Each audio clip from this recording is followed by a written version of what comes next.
Krishnamurti's Notebook. Written by Jiddu Krishnamurti. Narrated by Anthony Wren. Ojai, June 18th, 1961, New York. In the evening it was there. Suddenly it was there, filling the room, a great sense of beauty, power and gentleness. Others noticed it. 19th. All night it was there whenever I woke up. The head was bad going to the plane. The purification of the brain is necessary. The brain is the centre of all the senses. The more the senses are alert and sensitive, the sharper the brain is. It's the centre of remembrance, the past. It's the storehouse of experience and knowledge, tradition. So it's limited, conditioned. Its activities are planned, thought out, reasoned, but it functions in limitation, in space-time. So it cannot formulate or understand that which is the total, the whole, the complete. The complete, the whole is the mind. It is empty, totally empty, and because of this, the emptiness, the brain exists in space-time. Only when the brain has cleansed itself of its conditioning, greed, envy, ambition, then only it can comprehend that which is complete. Love is the completeness. 20th. In the car on the way to Ojai, again it began. The pressure and the feeling of immense vastness. One was not experiencing this vastness. It was simply there. There was no centre from which or in which the experience was taking place. Everything, the cars, the people, the billboards, was startlingly clear, and colour was painfully intense. For over an hour it went on, and the head was very bad. The pain right through the head. The brain can and must develop. Its development will always be from a cause, from a reaction, from violence to non-violence, and so on. The brain has developed from the primitive state, and however refined, intelligent, technical, it will be within the confines of space-time. Anonymity is humility. It does not lie in the change of name, cloth, or with the identification with that which may be anonymous, an ideal, a heroic act, country, and so on. Anonymity is an act of the brain, the conscious anonymity. There's an anonymity which comes with the awareness of the complete. The complete is never within the field of the brain or idea. 21st. Woke up about 2, and there was a peculiar pressure, and the pain was more acute, more in the centre of the head. It lasted over an hour, and one woke up several times with the intensity of the pressure. Each time there was great expanding ecstasy.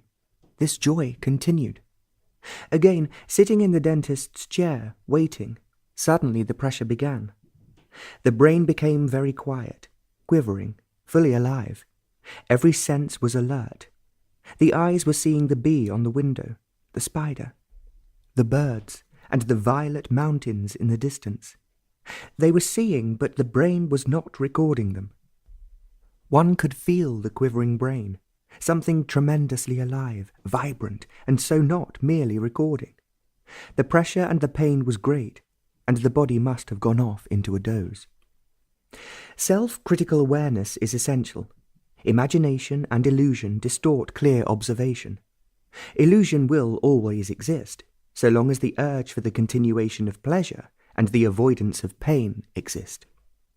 The demand for those experiences which are pleasurable to continue or be remembered, the avoidance of pain, suffering. Both these breed illusion. To wipe away illusion altogether, pleasure and sorrow must be understood, not by control or sublimation, identification or denial. Only when the brain is quiet can there be right observation. Can the brain ever be quiet? It can when the brain, being highly sensitive, without the power of distortion, is negatively aware. All the afternoon, the pressure has been on. 22nd. Woke up in the middle of the night, and there was the experiencing of an incalculable expanding state of mind. The mind itself was that state. The feeling of this state was stripped of all sentiment, of all emotion, but was very factual, very real. This state continued for some considerable time. All this morning, the pressure and the pain has been acute. Destruction is essential, not of buildings and things, but of all the psychological devices and defences, gods, beliefs, dependence on priests, experiences, knowledge, and so on. Without destroying all these, there cannot be creation. It's only in freedom that creation comes into being. Another cannot destroy these defences for you. You have to, through your own self-knowing awareness. Revolution, social, economic, can only change outer states and things in increasing or narrowing circles, but it will always be within the limited field of thought. For total revolution, the brain must forsake all its inward, secret mechanisms of authority, envy, fear, and so on. The strength and the beauty of a tender leaf is its vulnerability to destruction. Like a blade of grass coming up through the pavement, it has the power that can withstand casual death. 23rd. Creation is never in the hands of the individual. It ceases entirely when individuality, with its capacities, gifts, techniques, and so on, becomes dominant. Creation is the movement of the unknowable essence of the whole. It is never the expression of the part. Just as one was getting to bed, there was that fullness of ill. It was not only in the room, but it seemed to cover the earth from horizon to horizon. It was a benediction. The pressure, with its peculiar pain, was there all the morning, and it continues in the afternoon. Sitting in the dentist's chair, one was looking out of the window, looking past the hedge, the TV antenna, the telegraph pole, at the purple mountains. One was looking not with eyes only, but with one's whole head, as though from the back of the head, with one's entire being. It was an odd experience. There was no centre from which observation was taking place. The colours and the beauty and lines of the mountains were intense.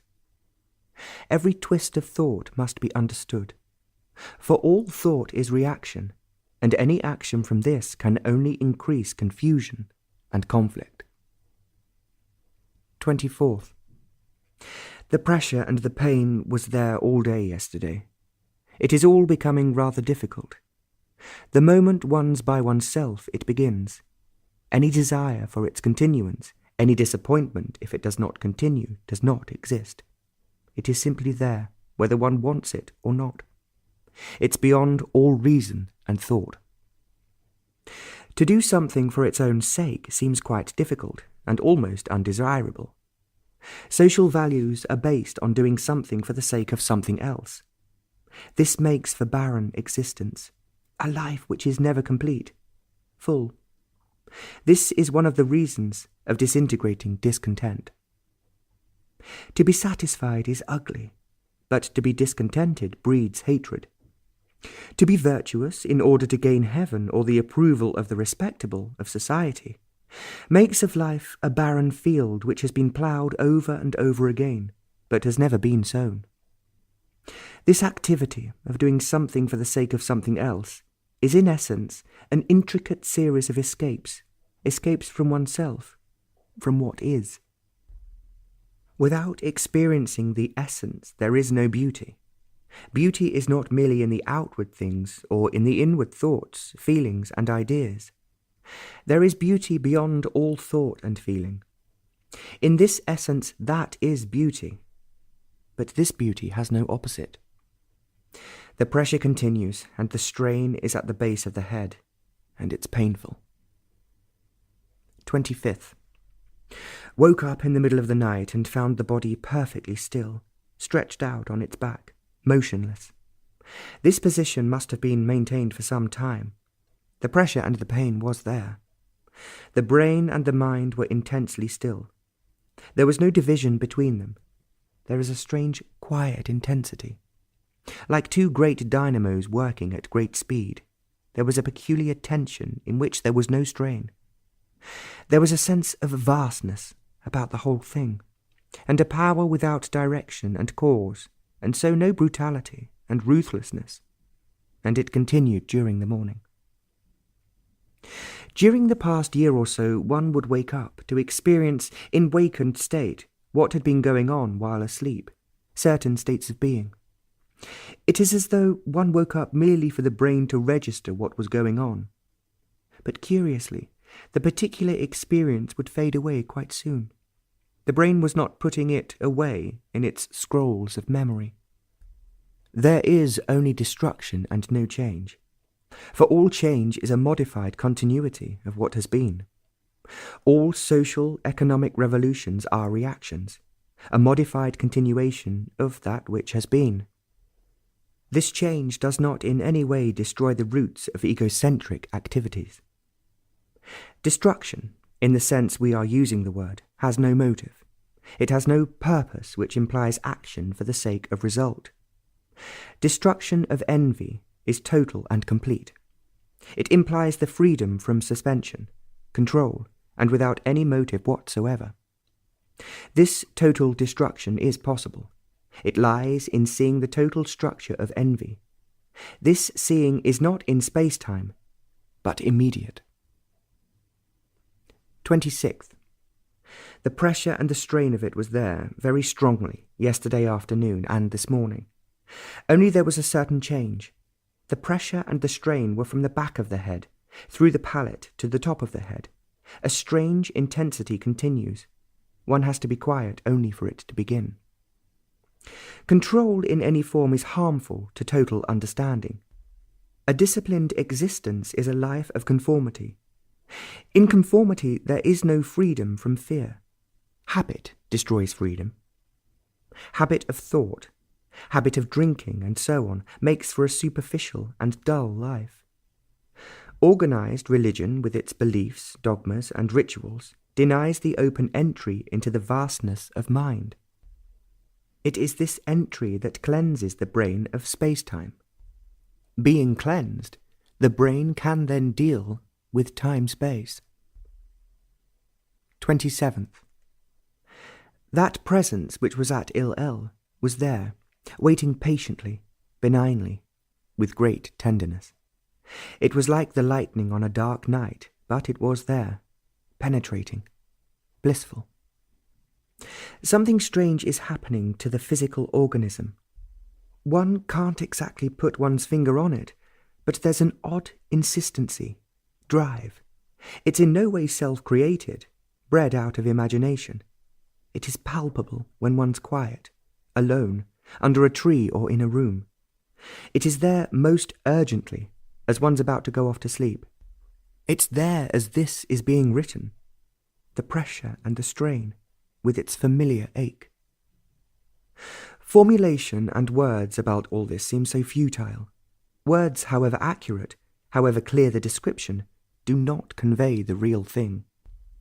There's a great and unutterable beauty in all this. There is only one movement in life, the outer and the inner. This movement is indivisible, though it is divided. Being divided, most follow the outer movement of knowledge, ideas, beliefs, authority, security, prosperity, and so on. In reaction to this, one follows the so-called inner life, with its visions, hopes, aspirations, secrecies, conflicts, despairs. As this movement is a reaction, it is in conflict with the outer, so there is contradiction, with its aches, anxieties, and escapes. There is only one movement, which is the outer and the inner. With the understanding of the outer, then the inner movement begins, not in opposition or in contradiction. As conflict is eliminated, the brain, though highly sensitive and alert, becomes quiet. Then only the inner movement has validity and significance. Out of this movement there is a generosity and compassion which is not the outcome of reason and purposeful self-denial. The flower is strong in its beauty, as it can be forgotten, set aside, or destroyed. The ambitious do not know beauty. The feeling of essence is beauty. 28th. Woke up in the middle of the night shouting and groaning. The pressure and the strain, with its peculiar pain, was intense. It must have been going on for some time, and it went on for some time after waking up. The shouting and groaning take place quite often. These do not take place from indigestion. Sitting in the dentist's chair while waiting, the whole thing began again, and it is going on in the afternoon, as this is being written. It is more noticeable when one is alone, or in some beautiful place, or even in a dirty, noisy street. That which is sacred has no attributes. A stone in a temple, an image in a church. A symbol is not sacred. Man calls them sacred, something holy to be worshipped out of complicated urges, fears, and longings. This sacredness is still within the field of thought. It is built up by thought, and in thought there's nothing new or holy. Thought can put together the intricacies of systems, dogmas, beliefs, and the images, symbols, its projects, are no more holy than the blueprints of a house or the design of a new aeroplane. All this is within the frontiers of thought, and there is nothing sacred or mystical about all this. Thought is matter, and it can be made into anything, ugly, beautiful. But there's a sacredness which is not of thought, nor of a feeling resuscitated by thought. It is not recognizable by thought, nor can it be utilized by thought. Thought cannot formulate it, but there's a sacredness, untouched by any symbol or word. It is not communicable. It is a fact.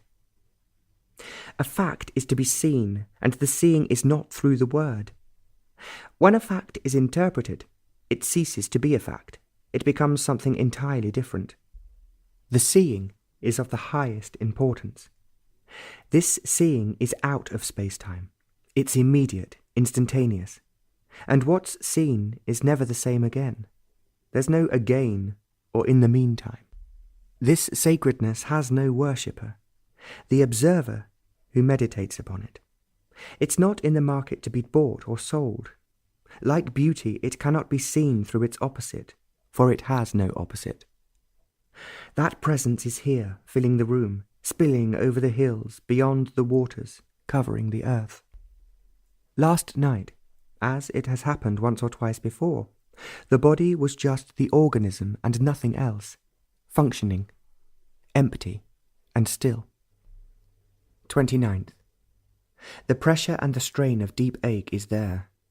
It is as though, deep within, an operation was going on. It is not brought on through one's own volition, however subtle it might be. One has deliberately and for some time gone into it, deeply. One has tried to induce it, tried to bring about various outward conditions, being alone and so on. Then nothing happens. All this isn't something recent. Love's not attachment. Love does not yield sorrow. Love has no despair or hope. Love cannot be made respectable, part of the social scheme. When it is not there, every form of travail begins. To possess and to be possessed is considered a form of love. This urge to possess a person or a piece of property is not merely the demands of society and circumstances, but springs from a far deeper source. It comes from the depths of loneliness. Each one tries to fill this loneliness in different ways: drink, organized religion, belief, some form of activity, and so on. And these are escapes. But it's still there. To commit oneself to some organization, to some belief or action, is to be possessed by them, negatively, and positively is to possess. The negative and positive possessiveness is doing good, changing the world and the so-called love. To control another, to shape another in the name of love, is the urge to possess, the urge to find security, safety in another, and the comfort. Self-forgetfulness through another, through some activity, makes for attachment. From this attachment there's sorrow and despair. and from this there is the reaction to be detached. And from this contradiction of attachment and detachment arises conflict and frustration. There's no escape from loneliness. It is a fact, and escape from facts breeds confusion and sorrow. But not to possess anything is an extraordinary state, not even to possess an idea, let alone a person or a thing. When thought takes root, it has already become a possession, and then the war to be free begins. And this freedom is not freedom at all, it's only a reaction. Reactions take root, and our life is the ground in which roots have grown. To cut all roots, one by one, is a psychological absurdity. It cannot be done. Only the fact, loneliness, must be seen, and then all other things fade away. 30th. Yesterday afternoon it was pretty bad, almost unbearable. It went on for several hours. Walking, surrounded by these violet, bare, rocky mountains, suddenly there was solitude. Complete solitude. Everywhere there was solitude. It had great, unfathomable richness. It had that beauty which is beyond thought and feeling. It was not still. It was living, moving, filling every nook and corner. The high, rocky mountain top was aglow with the setting sun, and that very light and colour filled the heavens with solitude. It was uniquely alone, not isolated, but alone, like a drop of rain which holds all the waters of the earth. It was neither joyous nor sad, but alone. It had no quality, shape, or colour. These would make it something recognizable, measurable. It came like a flash and took seed. It did not germinate, but it was there in its entirety. There was no time to mature. Time has roots in the past. This was a rootless, causeless state. So it is totally new, a state that has not been and never will be, for it is living. Isolation is known, and so is loneliness. They are recognizable, for they have often been experienced, actually or in imagination. The very familiarity of these breeds a certain self-righteous contempt and fear from which arises cynicism and gods. But self-isolation and loneliness do not lead to aloneness. They must be finished with, not in order to gain something, but they must die as naturally as the withering away of a gentle flower.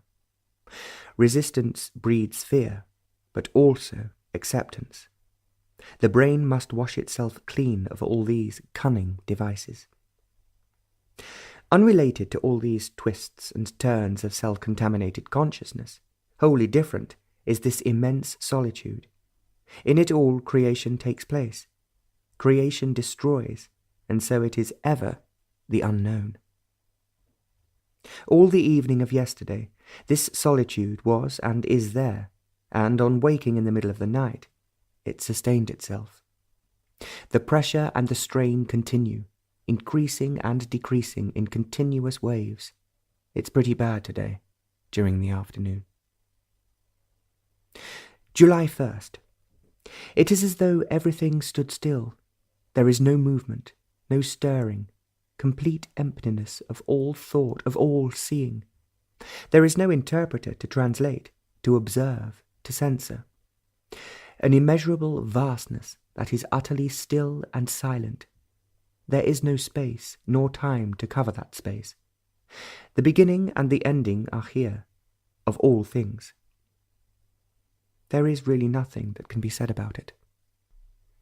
The pressure and the strain have been going on quietly all day, only now they have increased. Second, the thing which happened yesterday, that immeasurable still vastness, went on all the evening, even though there were people and general talk. It went on all night. It was there in the morning, though there was rather exaggerated, emotionally agitated talk, suddenly in the middle of it. It was there. And it is here. There's a beauty and a glory that there's a sense of wordless ecstasy. The pressure and the strain began rather early. Third, been out all day. All the same, in a crowded town in the afternoon, For 2 or 3 hours, the pressure and the strain of it was on. 4th, been busy, but in spite of it, the pressure and the strain of it was there in the afternoon. Whatever actions one has to do in daily life, the shocks and the various incidents should not leave their scars. These scars become the ego, the self, and as one lives, it becomes strong, and its walls almost become impenetrable. 5th, been too busy, but whenever there is some quiet, the pressure and the strain was on. 6th, last night woke up with that sense of complete stillness and silence. The brain was fully alert and intensely alive. The body was very quiet. This state lasted for about half an hour, this in spite of an exhausting day. The height of intensity and sensitivity is the experiencing of essence. It's this that is beauty beyond word and feeling. Proportion and depth, light and shade are limited to time-space, caught in beauty-ugliness. But that which is beyond line and shape, beyond learning and knowledge, is the beauty of essence. 7th, woke up several times shouting. Again there was that intense stillness of the brain and a feeling of vastness. There has been pressure and strain. Success is brutality. Success in every form, political and religious, art and business. To be successful implies ruthlessness. 8th, before going to sleep, or just going off to sleep, several times there were groans and shouts. The body is too disturbed on account of travelling as one leaves tonight for London, via Los Angeles. There is a certain amount of pressure and strain. 9th, as one sat in the aeroplane amidst all the noise, smoking and loud talking, most unexpectedly, the sense of immensity and that extraordinary benediction which was felt at Il-El, that imminent feeling of sacredness began to take place. The body was nervously tense because of the crowd, noise, etc. But in spite of all this, it was there. The pressure and the strain were intense, and there was acute pain at the back of the head. There was only the state, and there was no observer. The whole body was wholly in it, and the feeling of sacredness was so intense that a groan escaped from the body, and passengers were sitting in the next seats. It went on for several hours, late into the night. It was as though one was looking, not with eyes only, but with 1,000 centuries. It was altogether a strange occurrence. The brain was completely empty. All reaction had stopped. During all those hours one was not aware of this emptiness, but only in writing it is the thing known. But this knowledge is only descriptive, and not real. That the brain could empty itself is an odd phenomenon. As the eyes were closed, the body, the brain, seemed to plunge into unfathomable depths, into states of incredible sensitivity and beauty. The passenger in the next seat began to ask something, and having replied, this intensity was there. There was no continuity, but only being. And dawn was coming leisurely, and the clear sky was filling with light. As this is being written late in the day, with sleepless fatigue, that sacredness is there. The pressure and the strain, too. London, July 10th. Little sleep, but wake up to be aware that there is a great sense of driving energy which is focused in the head. The body was groaning, and yet it was very still, stretched out flat and very peaceful. The room seemed to be full, and it was very late, and the front door of the next house was shut with a bang. There was not an idea, not a feeling, and yet the brain was alert and sensitive. The pressure and the strain were there, causing pain. An odd thing about this pain is that it does not in any way exhaust the body. There seems to be so much happening within the brain, but yet it is impossible to put into words what exactly is taking place. There was a sense of measureless expansion. 11th. The pressure and strain have been rather heavy, and there is pain. The odd part of all this is that the body in no way protests or puts up resistance in any way. There is an unknown energy involved in all this. Too busy to write much. Kustad, July 12th. It was bad last night, shouting and groaning. The head was painful. Though little sleep, woke up twice, and each time there was a sense of expanding intensity and intense inward attention, and the brain had emptied itself of all feeling and thought. Destruction, the complete emptying of the brain, the reaction and memory must without any effort wither away. Withering away implies time, but it is time that ceases and not the ending of memory. This timeless expanding that was taking place and the quality and degree of intensity are wholly different from passion and feeling. It was this intensity, totally unrelated to any desire, wish or experience, as remembrance, that was rushing through the brain. The brain was only an instrument, and it's the mind that is this timeless expanding, exploding intensity of creation, and creation is destruction. In the aeroplane, it's going on. 13th. I think it's the quietness of the place, of the green slopes of the mountains, the beauty of the trees and the cleanliness, that and other things have made the pressure and the strain far greater. The head has been bad all day. It becomes worse when one is by oneself. All last night it seems to have been going on, and woke up several times shouting and groaning. Even during rest in the afternoon it was bad, accompanied by shouting. The body is completely relaxed and at rest here. Last night, after the long and lovely drive through mountainous country, on entering the room, that strange sacred blessing was there. The other also felt it. The other also felt the quiet, that penetrating atmosphere. There is a feeling of great beauty and love, and of mature fullness. Power is derived from something, from asceticism, from action, from position, from virtue, from domination, and so on. All such forms of power are evil. It corrupts and perverts. The use of money, talent, cleverness to gain power, or deriving power from any use of these, is evil. But there is a power which is in no way related to that power which is evil. This power is not to be bought through sacrifice, virtue, good works, and beliefs, nor is it to be bought through worship, prayers, and self-denying or self-destructive meditations. All effort to become or to be must wholly, naturally cease. Only then that power which is not evil can be. 14th. The whole process has been going on all day. The pressure, the strain, and the pain at the back of the head. Woke up shouting several times, and even during the day there was involuntary groaning and shouting.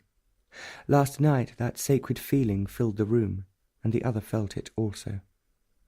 How easy it is to deceive oneself about almost everything, especially about deeper and more subtle demands and wishes. To be utterly free for all such urges and demands is arduous, but yet it is essential to be free from them, or else the brain breeds every form of illusion. The urge for the repetition of an experience, however pleasant, beautiful, fruitful, is the soul in which sorrow grows. The passion of sorrow is as limiting as the passion of power. The brain must cease to make its own ways and be utterly passive. 15th. The whole process was bad last night. It has left one rather tired and sleepless. Woke up in the middle of the night with a sense of immense and measureless strength. It was not the strength that will or desire has put together, but the strength that is there in a river, in a mountain, in a tree. It is in man when every form of desire and will have completely ceased. It has no value, has no profit to a human being, but without it, the human being is not, nor the tree. The action of man is choice and will, and in such action there is contradiction and conflict, and so sorrow. All such action has a cause, a motive, and hence it is reaction. Action of this strength has no cause, no motive, and therefore is immeasurable, and the essence. 16th. The whole process went on most of the night. It was rather intense. How much can the body stand? The whole body was quivering, and this morning woke up with the head shaking. There was this morning that particular sacredness filling the room. It had great penetrating power, entering into every corner of one's being, filling, cleansing, making everything of itself. The other felt it too. It is a thing that every human being craves for, and because they crave for it, it eludes them. The monk, the priest, the sannyasi torture their bodies and their character in their longing for this, but it evades them. For it cannot be bought. Neither sacrifice, virtue, nor prayer can bring this love. This life, this love cannot be if death is the means. All seeking, all asking, must wholly cease. Truth cannot be exact. What can be measured is not truth. That which is not living can be measured, and its heights be found. 17th. We were going up the path of a steep wooded side of a mountain, and presently sat on a bench. Suddenly, most unexpectedly, that sacred benediction came upon us. The other felt it too, without our saying anything. As it several times filled a room, this time it seemed to cover the mountainside across the wide, extending valley and beyond the mountains. It was everywhere. All space seemed to disappear. What was far, the wide gap, the distant snow-covered peaks, and the person sitting on the bench faded away. There was not one or two or many, but only this immensity. The brain had lost all its responses. It was only an instrument of observation. It was seeing, not as the brain belonging to a particular person, but as a brain which is not conditioned by time-space, as the essence of all brains. It was a quiet night, and the whole process was not so intense. On waking this morning, there was an experiencing whose duration was perhaps a minute, an hour, or timeless. An experiencing that is informed with time ceases to be experiencing.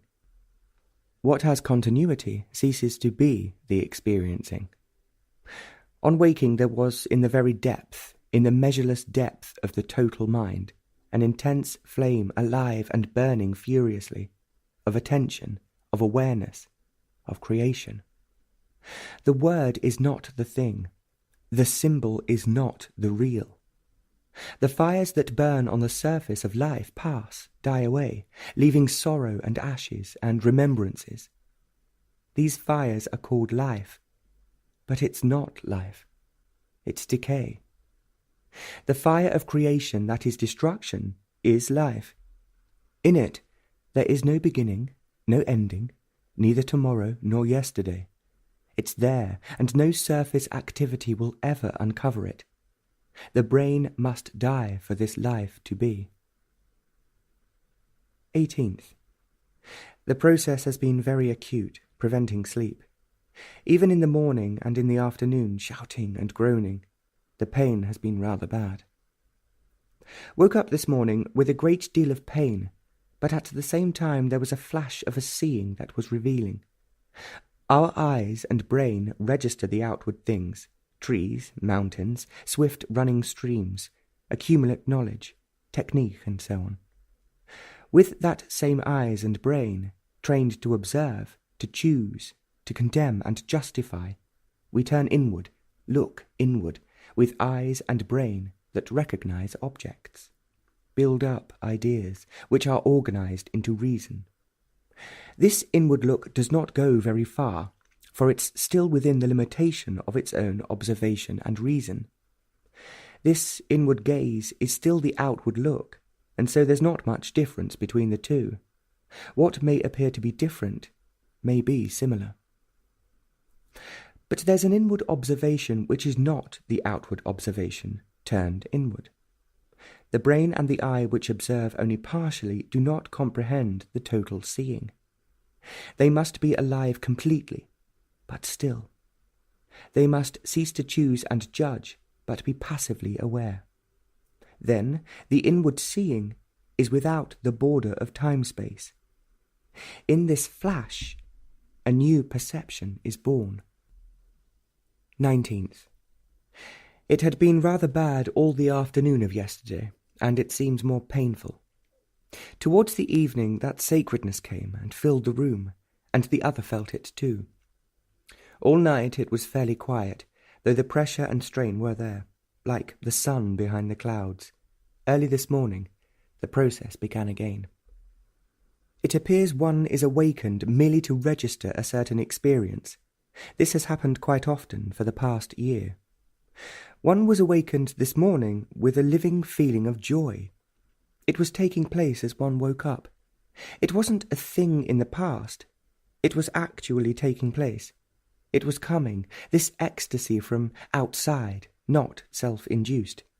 It was being pushed through the system, flowing through the organism with great energy and volume. The brain was not taking part in it, but only registering it, not as a remembrance, but as an actual fact which was taking place. There was, it seemed, immense strength and vitality behind this ecstasy. It wasn't sentimental, nor a feeling, an emotion, but as solid and real as that stream crashing down the mountainside, or that solitary pine on the green mountain slope. All feeling and emotion are related to the brain, and as love is not, so was this ecstasy. It is with this greatest difficulty the brain can recall it.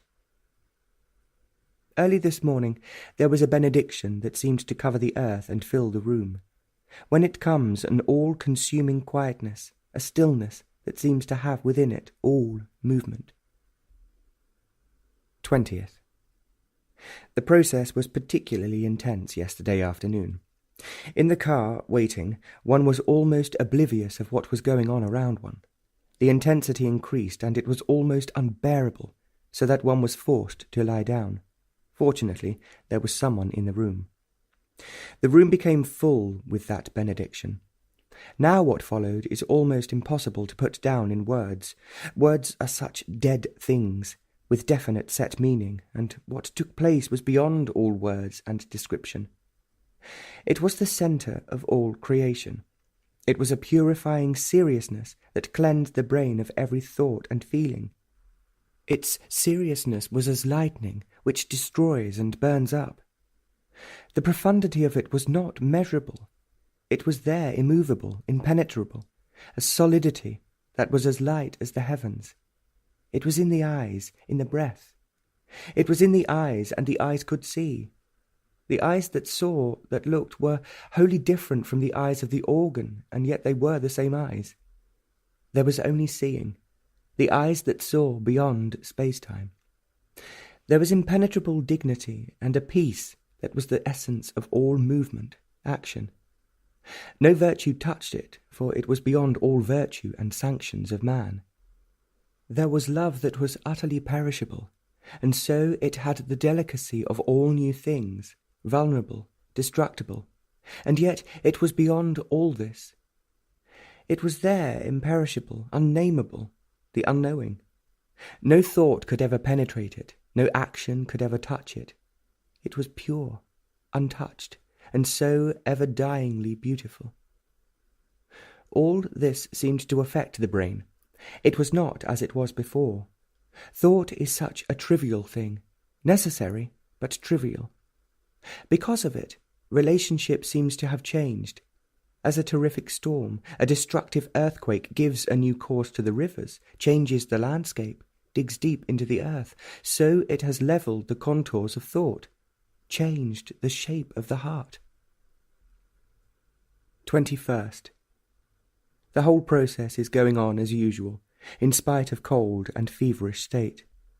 It has become more acute and more insistent. One wonders how long the body can carry on. Yesterday, as we were walking up a beautiful narrow valley, its steep sides dark with pines and green fields full of wild flowers, suddenly, most unexpectedly, we were talking of other things.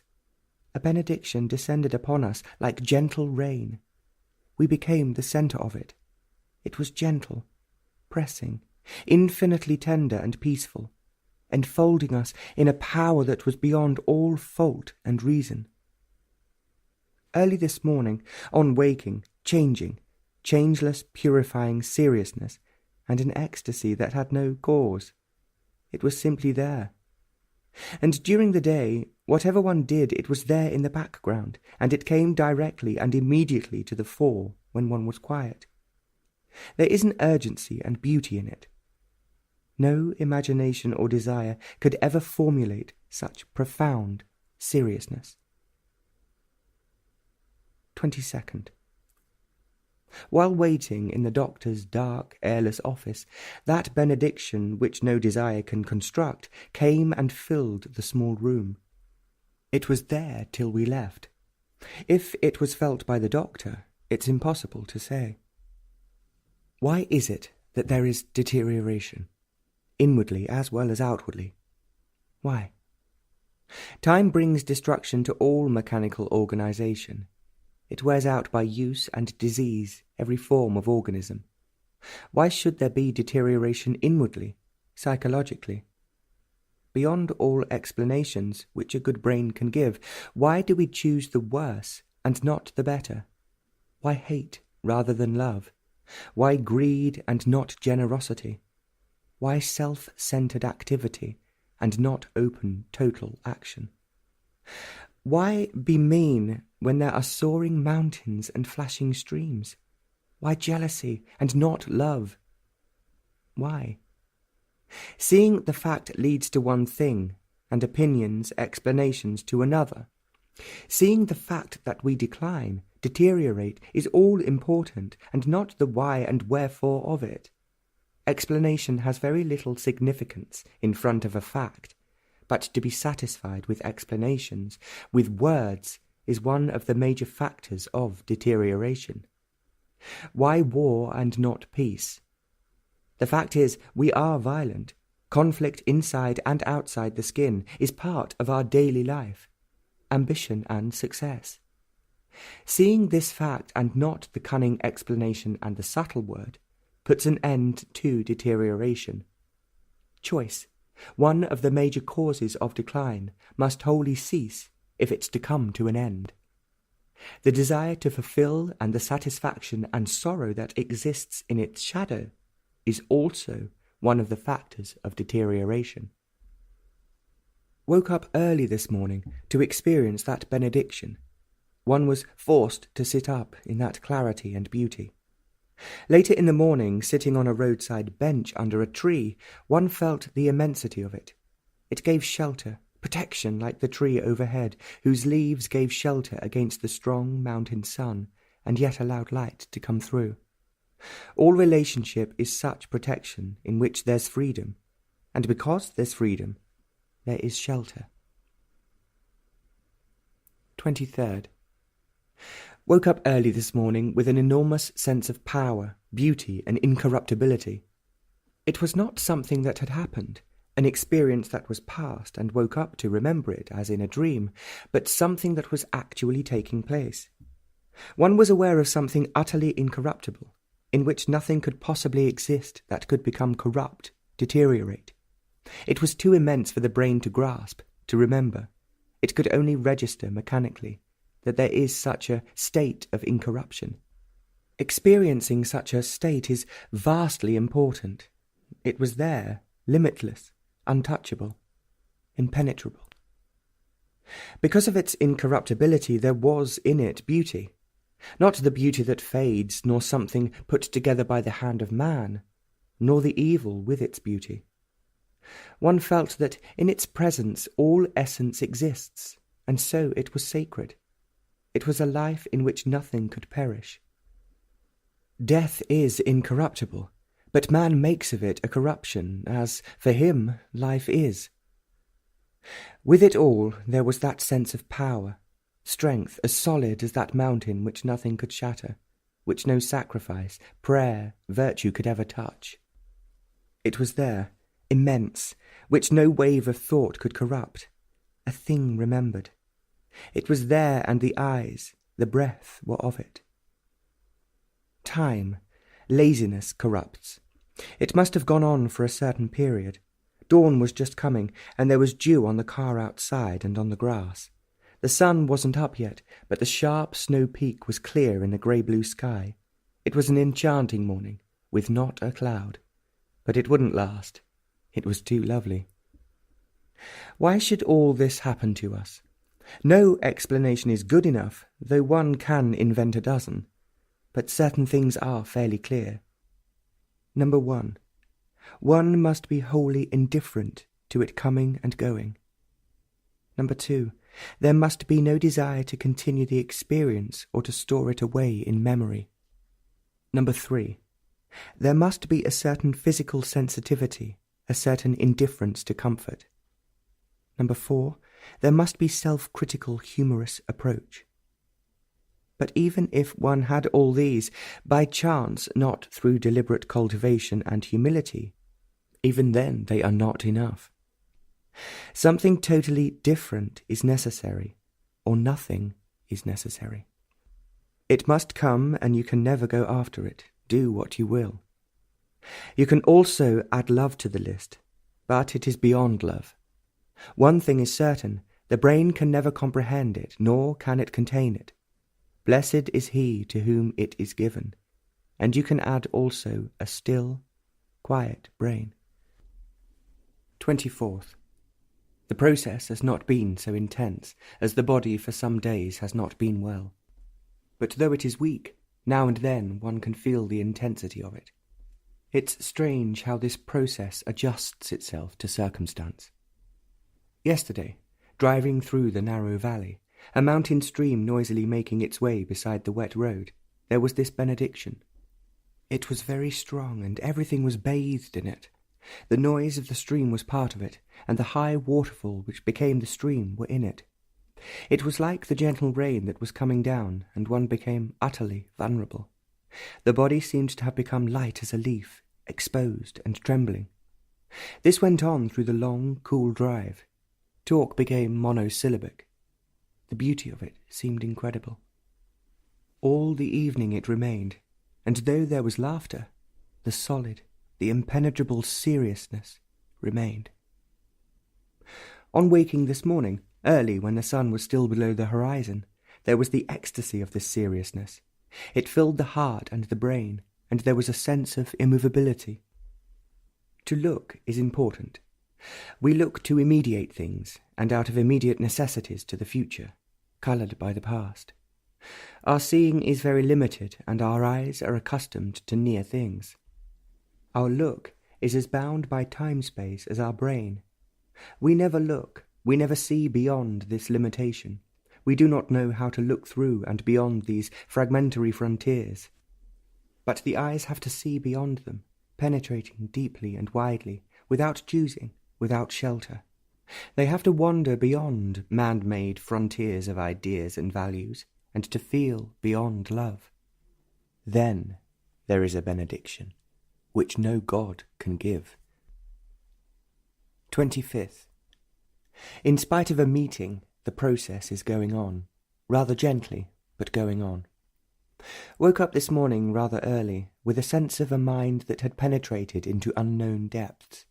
It was as though the mind itself was going into itself, deeply and widely, and the journey seemed to have been without movement. And there was this experience of immensity, in abundance, and a richness that was incorruptible. It's strange, though, that every experience, state, is utterly different. It is still the same movement. Though it seems to change, it is still the changeless. 26th. All yesterday afternoon the process was on, and it was pretty bad. Walking in the deep shadow of a mountain, beside a chattering stream, in the intensity of the process, one felt utterly vulnerable, naked and very open. One hardly seemed to exist, and the beauty of the snow-covered mountain, held in the cup of two dark pine slopes of curving hills, was greatly moving. Early in the morning, when the sun was not yet up, and the dew on the grass, still in bed, lying quietly, without any thought or movement, there was a seeing. Not the superficial seeing with the eyes, but seeing through the eyes from behind the head. The eyes from behind the head were only the instrument through which the immeasurable past was seeing into the immeasurable space that had no time. And later, still in bed, there was a seeing in which all life seemed to be contained. How easy it is to deceive oneself, to project desirable states which are actually experienced, especially when they are pleasure. There's no illusion, no deception, when there's no desire, conscious or unconscious, for any experience of any kind, when one's wholly indifferent to the coming and going of all experience, when one's not asking for anything. 27th. It was a beautiful drive through 2 different valleys, up to a pass. The sweeping mountainous rocks, fantastic shapes and curves, their solitude and grandeur, and far away the green sloping mountain, made an impression on the brain that was still. As we were driving, the strange intensity and the beauty of these many days came more and more pressing upon one, and the other felt it too. Woke up very early in the morning. That which is a benediction and that which is strength were there, and the brain was aware of them as it is aware of a perfume, but it was not a sensation, an emotion. They were simply there. Do what one will, they will always be there. There was nothing one could do about it. There was a talk this morning, and during the talk, the brain which reacts, thinks, constructs, was absent. The brain was not working, except probably for the memory of words. 28th. Yesterday we were walking along the favourite road beside the noisy stream. In the narrow valley of dark pine trees, fields with flowers, and in the distance the massive snow-covered mountain and a waterfall. It was enchanting, peaceful and cool. There, walking, that sacred blessing came, a thing that one could almost touch, and deep within one there were movements of change. It was an evening of enchantment and of beauty that was not of this world. The immeasurable was there, and then there was stillness. This morning woke up early to register that the process was intense, and through the back of the head, rushing forward as an arrow with that peculiar sound as it flies through the air, was a force, a movement that came from nowhere and was going nowhere.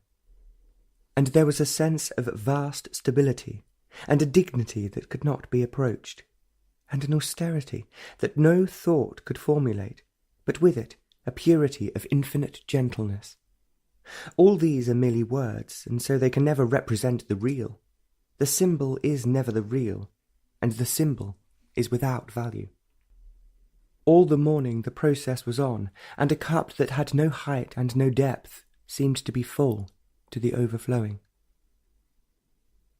29th. Had been seeing people, and after they left, one felt as though one was suspended between 2 worlds, and presently the world of the process and that unquenchable intensity came back. Why this separation? The people one saw were not serious. At least they thought they were serious, but they were serious only in a superficial way. One could not give oneself completely, and hence this feeling of not being at home again. But all the same, it was an odd experience. We were talking, and a little bit of the stream between the trees was pointed out. It was an ordinary sight, an everyday incident. But as one looked, several things took place. Not any outward incidents, but clear perception. It's absolutely necessary for maturity that there should be 1. Complete simplicity which goes with humility, not in things or possessions, but in the quality of being. 2. Passion with that intensity which is not merely physical. 3. Beauty. Not only the sensitivity to outward reality, but being sensitive to that beauty which is beyond and above thought and feeling. 4. Love, the totality of it, not the thing that knows jealousy, attachment, dependence, not that is divided into carnal and divine, the whole immensity of it. 5. And the mind that can pursue, that can penetrate without motive, without purpose, into its own immeasurable depths, that has no barrier, that is free to wander without time-space. Suddenly one was aware of all this, and all the implications involved in it, just the mere sight of a stream between decaying branches and leaves on a rainy, dismal day. As we were talking, for no reason, for what we were talking about was not too serious, out of some unapproachable depths, suddenly one felt this immense flame of power, destructive in its creation. It was the power that existed before all things came into being. It was unapproachable, and by its very strength one could not come near it. Nothing exists but that one thing, immensity and awe. Part of this experience must have continued while asleep, for on waking early this morning it was there, and the intensity of the process had awakened one. It is beyond all thought and words to describe what's going on, the strangeness of it and the love, the beauty of it. No imagination could ever build all this up, nor is it an illusion. The strength and the purity of it is not for a make-believe mind-brain. It's beyond and above all faculties of man. 30th. It was a cloudy day, heavy with dark clouds. It had rained in the morning, and it had turned cold. After a walk we were talking, but more looking at the beauty of the earth, the houses, and the dark trees. Unexpectedly, there was a flash of that unapproachable power and strength that was physically shattering. The body became frozen into immobility, and one had to shut one's eyes not to go off into a faint. It was completely shattering, and everything that was didn't seem to exist. And the immobility of that strength, and the destructive energy that came with it, burned out the limitations of sight and sound. It was something indescribably great, whose height and depth are unknowable. Early this morning, just as dawn was breaking, with not a cloud in the sky, and the snow-covered mountains just visible, woke up with that feeling of impenetrable strength in one's eyes and throat. It seemed to be a palpable state, something that could never not be there. For nearly an hour it was there, and the brain remained empty. It was not a thing to be caught by thought and stored up in memory to be recalled. It was there, and all thought was dead. Thought is functional. It is only useful in that realm. Thought could not think about it, for thought is time, and it is beyond all time and measure. Thought, desire could not seek for its continuation or for its repetition. For thought, desire, was totally absent. Then what is it that remembers to write this down? Merely a mechanical record? But the record, the word, is not the thing. The process goes on, more gently, probably because of all the talks, and there is also a limit beyond which the body will crack. But it's there, persistent and insistent. 31st. While walking along the path that followed the fast-running stream, cool and pleasant, with many people about, there was that benediction, as gentle as the leaves, and there was in it a dancing joy. But there was beyond and through it that immense solid strength and power that was unapproachable. One felt that there was immeasurable depth behind it, unfathomable. It was there with every step, with an urgency and yet with infinite indifference. As a big, high dam holds back the river, forming a vast lake of many miles, so was this immensity. But every moment there was destruction, not the destruction to bring about a new change is ever new, but total destruction of what has been, so that it can never be. There was no violence in this destruction. There is violence in change, in revolution, in submission, in discipline, in control and domination. But here all violence, in any form with a different name, has totally ceased. It is this destruction that is creation. But creation is not peace. Peace and conflict belong to the world of change and time, to the outward and inward movement of existence. But this was not of time nor of any movement in space. It is pure and absolute destruction, and only then can the new be. This morning, on awaking, this essence was there. It must have been there all night, and on waking it seemed to fill the whole head and body, and the process is going on gently. One has to be alone and quiet, then it is there. As one writes, that benediction is there, a soft breeze among the leaves. August 1st. It was a beautiful day, and driving in the beautiful valley, there was that which was not to be denied. It was there as the air, the sky and the mountains. Woke up early, shouting, for the process was intense, but during the day, in spite of the talk, it has been going on with mildness. 2nd. Woke up early this morning. Unwashed, one was forced to sit up, and one has generally sat up in bed for some time before getting out of bed. But this morning it was beyond the usual procedure. It was an urgent and imperative necessity. As one sat up, in a little while there came that immense benediction, and presently one felt that this whole power, this whole impenetrable, stern strength, was in one, about one, and in the head, and in the very middle of all this immensity there was complete stillness. It was a stillness which no mind can imagine, formulate. No violence can produce this stillness. It had no cause. It was not a result. It was the stillness in the very centre of a tremendous hurricane. It was the stillness of all motion, the essence of all action. It was the explosion of creation, and it's only in such stillness that creation can take place. Again, the brain could not capture it. It could not record in its memories, in the past, for this thing is out of time. It had no future. It had no past or present. If it was of time, the brain could capture it and shape it according to its conditioning. As this stillness is the totality of all motion, the essence of all action, a living that was without shadow, the thing of shadow could not by any means measure it. It is too immense for time to hold it, and no space could contain it. All this may have lasted a minute or an hour. Before sleeping the process was acute, and it had continued in a mild way all day long.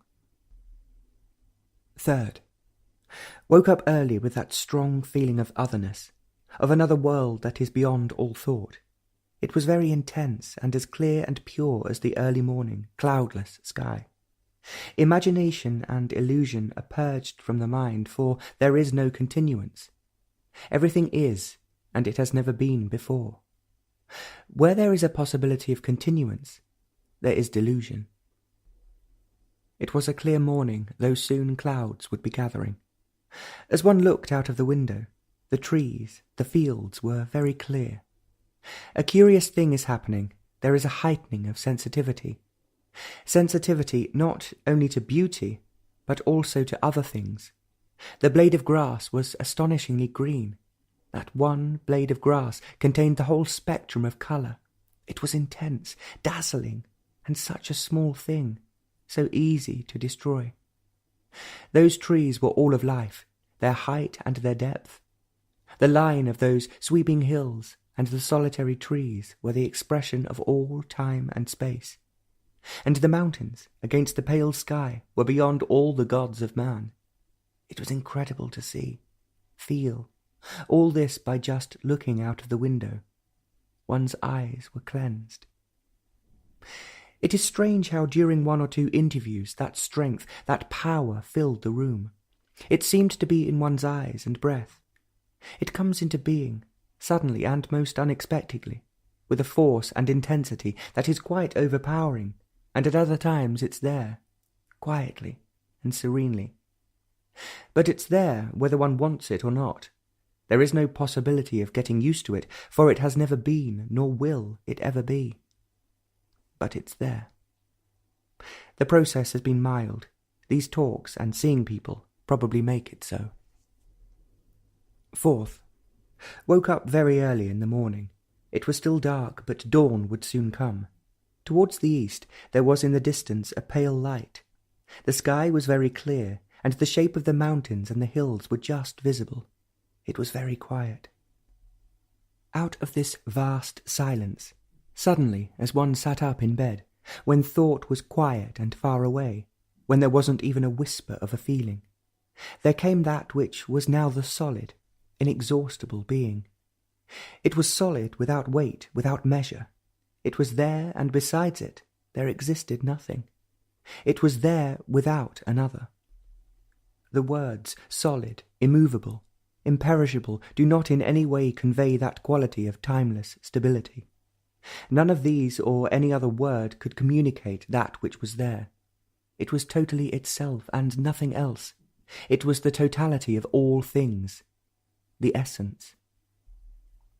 The purity of it remained, leaving one without thought, without action. It's not possible to be one with it. It is not possible to be one with a swiftly flowing river. You can never be one with that which has no form, no measure, no quality. It is. That is all. How deeply mature and tender everything has become, and strangely all life is in it, like a new leaf, utterly defenceless. 5th. There was, as one woke up this morning early, a flash of seeing, looking, that seems to be going on and on forever. It started nowhere and went nowhere, but in that seeing all sight was included and all things. It was a sight that went beyond the streams, the hills, the mountains, past the earth and the horizon and the people. In this seeing there was penetrating light and incredible swiftness. The brain could not follow it, nor could the mind contain it. It was pure light, and a swiftness that knew no resistance.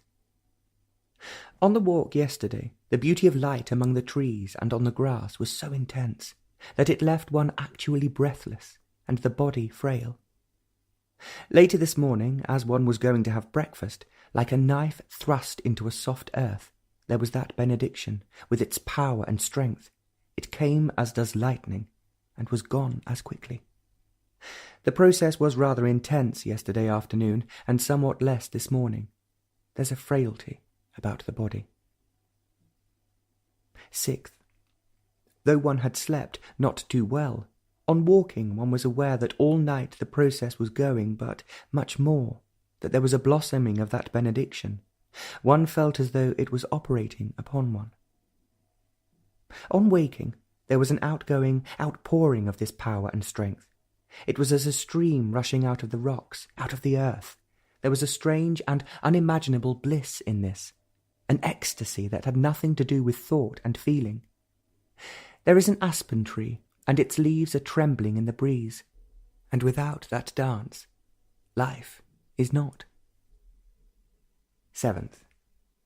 One was done up after the talk and seeing people, and towards the evening we went for a short walk. After a brilliant day, clouds were gathering, and it would rain during the night. Clouds were closing in on the mountains, and the stream was making a great deal of noise.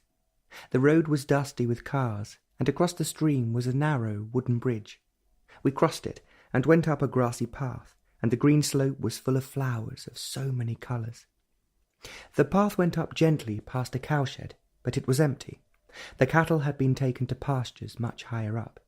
It was quiet up there, without people, but with the noise of the rushing stream.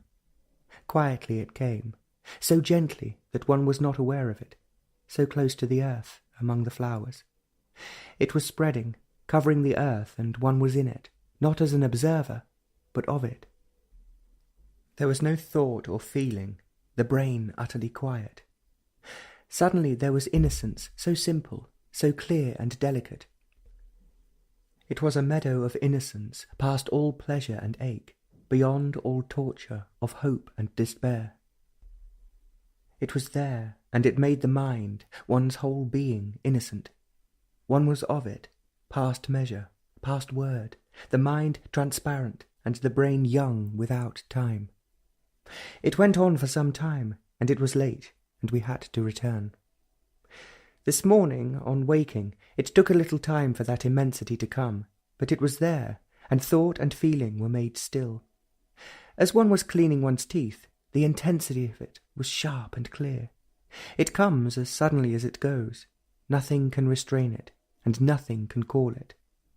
The process has been rather acute, and the pain has been sharp. 8th. On waking, everything was quiet as the previous day had been tiring. It was surprisingly quiet, and one sat up to carry on with the usual meditation. Unexpectedly, as one hears a distant sound, it began, quietly, gently, and all of a sudden it was there in full force. It must have lasted for some minutes. It was gone, but it left its perfume deep in one's consciousness, and the seeing of it in one's eyes. During the talk this morning, that immensity with its benediction was there. Each one must have interpreted it in his way, thereby destroying its indescribable nature. All interpretation distorts. The process has been acute, and the body has become rather frail. But beyond all this, there is the purity of incredible beauty, the beauty not of things, which thought or feeling has put together, or the gift of some craftsman, but as a river that wanders, nourishing and indifferent, polluted and made use of. It's there, complete and rich in itself. And a strength that has no value in man's social structure and behaviour. But it is there, unconcerned, immense, untouchable. Because of this, all things are. 9th. Again this morning, on waking, one felt it was an empty night. It had been too much, for the body, with the talk the day before and seeing people, was tired. Sitting up in bed as usual, it was quiet. The country was asleep. There was no sound, and the morning was heavy with clouds. Wherever it has its being, it came suddenly and fully, this benediction with its strength and power. It remained filling the room and beyond, and presently it went, leaving behind a feeling of vastness, whose height was beyond the word.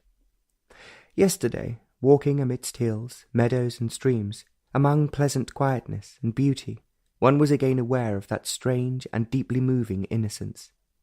It was quietly, without any resistance, penetrating, entering into every corner and twist of one's mind, cleansing it of all thought and feeling. It left one empty and complete.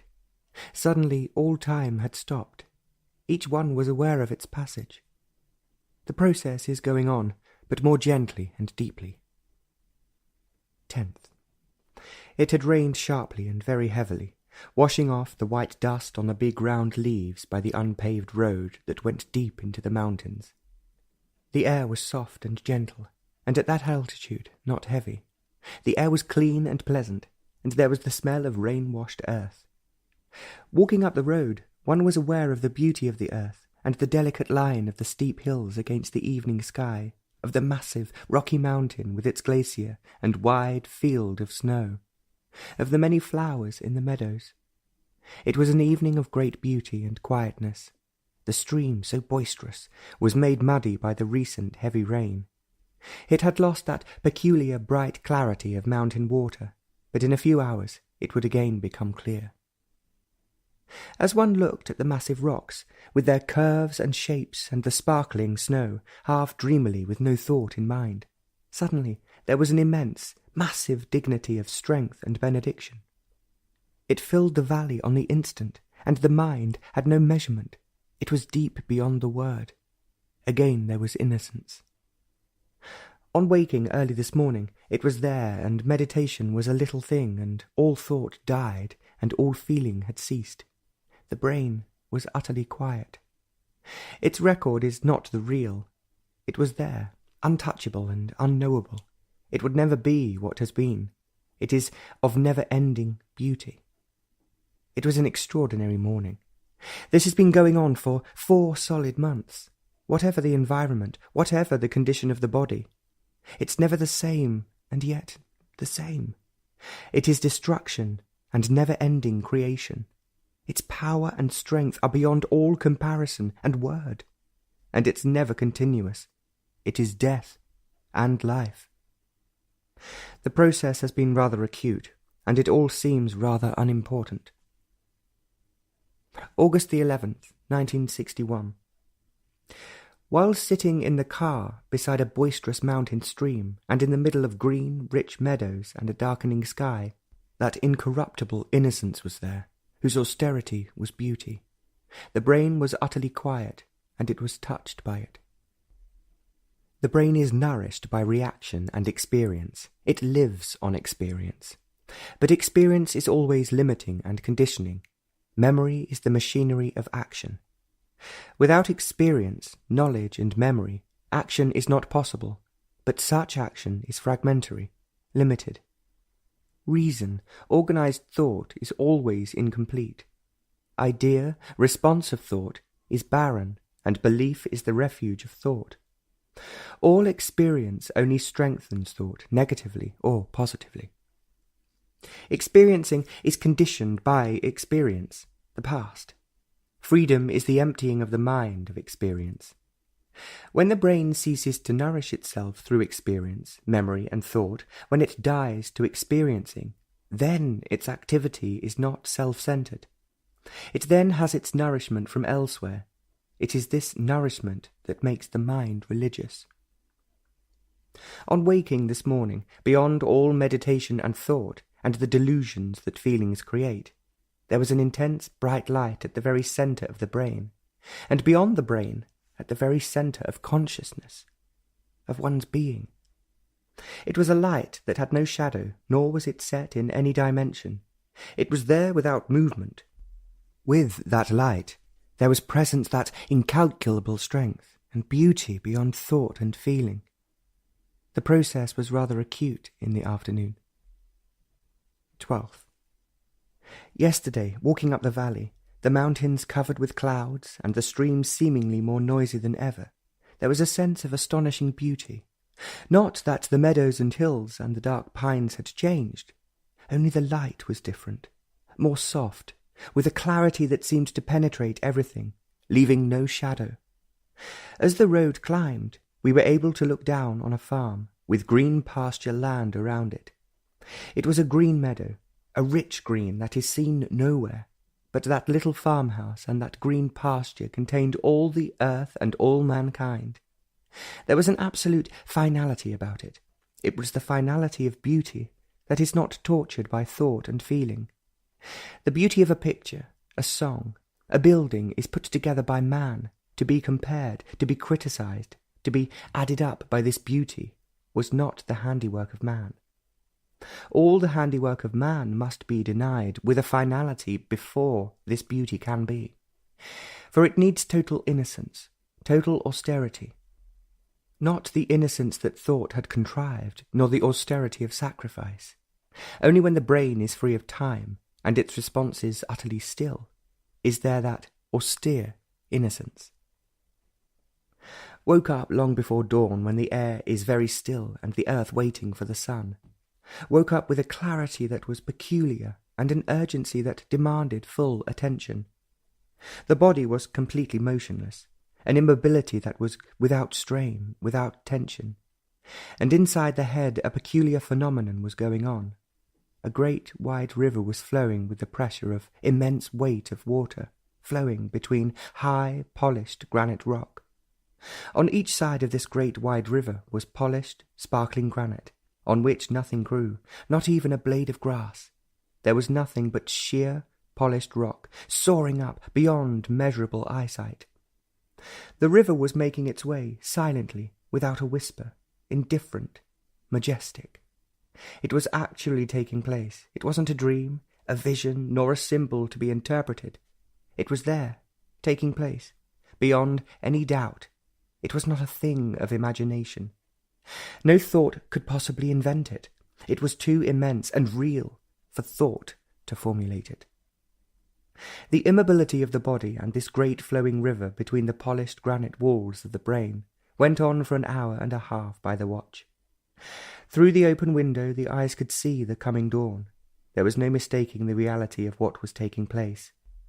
For an hour and a half the whole being was attentive, without effort, without wandering off. And all of a sudden it stopped, and the day began. This morning that benediction filled the room. It was raining hard, but there would be blue sky later. The process, with its pressure and ache, continues gently. 13th. As the path that goes up the mountain can never contain all of the mountain, so this immensity is not the word. And yet, walking up the side of the mountain, with the small stream running at the foot of the slope, this incredible, unnameable immensity was there. The mind and heart was filled with it, and every drop of water on the leaf and on the grass was sparkling with it.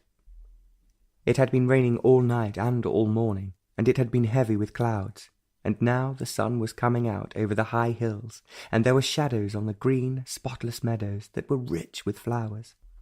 The grass was very wet, and the sun was on the mountains. Up that path there was enchantment, and talking now and then seemed in no way to the beauty of that light, nor the simple peace that lay in the field. The benediction of that immensity was there, and there was joy. On waking this morning, there was again that impenetrable strength whose power is the benediction. One was awakened to it, and the brain was aware of it without any of its responses. It made the clear sky and the Pleiades incredibly beautiful, and the early sun on the mountain with its snow was the light of the world.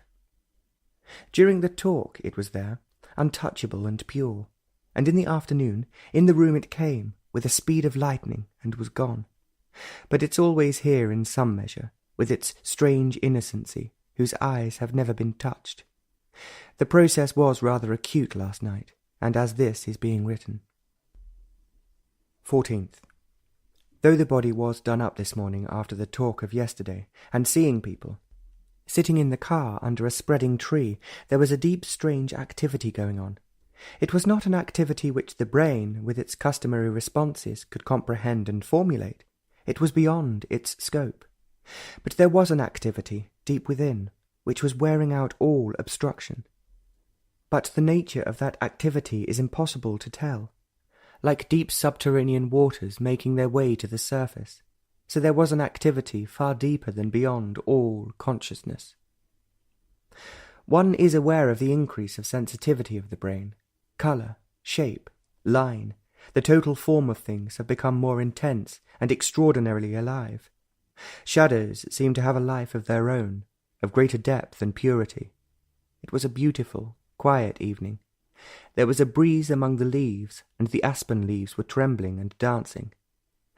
A tall, straight stem of a plant, with a crown of white flowers, touched by faint pink, stood as a watcher by the mountain stream. The stream was golden in the setting sun, and the woods were deep in silence. Even the passing cars didn't seem to disturb them. The snow-covered mountains were deep in dark, heavy clouds, and the meadows knew innocence. The whole mind was far beyond all experience, and the mediator was silent. 15th. While walking beside the stream and with the mountains in clouds, there were moments of intense silence, like the brilliant patches of blue sky among the parting clouds. It was a cold, sharp evening, with a breeze that was coming from the north. Creation is not for the talented, for the gifted. They only know creativeness, but never creation. Creation is beyond thought and image, beyond the word and expression. It is not to be communicated, for it cannot be formulated. It cannot be wrapped up in words. It can be felt in complete awareness. It cannot be used and put on the market, to be haggled and sold. It cannot be understood by the brain, with its complicated varieties of responses. The brain has no means to get into touch with it. It's utterly incapable. Knowledge is an impediment, and without self-knowing, creation cannot be. Intellect, the sharp instrument of the brain, can in no way approach it. The total brain, with its hidden secret demands and pursuits, and the main varieties of cunning virtues, must be utterly quiet, speechless, but yet alert and still. Creation is not baking bread or writing a poem. All activity of the brain must cease, voluntarily and easily, without conflict and pain. There must be no shadow of conflict and imitation. Then there is the astonishing movement called creation. It can only be in total negation. It cannot be in the passage of time, nor can space cover it. There must be complete death, total destruction, for it to be. On waking this morning, there was complete silence outwardly and inwardly. The body and the measuring and weighing brain were still, in a state of immobility, though both were alive and highly sensitive. And quietly, as the dawn comes, it came from somewhere deep within, that strength with its energy and purity. It seems to have no roots, no cause, but yet it was there, intense and solid, with a depth and a height that are not measurable. It remained for some time by the watch, and went away, as the cloud goes behind a mountain. Every time there is something new in this benediction, a new quality, a new perfume, but yet it is changeless. It is utterly unknowable. The process was acute for a while, but it's there in a gentle manner. It is all very strange and unpredictable. 16th. There was a patch of blue sky between two vast, endless clouds. It was a clear, startling blue, so soft and penetrating. It would be swallowed up in a few minutes, and it would disappear forever. No sky of that blue would ever be seen again. It had been raining most of the night and the morning, and there was fresh snow on the mountains and on the higher hills. And the meadows were greener and richer than ever, but that little patch of limpid blue sky would never be seen again. In that little patch was the light of all heaven and the blue of all the skies. As one watched it, its form began to change, and the clouds were rushing to cover it, lest too much of it be seen. It was gone, never to appear again. But it had been seen, and the wonder of it remains. At that moment, resting on the sofa, as the clouds were conquering the blue, there came quite unexpectedly that benediction, with its purity and innocence. It came in abundance, and filled the room till the room and the heart could hold no more. Its intensity was peculiarly overpowering and penetrating, and its beauty was on the land. The sun was shining on a patch of brilliant green, and the dark pines were quiet and indifferent. This morning, it was very early. The dawn wouldn't come for a couple of hours. On waking, with eyes that have lost their sleep, one was aware of an unfathomable cheerfulness. There was no cause to it, no sentimentality or that emotional extravagance, enthusiasm behind it. It was clear, simple, cheer, uncontaminated and rich, untouched and pure. There was no thought or reason behind it, and neither could one ever understand it, for there was no cause to it. This cheerfulness was pouring out of one's whole being, and the being was utterly empty.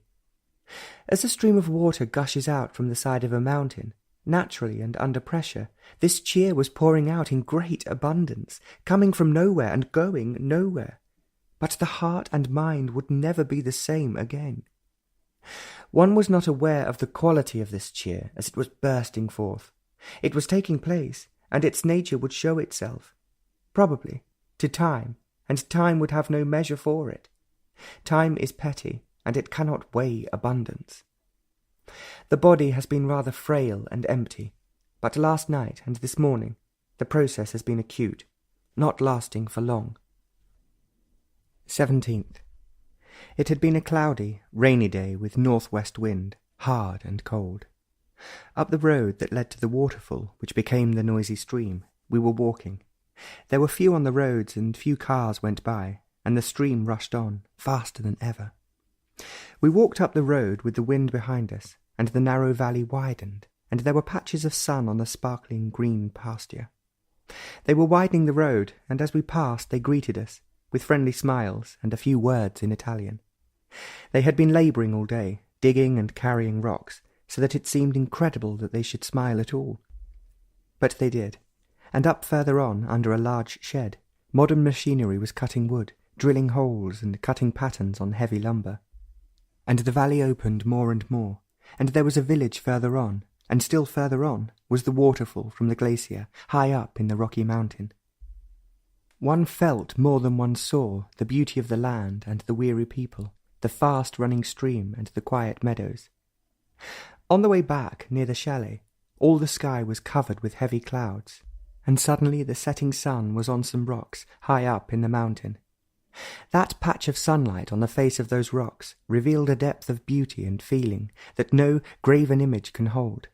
It was as though they were a light from within, a light of their own, serene and never fading. It was the end of the day.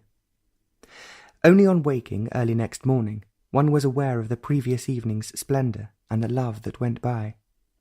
Consciousness cannot contain the immensity of innocence. It can receive it. It cannot pursue it nor cultivate it. The entire consciousness must be still, not wanting, not seeking, and never pursuing. The totality of consciousness must still, and only then, that which has no beginning and no end, can come into being. Meditation is the emptying of consciousness, not to receive, but to be empty of all and ever. There must be space for stillness, not the space created by thought and its activities, but that space that comes through denial and destruction, when there is nothing left of thought and its projection. In emptiness alone can there be creation. On waking early this morning, the beauty of that strength, with its innocency, was there, deep within and coming to the surface of the mind. It had the quality of infinite flexibility, but nothing could shape it.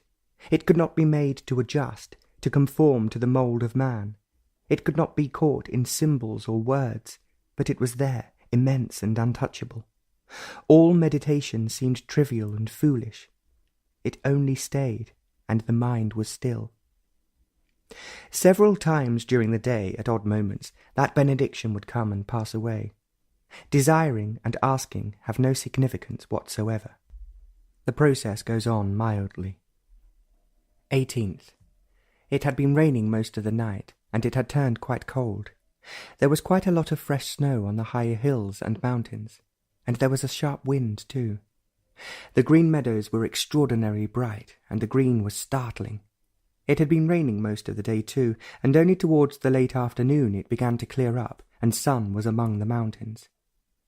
We were walking along a path that went from one village to another, a path that wound around farmhouses, among rich green meadows. The pylons that carried heavy electric cables stood startlingly against the evening skies. Looking up at these towering steel structures against scudding clouds, there was beauty and power. As one crossed over a wooden bridge, the stream was full, swollen by all this rain. It was running fast, with an energy and force that only mountain streams have. Looking up and down the stream, held in by tightly packed banks of rocks and trees, one was aware of the movement of time, the past, the present, and future. The bridge was the present, and all life moved and lived through the present. But beyond all this, there was along that rain-washed and slushy lane an otherness, a world which could never be touched by human thought, its activities and its unending sorrows. This world was not the product of hope nor of belief. One was not fully aware of it at that moment. There were too many things to observe, feel, and smell.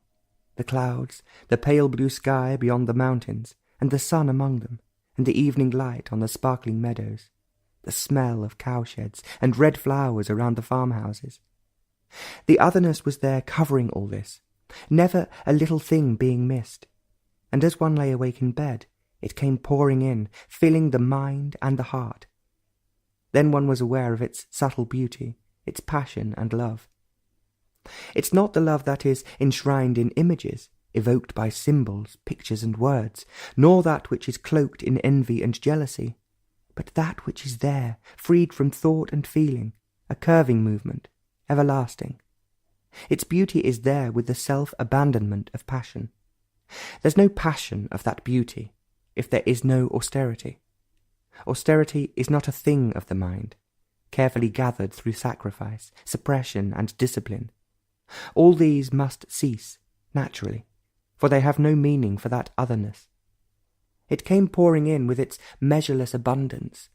This love had no centre, nor periphery, and it was so complete, so invulnerable, that there was no shadow in it, and so ever destructible. We always look from outside within. From knowledge we proceed to further knowledge, always adding, and the very taking away is another addition. And our consciousness is made up of 1,000 remembrances and recognitions, conscious of the trembling leaf, of the flower, of that man passing by, that child running across the field, conscious of the rock, the stream, the bright red flower, and the bad smell of a pigsty. From this remembering and recognizing, from the outward responses, we try to become conscious of the inner recesses, of the deeper motives and urges.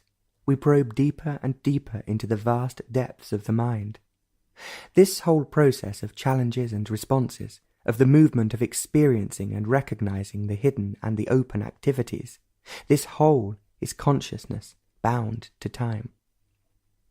The cup is not only the shape, the colour, the design, but also that emptiness inside the cup. The cup is the emptiness held within a form. Without that emptiness there would be no cup, nor form. We know consciousness by outer signs, but its limitations of height and depth, of thought and feeling. But all this is the outer form of consciousness. From the outer, we try to find the inner. Is this possible? Theories and speculations are not significant. They actually prevent all discovery. From the outer, we try to find the inner. From the known we probe, hoping to find the unknown. Is it possible to probe from the inner to the outer?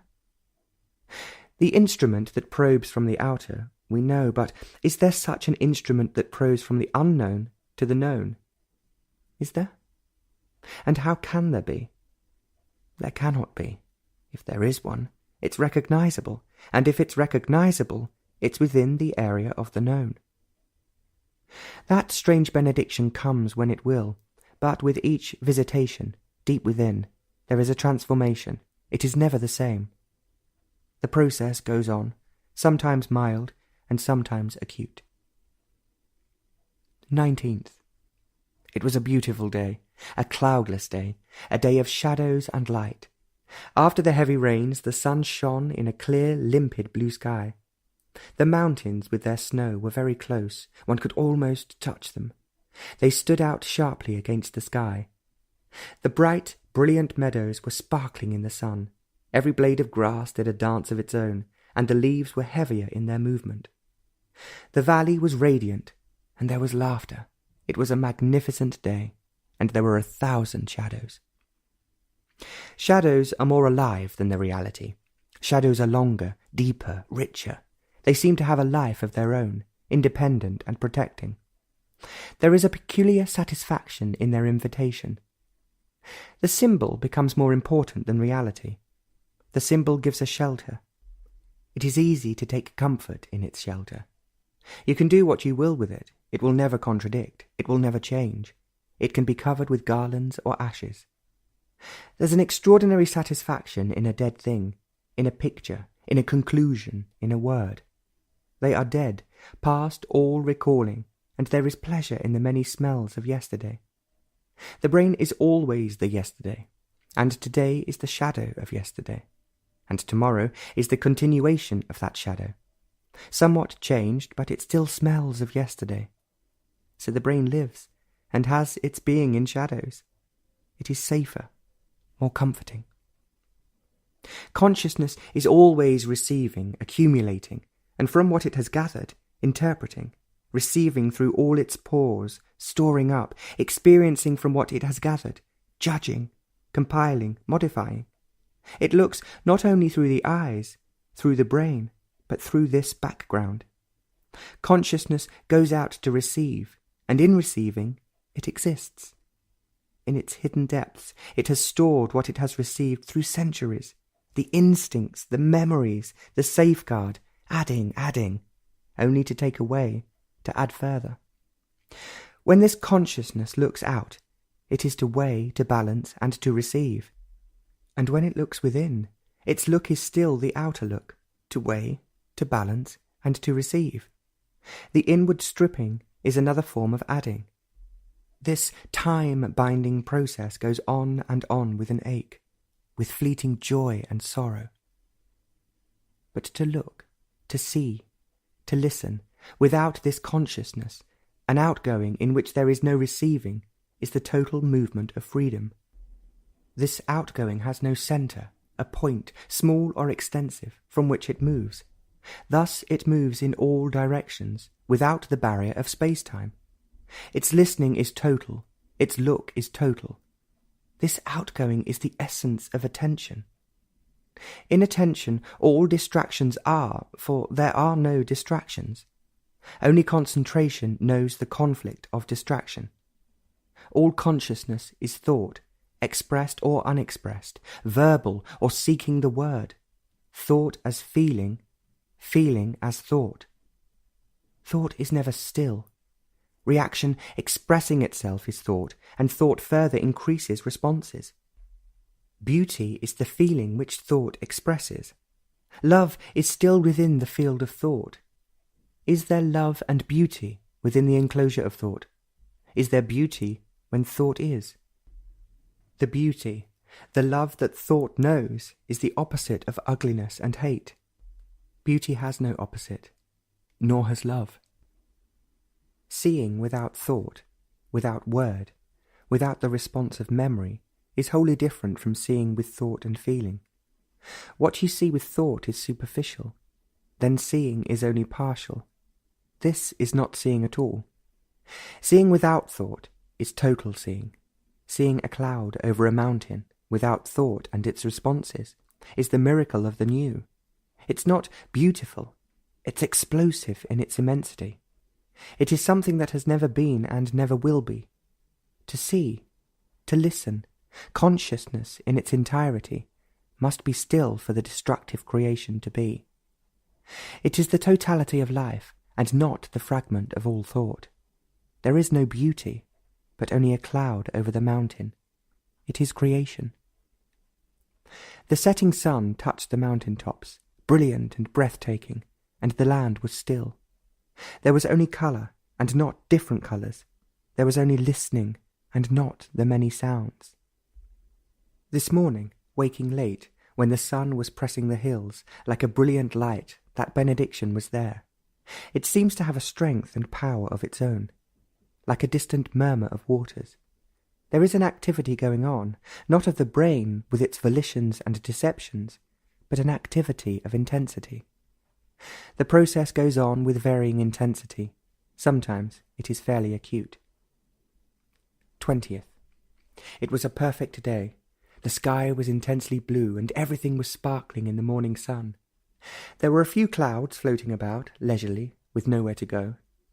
The sun on the fluttering leaves of aspen were brilliant jewels against the green sloping hills.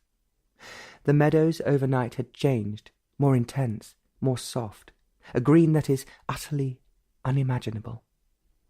There were 3 cows far up on the hill, lazily grazing, and their bells could be heard in the clear early morning air. They moved in a line, steadily chewing their way from one side of the meadow to the other, and the ski lift passed over them, and they never even bothered to look up or be disturbed. It was a beautiful morning, and the snow mountains were sharp against the sky, so clear that one could see the many small waterfalls. It was a morning of long shadows and infinite beauty. Strange how love has its being in this beauty. There was such gentleness that all things seemed to stand still, lest any movement should awaken a hidden shadow. And there were a few more clouds. It was a beautiful drive, in a car that seemed to enjoy what it was built for. It took every curve, however sharp, easily and willingly, and up the long incline it went, never grumbling, and there was plenty of power to go up wherever the road went. It was like an animal that knew its own strength. The road curved in and out through a dark sunlit wood, and every patch of light was alive, dancing with the leaves. Every curve of the road showed more light, more dances, more delight. Every tree, every leaf stood alone, intense and silent. You saw through a small opening of the trees a patch of startling green of a meadow that was open to the sun. It was so startling that one forgot that one was on a dangerous mountain road. But the road became gentle and lazily wound around to a different valley. The clouds were gathering in now, and it was pleasant not to have a strong sun. The road became almost flat, if a mountain road can be flat. It went on past a dark pine-covered hill, and there in front were the enormous, overpowering mountains, rocks and snow, green fields and waterfalls, small wooden huts, and the sweeping, curving lines of the mountain. One could hardly believe what the eyes saw. the overpowering dignity of those shaped rocks, the treeless mountain covered with snow, and crag after crag of endless rock, and right up to them were the green meadows, all held together in a vast embrace of a mountain. It was really quite incredible. There was beauty, love, destruction, and the immensity of creation. Not those rocks, not those fields, not those tiny huts. It wasn't in them or part of them. It was far beyond and above them. It was there with the majesty, with a roar that no eyes or ears could see or hear.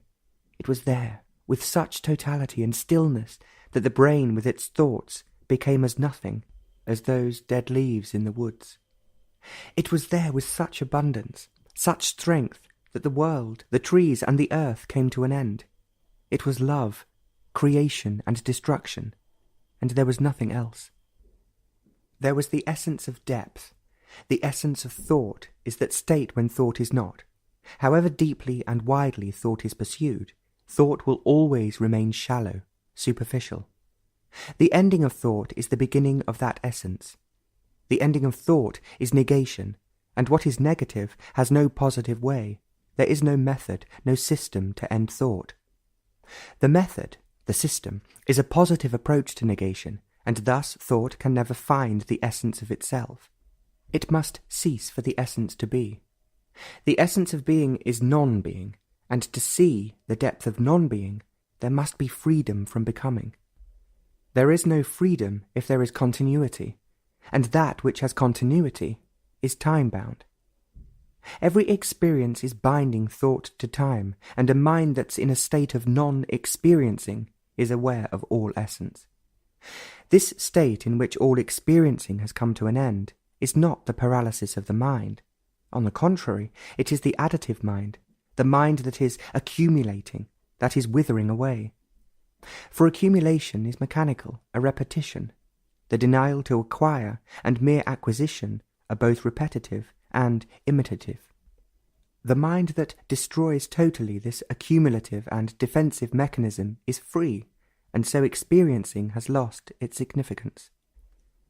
Then there is only the fact, and not the experiencing of the fact, the opinion of the fact, the evaluation of it, the beauty and non-beauty of it, is the experiencing of the fact. The experiencing of the fact is to deny it, to escape from it.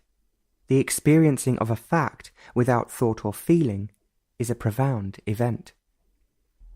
On waking this morning, there was that strange immobility of the body and of the brain. With it came a movement of entering into unfathomable depths of intensity and of great bliss, and there was that otherness. The process goes on mildly. 21st. Again it has been a clear sunny day, with long shadows and sparkling leaves. The mountains were serene, solid and close. The sky was of an extraordinary blue, spotless and gentle. Shadows filled the earth. It was a morning for shadows, the little ones and the big ones, the long, lean ones and the fat, satisfied ones, the squat, homely one and the joyful, sprightly ones. The rooftops of the farms and the chalets shone like polished marble, the new and the old.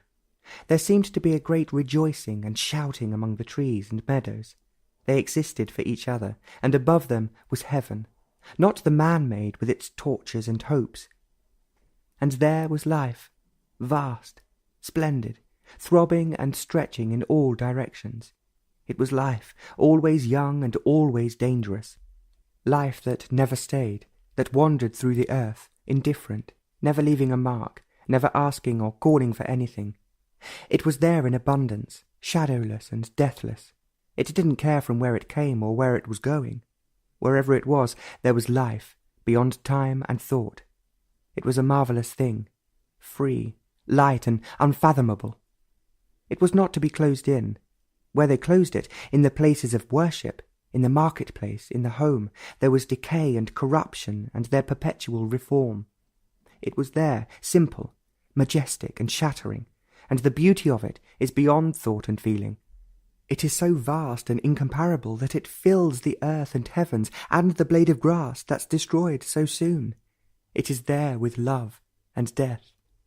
It was cool in the wood, with a shouting stream a few feet below. The pines shot up to the skies without ever bending to look at the earth. It was splendid there, with black squirrels eating tree mushrooms and chasing each other up and down the trees in narrow spirals. There was a robin that bobbed up and down, or what looked like a robin. It was cool and quiet there, except for the stream, with its cold mountain waters. And there it was, love, creation, and destruction, not as a symbol, not in thought and feeling, but an actual reality. You couldn't see it, feel it, but it was there, shatteringly immense, strong as 10,000, and with the power of the most vulnerable. It was there, and all things became still, the brain and the body. It was a benediction, and the mind was of it. There is no end to depth. The essence of it is without time and space. It's not to be experienced. Experience is such a tawdry thing, so easily got and so easily gone. Thought cannot put it together, nor can feeling make its way to it. These are silly and immature things. Maturity is not of time, a matter of age, nor does it come through influence and environment. It's not to be bought. Neither the books nor the teachers and saviours, the one or the many, can ever create the right climate for this maturity. Maturity is not an end in itself. It comes into being without thought cultivating it, darkly, without meditation, unknowingly. There must be maturity, that ripening in life, not the ripeness that is bred out of disease and turmoil, sorrow and hope. Despair and labour cannot bring this total maturity, but it must be there, unsought. For in this total maturity there is austerity, not the austerity of ashes and sackcloth, but that casual and unpremeditated indifference to the things of the world, its virtues, its gods, its respectability, its hopes and values. These must be totally denied for that austerity which comes with aloneness. No influence of society or of culture can ever touch this aloneness. But it must be there, not conjured up by the brain, which is the child of time and influence. It must come thunderingly out of nowhere. And without it, there's no total maturity. Loneliness, the essence of self-pity and self-defence, and life in isolation, in myth, in knowledge and idea, is far away from aloneness. In them there is everlasting attempt to integrate and ever breaking apart. Aloneness is a life in which all influence has come to an end. It is this aloneness that is the essence of austerity.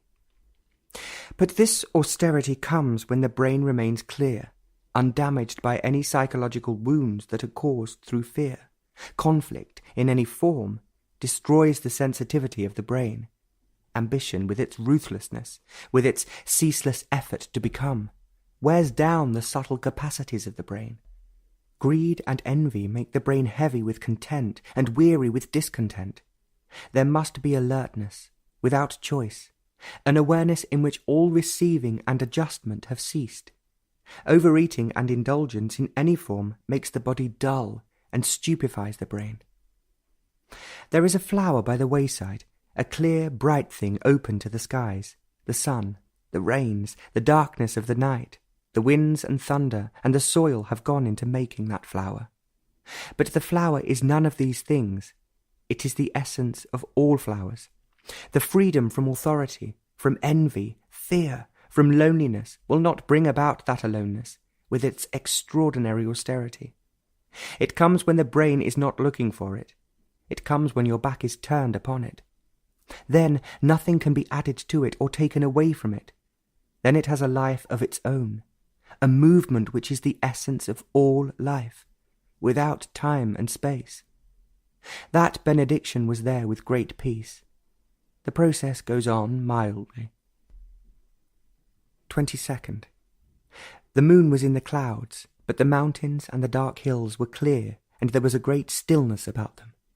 There was a large star just hanging over a wooded hill, and the only noise that came out of the valley was the mountain stream as it rushed over rocks. Everything was asleep, save the distant village. But its sound didn't come as high up as this. The noise of the stream soon faded. It was there, but it didn't fill the valley. There was no breeze, and the trees were motionless. There was the light of the pale moon on the scattered roofs, and everything was still, even the pale shadows. In the air there was that feeling of unbearable immensity, intense and insistent. It was not a fanciful imagination. Imagination ceases when there's reality. Imagination is dangerous. It has no validity. Only fact has. Fancy and imagination are pleasurable and deceptive, and they must be wholly banished. Every form of myth, fancy, and imagination must be understood, and this very understanding deprives them of their significance. It was there, and what was started as meditation ended. Of what significance is meditation when reality is there? It was not meditation that brought reality into being. Nothing can bring it into being. It was there in spite of meditation, but what was necessary was a very sensitive, alert brain which had stopped entirely, willingly and easily, its chatter and reason and non-reason. It had become very quiet, seeing and listening without interpreting, without classifying. It was quiet, and there was no entity or necessity to make it quiet. The brain was very still and very alive. That immensity filled the night, and there was bliss. It had no relationship with anything. It was not trying to shape, to change, to assert. It had no influence, and therefore was implacable. It was not doing good, not reforming. It was not becoming respectable and so highly destructive. But it was love, not the love which society cultivates, a tortured thing. It was the essence of the movement of life. It was there, implacable, destructive, with a tenderness that the new alone knows, as the new leaf of spring, and it will tell you. There was strength beyond measure, and there was power that only creation has, and all things were quiet. That one star that was going over the hill was now high up, and it was bright in its solitude. In the morning, while walking into the woods above the stream, with the sun on every tree, again it was there, that immensity so unexpected, so still, that one walked through it, marvelling. A single leaf was dancing rhythmically, and the rest of the abundant leaves were still. It was there, that love that's not within the scope of man's longing and measure. It was there, and thought could blow it away, and a feeling could push it away. It was there, never to be conquered, never to be caught. The word to feel is misleading. It's more than emotion, than a sentiment, than an experience, than touch or smell. Though that word is apt to be misleading, it must be used to communicate, and especially so when we are talking of essence. The feel of essence is not through the brain, nor through some fancy. It's not experienceable as a shock. Above all, it's not the word. You cannot experience it. To experience, there must be an experiencer, the observer. Experiencing without the experiencer is quite another matter. It is in this state in which there is no experiencer, no observer, that there is that feeling. It is not intuition, which the observer interprets or follows blindly or with reason. It is not the desire, longing, transformed into intuition or the voice of God, evoked by politicians and religio-social reformers. It's necessary to get away from all this, far away to understand this feeling, this seeing, this listening. To feel demands the austerity of clarity, in which there is no confusion and conflict. The feeling of essence comes when there is simplicity to pursue to the very end, without any deviation, sorrow, envy, fear, ambition, and so on. This simplicity is beyond the capacity of the intellect. Intellect is fragmentary. This pursuit is the highest form of simplicity, not the mendicant's robe or one meal a day. The feeling of essence is the negation of thought and its mechanical capacities, knowledge and reason. Reason and knowledge are necessary in the operation of mechanical problems, and all the problems of thought and feeling are mechanical. It's this negation of the machinery of memory, whose reaction is thought, that must be denied in the pursuit of the essence. Destroy to go to the very end. Destruction is not of the outer things, but of the psychological refuges and resistances, the gods and their secret shelters. Without this, there's no journey into that depth whose essence is love, creation, and death. On waking early this morning, the body and the brain lay motionless, for there was that power and strength which is a benediction. The process is gentle. 23rd. There were a few wandering clouds in the early morning sky, which was so pale, quiet, and without time. The sun was waiting for the excellency of the morning to finish. The dew was on the meadows, and there was no shadows, and the trees were alone, waiting for them. It was very early, and even the stream was hesitant to make its boisterous run. It was quiet, and the breeze hadn't yet awakened, and the leaves were still. There was no smoke yet from any of the farmhouses, but the roofs began to glow with the coming light. The stars were yielding reluctantly to dawn, and there was that peculiar silent expectation when the sun is about to come. The hills were waiting, and so were the trees and meadows open in their joy. Then the sun touched the mountain tops, a gentle, soothing touch, and the snow became bright with the early morning light. The leaves began to stir from the long night, and smoke was going straight up from one of the cottages, and the stream was chattering away without any restraint. And slowly, hesitantly, and with delicate shyness, the long shadows spread across the land. The mountains cast their shadows on the hills, and the hills on the meadows, and the trees were waiting for their shadows. But soon they were there, the light ones and the deep ones, the feathery and the heavy, and the aspens were dancing. The day had begun. Meditation is this attention in which there is an awareness, without choice, of the movement of all things, the cawing of the crows, the electric saw ripping through the wood, the trembling of leaves, the noisy stream, a boy calling, the feelings, the motives, the thoughts chasing each other and going deeper, the awareness of total consciousness. And in this attention, time as yesterday pursuing in the space of tomorrow, and the twisting and turning of consciousness has become quiet and still. In this stillness there is an immeasurable, not comparable movement, a movement that has no being. That's the essence of bliss and death and life.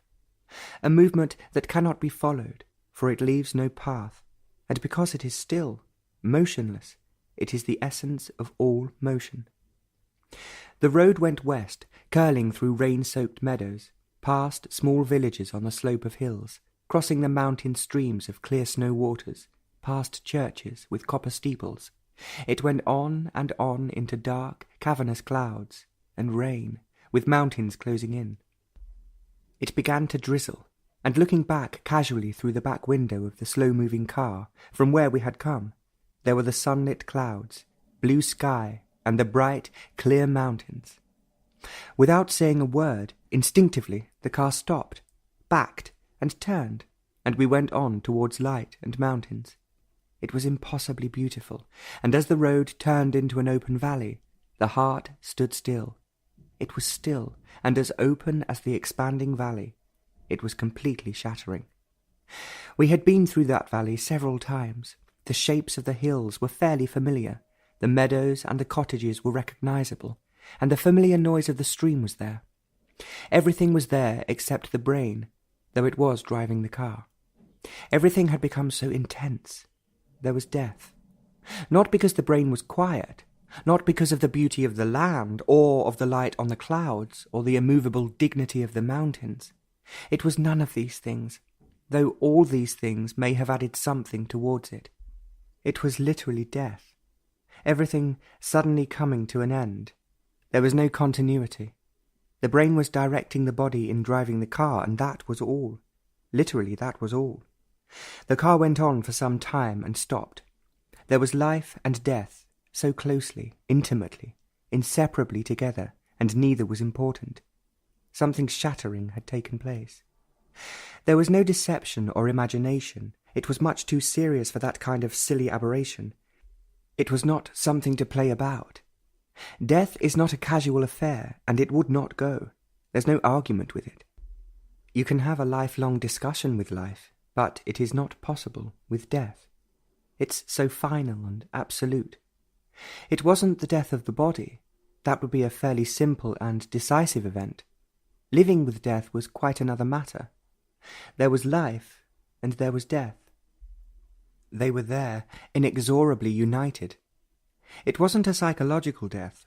It wasn't a shock that drove out all thought, all feeling. It wasn't a sudden aberration of the brain, nor a mental illness. It was none of these things, nor a curious decision of a brain that was tired or in despair. It wasn't an unconscious wish for death.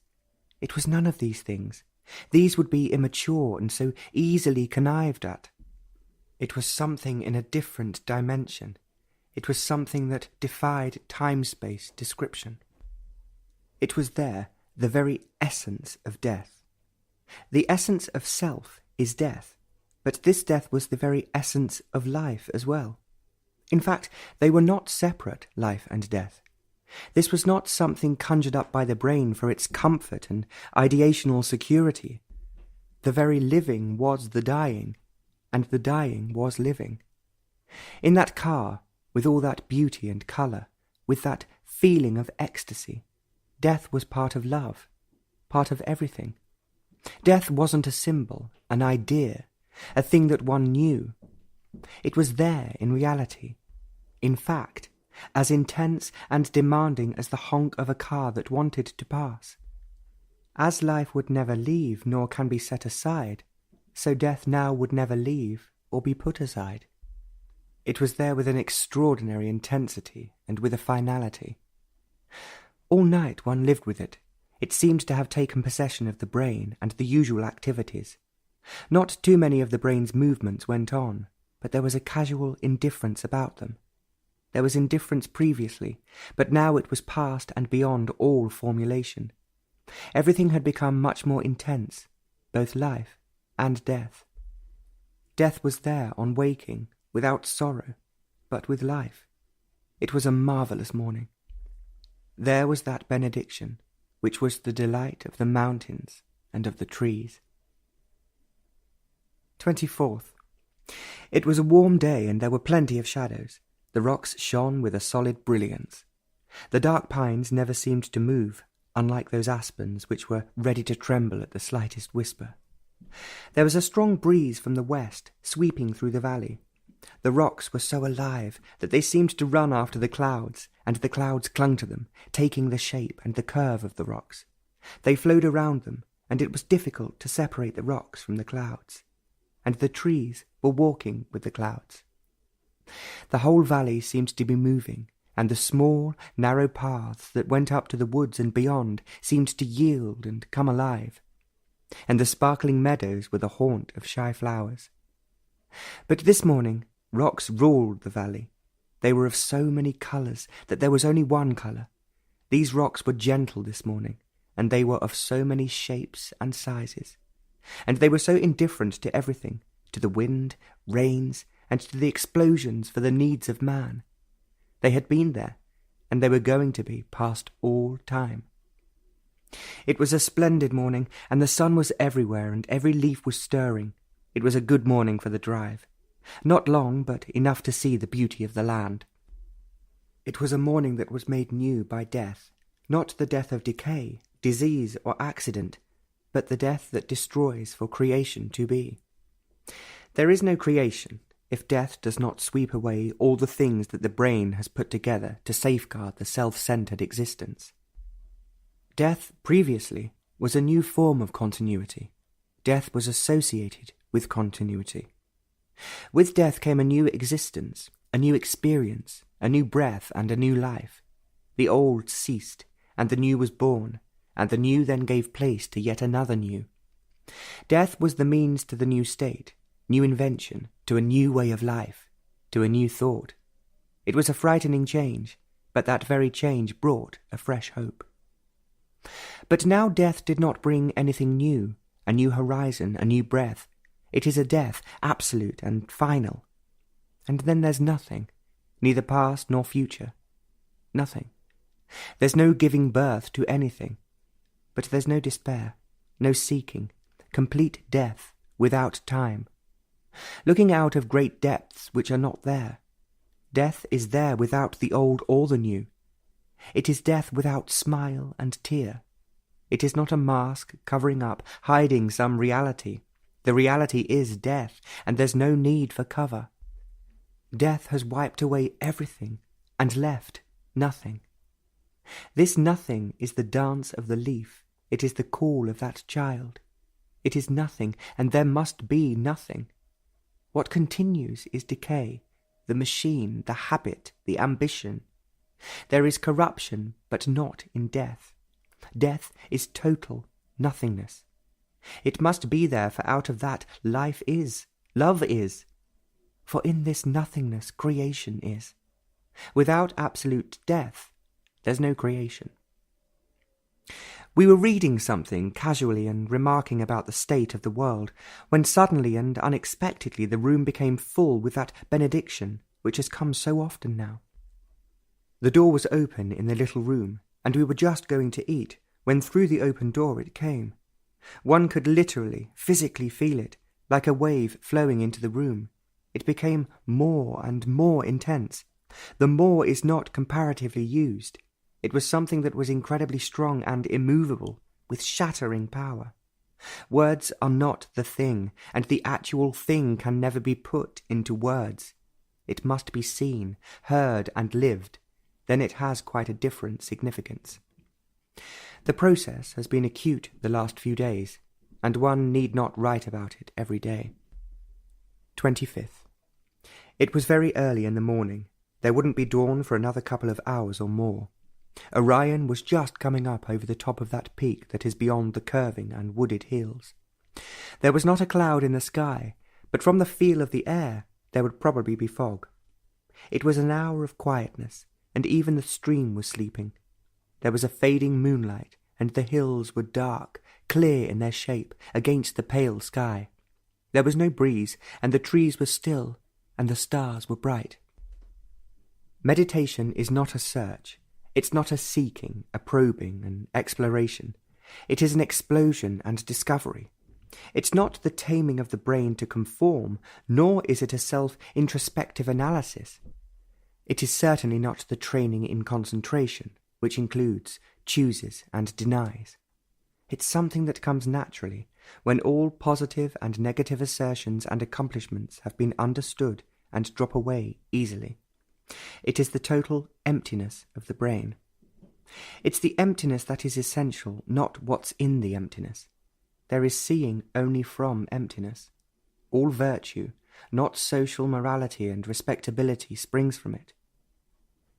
It's out of this emptiness love comes, otherwise it's not love. Foundation of righteousness is in this emptiness. It's the end and beginning of all things. Looking out of the window, as Orion was climbing higher and higher, the brain was intensely alive and sensitive, and meditation became something entirely different. Something which the brain could not cope with, and so fell back upon itself and became silent. The hours till dawn and after seemed to have had no beginning, and as the sun came up, the mountains and the clouds caught its first rays, and there was astonishment in splendour, and day began. Strangely, meditation went on. 26th. It had been a beautiful morning, full of sunshine and shadows. The garden in the nearby hotel was full of colours, all colours, and they were so bright, and the grass so green, that they hurt the eye and the heart. And the mountains beyond were glistening with a freshness and a sharpness, washed by the morning dew. It was an enchanting morning, and there was beauty everywhere. Over the narrow bridge, across the stream, up a path into the wood, where the sunshine was playing with the leaves. They were trembling and their shadows moved. They were common plants, but they outdid in their greenness and freshness all the trees that soared up to the blue skies. You could only wonder at all this delight, at the extravagance, at the trembling. You could not but be amazed at the quiet dignity of every tree and plant, and at the endless joy of those black squirrels with long, bushy tails. The waters of the stream were clear and sparkling in the sun that came through the leaves. It was damp in the wood and pleasant. Standing there, watching the leaves dancing away, suddenly there was the otherness, a timeless occurrence, and there was stillness. It was a stillness in which everything moved, danced, and shouted. It wasn't a stillness which comes when a machine stops working. Mechanical stillness is one thing, and the stillness in emptiness is another. The one is repetitive, habitual, corrupting, which the conflicting and weary brain seeks as a refuge. The other is exploding, never the same. It cannot be searched out, is never repetitive, and so it does not offer any shelter. Such a stillness came and stayed as we wandered along, and the beauty of the wood intensified, and the colours exploded to be caught on the leaves and flowers. It was not a very old church, about the beginning of the 17th century. At least it said so over the arch. It had been renovated, and the wood was light-coloured pine, and the steel nails looked bright and polished, which was impossible, of course. One was almost sure that those who had gathered there to listen to some music never looked at those nails all over the ceiling. It was not an orthodox church. There was no smell of incense, candles, or images. It was there, and the sun came in through the windows. There were many children, told not to talk or play, which didn't prevent them from being restless, looking terribly solemn, and their eyes ready to laugh. One wanted to play, come close, but was too shy to come any nearer. They were rehearsing for the concert that evening, and everyone was dutifully solemn, and there was interest.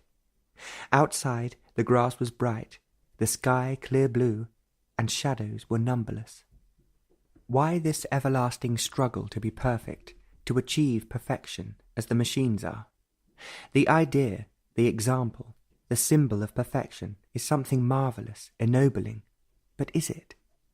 Of course there's the attempt to imitate the perfect example. Is imitation perfection?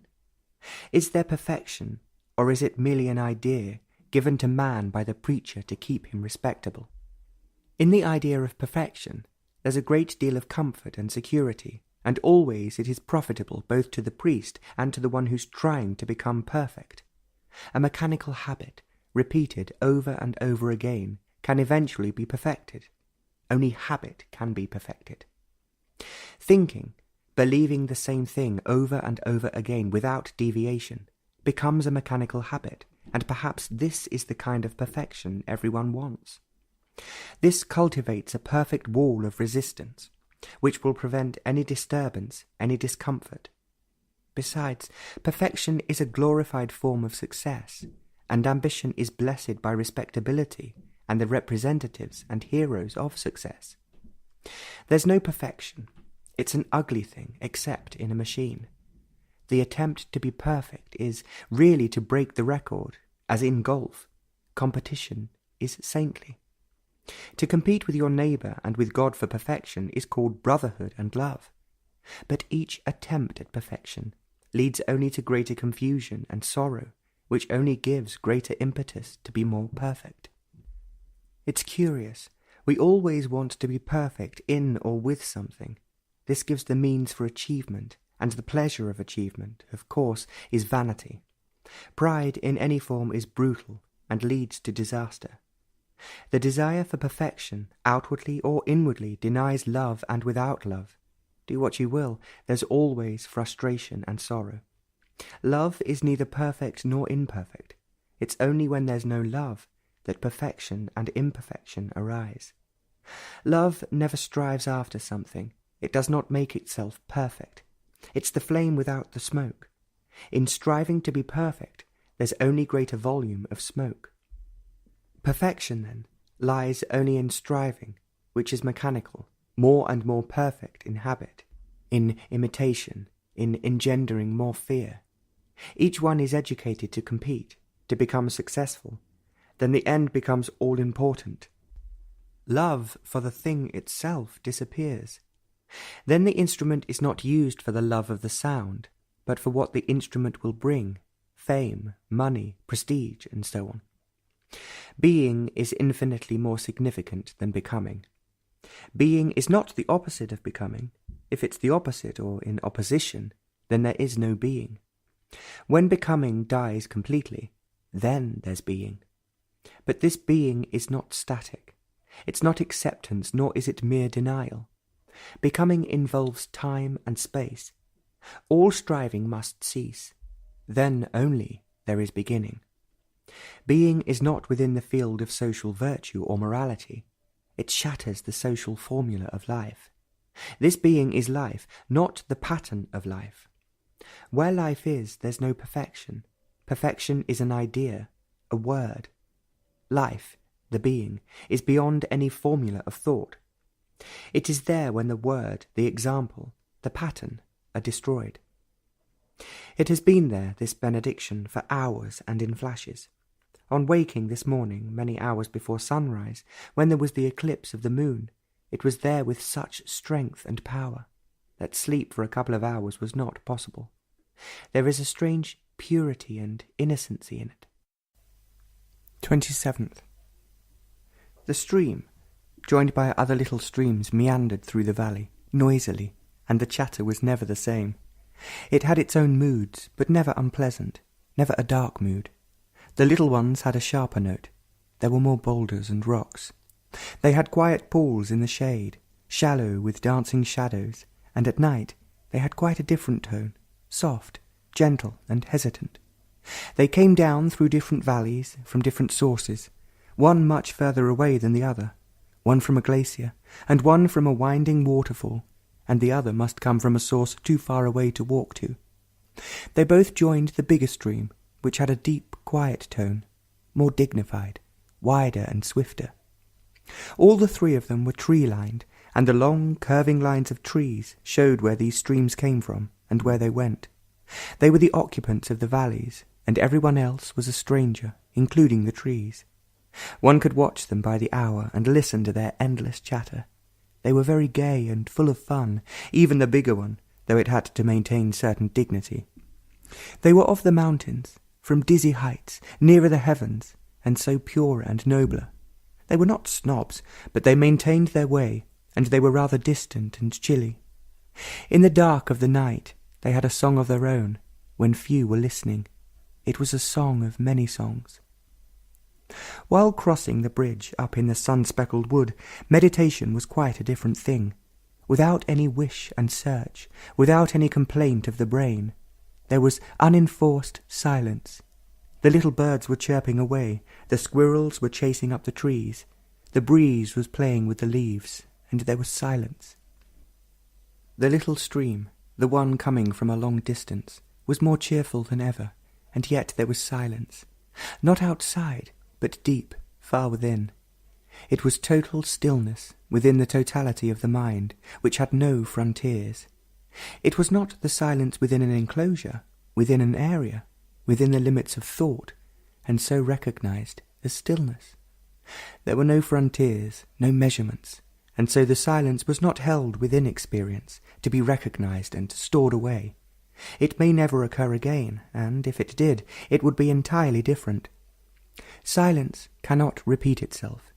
Only the brain through memory and recollection can repeat what had been, but what had been is not the actual. Meditation was this total absence of consciousness put together through time and space. Thought, the essence of consciousness, cannot, do what it will, bring about this stillness.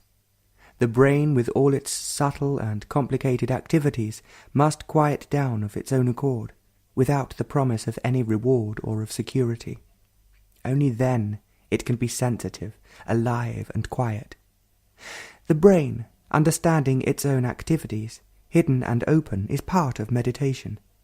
It's the foundation in meditation. Without it, meditation is only self-deception, self-hypnosis, which has no significance whatsoever. There must be silence for the explosion of creation. Maturity is not of time and age. There is no interval between now and maturity. There is never in the meantime. Maturity is that state when all choice has ceased. It's only the immature that choose and know the conflict of choice. In maturity there's no direction, but there's a direction which is not a direction of choice. Conflict, at any level, at any depth, indicates immaturity. There's no such thing as becoming mature, except organically. The mechanical inevitability of certain things to ripen. The understanding which is the transcending of conflict, in all its complex varieties, is maturity. However complex it is, and however subtle, the depth of conflict within and without can be understood. Conflict, frustration, fulfillment is one single movement, within and without. The tide that goes out must come in, and for that movement itself, called the tide, there's no out and in. Conflict in all its forms must be understood, not intellectually, but actually coming emotionally into contact with conflict. The emotional contact, the shock, is not possible if it is intellectually, verbally accepted as necessary or denied sentimentally. Acceptance or denial does not alter a fact, nor will reason bring about a necessary impact. What does is seeing the fact. There's no seeing if there is condemnation, or justification, or identification with the fact. Seeing is only possible when the brain is not actively participating, but observing, abstaining from classification, judgment, and evaluation. There must be conflict when there is the urge to fulfill, with its inevitable frustrations. There is conflict when there is ambition, with its subtle and ruthless competition. Envy is part of this ceaseless conflict, to become, to achieve, to succeed. There's no understanding in time. Understanding does not come tomorrow. It will never come tomorrow.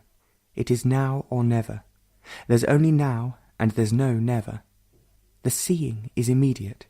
When from the brain the significance of seeing, understanding, eventually is wiped away, then seeing is immediate. Seeing is explosive, not reasoned, calculated. It is fear that often prevents seeing, understanding. Fear with its defences and its courage is the origin of conflict. The seeing is not only with the brain, but also beyond it. Seeing the fact brings its own action, entirely different from the action of idea, thought. Action from idea, thought, breeds conflict. Action then is an approximation, comparison with the formula, with the idea, and this brings conflict. There's no end to conflict, small or great, in the field of thought. The essence of conflict is non-conflict, which is maturity. On waking very early in the morning, that strange benediction was meditation, and meditation was that benediction. It was there with great intensity, while one walked in a peaceful wood. 28th. It had been rather a hot sunny day, hot even at this altitude. The snow on the mountains was white and glistening. It had been sunny and hot for several days, and the streams were clear, and the sky pale blue, but there was still that mountain intensity about the blue.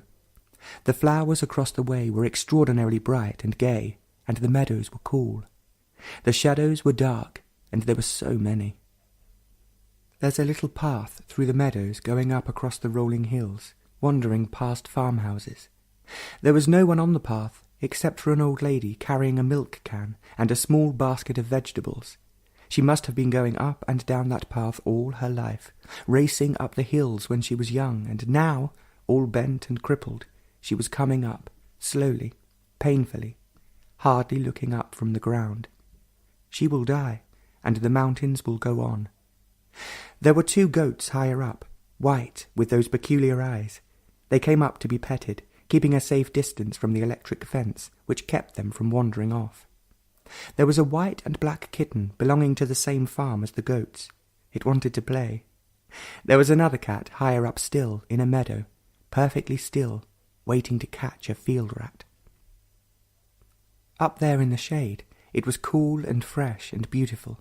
The mountains and the hills, the valleys and the shadows. The land was boggy in places, and there grew weeds, short and golden-coloured, and among the gold were white flowers. But this was not all. Going up and coming down, there was during that whole hour and a half that strength which is a benediction. It has the quality of enormous and impenetrable solidity. No matter could have, possibly, that solidity. Matter is penetrable, can be broken down, dissolved, vaporized. Thought and feeling have certain weight. They can be measured, and they too can be changed, destroyed, and nothing left of them. But this strength, which nothing could penetrate nor dissolve, was not the projection of thought, and certainly not matter. This strength was not an illusion, a creation of a brain that was secretly seeking power, or that strength that power gives. No brain could formulate such strength, with its strange intensity and solidity. It was there, and no thought could invent it or dispel it. There comes an intensity when there is no need for anything. Food, clothes, and shelter are necessities, and they are not needs. The need is the hidden craving which makes for attachment. The need for sex, for drinking, for fame, for worship, with their complex causes. The need for self-fulfillment, with its ambitions and frustrations. The need for God, for immortality. All these forms of need inevitably breed that attachment which causes sorrow, fear, and the ache of loneliness. The need to express oneself through music, through writing or through painting, and through some other means, makes for desperate attachment to the means. A musician who uses his instrument to achieve fame, to become the best, ceases to be a musician. He does not love music, but the profits of music. We use each other in our needs, and call it by sweet-sounding names. Out of this grows despair and unending sorrow. We use God as a refuge, as a protection, like some medicine, and so the church, the temple, with its priests become very significant when they have no significance. We use everything, machines, techniques for our psychological needs, and there is no love for the thing itself. There is love only when there is no need. The essence of the self is this need, and the constant change of needs, and the everlasting search from one attachment to another, from one temple to another, from one commitment to another. To commit oneself to an idea, to a formula, to belong to something, to some sect, to some dogma, is the drive of need. The essence of the self, which takes the form of most altruistic activities. It's a cloak, a mask. The freedom from need is maturity. With this freedom comes intensity, which has no cause and no profit. 29th. There is a path beyond the few scattered chalets and farmhouses that goes through the meadows and barbed wire fences. Before it goes down, there is a magnificent view of the mountains with their snows and glacier, of the valley and of the little town with so many shops. From there one can see the source of one stream and the dark pine-covered hills. The lines of these hills against the evening sky were magnificent, and they seemed to tell of so many things. It was a lovely evening. There hadn't been a cloud in the sky all day long, and now the purity of the sky and of the shadows was startling, and the evening light was a delight. The sun was going down behind the hills, and they were casting their great shadows across other hills and meadows. Crossing another grassy field, the path went down rather steeply, and joined a bigger and wider path, which went through the woods. There was no one on that path. It was deserted, and it was very quiet in the woods, except for the stream, which seemed to be noisier before it quietened down for the night. There were tall pines there, and a perfume in the air. Suddenly, as the path turned, through a long tunnel of trees, was a patch of green and a newly cut piece of pine wood with the evening sun on it. It was startling in its intensity and joy. One saw it, and all space and time disappeared. There was only that patch of light, and nothing else. It was not that one became that light, or one identified oneself with that light. The sharp activities of the brain had stopped, and one's whole being was there with that light. The trees, the path, the noise of the stream had completely disappeared, and so had the 500 yards and more between the light and the observer. The observer had ceased, and the intensity of that patch of evening sun was the light of all the worlds. The light was all heaven, and that light was the mind. Most deny certain superficial and easy things. There are others who go far in their denial, and there are those who deny totally.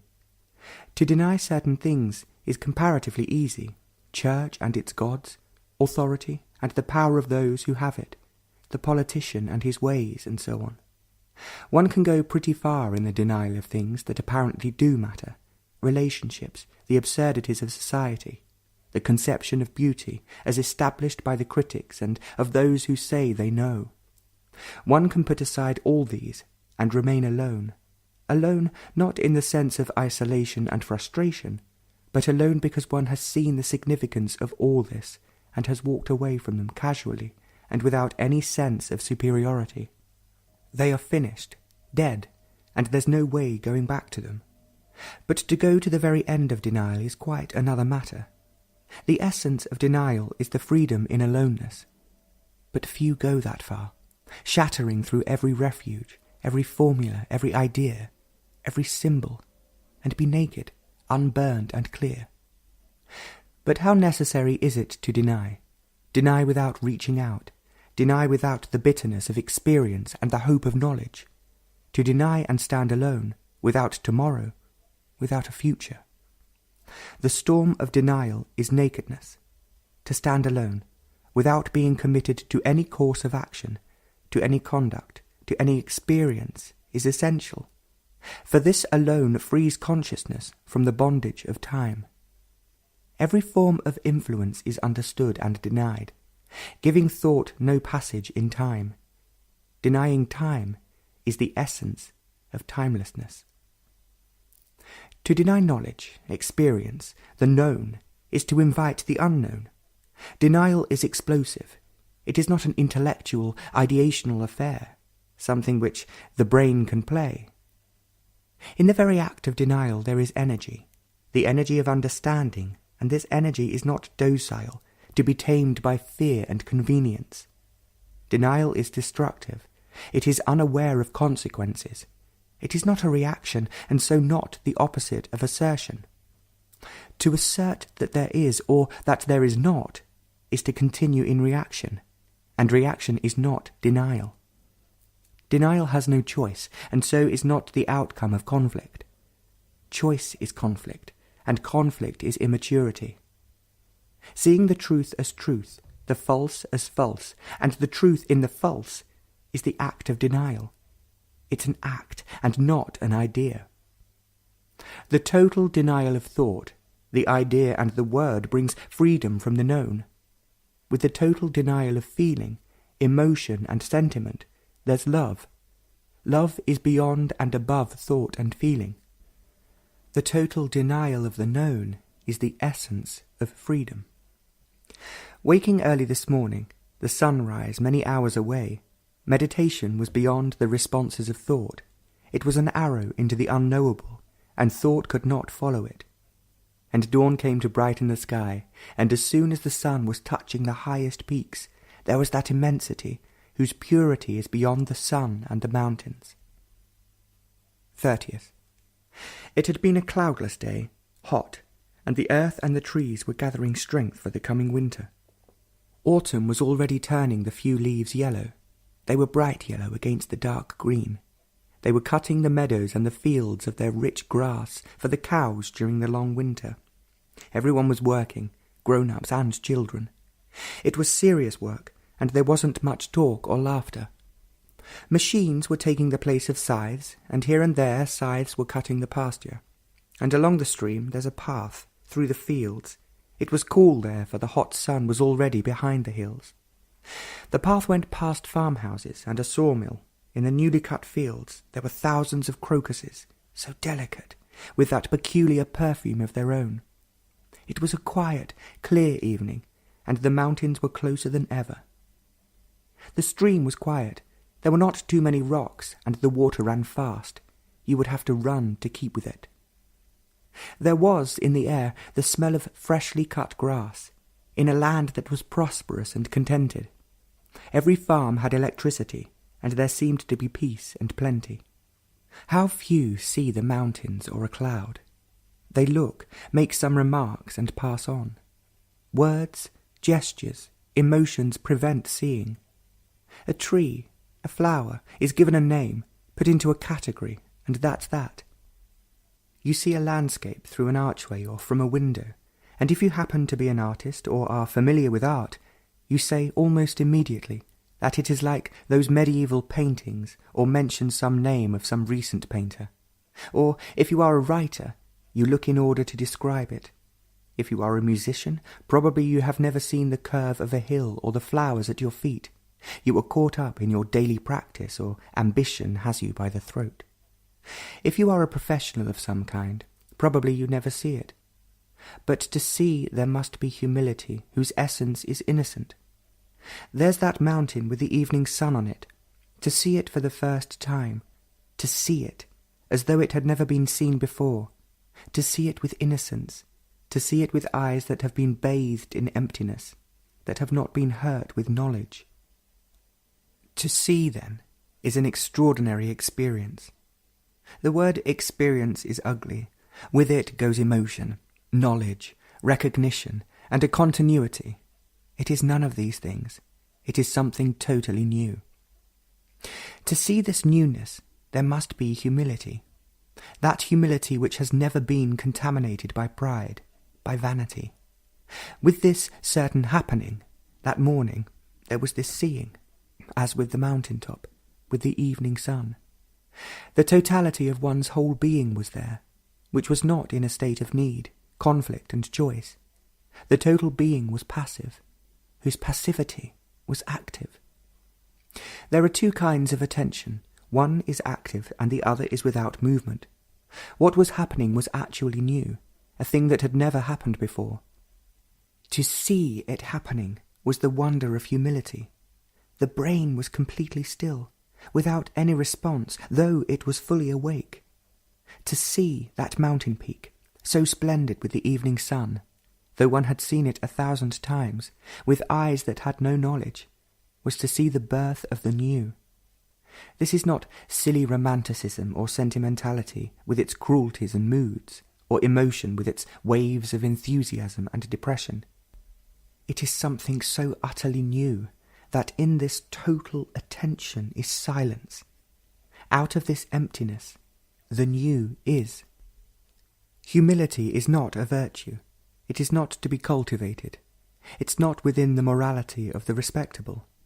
The saints do not know it, for they are recognized for their saintliness.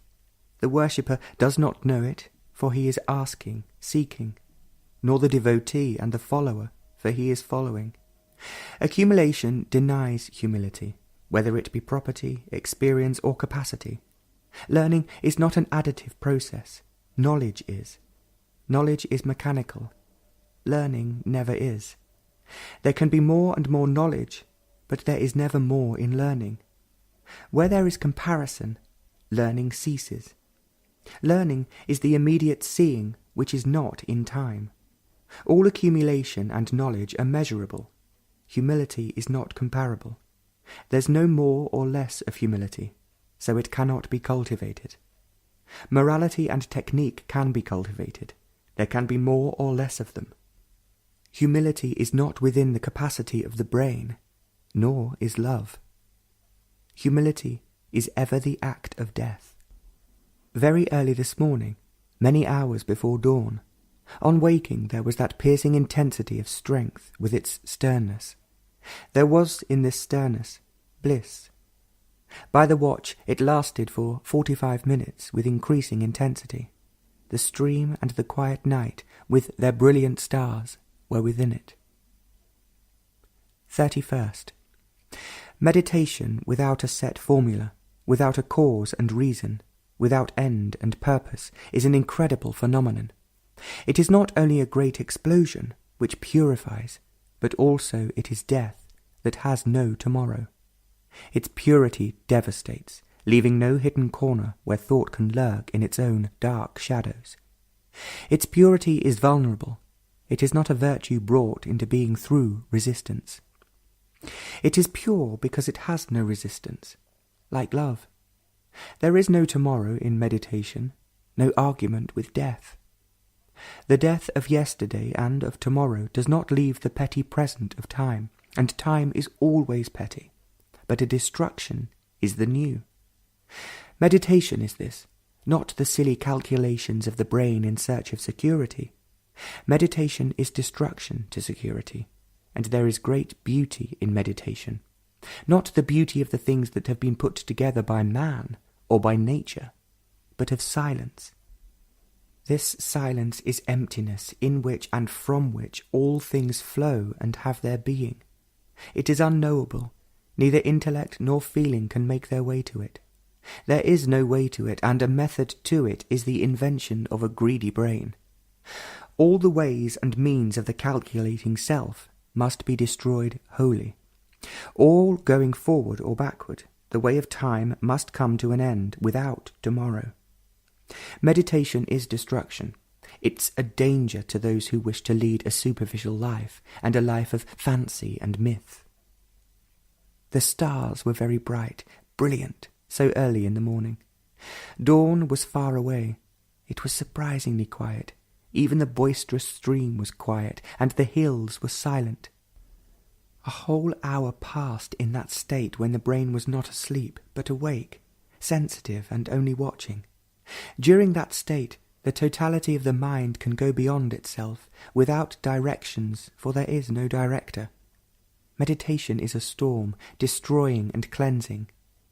Then, far away, came dawn. In the east, there was spreading light, so young and pale, so quiet and timid. It came past those distant hills, and it touched the towering mountains and the peaks. In groups and singly, the trees stood still. The aspen began to wake up, and the stream shouted with joy. That white wall of a farmhouse facing west became very white. Slowly, peacefully, almost begging, it came and filled the land. Then the snow peaks began to glow, bright rose, and the noises of the early morning began. 3 crows flew across the sky, silently, all in the same direction. From far came the sound of a bell on a cow, and still there was quiet. Then a car was coming up the hill, and day began. On that path in the wood, a yellow leaf fell. For some of the trees autumn was here. It was a single leaf, with not a blemish on it, unspotted, clean. It was the yellow of autumn. It was still lovely in its death. No disease had touched it. It was still the fullness of spring and summer, and still all the leaves of that tree were green. It was death in glory. Death was there, not in the yellow leaf, but actually there. Not an inevitable, traditionalized death, but that death which is always there. It was not a fancy, but a reality that could not be covered up. It is always there round every bend of a road, in every house, with every god. It was there with all its strength and beauty. You can't avoid death. You may forget it, you may rationalize it, or believe that you will be reborn or resurrected. Do what you will, go to any temple or book, it is always there, in festival and in health. You must live with it to know it. You can't know it if you are frightened of it. Fear only darkens it. To know it, you must love it. To live with it, you must love it. The knowledge of it isn't the ending of it. It's the end of knowledge, but not of death. To love is not to be familiar with it. You can't be familiar with destruction. You can't love something you don't know, but you don't know anything, not even your wife or your boss, let alone a total stranger. But yet, you must love it, the stranger, the unknown. You only love that of which you are certain, that which gives comfort, security.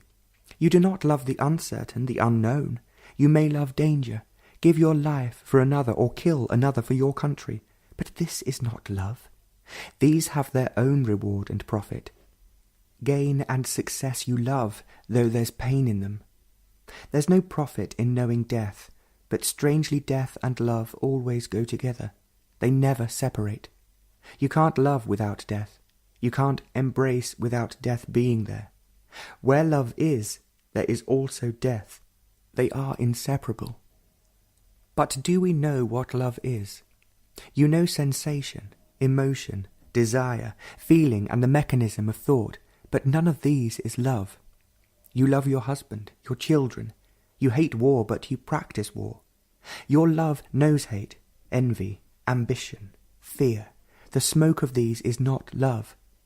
Power and prestige you love, but power and prestige are evil, corrupting.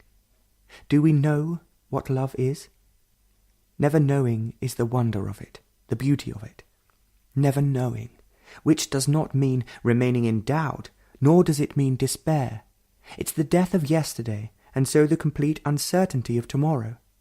Love has no continuity, nor has death. Only memory and the picture in the frame have continuity, but these are mechanical, and even machines wear out, yielding place to new pictures, new memories. What has continuity is ever decaying, and what decays isn't death.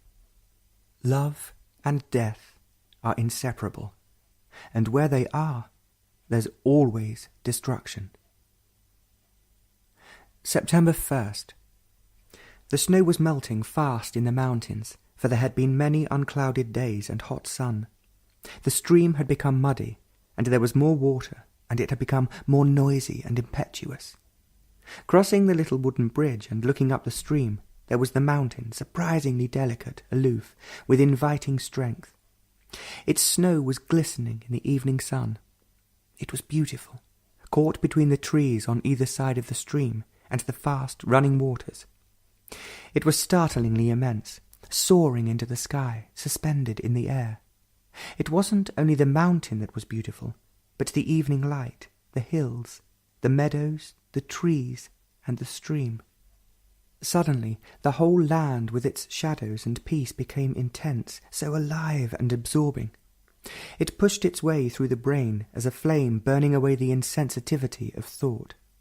The sky, the land, and the watcher, all were caught up in this intensity, and there was only the flame and nothing else. Meditation during that walk, beside the stream on a path which meandered gently through many green fields, was not there because of silence or because the beauty of the evening absorbed all thought. It went on in spite of some talk. Nothing could interfere with it. Meditation went on, not unconsciously somewhere in the recesses of the brain and memory, but it was there, taking place, like the evening light among the trees. Meditation is not a purposeful pursuit which breeds distraction and conflict. It's not the discovery of a toy that will absorb all thought, as a child is absorbed by a toy. It's not the repetition of a word to still the mind. It begins with self-knowing and goes beyond knowing. On the walk, it was going on, stirring deeply and moving in no direction. Meditation was going on beyond thought, conscious or hidden, and a seeing beyond the capacity of thought. Look beyond the mountain. In that look are the nearby houses, the meadows, the shapely hills, and the mountains themselves. When you drive a car, you look well ahead, 300 yards or more. That look takes in the side roads, that car that is parked, the boy that is crossing, and the lorry that's coming towards you. But if you merely watched the car ahead of you, you would have an accident. The distant look includes the near, but looking at what is near does not include the distant. Our life is spent in the immediate, in the superficial. Life in totality gives attention to the fragment, but the fragment can never understand the totality. Yet this is what we are always attempting to do, hold on to the little, and yet try to grasp the whole. The known is always the little, the fragment, and with the small we seek the unknown. We never let the little go. Of the little we are certain, in it we are secure, at least we think we are. But actually we can never be certain about anything, except probably about superficial and mechanical things, and even they fail. More or less we can rely on outward things, like trains, to operate and be certain of them. Psychologically, inwardly, however much we may crave it, there's no certainty, no permanency, neither in our relationships, in our beliefs, in the gods of our brain. The intense longing for certainty, for some kind of permanency, and the fact that there is no permanency whatsoever, is the essence of conflict, illusion, and reality. The power to create illusion is vastly more significant to understand than to understand reality. The power to breed illusion must cease completely, not to gain reality, There's no bargaining with fact. Reality is not a reward. The false must go, not to gain what's true, but because it's false. Nor is there renunciation. Second, it was a beautiful evening in the valley, along the stream, the green meadows, so rich in pasturage, the clean farmhouses and the rapturous clouds, so full of colour and clarity. There was one that hung over the mountain with such vivid brilliancy that it seemed to be the favourite of the sun. The valley was cool, pleasant, and so intensely alive. There was a quietness about it and a peace. Modern farm machinery was there, but they still used the scythe, and the pressure and the brutality of civilization hadn't touched it. The heavy electric cables on pylons ran through the valley, and they too seemed a part of that unsophisticated world. As we walked along the narrow grassy path through fields, the mountains with their snow and colour seemed so close and delicate, so utterly unreal. The goats were bleating to be milked. Quite unexpectedly, all this extravagant beauty, colour, the hills, this rich earth, this intense valley, all this was within one. It wasn't within one. One's own heart and brain were so completely open, without the barrier of time and space, so empty of thought and feeling, that there was only this beauty, without sound or form. It was there, and everything else ceased to be. The immensity of this love, with beauty and death, was there, filling the valley, and one's whole being, which was that valley. It was an extraordinary evening. There's no renunciation. What is given up is ever there, and renunciation, giving up, sacrifice do not exist when there is understanding. Understanding is the very essence of non-conflict. Renunciation is conflict. To give up is the action of will, which is born of choice and conflict. To give up is to exchange, and in exchange there is no freedom, but only more confusion and misery. Paris, September 4th. Coming down from the valleys and high mountains into a big, noisy, dirty town affects the body. It was a lovely day when we left, through deep valleys, waterfalls, and deep woods, to a blue lake and wide roads. It was a violent change from the peaceful, isolated place to a town that's noisy night and day, to a hot, clammy air. Sitting quietly in the afternoon, looking over the rooftops, watching the shape of roofs and their chimneys most unexpectedly, that benediction, that strength, that otherness, came with gentle clarity. It filled the room and remained. It is here as this is being written. 5th. Seen from the top of an 8th-floor window, the trees along the avenue were becoming yellow, russet and red in the midst of a long line of rich green. From this height, the tops of the trees were brilliant in their colour, and the roar of the traffic came up through them, somewhat softening the noise. There's only colour, not different colours. There's only love, and not different expressions of it. The different categories of love are not love. When love is broken up into fragmentation, as divine and carnal, it ceases to be love. Jealousy is the smoke that smothers the fire, and passion becomes stupid without austerity.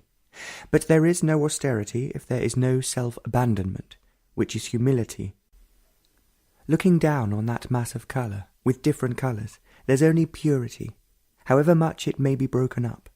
But impurity, however much it may be changed, covered over, resisted, will always remain impure, like violence. Purity is not in conflict with impurity. Impurity can never become pure, any more than violence can become non-violence. Violence simply has to cease. There are 2 pigeons who have made their home under the slate roof across the courtyard. The female goes in first, and then slowly, with great dignity, the male follows, and then for the night they remain there. Early this morning they came out, the male first, and then the other. They stretched their wings, preened, and lay down flat on the cold roof. Soon, from nowhere, other pigeons came, a dozen of them. They settled around these two, preening, cooing, pushing each other in a friendly way. Then, all of a sudden, they all flew away, except the first two.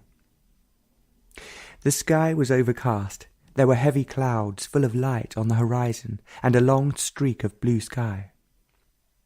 Meditation has no beginning and no end. In it there's no achievement and no failure, no gathering and no renunciation. It is a movement without finality, and so beyond and above time and space. The experiencing of it is the denying of it, for the experiencer is bound to time and space, memory and recognition. The foundation for true meditation is that passive awareness which is the total freedom from authority and ambition, envy and fear. Meditation has no meaning, no significance whatsoever, without its freedom, without self-knowing. As long as there's choice, there's no self-knowing. Choice implies conflict, which prevents the understanding of what is. Wandering off into some fancy, into some romantic beliefs, is not meditation. The brain must strip itself of every myth, illusion and security, and face the reality of their falseness. There's no distraction. Everything is in the movement of meditation. The flower is the form, the scent, the colour and the beauty. That is the whole of it. Tear it to pieces actually or verbally, then there is no flower, only a remembrance of what was, which is never the flower. Meditation is the whole flower in its beauty, withering and living. 6th. The sun was just beginning to show through the clouds, early in the morning, and the daily roar of traffic had not yet begun. It was raining and the sky was dull grey. On the little terrace the rain was beating down and the breeze was fresh. Standing in the shelter, watching a stretch of river and the autumnal leaves, there came that otherness, like a flash, and it remained for a while to be gone again. It's strange how very intense and actual it had become. It was as real as these rooftops with hundreds of chimneys. In it there is a strange driving strength. Because of its purity, it is strong, the strength of innocency, which nothing can corrupt. And it was a benediction. Knowledge is destructive to discovery. Knowledge is always in time, in the past. It can never bring freedom. But knowledge is necessary to act, to think, and without action existence is not possible. But action, however wise, righteous, and noble, will not open the door to truth. There's no path to truth. It cannot be bought through any action nor through any refinement of thought. Virtue is only order in a disordered world, and there must be virtue, which is a movement of non-conflict. But none of these will open the door to that immensity. The totality of consciousness must empty itself of all its knowledge, action, and virtue. Not empty itself for a purpose, to gain, to realize, to become. It must empty through functioning in the everyday world of thought and action. Out of this emptiness, thought and action must come. But this emptiness will not open the door. There must be no door, nor any attempt to reach. There must be no centre in this emptiness, for this emptiness has no measurement. It's the centre that measures, weighs. This emptiness is beyond time and space. It's beyond thought and feeling. It comes as quietly, unobtrusively as love. It has no beginning and end. It's there, unalterable and immeasurable. 7th. How important is it for the body to be in one place for a length of time? This constant travelling, change of climate, change of house does affect the body. It has to adjust itself, and during the period of adjustment, nothing very serious can take place. And then one has to leave again. All this is a trial on the body. But this morning, on waking, early before the sun was up, when dawn had already come, in spite of the body, there was that strength with its intensity. It's curious how the body reacts to it. It has never been lazy, though often tired. But this morning, though the air was cold, it became, or rather wanted, to be active. Only when the brain is quiet, not asleep or sluggish, but sensitive and alert, can the otherness come into being. It was altogether unexpected this morning, for the body is still adjusting itself to new environment. The sun came up in a clear sky. You couldn't see it, for there were many chimneys in the way, but its radiance filled the sky. And the flowers on the little terrace seemed to come to life, and their colour become more brilliant and intense. It was a beautiful morning, full of light, and the sky became a marvellous blue. Meditation included that blue and those flowers. They were part of it. They wound their way through it. They were not a distraction. There's no distraction, really, for meditation is not concentration, which is exclusion, a cutting off, a resistance, and so a conflict. A meditative mind can concentrate, which then is not an exclusion, a resistance, but a concentrated mind cannot meditate. It's curious how all-important meditation becomes. There's no end to it, nor is there a beginning to it. It's like a raindrop. In that drop are all the streams, the great rivers, the seas, and the waterfalls. That drop nourishes the earth and man. Without it, the earth would be a desert. Without meditation, the heart becomes a desert, a wasteland. Meditation has its own movement. You can't direct it, shape it, or force it. If you do, it ceases to be meditation.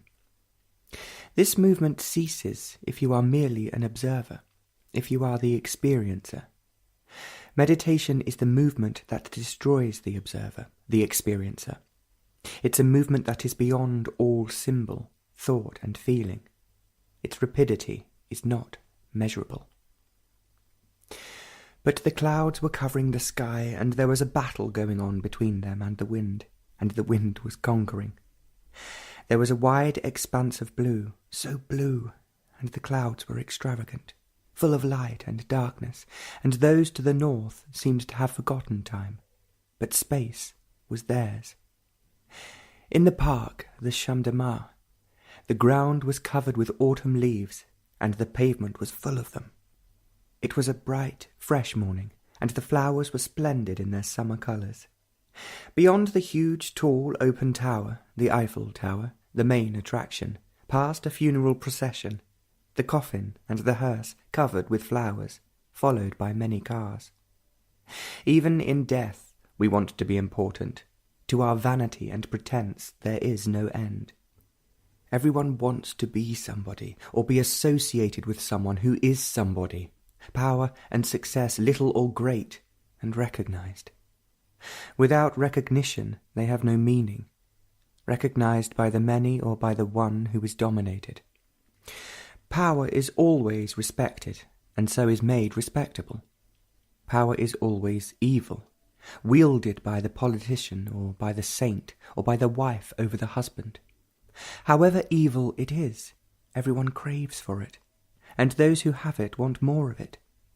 And that hearse, with those gay flowers in the sun, seems so far away, and even death does not end power, for it continues in another. It's the torch of evil that continues from generation to generation. Few can put it aside, widely and freely, without looking back. They have no reward. Reward is success, the halo of recognition, not to be recognized, failure long forgotten, being nobody when all striving and conflict has ceased. There comes a blessing which is not of the church nor of the gods of man. Children were calling and playing as the hearse passed by, never even looking at it, absorbed in their game and laughter. 8th. Even the stars can be seen in this well-lighted town, and there are other sounds than the roar of traffic, the cooing of pigeons and the chirping of sparrows. There are other smells than the monoxide gases, the smell of autumn leaves and the scent of flowers. There were a few stars in the sky and fleecy clouds early this morning, and with them came that intense penetration into the depths of the unknown. The brain was still, so still it could hear the faintest noise, and being still and so incapable of interfering, there was a movement which began from nowhere and went on, through the brain, into unknown depth, where the word lost its meaning. It swept through the brain and went on beyond time and space. One is not describing a fantasy, a dream, an illusion, but an actual fact which took place. But what took place is not the word or the description. There was a burning energy, a bursting, immediate vitality, and with it came this penetrating movement. It was like a tremendous wind, gathering strength and fury as it rushed along, destroying, purifying, leaving a vast emptiness. There was a complete awareness of the whole thing, and there was great strength and beauty. Not the strength and beauty that are put together, but of something that was completely pure and incorruptible. It lasted by the watch 10 minutes, but it was something incalculable. The sun arose amidst a glory of clouds, fantastically alive and deep in colour. The roar of the town had not begun yet, and the pigeons and sparrows were out. How curiously shallow the brain is! However subtle and deep thought is, it's nevertheless born of shallowness. Thought is bound by time, and time is petty. It's this pettiness that perverts seeing. Seeing is always instantaneous as understanding, and the brain which is put together by time prevents and also perverts seeing. Time and thought are inseparable. Put an end to one, you put an end to the other. Thought cannot be destroyed by will, for will is thought in action. Thought is one thing, and the centre from which thought arises is another. Thought is the word, and the word is the accumulation of memory, of experience. Without the word is there thought. There's a movement which is not word, and it is not of thought. This movement can be described by thought, but it is not of thought. This movement comes into being when the brain is still but active, and thought can never search out this movement. Thought is memory, and memory is accumulated responses, and so thought is always conditioned, however much it may imagine it is free. Thought is mechanical, tied to the centre of its own knowledge. The distance thought covers depends on knowledge, and knowledge is always the remains of yesterday, of the movement that's gone. Thought can project itself into the future, but it is tied to yesterday. Thought builds its own prison and lives in it, whether it's in the future or in the past, gilded or plain. Thought can never be still. By its very nature it is restless, ever pushing and withdrawing. The machinery of thought is ever in motion, noisily or quietly, on the surface or hidden. It cannot wear itself out. Thought can refine itself, control its wanderings, can choose its own direction, and conform to environment. Thought cannot go beyond itself. It may function in narrow or wide fields, but it will always be within the limitations of memory, and memory is always limited. Memory must die psychologically, inwardly, but function only outwardly. Inwardly there must be death, and outwardly sensitivity to every challenge and response. The inward concern of thought perverts action. 9th. To have such a beautiful day in town seems such a waste. There isn't a cloud in the sky. The sun is warm and the pigeons are warming themselves on the roof, but the roar of the town goes on without pity. The trees feel the autumnal air, and their leaves are turning, slowly and languidly, without care. The streets are crowded with people, always looking at shops, very few at the sky. They see each other as they pass by, but they are concerned with themselves, how they look, what impression they give, Envy and fear is always there in spite of their makeup, in spite of their polished appearance. The labourers are too tired, heavy and grumbling. The massed trees against the wall of a museum seem so utterly sufficient to themselves. The river, held in by cement and stone, seems so utterly indifferent. The pigeons are plentiful, with a strutting dignity of their own. And so a day passed by on the street, in the office. It's a world of monotony and despair, with laughter that soon passes away. In the evening the monuments, the streets, are lit up, but there's a vast emptiness and unbearable pain. There's a yellow leaf on the pavement, just fallen. It's still full of summer, and though in death it's still very beautiful, not a part of it is withered. It has still the shape and grace of spring, but it's yellow, and will wither away by the evening. Early in the morning, when the sun was just showing itself in a clear sky, there was a flash of otherness, with its benediction and the beauty of its remains.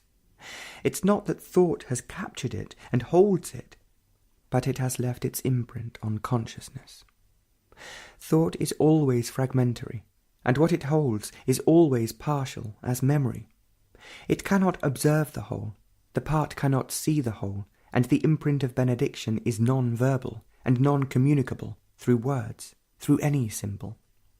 Thought will always fail in its attempt to discover, to experience that which is beyond time and space.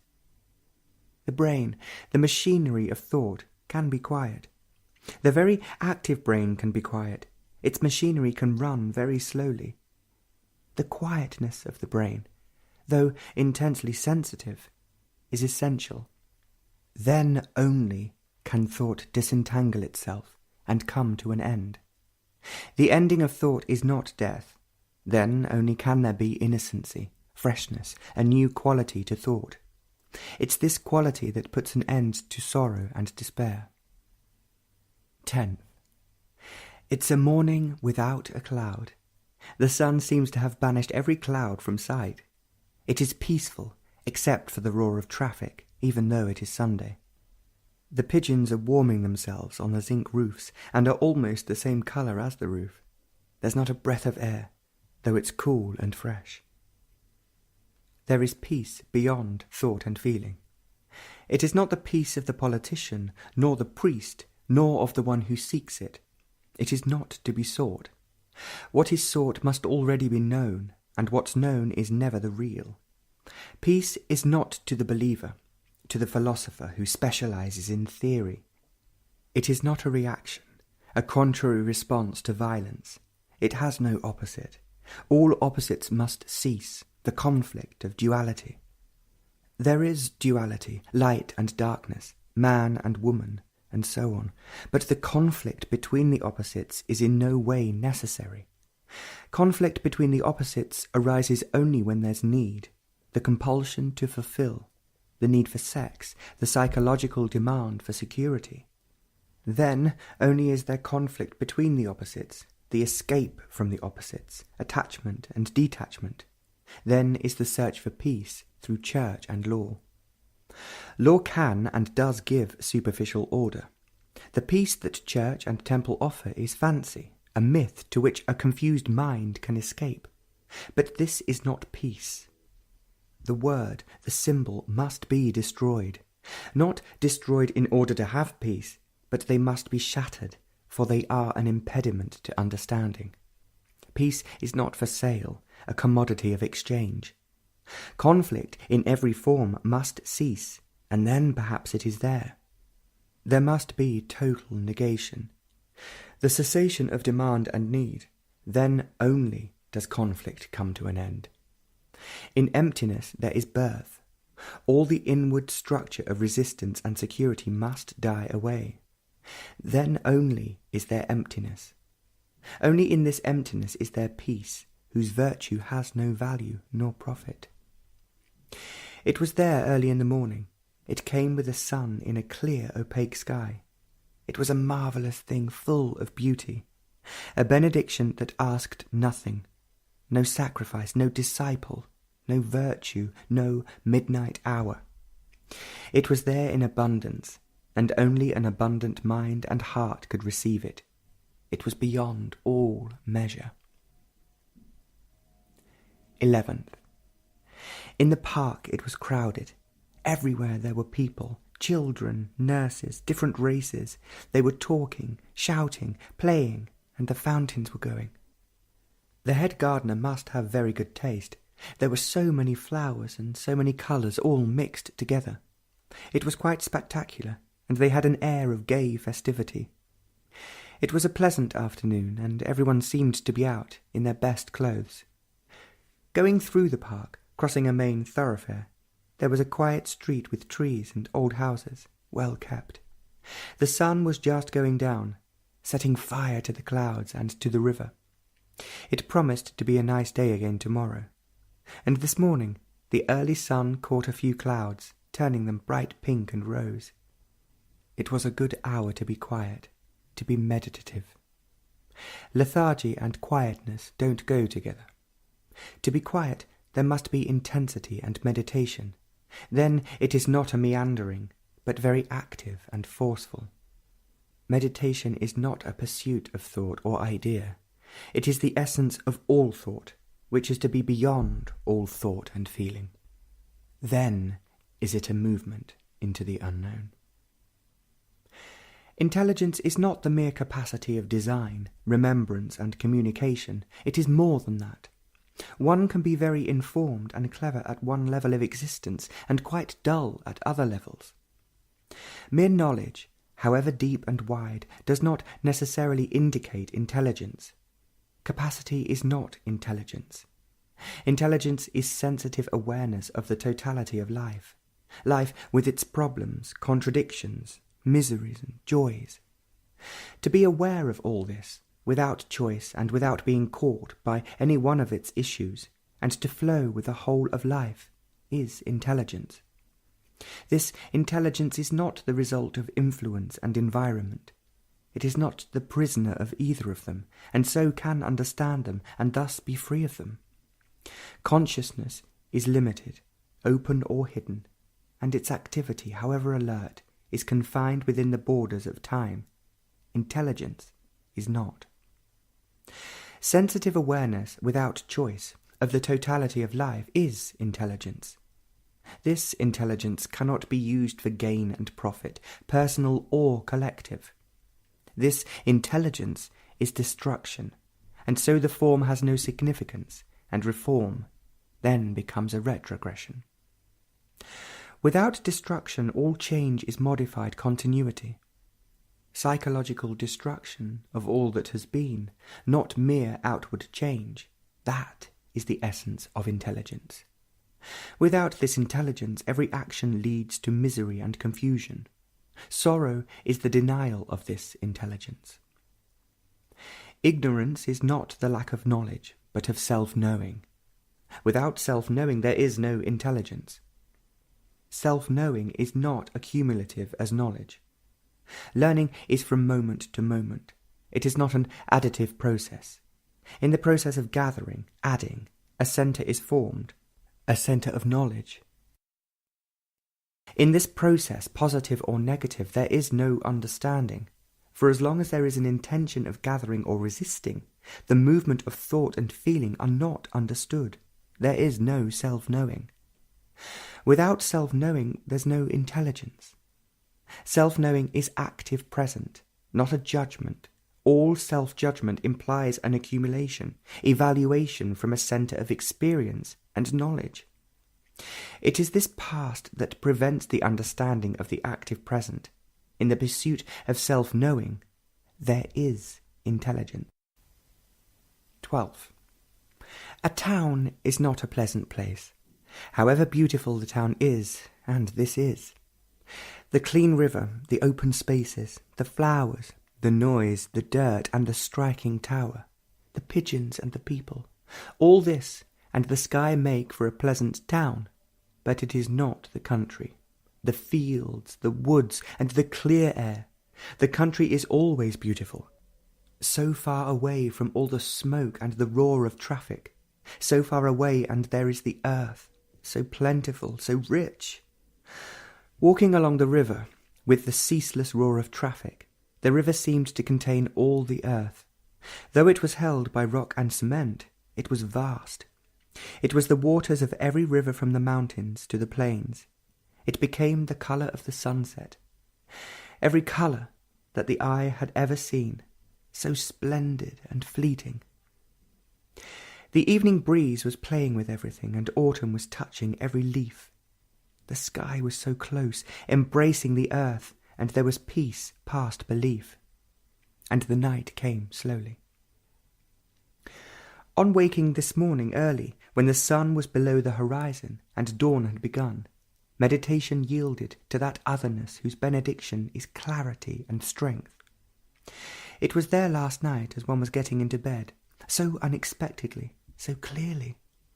One had not been with it for some days. The body was adjusting itself to the ways of the town, and so when it came, there was great intensity and beauty, and everything became still.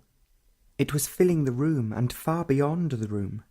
There was a certain rigidity, no, a certain immobility of the body, though relaxed.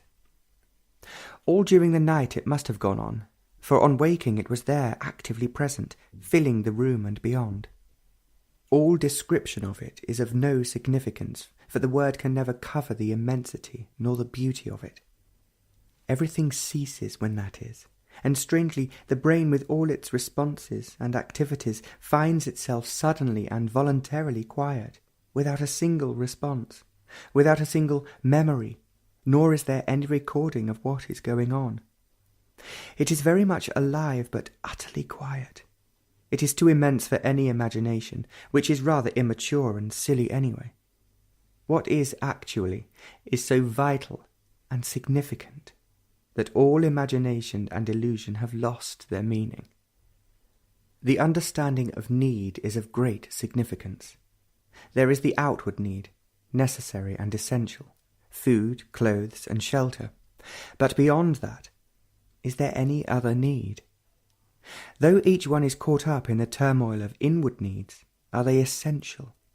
The need for sex, the need to fulfill, the compulsive urge of ambition, envy, greed, are they the way of life? Each one has made them the way of life for thousands of years. Society and church respects and honours them greatly. Each one has accepted that way of life, or being so conditioned to, that life goes along with it, struggling feebly against the current, discouraged, seeking escapes. And escapes become more significant than the reality. The psychological needs are a defensive mechanism against something much more significant and real. The need to fulfill, to be important, springs from the fear of something which is there but not experienced, known. Fulfillment and self-importance, in the name of one's country or party, or because of some gratifying belief, are escapes from the fact of one's own nothingness, emptiness, loneliness, of one's own self-isolating activities. The inward needs which seem to have no end multiply, change, and continue. This is the source of contradictory and burning desire. Desire is always there. The objects of desire change, diminish, or multiply, but it is always there. Controlled, tortured, denied, accepted, suppressed, allowed to run freely or cut off, it is always there, feeble or strong. What is wrong with desire? Why this incessant war against it? It is disturbing, painful, leading to confusion and sorrow, but yet it is there, always there, weak or rich. To understand it completely, not to suppress it, not to discipline it out of all recognition, is to understand need. Need and desire go together, like fulfillment and frustration. There's no noble or ignoble desire, but only desire, ever in conflict within itself. The hermit and the party boss are burning with it. Call it by different names, but it is there, eating away the heart of things. When there is total understanding of need, the outward and the inner, then desire is not a torture. Then it has quite a different meaning, a significance far beyond the content of thought, and it goes beyond feeling, with its emotions, myths, and illusions. With the total understanding of need, not the mere quantity or the quality of it, desire then is a flame, and not a torture. Without this flame, life itself is lost. It is this flame that burns away the pettiness of its object, the frontiers, the fences that have been imposed upon it. Then call it by whatever name you will, love, death, beauty. Then it is there, without an end. 13th. It was a strange day today. That otherness was there all day yesterday, on the short walk, while resting, and very intensely during the talk. It was persistently there most of the night, and this morning, waking early after little sleep, it continued. The body is too tired and needs rest. Strangely, the body becomes very quiet, very still, motionless, but every inch of it very alive and sensitive. As far as the eye can see, there are short, small chimneys, all without smoke, for the weather is very warm. The horizon is far away, uneven, cluttered up. The town seems to stretch far out endlessly. Along the avenue there are trees, waiting for winter, for autumn is slowly beginning already. The sky was silver, polished and bright, and the breeze made patterns on the river. Pigeons stirred early in the morning, and as the sun made the zinc roofs warm, they were there warming themselves. Mind, in which are the brain, thought, feeling, and every subtle emotion, fancy and imagination, is an extraordinary thing. All its contents do not make up the mind, and yet without them it is not. It is more than what it contains. Without the mind, the contents would not be. They exist because of it. In the total emptiness of the mind, intellect, thought, feeling, all consciousness have their existence. A tree is not the word, nor the leaf, the branch, or the roots. The whole of it is the tree, and yet it is none of these things. Mind is that emptiness in which the things of the mind can exist, but the things are not the mind. Because of this emptiness, time and space come into being. But the brain and the things of the brain cover a whole field of existence. It is occupied with its multiple problems. It cannot capture the nature of the mind, as it functions only in fragmentation, and the many fragments do not make the whole. And yet it is occupied with putting together the contradictory fragments to make the whole. The whole can never be gathered and put together. The activity of memory, knowledge, and action, the conflict of opposing desire, the search for freedom, are still within the confines of the brain. The brain can refine, enlarge, accumulate its desires, but sorrow will go on. There's no ending of sorrow, as long as thought is merely a response of memory, of experience. There's a thinking born out of the total emptiness of the mind. That emptiness has no centre, and so is capable of infinite movement. Creation is born out of this emptiness, but it is not the creation of man putting things together. That creation of emptiness is love and death. Again, it has been a strange day. That otherness has been present wherever one has been, whatever the daily activity. It is as though one's brain was living in it. The brain has been very quiet without going to sleep, sensitive and alert. There's a sense of watching from infinite depth. Though the body is tired, there's a peculiar alertness, a flame that is always burning. 14th. It has been raining all night, and it is pleasant after many weeks of sun and dust.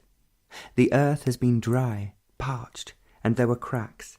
Heavy dust covered the leaves, and lawns were being watered. In a crowded and dirty city, so many days of sun was unpleasant. The air was heavy, and now it has been raining for many hours. Only the pigeons don't like it. They take shelter where they can, depressed, and have stopped cooing. The sparrows used to take their baths wherever there was water with the pigeons, and now they are hidden away somewhere. They used to come on the terrace, shy and eager, but the driving rain has taken over, and the earth is wet. Again, most of the night, that blessing, that otherness was there. Though there was sleep, it was there. One felt it on waking, strong, persistent, urgent. It was here as though it had continued throughout the night.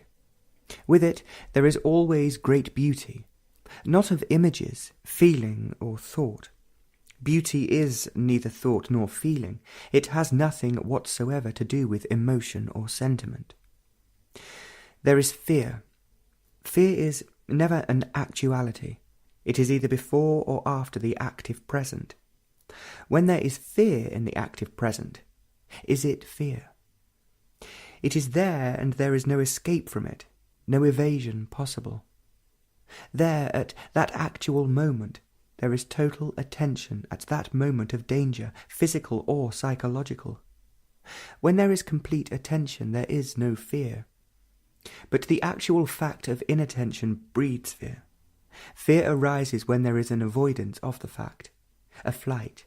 Then the very escape itself is fear.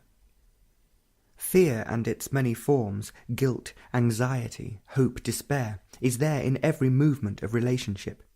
It is there in every search for security. It is there in so-called love and worship. It is there in ambition and success.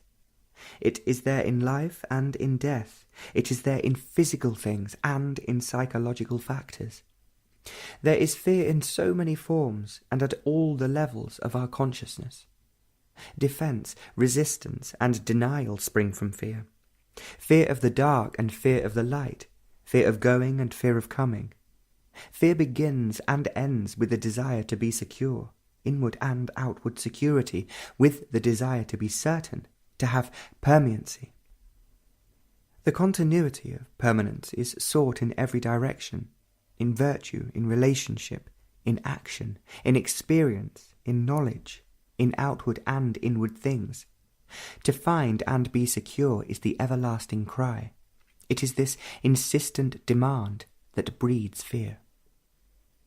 But is there permanency, outwardly or inwardly? Perhaps in a measure, outwardly there might be, and even that is precarious. Wars, revolutions, progress, accident, and earthquakes. There must be food, clothes, and shelter that is essential and necessary for all. Though it is sought after, blindly and with reason, is there ever inward certainty, inward continuity, permanency? There is not. The flight from this reality is fear. The incapacity to face this reality breeds every form of hope and despair. Thought itself is the source of fear. Thought is time. Thought of tomorrow is pleasure or pain. If it's pleasurable, thought will pursue it, fearing its end. If it's painful, the very avoidance of it is fear. Both pleasure and pain cause fear. Time as thought and time as feeling bring fear. It is the understanding of thought, the mechanism of memory and experience, that is the ending of fear. Thought is the whole process of consciousness, the open and the hidden. Thought is not merely the thing thought upon, but the origin of itself. Thought is not merely belief, dogma, idea and reason, but the centre from which these arise. This centre is the origin of all fear. But is there the experiencing of fear, or is there the awareness of the cause of fear from which thought is taking flight? Physical self-protection is sane, normal and healthy, but every other form of self-protection inwardly is resistance, and it always gathers, builds up strength, which is fear. But this inward fear makes outward security a problem of class, prestige, power, and so there is competitive ruthlessness. When this whole process of thought, time, and fear is seen, not as an idea, an intellectual formula, then there is total ending of fear, conscious or hidden. Self-understanding is the awakening and ending of fear. And when fear ceases, then the power to breed illusion, myth, visions, with their hope and despair also ceases, and then only begins a movement of going beyond consciousness, which is thought and feeling. It is the emptying of the innermost recesses and deep-hidden wants and desires. Then, when there is total emptiness, when there is absolutely and literally nothing, no influence, no value, no frontier, no word, then, in that complete stillness of time-space, there is that which is unnameable. 15th. It was a lovely evening. The sky was clear, and in spite of city light, the stars were brilliant. Though the tower was flooded with light from all sides, one could see the distant horizon, and down below patches of light were on the river. Though there was the everlasting roar of traffic, it was a peaceful evening. Meditation crept on like a wave covering the sands. It was not a meditation which the brain could capture in its net of memory. It was something to which the total brain yielded without any resistance. It was a meditation that went far beyond any formula, method. Method and formula and repetition destroy meditation. In its movement it took everything in, the stars, the noise, the quiet, and the stretch of water. But there was no mediator. The mediator, the observer, must cease for meditation to be. The breaking up of the mediator is also meditation. But when the mediator ceases, then there's an altogether different meditation. It was very early in the morning. Orion was coming up over the horizon, and the Pleiades were nearly overhead. The roar of the city had quietened, and at that hour there were no lights in any of the windows, and there was a pleasant, cool breeze. In complete attention there is no experiencing. In inattention there is. It is this inattention that gathers experience, multiplying memory, building walls of resistance. It is this inattention that builds up the self-centered activities. Inattention is concentration, which is exclusion, a cutting off. Concentration knows distraction and the endless conflict of control and discipline. In the state of inattention, every response to any challenge is inadequate. This inadequacy is experience. Experience makes for insensitivity, dulls the mechanism of thought, thickens the walls of memory, and habit, routine become the norm. Experience, inattention, is not liberating.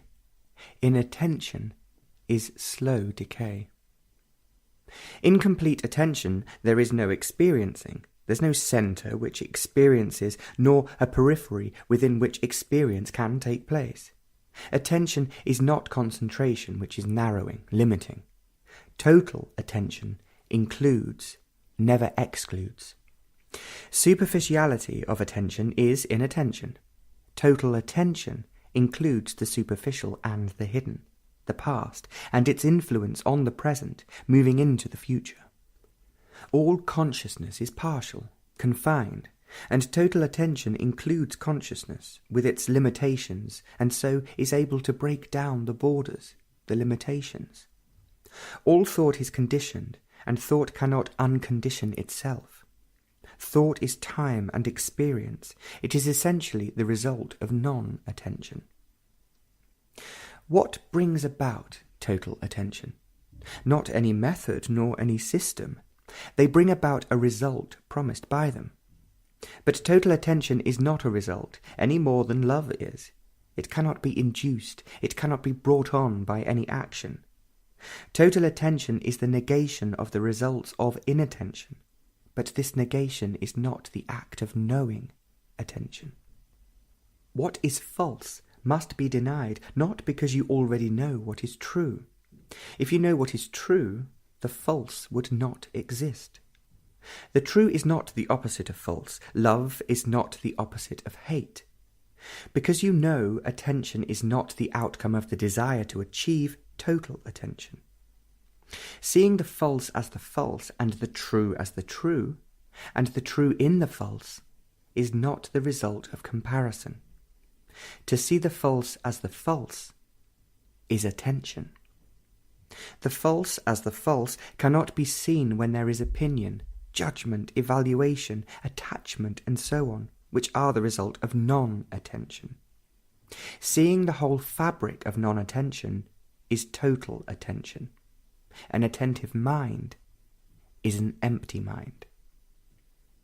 The purity of the otherness is its immense and impenetrable strength. It was there with extraordinary stillness this morning. 16th. It was a clear, bright evening. There wasn't a cloud. It was so lovely that it was surprising that such an evening should happen in a town. The moon was between the arches of the tower, and the whole setting seemed so artificial and unreal. The air was so soft and pleasant that it might have been a summer's evening. On the balcony it was very quiet, and every thought had subsided, and meditation seemed a casual movement, without any direction. But there was, though. It began nowhere and went on into vast, unfathomable emptiness, where the essence of everything is. In this emptiness there is an expanding, exploding movement whose very explosion is creation and destruction. Love is the essence of this destruction. Either we seek through fear, or being free from it, we seek without any motive.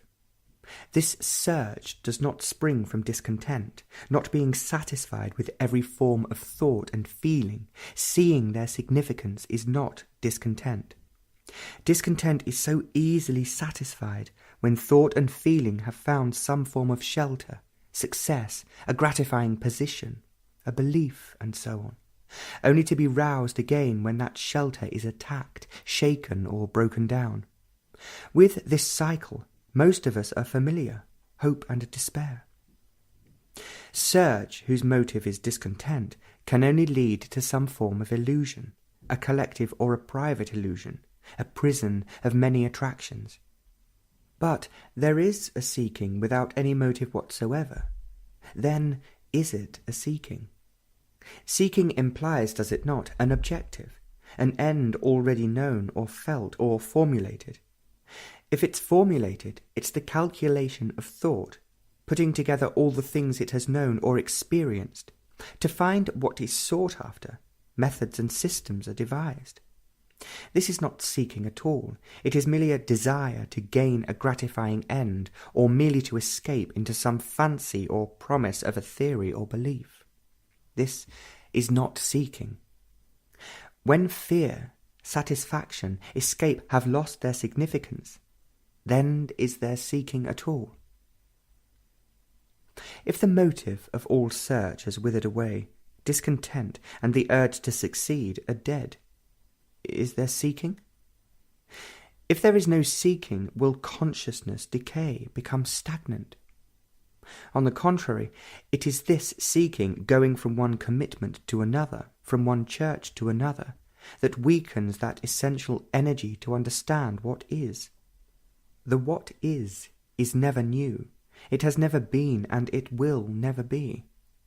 The release of this energy is only possible when every form of search ceases. It was a cloudless morning, so early, and time seemed to have stopped. It was 4:30, but time seemed to have lost its entire meaning. It was as though there was no yesterday or tomorrow or the next moment. Time stood still, and life without a shadow went on. Life without thought and feeling went on. The body was there on the terrace. The high tower with its flashing warning light was there, and the countless chimneys. The brain saw all these, but it went no further. Time as measure, and time as thought and feeling, had stopped. There was no time. Every movement had stopped, but there was nothing static. On the contrary, there was an extraordinary intensity and sensitivity, a fire that was burning without heat and colour. Overhead were the Pleiades, and lower down towards the east was Orion, and the morning star was over the top of the roofs. And with this fire there was joy, bliss. It wasn't that one was joyous, but there was ecstasy. There was no identification with it. There couldn't be, for time had ceased. That fire could not identify itself with anything, nor be in relationship with anything. It was there, for time had stopped. And dawn was coming, and Orion and the Pleiades faded away, and presently the morning star too went its way. 17th. It had been a hot, smothering day, and even the pigeons were hiding, and the air was hot, and in a city it was not at all pleasant. It was a cool night, and the few stars that were visible were bright. Even the city lights couldn't dim them. They were there with amazing intensity. It was a day of the otherness. It went on quietly all day, and at moments it flared up, became very intense, and became quiet again, to go on quietly. It was there with such intensity that all movements became impossible. One was forced to sit down. On waking in the middle of the night it was there with great force and energy. On the terrace, with the roar of the city not so insistent, every form of meditation became inadequate and unnecessary, for it was there in full measure. It's a benediction, and everything seems rather silly and infantile. On these occasions the brain is always very quiet, but in no way asleep, and the whole of the body becomes motionless. It is a strange affair. How little one changes. Through some form of compulsion, pressure, outward and inner, one changes, which is really an adjustment. Some influence, a word, a gesture, makes one change the pattern of habit, but not very much. Propaganda, a newspaper, an incident does alter to some extent the course of life. Fear and reward break down the habit of thought, only to reform into another pattern. A new invention, a new ambition, a new belief does bring about certain changes. But all these changes are on the surface, like strong wind on water. They are not fundamental, deep, devastating. All change that comes through motive is no change at all. Economic, social revolution is a reaction, and any change brought about through reaction is not a radical change. It is only a change in pattern. Such change is merely adjustment, a mechanical affair of desire for comfort, security, mere physical survival. Then what brings about fundamental mutation? Consciousness, the open and the hidden, the whole machinery of thought, feeling, experience, is within the borders of time and space. It is an indivisible whole. The division, conscious and hidden, is there only for the convenience of communication, but the division is not factual. The upper level of consciousness can and does modify itself, adjust itself, change itself, reform itself, acquire new knowledge and technique. It can change itself to conform to a new social economic pattern, but such changes are superficial and brittle. The unconscious, the hidden, can and does intimate and hint through dreams its compulsions, its demands, its stored-up desires. Dreams need interpretations, but the interpreter is always conditioned. There is no need for dreams if during the waking hours there is a choiceless awareness in which every fleeting thought and feeling is understood. Then sleep has altogether a different meaning. Analysis of the hidden implies the observer and the observed, the censor and the thing that is judged. In this there is not only conflict, but the observer himself is conditioned, and his evaluation, interpretation can never be true. It will be crooked, perverted. So self-analysis, or an analysis by another, however professional, may bring about some superficial changes, an adjustment in relationship and so on, but analysis will not bring about a radical transformation of consciousness. Analysis does not transform consciousness. 18th. The late afternoon sun was on the river, and among the russet leaves of autumnal trees along the long avenue. The colours were burning intensely, and of such variety. The narrow water was aflame. A whole long queue was waiting along the wharf to take the pleasure boat, and the cars were making an awful noise. On a hot day the big town was almost unbearable. The sky was clear and the sun was without mercy. But very early this morning, when Orion was overhead and only 1 or 2 cars passed along the river, There was on the terrace quietness, and meditation was a complete openness of mind and heart, verging on death. To be completely open, to be utterly vulnerable, is death. Death, then, has no corner to take shelter. Only in the shade, in the secret recesses of thought and desire, there is death. But death is always there to a heart that has withered in fear and hope, is always there where thought is waiting and watching. In the park an owl was hooting, and it was a pleasant sound, clear and so early. It came and went with varied intervals, and it seemed to like its own voice, for not another replied. Meditation breaks down the frontiers of consciousness. It breaks down the mechanism of thought and the feeling which thought arouses. Meditation, caught in a method, in a system of rewards and promises, cripples and tames energy. Meditation is the freeing of energy in abundance, and control, discipline, and suppression spoil the purity of that energy. Meditation is the flame burning intensely without leaving any ashes. Words, feeling, thought always leave ashes, and to live on ashes is the way of the world. Meditation is danger, for it destroys everything. Nothing whatsoever is left, not even a whisper of desire. And in this vast, unfathomable emptiness, there is creation and love. To continue, analysis, personal or professional, does not bring about mutation of consciousness. No effort can transform it. Effort is conflict, and conflict only strengthens the walls of consciousness. No reason, however logical and sane, can liberate consciousness, for reason is idea wrought by influence. Experience and knowledge, and all these are the children of consciousness. When all this is seen as false, a false approach to mutation, the denial of the false, is the emptying of consciousness. Truth has no opposite, nor has love. The pursuit of the opposite does not lead to truth, only the denial of the opposite. There is no denial if it is the outcome of hope or of attaining.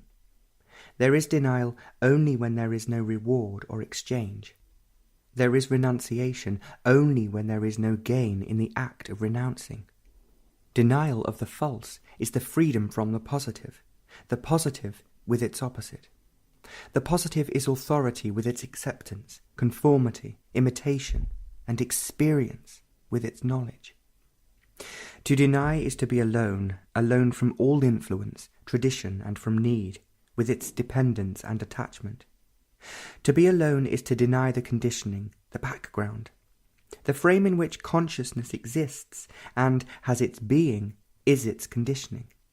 To be choicely aware of this conditioning and the total denial of it is to be alone. This aloneness is not isolation, loneliness, self-enclosing occupation. Aloneness is not withdrawal from life. On the contrary, it is the total freedom from conflict and sorrow, from fear and death. This aloneness is the mutation of consciousness, complete transformation of what has been. This aloneness is emptiness. It is not the positive state of being, nor the not being. It is emptiness. In this fire of emptiness the mind is made young, fresh, and innocent. It is innocency alone that can receive the timeless, the new which is ever destroying itself. Destruction is creation. Without love, there is no destruction. Beyond the enormous sprawling town were the fields, woods, and hills. 19th. Is there a future? There is a tomorrow already planned, certain things that have to be done. There is also the day after tomorrow, with all the things that are to be done, next week and next year. These cannot be altered, perhaps modified or changed altogether, but the many tomorrows are there, they cannot be denied. And there is space, from here to there, near and far, the distance in kilometres, space between entities, the distance which thought covers in a flash, the other side of the river and the distant moon. Time to cover space, distance, and time to cross over the river from here to there. Time is necessary. to cover that space. It may take a minute, a day, or a year. This time is by the sun and by the watch. Time is a means to arrive. This is fairly simple and clear. Is there a future apart from this mechanical, chronological time? Is there an arriving? Is there an end for which time is necessary? The pigeons were on the roof so early in the morning. They were cooing, preening, and pursuing each other. The sun wasn't up yet, and there were a few vaporous clouds scattered all over the sky. They had no colour yet, and the roar of traffic had not yet begun. There was plenty of time yet for the usual noises to begin, and beyond all these walls were the gardens.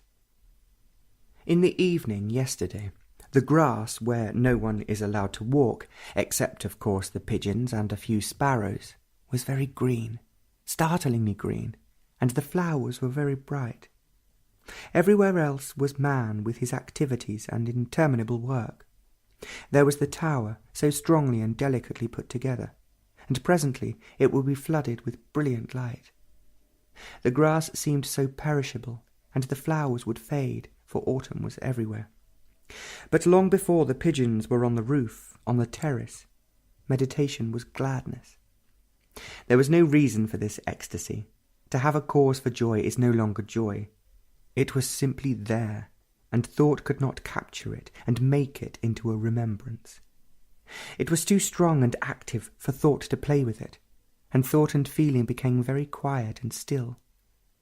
It came wave upon wave, a living thing which nothing could contain, and with this joy there was benediction. It was all so utterly beyond all thought and demand. Is there an arriving? To arrive is to be in sorrow and within the shadow of fear. Is there an arriving inwardly, a goal to be reached, an end to be gained? Thought has fixed an end, God, bliss, success, virtue, and so on. But thought is only a reaction, a response of memory, and thought breeds time to cover the space between what is and what should be. The what should be, the ideal, is verbal, theoretical, it has no reality. The actual has no time, it has no end to achieve, no distance to travel. The fact is, and everything else is not. There is no fact if there's no death to ideal, to achievement, to an end. The ideal, the goal, are an escape from the fact. The fact has no time and no space. And then, is there death? There is a withering away. The machinery of the physical organism deteriorates, gets worn out, which is death. But that is inevitable, as the lead of this pencil will wear out. Is that what causes fear? Or the death of the world, of becoming, gaining, achieving? That world has no validity. It's the world of make-believe, of escape. The fact, the what is, and the what should be are two entirely different things. The what should be involves time and distance, sorrow and fear. Death of these leaves only the fact, the what is. There is no future to what is. Thought, which breeds time, cannot operate on the fact. Thought cannot change the fact. It can only escape from it. And when all the urge to escape is dead, then the fact undergoes a tremendous mutation. But there must be death to thought, which is time. When time as thought is not, then is there the fact, the what is. When there is destruction of time as thought, there's no movement in any direction, no space to cover, there's only the stillness of emptiness. This is total destruction of time as yesterday, today and tomorrow, as the memory of continuity, of becoming. Then being is timeless. Only the active present, but that present is not of time. It is attention without the frontiers of thought and the borders of feeling. Words are used to communicate, and words, symbols, have no significance in themselves whatsoever. Life is always the active present. Time always belongs to the past, and so to the future. and death to time is life in the present. It is this life that is immortal, not the life in consciousness. Time is thought in consciousness, and consciousness is held within its frame. There is always fear and sorrow within the network of thought and feeling. The ending of sorrow is the ending of time. 20th. It had been a very hot day, and in that hot hall with a large crowd it was suffocating. But in spite of all this and tiredness, woke up in the middle of the night with the otherness in the room. It was there with great intensity, not only filling the room and beyond, but it was there deep down within the brain, so profoundly that it seemed to go through and beyond all thought, space, and time. It was incredibly strong, with such energy that it was impossible to be in bed, and on the terrace, with fresh, cool wind blowing, the intensity of it continued. It went on for nearly an hour, with great force and drive. All the morning it had been there. It is not a make-believe. It's not desire taking this form of sensation. Excitement. Thought has not built it up from past incidents. No imagination could formulate such otherness. Strangely, every time this takes place, it's something totally new, unexpected and sudden. Thought, having tried, realizes that it cannot recall what had taken place at other times, nor can it awaken the memory of what had taken place this morning. It is beyond all thought, desire, and imagination. It is too vast for thought or desire to conjure it up.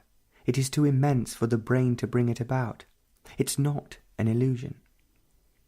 The strange part of all this is that one's not even concerned about all this. If it comes, it is there, without invitation, and if it doesn't, there is an indifference. The beauty and the strength of it is not to be played with. There's no invitation or denial of it. It comes and goes as it will. Early this morning, somewhat before sunrise, meditation in which every kind of effort has long ago ceased, become a silence in which there was no centre and so no periphery. It was just silence. It had no quality, no movement, neither depth nor height. It was completely still. It is this stillness that had movement expanding endlessly, and the measurement of it was not in time and space. This stillness was exploding, ever moving away. But it had no centre. If there was a centre, it would not be stillness. It would be stagnant decay. It had nothing whatsoever to do with the intricacies of the brain. The quality of the stillness which the brain can bring about, it's entirely different in every way from the stillness that was there this morning. It was a stillness that nothing could disturb, for it had no resistance. Everything was in it, and it was beyond everything. The early morning traffic of lorries bringing foodstuff and other things to the town in no way disturbed that stillness, nor the revolving beams of light from the high tower. It was there, without time. As the sun rose, a magnificent cloud caught it, sending streaks of blue light across the sky. It was light playing with darkness, and the play went on till the fantastic cloud went down behind 1,000 chimneys. How curiously petty the brain is! However intelligently educated and learned, it will always remain petty. Do what it will, it can go to the moon and beyond, or go down into the deepest parts of the earth. It can invent, put together the most complicated machines, computers, that will invent computers.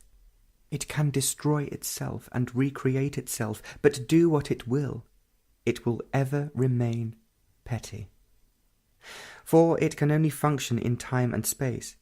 Its philosophies are bound by its own conditionings. Its theories, its speculations are spun out of its own cunningness. It cannot escape from itself. Do what it will.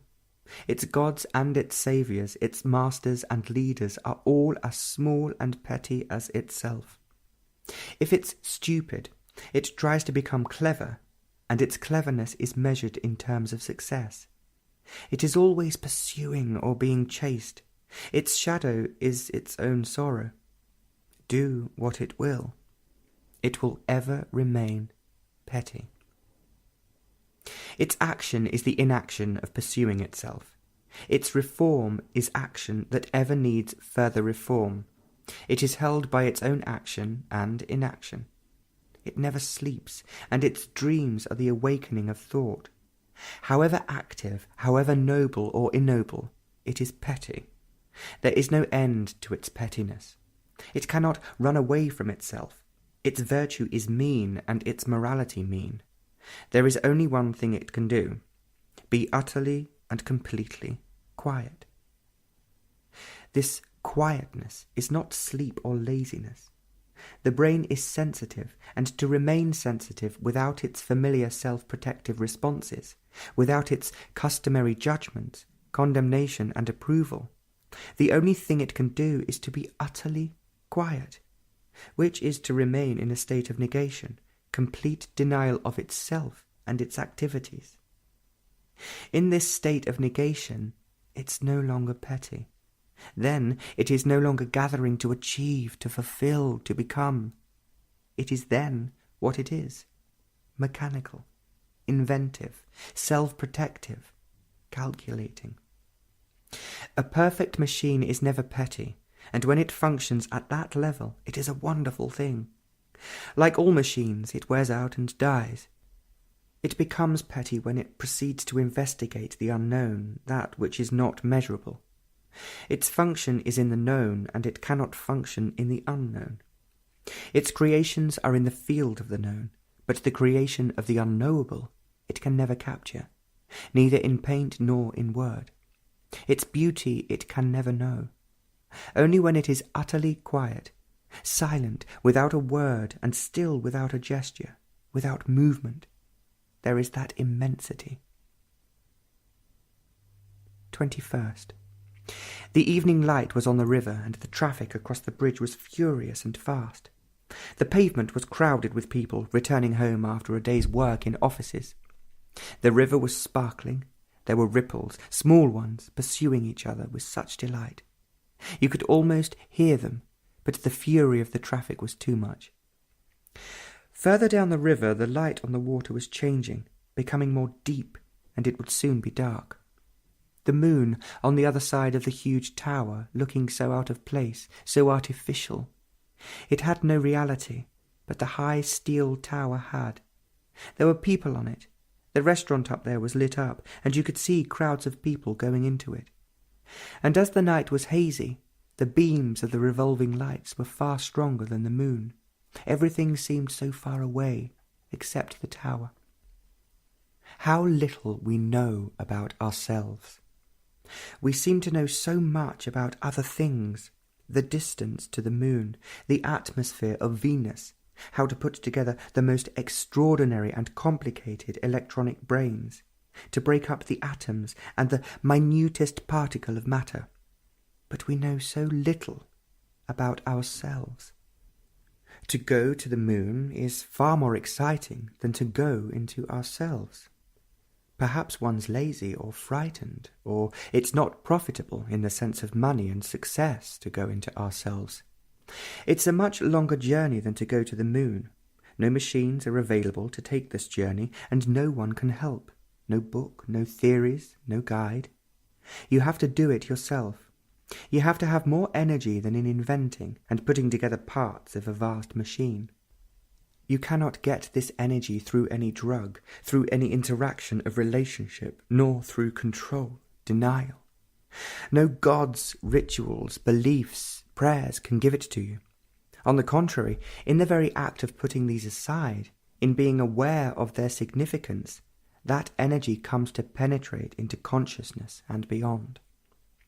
You can't buy that energy through accumulating knowledge about yourself. Every form of accumulation and the attachment to it diminishes and perverts that energy. Knowledge about yourself binds, weighs, ties you down. There's no freedom to move, and you act and move within the limits of that knowledge. Learning about yourself is never the same as accumulating knowledge about yourself. Learning is active present, and knowledge is the past. If you are learning in order to accumulate, it ceases to be learning. Knowledge is static. More can be added to it or taken away from it, but learning is active. Nothing can be added or taken away from it, for there is no accumulation at any time. Knowing, learning about yourself, has no beginning and no end, whereas knowledge has. Knowledge is finite, and learning, knowing, is infinite. Learning about yourself, which is after all a result, an accumulation, a putting together of so many things, learning about this conditioning is the freeing of it. Learning is seeing. Seeing is perverted, and so there is no actual seeing, when there is choice always based upon like and dislike. There is no seeing what actually is, the fact, when in the seeing there is choosing. You are the accumulated result of the many thousand centuries of man, his hopes and desires, his guilts and anxieties, his belief and gods, his fulfillments and frustrations. You are all that, and more additions made to it in recent times. Learning about all this, deep down and on the surface, is not mere verbal or intellectual statements of the obvious, the conclusions.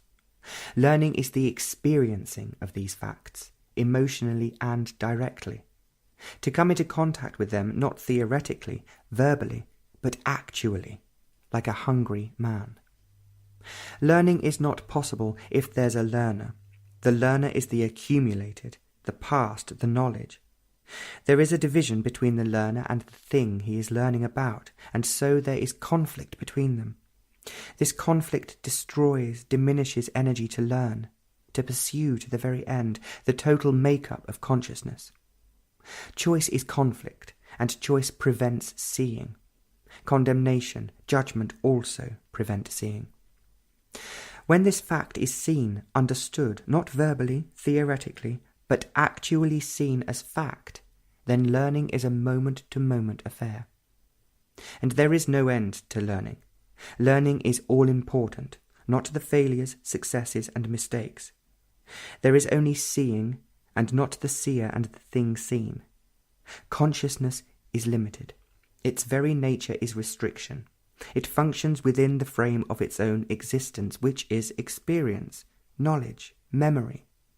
Learning about this conditioning breaks down the frame. Then thought and feeling have their limited function. They then cannot interfere with the wider and deeper issues of life.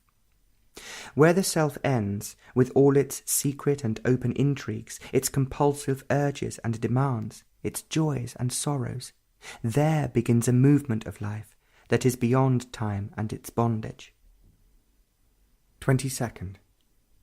There is a little bridge across the river only meant for people. It is fairly quiet there. The river was full of light, and a big barge was going up, full of sand brought from the beaches. It was fine, clean sand. There was a heap of it in the park, purposefully put there for children to play with.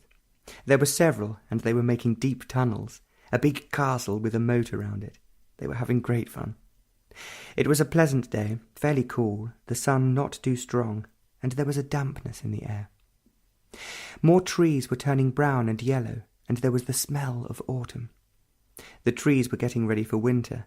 Many branches were already naked, black against the pale sky. Every tree had its own pattern of colour, in varying strength from the russet brown to the pale yellow. Even in dying they were beautiful. It was a pleasant evening, full of light and peace, in spite of the roar of the traffic. There are a few flowers on the terrace, and this morning the yellow ones were more bright and eager than ever.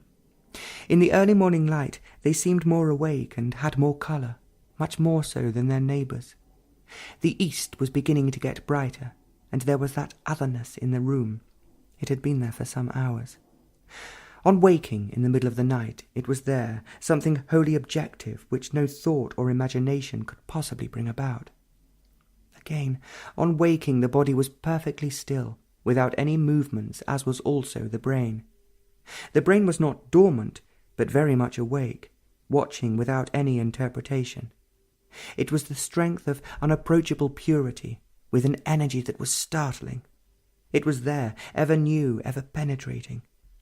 It wasn't just outside there, in the room or on the terrace. It was inside and outside, but there was no division. It was something in which the whole mind and heart were caught up, and the mind and heart ceased to be. There is no virtue, only humility. Where it is, there is all virtue. Social morality is not virtue. It is merely an adjustment to a pattern, and that pattern varies and changes according to time and climate. It is made respectable by society and organized religion, but it is not virtue. Morality, as recognized by church society, is not virtue. Morality is put together. It conforms. It can be taught and practiced. It can be brought about through reward and punishment, through compulsion. Influence shapes morality, as does propaganda. In the structure of society, there are varying degrees of morality, of different shades, but it is not virtue. Virtue is not of time and influence. It cannot be cultivated. It is not the result of control and discipline. It is not a result at all, as it has no cause. It cannot be made respectable. Virtue is not divisible as goodness, charity, brotherly love, and so on. It is not the product of an environment, of social affluence or poverty, nor of the monastery, nor of any dogma. It is not born out of a cunning brain. It is not the outcome of thought and emotion, nor is it a revolt against social morality, with its respectability. A revolt is a reaction, and a reaction is a modified continuity of what has been. Humility cannot be cultivated. When it is pride taking on the cloak of humility, which has become respectable. Vanity can never become humility, any more than love can become hate. Violence cannot become non-violence. Violence has to cease. Humility is not an ideal to be pursued. Ideals have no reality. Only what is has reality. Humility is not the opposite of pride. It has no opposite. All opposites are interrelated, and humility has no relationship with pride. Pride has to end, not by any decision or discipline or for some profit. It ceases only in the flame of attention, not in the contradiction and confusion of concentration. To see pride, outwardly and inwardly, in its many forms, is the ending of it. To see it is to be attentive to every movement of pride. In attention there is no choice. There is attention only in the active present. It cannot be trained. If it is, then it becomes another cunning faculty of the brain, and humility is not its product.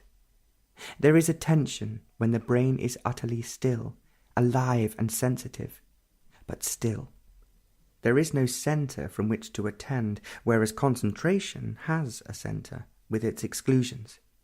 Attention, the complete and instant seeing of the whole significance of pride, ends pride. This awakened state is humility. Attention is virtue, for in it flowers goodness and charity. Without humility, there is no virtue. 23rd. It was hot and rather oppressive, even in the gardens. It had been so hot for so long, which was unusual. A good rain and cool weather will be pleasant. In the gardens they were watering the grass, and in spite of the heat and lack of rain, the grass was bright and sparkling, and the flowers were splendid. There were some trees in flower, out of season, for winter will be here soon.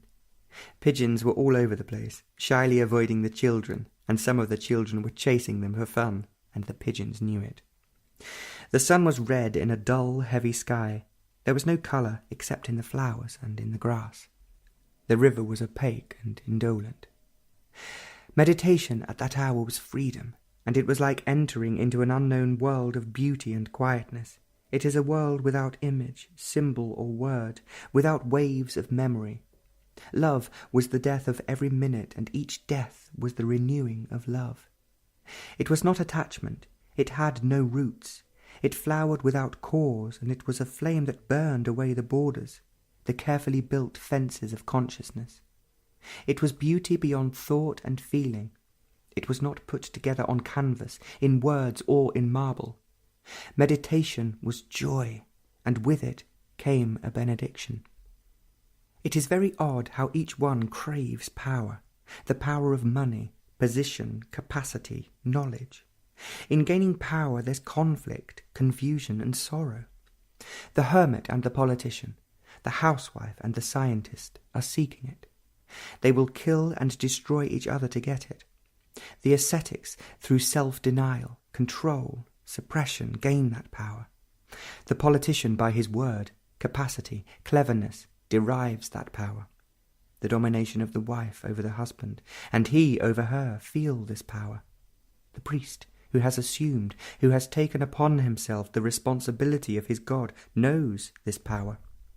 Everyone seeks this power, or wants to be associated with divine or worldly power. Power breeds authority, and with it comes conflict, confusion, and sorrow. Authority corrupts him that has it, and those that are near it or seeking it. The power of the priest and the housewife, of the leader and the efficient organizer, of the saint and the local politician, is evil. The more power, the greater the evil. It is a disease that every man catches and cherishes and worships. But with it come always endless conflict, confusion and sorrow. But no one will deny it, put it aside. With it goes ambition and success, and a ruthlessness that has made respectable and so acceptable. Every society, temple and church gives it its blessing, and so love is perverted and destroyed. And envy is worshipped, and competition is moral. But with it all comes fear, war and sorrow, but yet no man will put these aside. To deny power in every form is the beginning of virtue. Virtue is clarity. It wipes away conflict and sorrow. This corrupting energy, with its endless cunning activities, always brings its inevitable mischief and misery. There is no end to it. However much it is reformed and fenced in, by law or by moral convention, it will find its way out, darkly and unbidden. For it is there, hidden in the secret corners of one's thoughts and desires. It is these that must be examined and understood if there is to be no conflict, confusion and sorrow. Each one has to do this, not through another, not through any system of reward or punishment. Each one has to be aware of the fabric of his own make-up. To see what is the ending of that which is. With the complete ending of this power, with its confusion, conflict and sorrow, each one faces what he is, a bundle of memories and deepening loneliness. The desire for power and success is an escape from this loneliness and the ashes which are memories. To go beyond, one has to see them, face them, not avoid them in any way, by condemning them or through fear of what is. Fear arises only in the very act of running away from the fact, the what is. One must completely and utterly, voluntarily and easily put aside power and success, and then, in facing, seeing, being passively aware, without choice, the ashes and loneliness have a wholly different significance. To live with something is to love it, not to be attached. To live with the ashes of loneliness, there must be great energy, and this energy comes when there is no longer fear. When you have gone through this loneliness, as you would go through a physical door, then you will realize that you and the loneliness are one. You are not the observer watching that feeling which is beyond the word. You are that. And you cannot get away from it as you did before in many subtle ways. You are that loneliness. There is no way to avoid it, and nothing can cover it or fill it. Then only are you living with it. It is part of you. It is the whole of you. Neither despair nor hope can banish it, nor any cynicism, nor any intellectual cunning. You are that loneliness, the ashes that had once been fire. This is complete loneliness, irremediable, beyond all action. The brain can no longer devise ways and means of escape. It is the creator of this loneliness, through its incessant activities of self-isolation, of defense and aggression. When it is aware of this, negatively, without any choice, then it is willing to die, to be utterly still.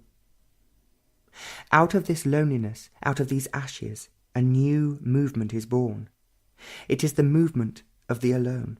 It is that state when all influences, all compulsion, every form of search and achievement have naturally and completely stopped.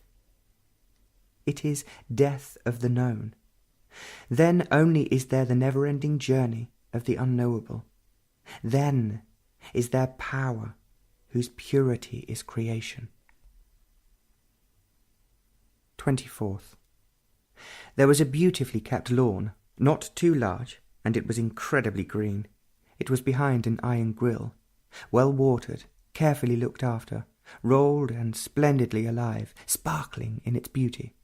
It must have been many 100 years old. Not even a chair was on it, isolated and guarded by a high and narrow railing. At the end of the lawn was a single rose bush, with a single red rose in full bloom. It was a miracle. The soft lawn and the single rose. They were there apart from the whole world of noise, chaos, and misery. Though man had put them there, they were the most beautiful things, far beyond the museums, towers, and the graceful line of bridges. They were splendid in their splendid aloofness. They were what they were, grass and flower, and nothing else. There was great beauty and quietness about them, and the dignity of purity. It was a hot afternoon, with no breeze, and the smell of exhaust of so many cars was in the air. But there the grass had a smell of its own, and one could almost smell the perfume of the solitary rose. On waking so early, with the full moon coming into the room, the quality of the brain was different. It wasn't asleep, nor heavy with sleep.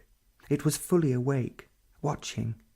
It wasn't watching itself, but something beyond itself. It was aware of itself as a part of a whole movement of the mind.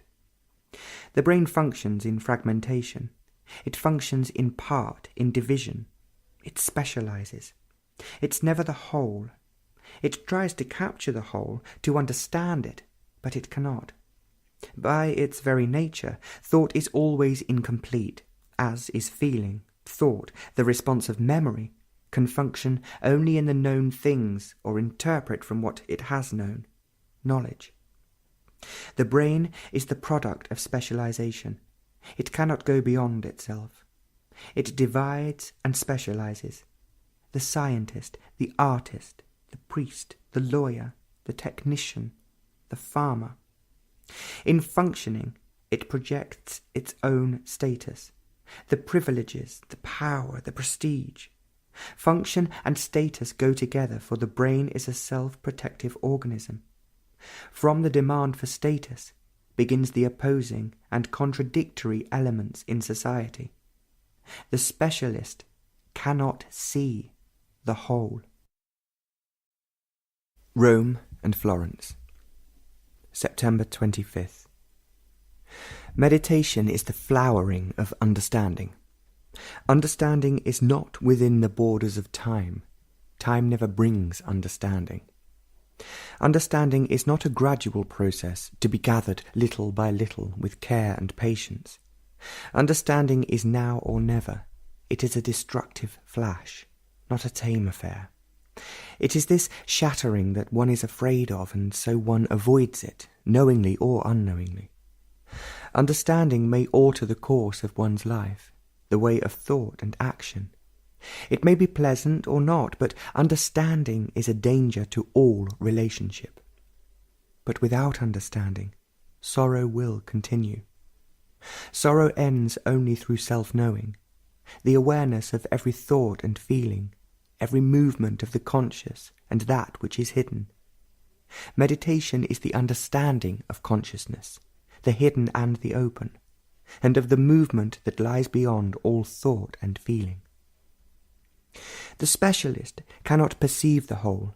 His heaven is what he specializes in, but his heaven is a petty affair of the brain, the heaven of religion or of the technician. Capacity, gift, is obviously detrimental, for it strengthens self-centeredness. It is fragmentary and so breeds conflict. Capacity has significance only in the total perception of life, which is in the field of the mind and not of the brain.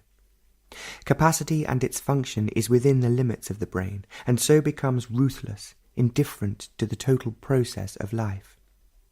Capacity breeds pride, envy, and its fulfillment becomes all-important, and so it brings about confusion, enmity, and sorrow. It has its meaning only in the total awareness of life. Life is not merely at one fragmentary level: bread, sex, prosperity, ambition. Life is not fragmentary when it's made to be. It becomes utterly a matter of despair and endless misery. Brain functions in specialization of the fragment, in self-isolating activities, and within the limited field of time. It is incapable of seeing the whole of life. The brain is a part. However educated it be, it is not the whole. Mind alone sees the whole, and within the field of the mind is the brain. The brain cannot contain the mind, do what it will. To see wholly, the brain has to be in a state of negation. Negation is not the opposite of the positive. All opposites are related within the fold of each other. Negation has no opposite. The brain has to be in a state of negation for total seeing. It must not interfere with its evaluations and justifications, with its condemnations and defences. It has to be still, not made still by compulsion of any kind, for then it is a dead brain, merely imitating and conforming. When it is in a state of negation, it is choicelessly still. Only then is there total seeing. In this total seeing, which is the quality of the mind, there is no seer, no observer, no experiencer. There's only seeing. The mind then is completely awake.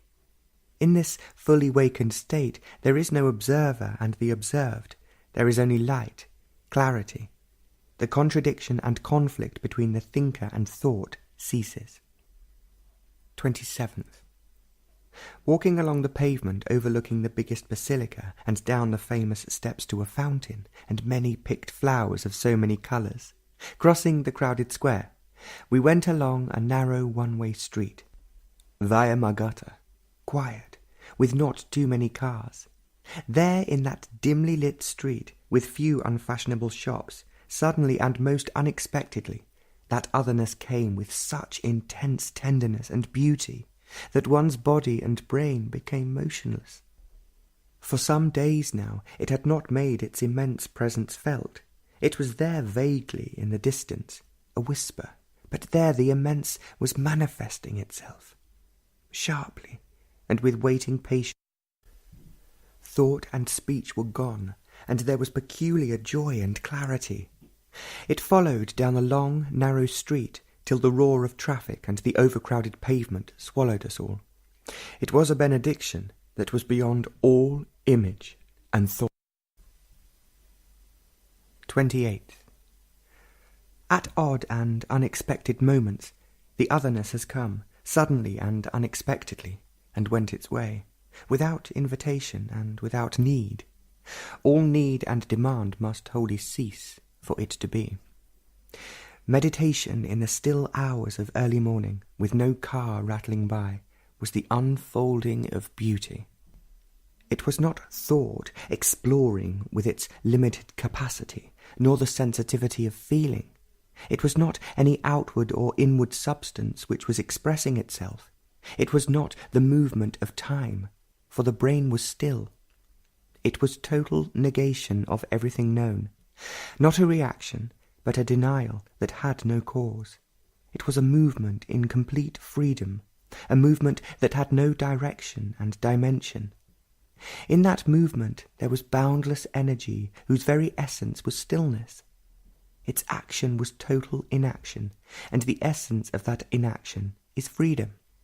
There was great bliss, a great ecstasy, that perished at the touch of thought. 30th. The sun was setting in great clouds of colour behind the Roman hills.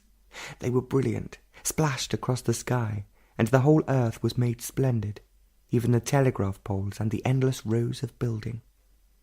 It was soon becoming dark, and the car was going fast. The hills faded, and the country became flat. To look with thought and to look without thought are two different things. To look at those trees by the roadside and the buildings across the dry fields with thought keeps the brain tied to its own moorings of time, experience, and memory. The machinery of thought is working endlessly, without rest, without freshness. The brain is made dull, insensitive, without the power of recuperation. It is everlastingly responding to challenge, and its response is inadequate and not fresh. To look with thought keeps the brain in the groove of habit and recognition. It becomes tired and sluggish. It lives within the narrow limitations of its own making. It is never free. This freedom takes place when thought is not looking. To look without thought does not mean a blank observation, absence in distraction. When thought does not look, then there is only observation, without the mechanical process of recognition and comparison, justification and condemnation. This seeing does not fatigue the brain, for all mechanical processes of time have stopped. Through complete rest, the brain is made fresh, to respond without reaction, to live without deterioration, to die without the torture of problems. To look without thought is to see without the interference of time, knowledge, and conflict. This freedom to see is not a reaction. All reactions have causes. To look without reaction is not indifference, aloofness, a cold-blooded withdrawal. To see without the mechanism of thought is total seeing, without particularization and division, which does not mean that there is not separation and dissimilarity. The tree does not become a house or the house a tree. Seeing without thought does not put the brain to sleep. On the contrary, it is fully awake, attentive, without friction and pain. Attention without the borders of time is the flowering of meditation. October 3rd. The clouds were magnificent. The horizon was filled with them, except in the west where the sky was clear. Some were black, heavy with thunder and rain. Others were pure white, full of light and splendour. They were of every shape and size, delicate, threatening, billowy. They were piled up one against the other, with immense power and beauty. They seemed motionless, but there was violent movement within them, and nothing could stop their shattering immensity. A gentle wind was blowing from the west, driving these vast mountainous clouds against the hills. The hills were giving shape to the clouds, and they were moving with these clouds of dark and light. The hills, with their scattered villages, were waiting for the rains that were so long in coming. They would soon be green again, and the trees would soon lose their leaves with the coming winter. The road was straight, with shapely trees on either side, and the car was holding the road at great speed, even at the curves. The car was made to go fast, and to hold the road, and it was performing very well that morning. It was shaped for speed, low, hugging the road. We were too soon leaving the country and entering into the town, but those clouds were there, immense, furious, and waiting. In the middle of the night, at Chiacheo, it was utterly quiet, save for an occasional hoot of an owl, which was calling without a reply.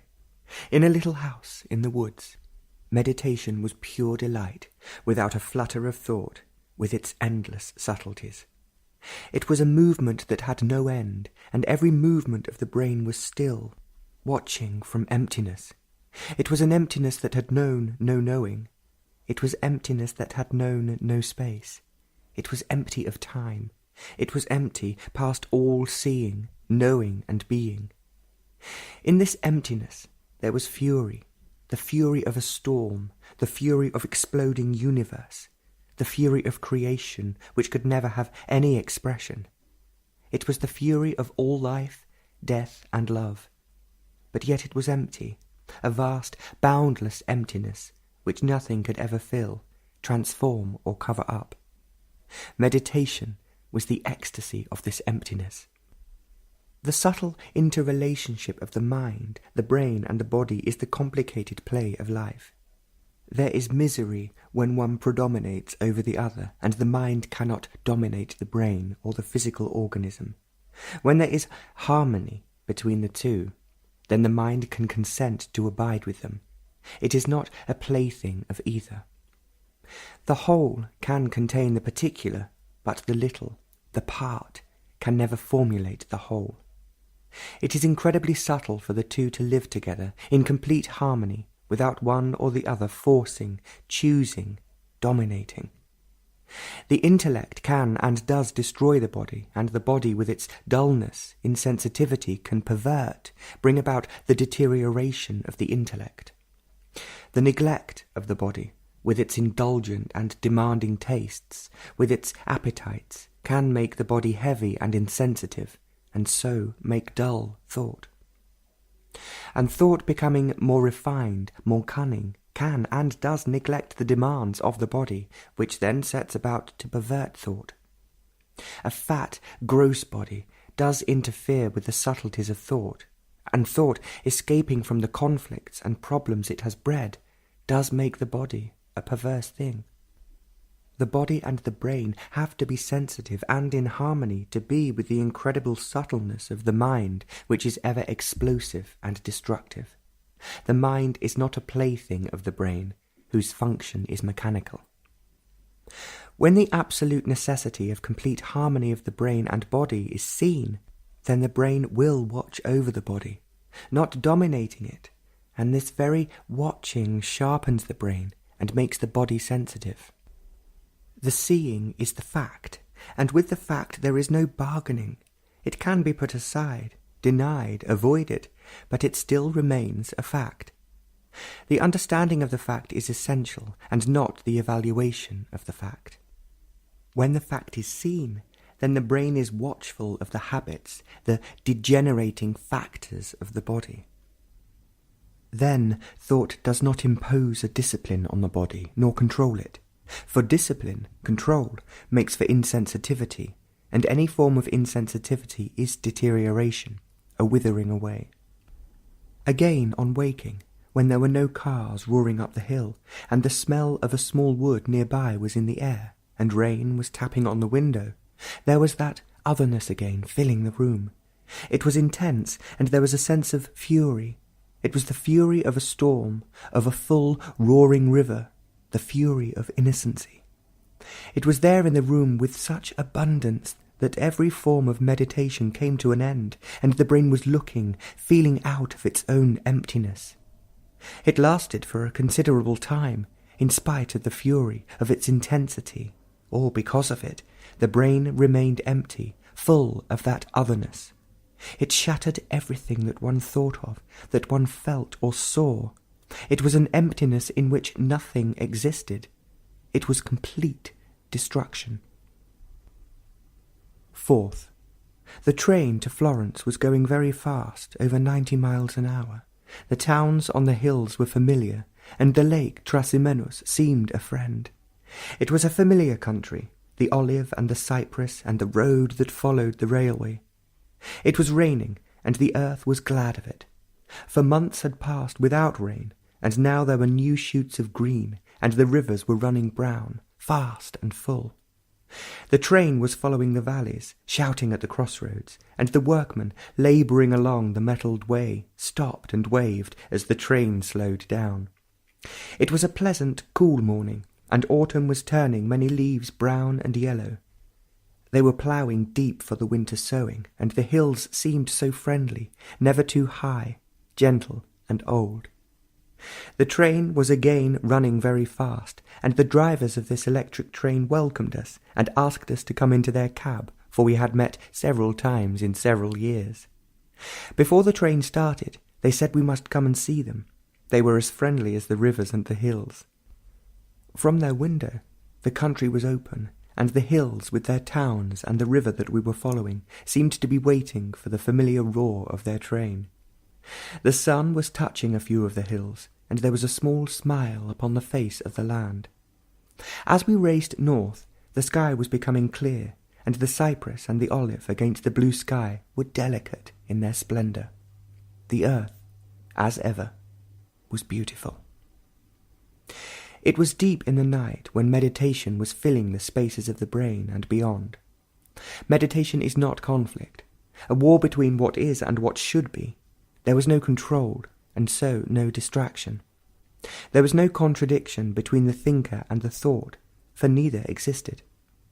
There was only seeing without the observer. This seeing came out of emptiness, and that emptiness had no cause. All causation breeds inaction, which is called action. How strange love is, and how respectable it has become, the love of God, the love of the neighbour, the love of the family. How neatly it has been divided, the profane and the sacred, duty and responsibility, obedience and the willingness to die and to deal out death. The priests talk of it, and so do the generals, planning wars. The politicians and the housewife everlastingly complain about it. Jealousy and envy nourish love, and relationship is held in its prison. They have it on the screen and in the magazine, and every radio and television blares it out. When death takes away love, there is the photo in the frame, or the image which memory keeps on revising, or it is tightly held in belief. Generation after generation is bred upon this, and sorrow goes on without an end. Continuity of love is pleasure, and with it comes always pain, but we try to avoid the one and cling to the other. This continuity is the stability and security in relationship, and in relationship there must be no change, for relationship is habit, and in habit there is security and sorrow. To this unending machinery of pleasure and pain we cling, and this thing is called love. To escape from its weariness there is religion and romanticism. The word changes and becomes modified with each one, but romanticism offers a marvellous escape from the fact of pleasure and sorrow. And, of course, the ultimate refuge and hope is God, who has become so very respectful and profitable. But all this isn't love. Love has no continuity. It cannot be carried over to tomorrow. It has no future. What has is memory, and memories are ashes of everything dead and buried. Love has no tomorrow. It cannot be caught in time and made respectable. It is there when time is not. It has no promise, no hope. Hope breeds despair. It belongs to no God, and so to no thought and feeling. It is not conjured up by the brain. It lives and dies each minute. It's a terrible thing, for love is destruction. It is destruction without tomorrow. Love is destruction. Fifth, there is a huge tall tree in the garden. It has an enormous trunk, and during the night its leaves were noisy in the autumnal wind. Every tree in the garden was alive, rustling, and winter was still far away. They were all whispering, shouting, and the wind was restless. But the tree dominated the garden. It towered over the 4-story house, and the river Mognone fell. It was not one of those large rivers, sweeping and dangerous. Its life had been made famous, and it curves in and out of the valleys, and enters the sea, some distance away. There is always water in it, and there are fishermen hanging over the bridges and along its banks. In the night the small waterfall complains a great deal, and its noise fills the air. The rustle of leaves, the waterfall, and the restless wind seem to be talking to each other a great deal. It was a lovely morning, with a blue sky and a few clouds scattered about. There are 2 cypresses beyond all others that stand clear against the sky. Again, well after midnight, when the wind was noisy among the trees, meditation became a fierce explosion, destroying all the things of the brain. Every thought shapes every response and limits action. Action born of idea is non-action. Such non-action breeds conflict and sorrow. It was in the still moment of meditation that there was strength. Strength is not the many threads of will. Will is resistance, and the action of will breeds confusion and sorrow within and without. Strength is not the opposite of weakness. All opposites contain their own contradiction. 7th. It had begun to rain, and the sky was heavy with clouds. Before the sky was covered over entirely, immense clouds filled the horizon, and it was a marvellous thing to see them. They were so immense and powerful. It was the peace of enormous power and strength. And the Tuscan hills were so close to them, waiting for their fury. It came during the night, shattering thunder and lightning, that showed every leaf a quiver with wind and life. It was a splendid night, full of storm, life, and immensity. All the afternoon the otherness had been coming, in the car and in the street. It was there most of the night and early this morning, long before dawn, when meditation was making its way into the unknown depths and heights. It was there, with insistent fury. Meditation yielded to the otherness. It was there in the room, with the branches of that huge tree in the garden. It was there with such incredible power and life that the very bones felt it. It seemed to press right through one, and made the body and brain completely motionless. It had been there all night in a mild and gentle way, and sleep became a very light affair. But as dawn was coming near, it became a crushing, penetrating power.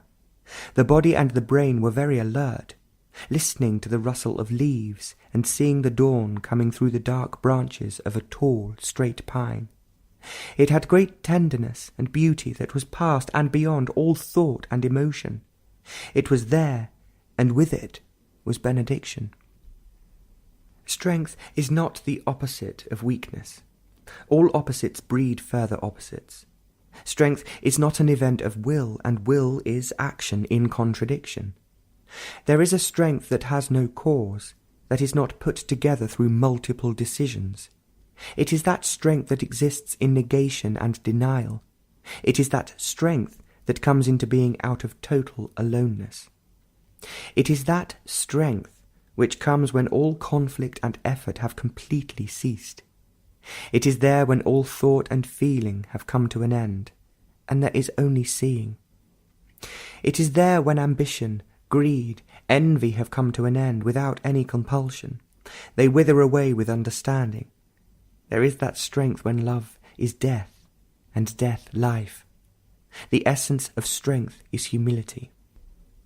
How strong is the new-born leaf in spring, so vulnerable, so easily destroyed. Vulnerability is the essence of virtue.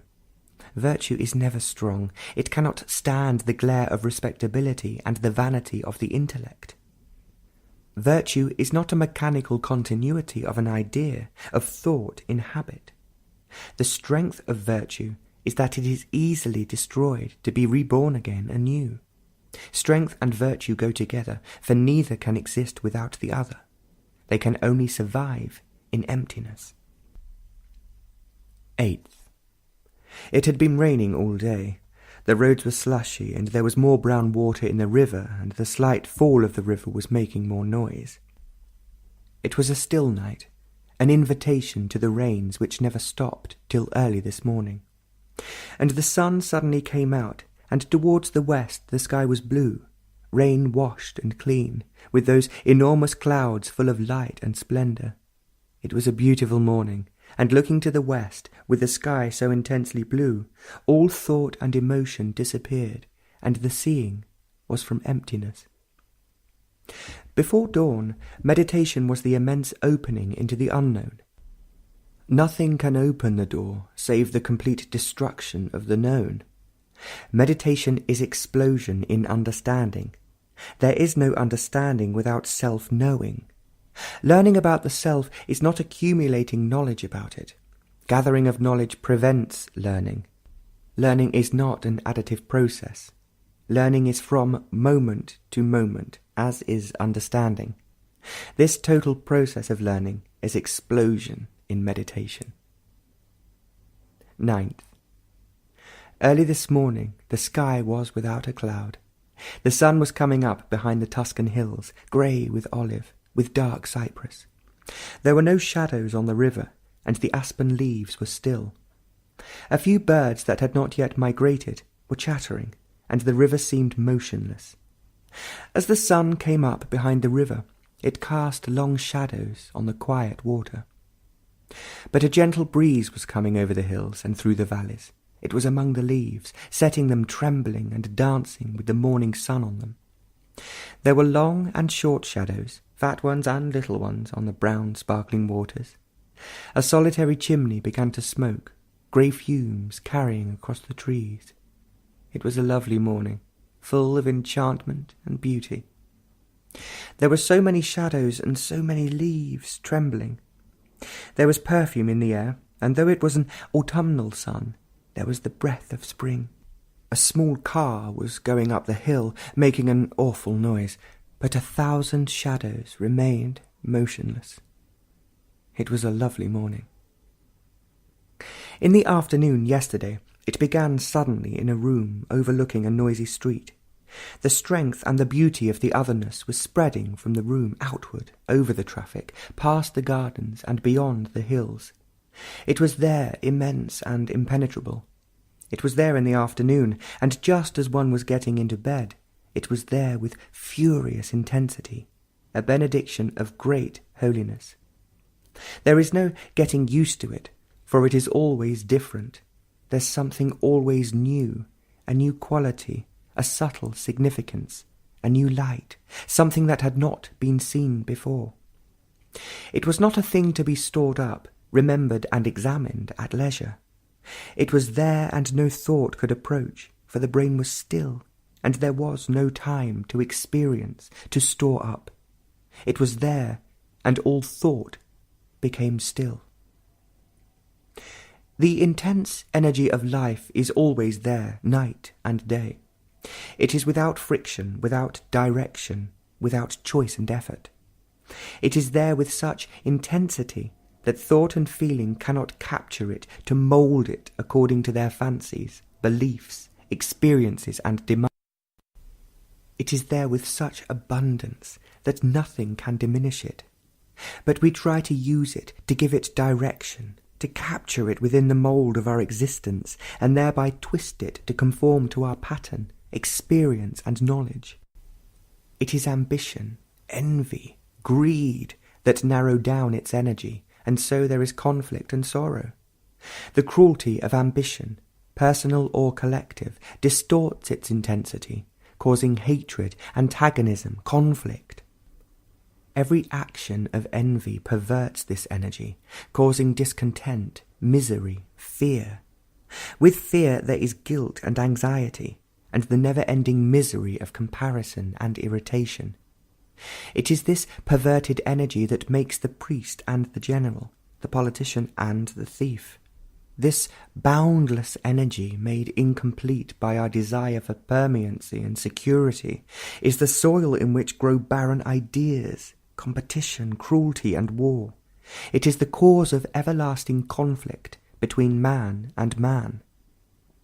When all this is put aside, with ease and without effort, then only is there that intense energy which can only exist and flower in freedom. In freedom alone it causes no conflict and sorrow. Then alone it increases and has no end. It is life that has no beginning and no end. It is creation, which is love, destruction. Energy used in one direction leads to one thing, conflict and sorrow. Energy that is the expression of total life is bliss beyond measure. 12th. The sky was yellow in the setting sun, and the dark cypress and the grey olive were startlingly beautiful, and down below the winding river was golden. It was a splendid evening, full of light and silence. From that height you could see the city in the valley, the dome, and the beautiful campanile and the river curving through the town.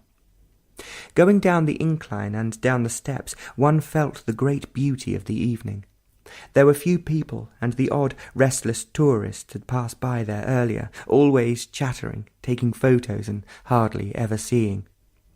There was perfume in the air, and as the sun went down, the silence became intense, rich, and unfathomable. Out of this silence only there is seeing, listening really, and out of this came meditation, though the little car went down the curving road noisily, with a great many bumps.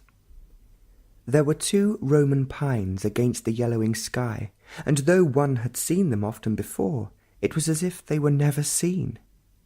The gentle, sloping hill was silver-grey with the olive, and the darkly solitary cypress was everywhere.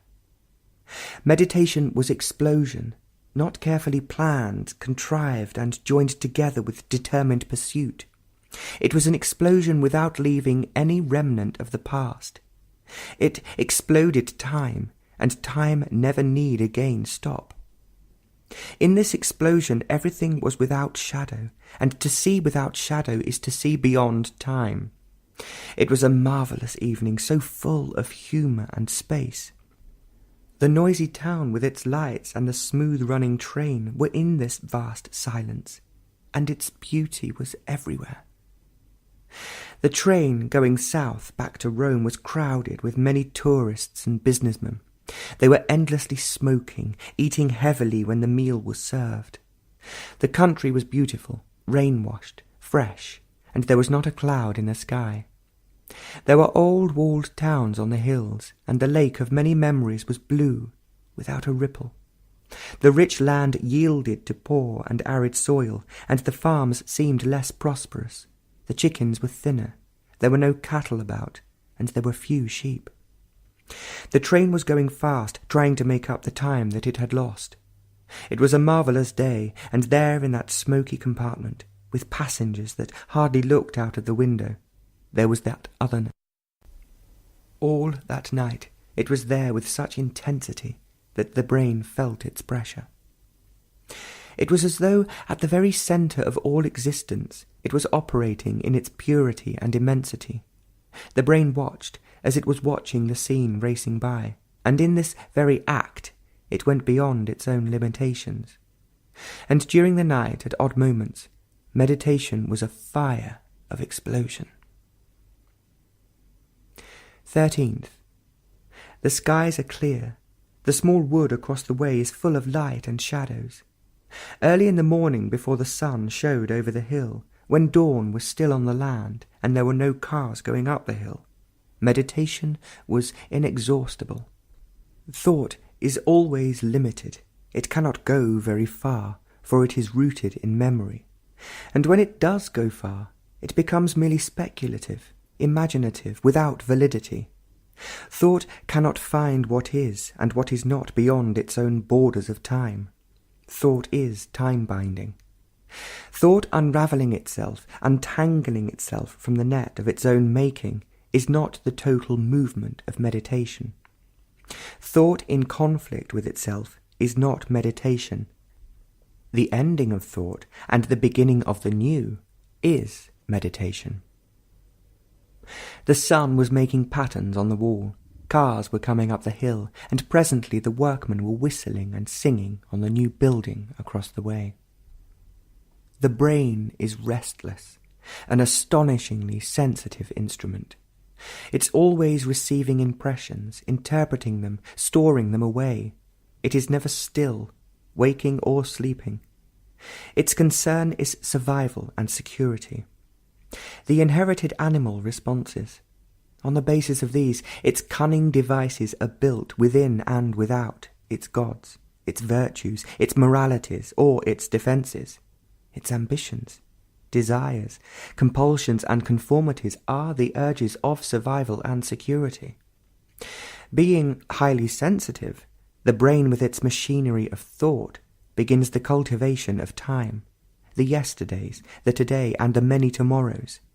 This gives it an opportunity of postponement and fulfilment. The postponement, the ideal, and the fulfilment are the continuity of itself. But in this there is always sorrow. From this there is the flight into belief, dogma, action, and into multiple forms of entertainment, including the religious rituals. But there is always death and its fear. Thought then seeks comfort and escape in rational and irrational beliefs, hopes, conclusions. Words and theories become amazingly important, living on these and building its whole structure of existence on these feelings which words and conclusions arouse. The brain and its thought function at a very superficial level, however deeply thought may have hoped it has journeyed. For thought, however experienced, however clever and erudite, is superficial. The brain and its activities are a fragment of the whole totality of life. The fragment has become completely important to itself and its relationship to other fragments. This fragmentation and the contradiction it breeds is its very existence. It cannot understand the whole, and when it attempts to formulate the totality of life, it can only think in terms of opposites and reactions which only breed conflict, confusion, and misery. Thought can never understand or formulate the whole of life. Only when the brain and its thoughts are completely still, not asleep or drugged by discipline, compulsion, or hypnotized, then only is there the awareness of the whole. The brain, which is so astonishingly sensitive, can be still in its sensitivity, widely and deeply attentive, but entirely quiet. When time and its measure cease, then only is there the whole, the unknowable. 14th. In the gardens of the Villa Borghese, right in the middle of the noisy and smelly town, with its flat pines and many trees, turning yellow and brown, and the smell of damp ground, there, walking with certain seriousness, was the awareness of the otherness. It was there with great beauty and tenderness. It was not that one was thinking about it, it avoids all thought, but it was there so abundantly that it caused surprise and great delight. Seriousness of thought is so fragmentary and immature, but there must be seriousness which is not the product of desire. There is a seriousness that has the quality of light, whose very nature is to penetrate, a light that has no shadow. This seriousness is infinitely pliable, and therefore joyous. It was there, and every tree and leaf, every blade of grass and flower became intensely alive and splendid, colour intense, and the sky immeasurable. The earth, moist and leaf-strewn, was life. 15th. The morning sun is on the little wood on the other side of the road. It is a quiet, peaceful morning, soft. The sun not too hot, and the air is fresh and cool. Every tree is so fascinatingly alive, with so many colours, and there are so many shadows. They are all calling and waiting. Long before the sun was up, when it was quiet, with no car going up the hill, meditation was a movement in benediction. This movement flowed into the otherness, for it was there in the room, filling it and overflowing it, outward and beyond, without end. There was in it a depth that was unfathomable, of such immensity, and there was peace. This peace never knew contact, was uncontaminated by thought and time. It was not the peace of ultimate finality. It was something that was tremendously and dangerously alive, and it was without defence. Every form of resistance is violence, so also is concession. It was not the peace that conflict engenders. It was beyond all conflict and its opposites. It was not the fruit of satisfaction and discontent, in which are the seeds of deterioration. 16th. It was before dawn, when there was no noise and the city was still asleep, that the waking brain became quiet, for the otherness was there. It came in so quietly and with hesitant care, for there was sleep still in the eyes, but there was great delight. the delight of great simplicity and purity. 18th. On the plain. There was thunder and a great downpour of rain. It woke one up in the middle of the night in Rome, and the rain was beating on the window and among the trees across the road. The day had been hot, and the air was now pleasantly cool. The town was asleep, and the storm had taken over. The roads were wet, and there was hardly any traffic so early in the morning. The sky was still heavy with clouds, and dawn was over the land. The church, St. Giovanni in Laterano, with its golden mosaic, was bright with artificial light. The airport was far away, and the powerful car was running beautifully. It was trying to race the clouds. It passed the few cars that were on the road, and hugged the road round every corner at high speed. It had been held too long in the city, and now it was on the open road. And there was the airport too soon. The smell of the sea and the damp earth was in the air. The freshly ploughed fields were dark, and the green of the trees so bright, though autumn had touched a few leaves.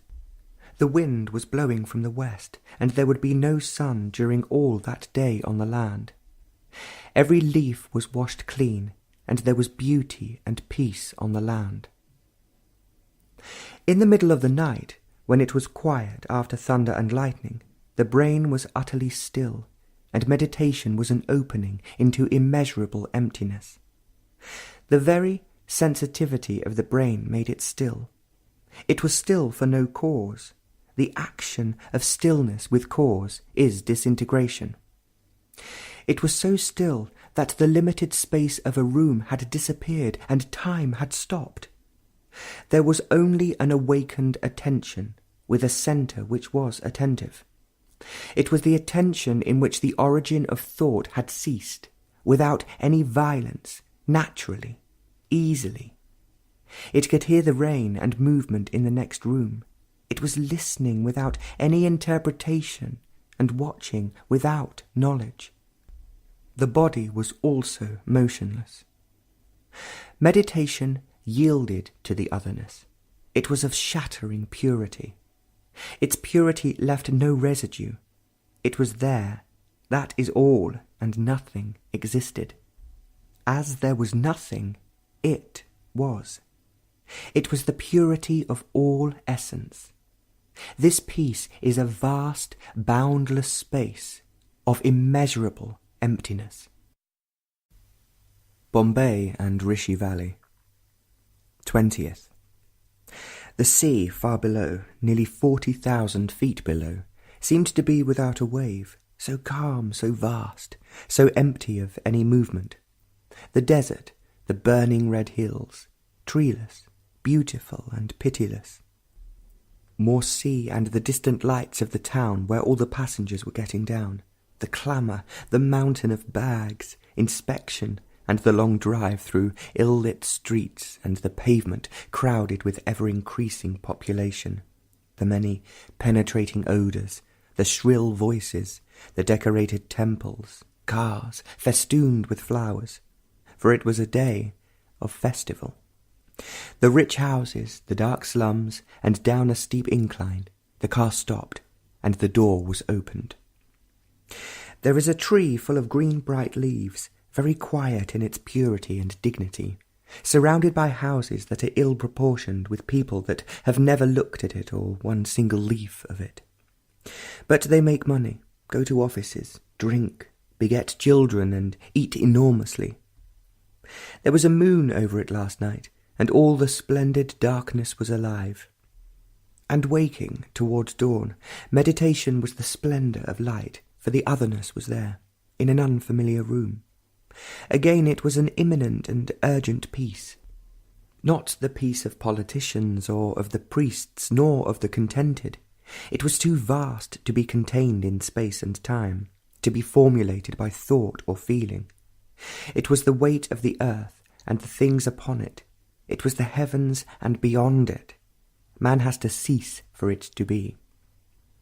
Time is always repeating its challenge and its problems. The responses and answers are concerned with the immediate.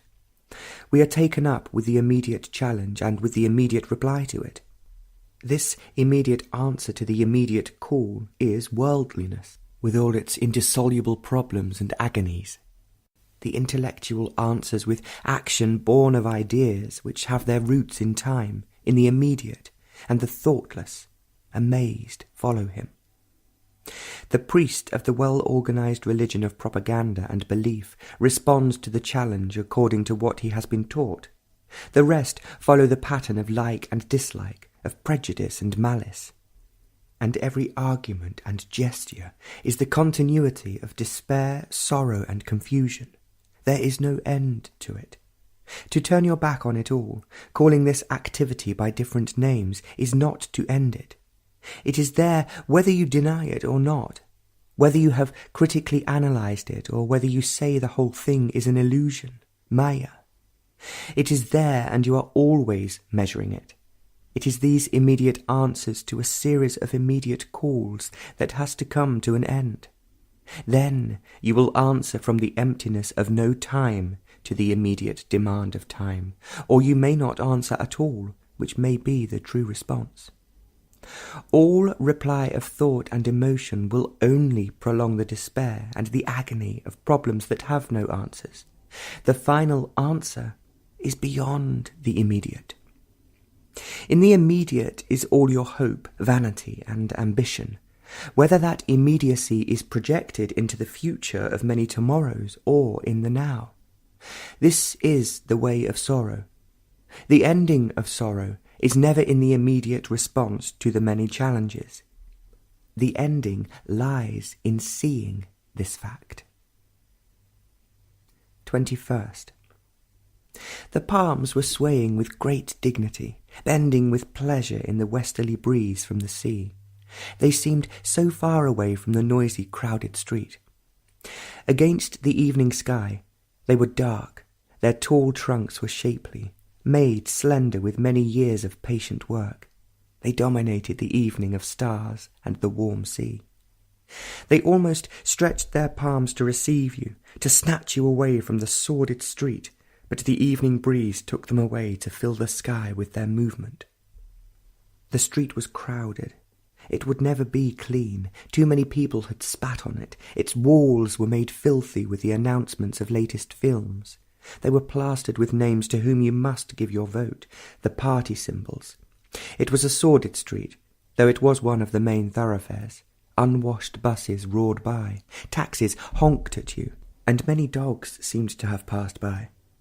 A little further on was the sea and the setting sun. It was a round, red ball of fire. It had been a scorching day. It made the sea and the few clouds red. The sea was without a ripple, but it was restless and dreamy. It was too hot to be a pleasant evening, and the breeze seemed to have forgotten its delight. Along that sordid street, with people pushing into you, meditation was the very essence of life. The brain, so delicate and observant, was completely still, watching the stars, aware of the people, the smells, the barking of the dogs. A single yellow leaf was falling on the dirty road, and the passing car destroyed it. It was so full of colour and beauty, and destroyed so easily. As one walked along the street of few palms, the otherness came like a wave that purified and strengthened. It was there like a perfume, a breath of immensity. There was no sentiment, the romance of illusion or the brittleness of thought. It was there, sharp and clear, without any vague possibility, unhesitating, definite. It was there, a holy thing, and nothing could touch it, nothing could break its finality. The brain was aware of the closeness of the passing buses, the wet street, and the squealing brakes. It was aware of all these things, and, beyond, the sea. But the brain had no relation to any of these things. It was completely empty, without any roots, watching, observing out of this emptiness. The otherness was pressing in with sharp urgency.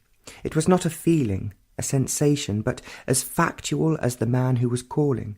It was not an emotion that changes, varies, and continues, and thought could not touch it. It was there with the finality of death, which no reason could dissuade. As it had no roots and relation, nothing could contaminate it. It was indestructible. 23rd.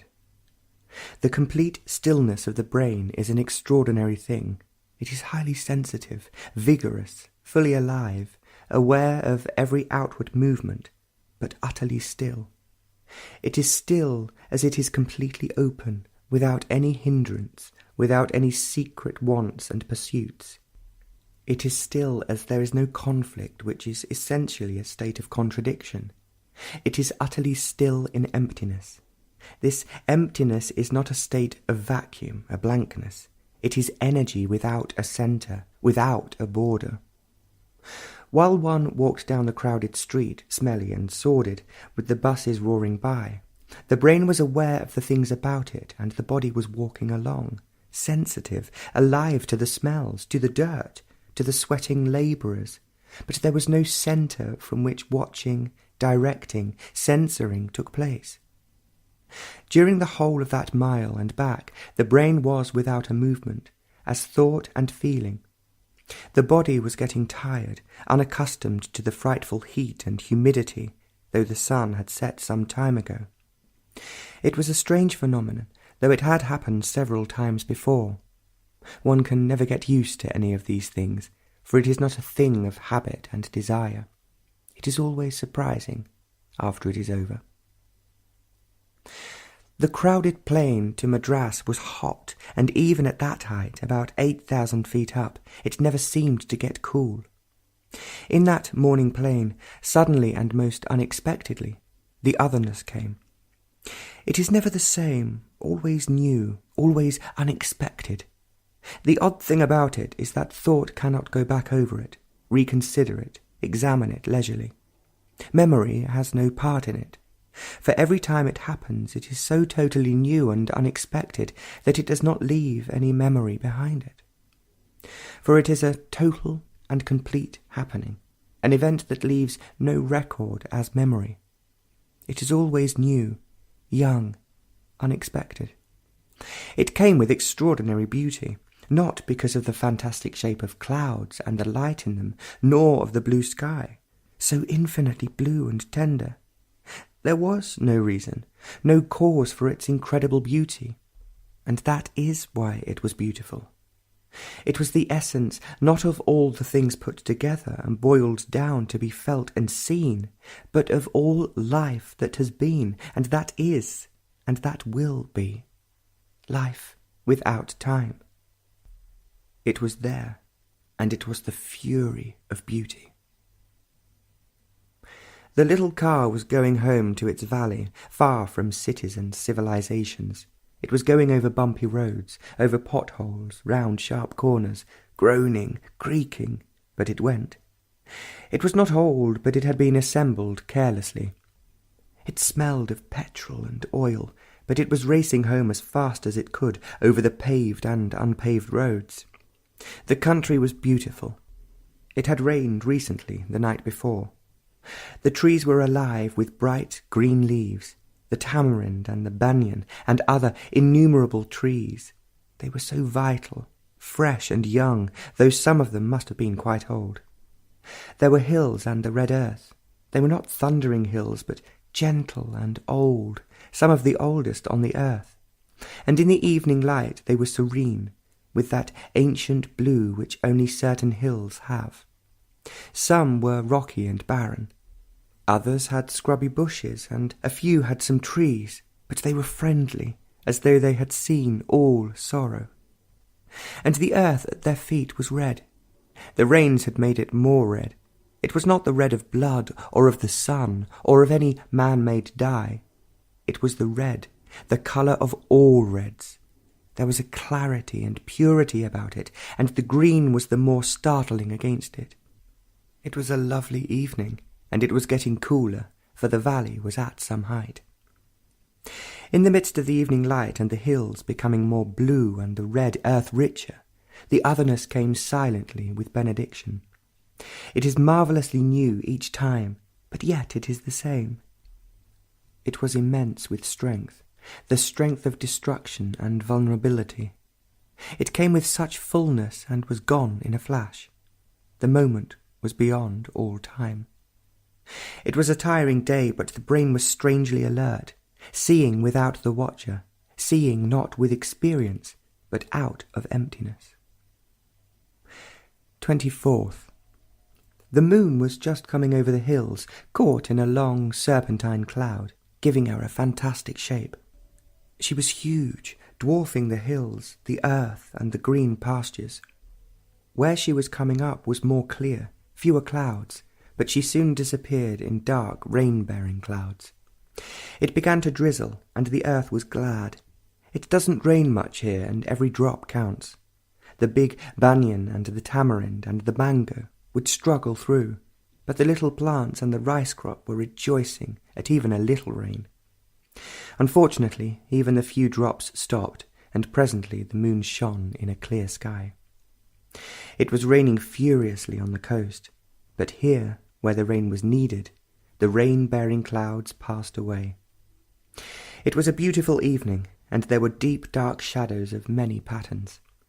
The moon was very bright, and the shadows were very still, and the leaves, washed clean, were sparkling.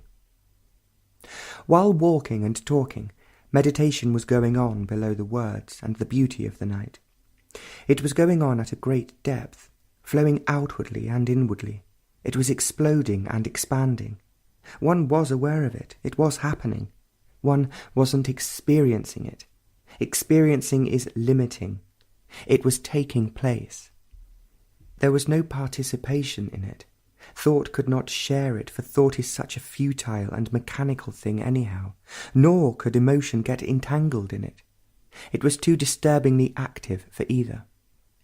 It was happening at such an unknown depth for which there was no measurement, but there was great stillness. It was quite surprising and not at all ordinary. The dark leaves were shining, and the moon had climbed quite high. She was on the westerly course and flooding the room. Dawn was many hours away, and there was not a sound. Even the village dogs, with their shrill yapping, were quiet. Waking, it was there, with clarity and precision. The otherness was there, and waking up was necessary, not sleep. It was deliberate, to be aware of what was happening, to be aware with full consciousness of what was taking place. Asleep it might have been a dream, a hint of the unconscious, a trick of the brain. But fully awake, this strange and unknowable otherness was a palpable reality, a fact, and not an illusion, a dream. It had a quality, if such a word can be applied to it, of weightlessness and impenetrable strength. Again, these words have certain significance, definite and communicable. But these words lose all their meaning when the otherness has to be conveyed in words. Words are symbols, but no symbol can ever convey the reality. It was there with such incorruptible strength that nothing could destroy it, for it was unapproachable. You can approach something with which you are familiar. You must have the same language to commune, some kind of thought process, verbal or non-verbal. Above all, there must be mutual recognition. There was none.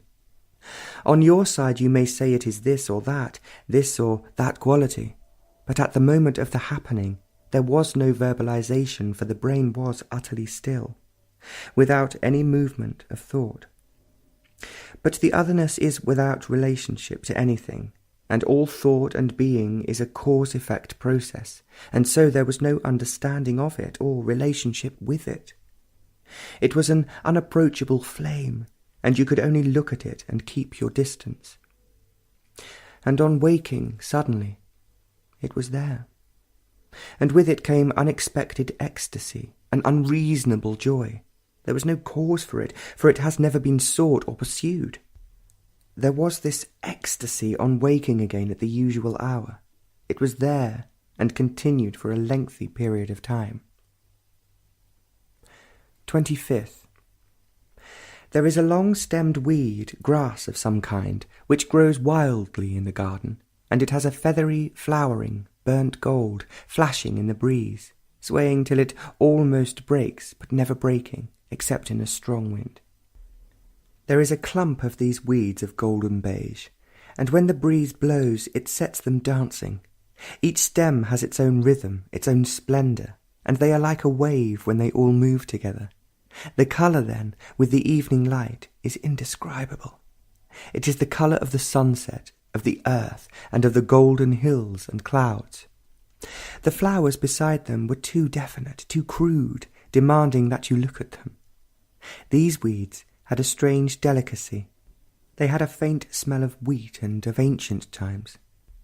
They were sturdy and pure, full of abundant life. An evening cloud was passing by, full of light as the sun went down behind the dark hill. The rain had given to the earth a goodly smell, and the air was pleasantly cool. The rains were coming, and there was hope in the land. Of a sudden it happened, coming back to the room. It was there with an embracing welcome, so unexpected. One had come in only to go out again. We had been talking about several things, nothing too serious. It was a shock and a surprise to find this welcoming otherness in the room. It was waiting there with such open invitation that an apology seemed futile. Several times on the common, far away from here under some trees, along a path that was used by so many, it would be waiting just as the path turned.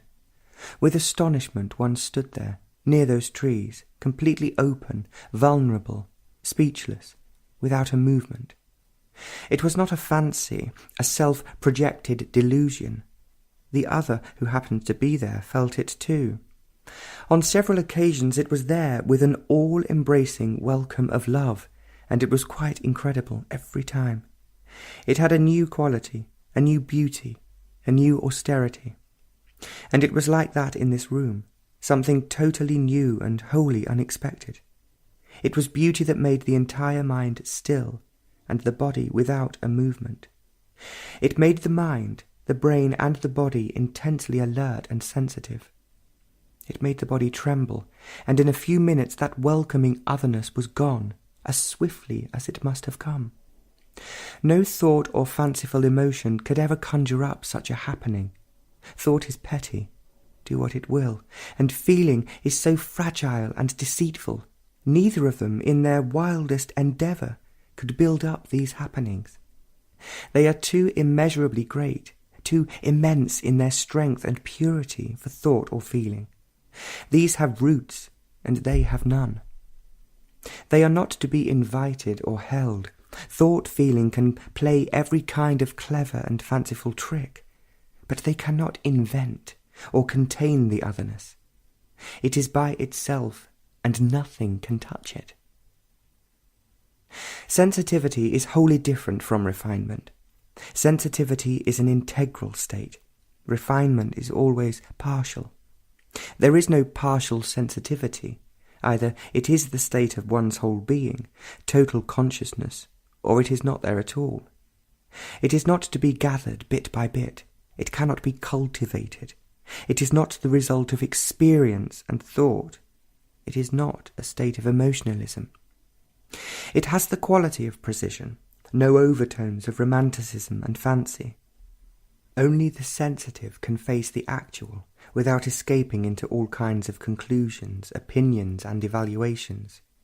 Only the sensitive can be alone, and this aloneness is destructive. This sensitivity is stripped of all pleasure, and so it has the austerity, not of desire and will, but of seeing and understanding. There is pleasure in refinement. It has to do with education, culture, environment. The way of refinement is endless. It is the outcome of choice, conflict, and pain, and there is always the chooser, the one who refines, the censor. And so there is always conflict and contradiction and pain. Refinement leads to isolation, self-enclosing aloofness, the separation which intellect and knowledge breed. Refinement is self-centered activity, however enlightened aesthetically and morally. There is great satisfaction in the refining process, but no joy of depth. It is superficial and petty, without great significance. sensitivity and refinement are two different things. One leads to isolating death, and the other to life that has no end. 26. There is a tree just across the veranda with large leaves and with many large red flowers. They are spectacular, and the green, after the recent rains, is vivid and strong. The flowers are orange-red, and against the green and the rocky hill, they seem to have taken the earth to themselves, and they cover the whole space of the early morning. It was a beautiful morning, cloudy, and there was that light which made every colour clear and strong. Not a leaf was stirring, and they were all waiting, hoping for more rain. The sun would be hot, and the earth needed far more rain. The riverbeds had been silent for many years. Bushes were growing in them, and water was needed everywhere. The wells were very low, and the villagers would suffer if there was not more water. The clouds were black over the hills, heavy with the promise of rain. There was thunder and distant lightning, and presently there was a downpour. It didn't last long, but enough for the time being, and there was a promise of more. When the sun goes down and over the bridge of a dry riverbed of red sand, the westerly hills were dark, heavy with brooding, and in the evening light the luscious green fields of rice were incredibly beautiful. Across them were dark green trees, and the hills to the north were violet. The valley lay open to the heavens. There was every colour, seen or unseen, in that valley that evening. Every colour had its overtones, hidden and open, and every leaf and every blade of rice was exploding in the delight of colour. Colour was God, not mild and gentle. The clouds were gathering black and heavy, especially over the hills, far away over the hills, and silent. There were already a few drops. It was raining among the hills, and it would soon be here. A blessing to a starving land. We were all talking after a light dinner about things pertaining to the school, how this and that was necessary, how difficult it was to find good teachers, how the rains were needed, and so on. They went on talking, and there, sudden and unexpectedly, the otherness appeared. It was there with such immensity and with such sweeping force that one became utterly quiet. The eyes saw it, the body felt it, and the brain was alert without thought. The conversation was not too serious, and in the midst of this casual atmosphere something tremendous was taking place. One went to bed with it, and it went on as a whisper during the night. There is no experiencing of it. It is simply there with a fury and benediction. To experience, there must be an experiencer, but when there is neither, it is an altogether different phenomenon. There is neither accepting it or denying it.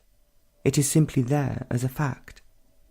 This fact had no relation to anything, neither in the past nor in the future, and thought could not establish any communication with it.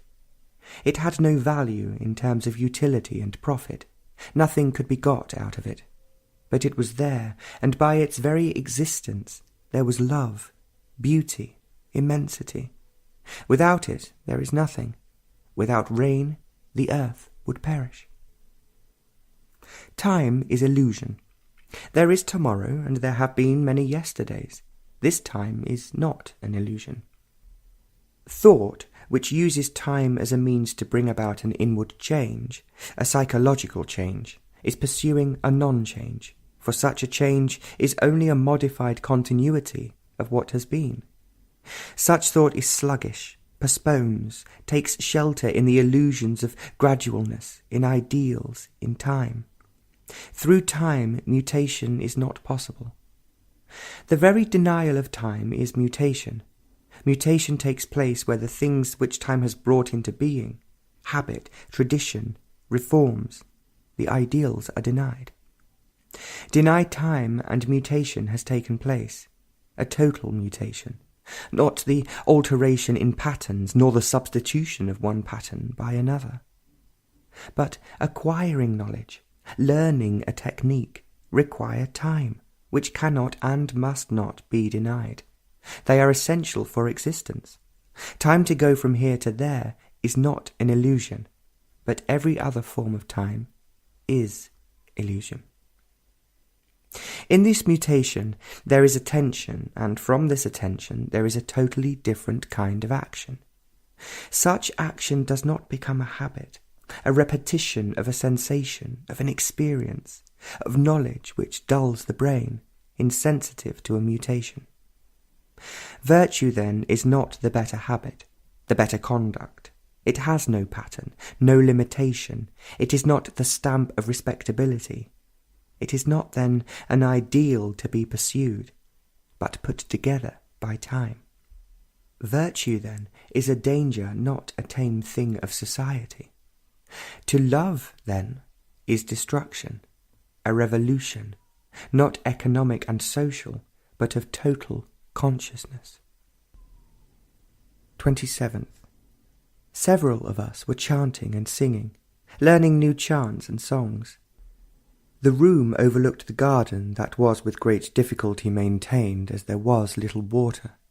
The flowers and the bushes were watered by small buckets, really kerosene tins.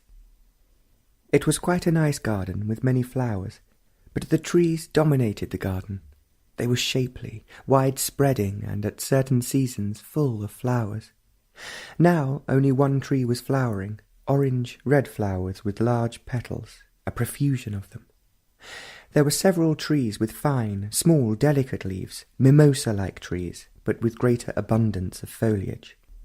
So many birds came, and now, after 2 long heavy showers, they looked bedraggled, soaked to the skin, their feathers drenched.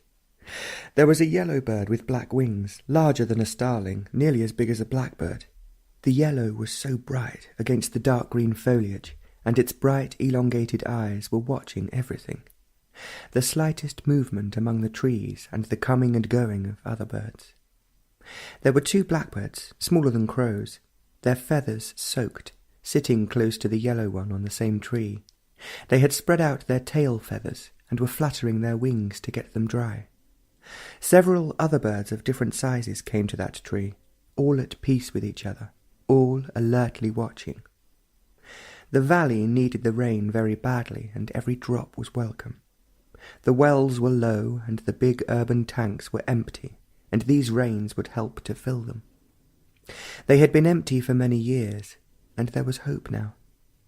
The valley had become very beautiful, rain-washed, fresh, filled with varying rich green. The rocks had been washed clean, and had lost their heat, and the stunted bushes that grew among the rocks in the hills looked pleased, and the dry riverbeds were singing again. The land was smiling again. The chant and the song went on in that rather bare room without furniture, and to sit on the floor seemed normal and comfortable. In the midst of a song, quite suddenly and unexpected, the other appeared. Others went on with the song, but they too became silent, not being aware of their silence. It was there with a benediction, and it filled the space between the earth and the heavens.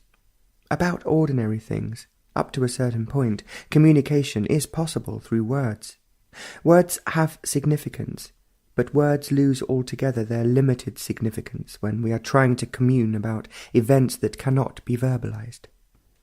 Love is not the word, and it is something entirely different when all verbalization and the silly division of what is and what is not ceases. This event is not an experience, not a thing of thought, the recognition of a happening of yesterday, not the product of consciousness at whatever depth. It is not contaminated by time. It is something beyond and above all this. It was there, and that is enough for heaven and earth. Every prayer is a supplication, and there is no asking where there is clarity and the heart unburdened. Instinctively, in time of trouble, a supplication of some kind comes to the lips to avert the trouble, the ache, or to gain some advantage. There is hope that some earthly gods or the gods of the mind will answer satisfactorily, and sometimes by chance or through some strange coincidence of events, a prayer is answered. Then God has answered, and faith has been justified. The gods of men, the only true gods, are there to comfort, to shelter, to answer all the petty and noble demands of man. Such gods are plentiful. Every church, every temple and mosque has them. The earthly gods are even more powerful and more immediate. Every state has them. But man goes on suffering in spite of every form of prayer and supplication. With the fury of understanding only can sorrow end, but the other is easier, respectable, and less demanding. And sorrow wears away the brain and the body, makes it dull, insensitive, and weary. Understanding demands self-knowing, which is not an affair of the moment. Learning about oneself is endless, and the beauty and the greatness of it is that it is endless. But self-knowing is from moment to moment. This self-knowing is only in the active present. It has no continuity as knowledge. But what has continuity is habit, the mechanical process of thought. Understanding has no continuity. 28th. There is a red flower among the dark green leaves, and from the veranda you only see that. There are the hills, the red sand of the riverbeds, the big high banyan tree, and the many tamarinds, but you only see that flower. It is so gay, so full of colour. There is no other colour. The patches of blue sky, the burning clouds of light, the violet hills, the rich green of the rice field, all these fade away, and only this wondrous colour of that flower remains. It fills the whole sky and the valley. It will fade and fall away. It will cease, and the hills will endure. But this morning it was eternity, beyond all time and thought. It held all love and joy. There was no sentiment and romantic absurdities in it, nor was it a symbol of something else. It was itself, to die in the evening, but it contained all life. It was not something you reasoned out, nor was it a thing of unreason, some romantic fancy. It was as actual as those hills and those voices calling to each other. It was the complete meditation of life, and illusion exists only when the impact of fact ceases. That cloud, so full of light, is a reality whose beauty has no furious impact on a mind that is made dull and insensitive by influence, habit, and the everlasting search for security. Security in fame, in relationship, in knowledge, destroys sensitivity, and deterioration sets in. That flower, those hills, and the blue restless sea are the challenge, as nuclear bombs, of life, and only the sensitive mind can respond to them totally. Only a total response leaves no mark of conflict, and conflict indicates partial response. The so-called saints and sannyasis have contributed to the dullness of mind and to the destruction of sensitivity. Every habit, repetition, rituals strengthened by belief and dogma, sensory responses can be and are refined, but the alert awareness, sensitivity, is quite another matter. Sensitivity is absolutely essential to look deeply within. This movement of going within is not a reaction to the outer. The outer and the inner are the same movement. They are not separate. The division of this movement as the outer and as the inner breeds insensitivity. Going within is the natural flow of the order. The movement of the inner has its own action, expressed outwardly, but it is not a reaction of the outer. Awareness of this whole movement is sensitivity. 29th. It was really quite an extraordinarily beautiful evening. It had been drizzling off and on all day. One had been cooped up indoors all day. There was a talk, discussion, seeing people, and so on. It had stopped raining for some hours, and it was good to get out. To the west the clouds were dark, almost black, heavy with rain and thunder. They were hanging over the hills, making them deep purple and unusually heavy and threatening. The sun was setting in a tumultuous fury of clouds. To the east, clouds shot up full of evening light. Each one was a different shape with a light of its own, towering over the hills, immense, shatteringly alive, soaring up into high heavens. There were patches of blue sky, so intensely blue, green of such a delicacy that it faded into the white light of bursting clouds. The hills were sculptured with the dignity of endless time. There was one that was alight from within, transparent and strangely delicate, so utterly artificial. Another one was chiselled out of granite, darkly alone, with the shape of all the temples of the world. Every hill was alive, full of movement and aloof with the depth of time. It was a marvellous evening, full of beauty, silence and light. We had started, all of us walking together, but now we had fallen silent, separate, a little distance from each other. The road was rough crossing the valley, over the dry, red, sandy riverbeds, which had thin trickles of rainwater. The road turned and went east. Down the valley there is a white farmhouse surrounded by trees, and one huge tree covering them all. It was a peaceful sight, and the land seemed enchanted. The house was a mile or so away, among the green, luscious rice fields, and silent. One had often seen it, as the road went on to the mouth of the valley and beyond it. It was the only road in and out of the valley by car and foot. The white house among few trees had been there for some years, and it had always been a pleasant sight.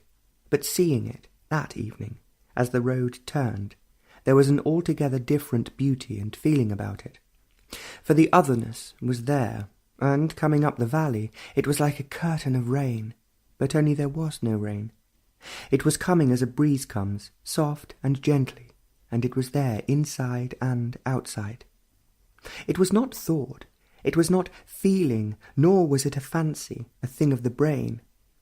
Each time it is so new and amazing, the pure strength and vastness of it, that there is astonishment and joy. It is something totally unknown, and the known has no contact with it. The known must wholly die for it to be. Experience is still within the field of the known, and so it was not an experience. All experience is a state of immaturity. You can only experience and recognize as experience something which you have already known. But this was not experienceable, knowable. Every form of thought must cease, and every feeling, for they are all known and knowable. The brain and the totality of consciousness must be free of the known and be empty without any form of effort. It was there, inside and outside. One was walking in it and with it.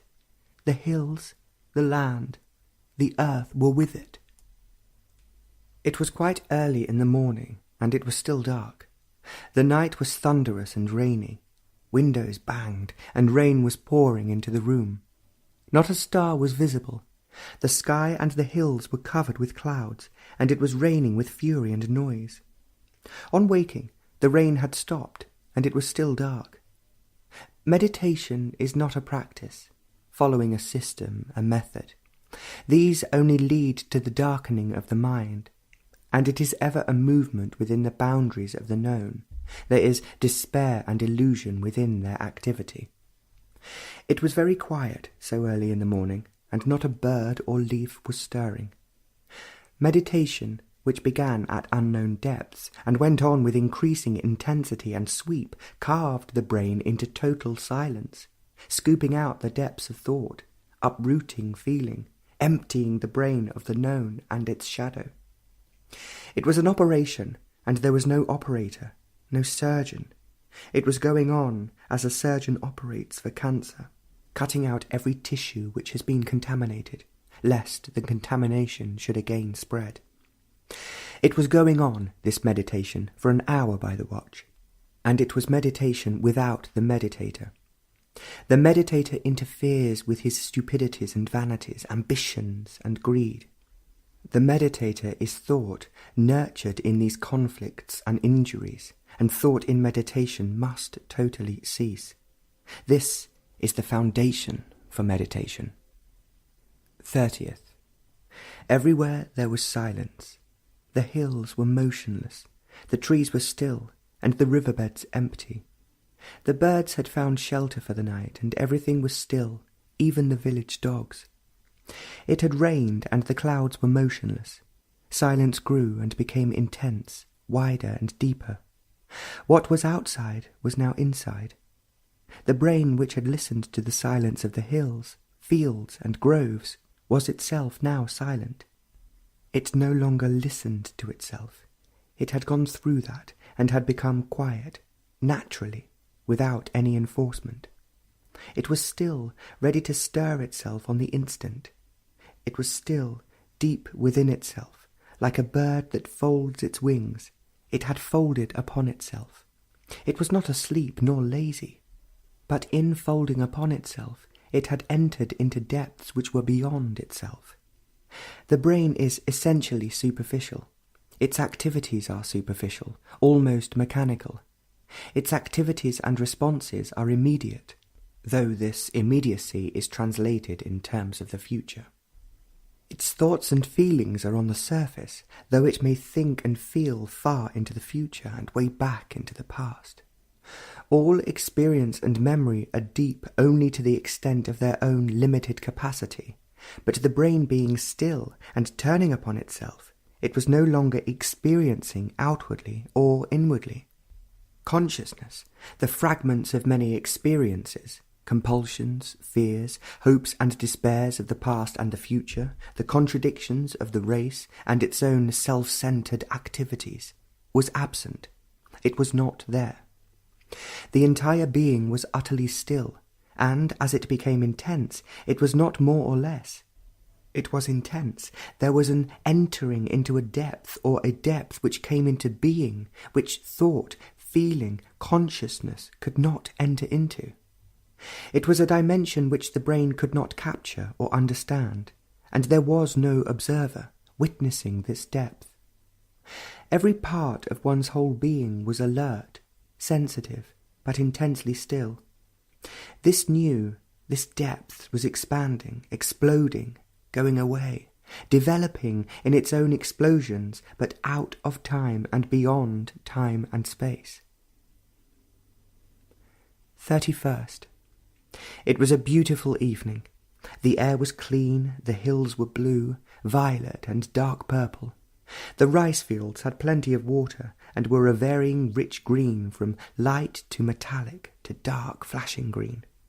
Some trees had already withdrawn from the night, dark and silent, and others were still open and held the light of day. The clouds were black over the western hills, and to the north and east the clouds were full of the reflection of the evening sun, which had set behind the heavy purple hills. There was no one on the road. The few that passed were silent, and there wasn't a patch of blue sky. Clouds were gathering in for the night. Yet everything seemed to be awake. The rocks, the dry riverbed, the bushes in the fading light.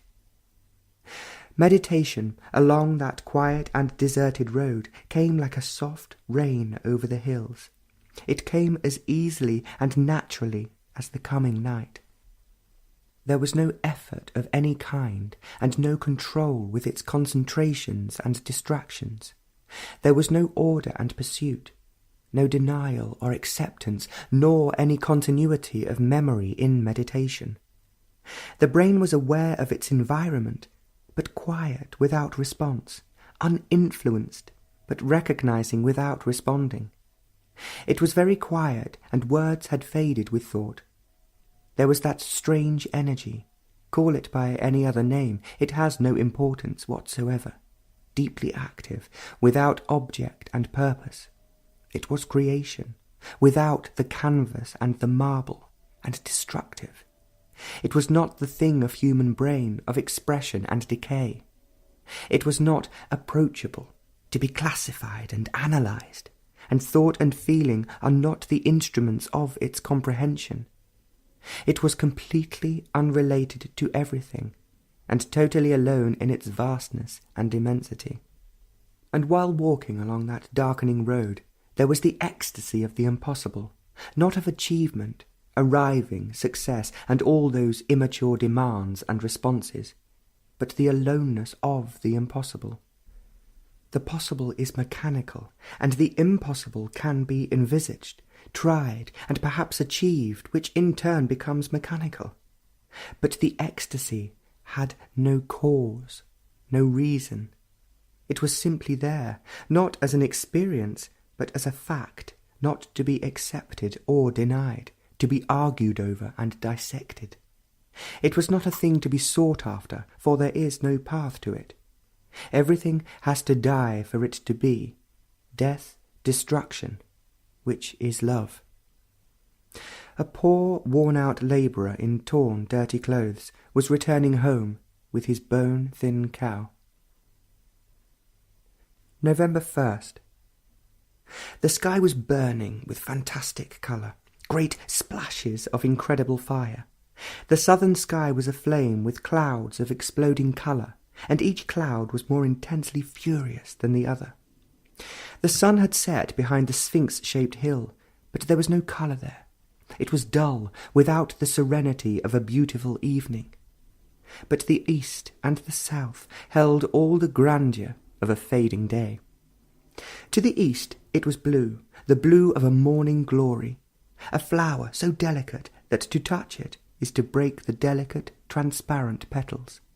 It was the intense blue with incredible light of pale green, violet, and the sharpness of white. It was sending out from east to west rays of this fantastic blue right across the sky. And the south was now the home of vast fires that could never be put out. Across the rich green of rice fields was a stretch of sugar cane in flower. It was feathery, pale violet, the tender light beige of a mourning dove. It stretched over and across the luscious green rice fields, with the evening light through it to the hills, which were almost the same colour as the sugar-cane flower. The hills were in league with the flower, the red earth and the darkening sky, and that evening the hills were shouting with joy, for it was an evening of their delight. The stars were coming out, and presently there was not a cloud, and every star shone with astonishing brilliance in a rain-washed sky. And early this morning, with dawn far away, Orion held the sky, and the hills were silent. Only across the valley the hoot of a deep-throated owl was answered by a light-throated one at a higher pitch. In the clear, still air their voices carried far, and they were coming nearer until they seemed quiet among a clump of trees. Then they rhythmically kept calling to each other, one at a lower note than the other, till a man called and a dog barked. It was meditation in emptiness, a void that had no border. Thought could not follow, it had been left where time begins, nor was there feeling to distort love. This was emptiness without space. The brain was in no way participating in this meditation.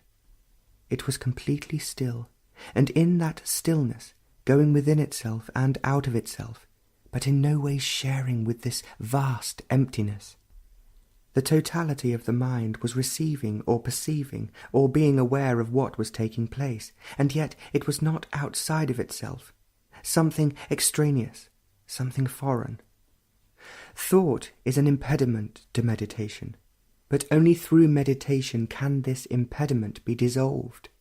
For thought dissipates energy, and the essence of energy is freedom from thought and feeling.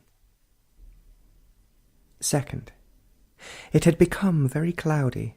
All the hills were heavy with them, and clouds were piling up in every direction. It was spitting with rain, and there wasn't a blue patch anywhere. The sun had set in darkness, and the trees were aloof and distant. There is an old palm tree that stood out against the darkening sky, and whatever light there was held by it. The riverbeds were silent, their red sand moist, but there was no song. The birds had become silent, taking shelter among the thick leaves. A breeze was blowing from northeast, and with it came more dark clouds and a spattering of rain, but it hadn't begun in earnest. That would come later, in gathering fury. And the road in front was empty. It was red, rough, and sandy, and the dark hills looked down on it. It was a pleasant road with hardly any cars, and the villagers with their ox-drawn carts going from one village to another. They were dirty, skeleton thin, in rags, with their stomachs drawn in, but they were wiry and enduring. They had lived like that for centuries, and no government is going to change all this overnight. But these people had a smile, though their eyes were weary. They could dance after a heavy day's labour, and they had fire in them. They were not hopelessly beaten down. The land had not had good rain for many years, and this may be one of those fortunate years which may bring more food for them, and fodder for their thin cattle. And the road went on, and joined at the mouth of the valley, the big road, with few buses and cars. On this road, far away, were the cities with their filth, industries, rich houses, temples, and dull mines. But here, on this open road, there was solitude, and the many hills full of age and indifference.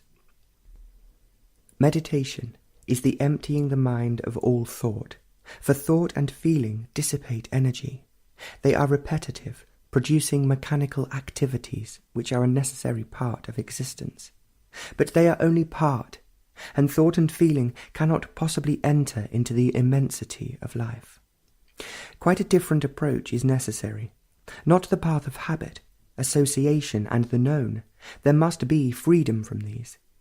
Meditation is the emptying of the mind of the known. It cannot be done by thought or by the hidden prompting of thought, nor by desire in the form of prayer, nor through the self-effacing hypnotism of words, images, hopes, and vanities. All these have come to an end, easily, without effort and choice, in the flame of awareness. And there, walking on that road, there was complete emptiness of the brain, and the mind was free of all experience, the knowing of yesterday, though 1,000 yesterdays had been. Time, the thing of thought, had stopped. Literally, there was no movement before and after. There was no going or arriving or standing still. Space as distance was not. There were the hills and bushes, but not as high and low. There was no relationship with anything, but there was an awareness of the bridge and the passer-by. The totality of the mind, in which is the brain with its thoughts and feelings, was empty. And because it was empty, there was energy, a deepening and widening energy without measure. All comparison, measurement, belonged to thought, and so to time. The otherness was the mind without time. It was the breath of innocence and immensity. Words are not reality. They are only means of communication, but they are not the innocence and the immeasurable. The emptiness was alone. Third, it had been a dull, heavy day. The clouds were pressing in, and it had rained violently.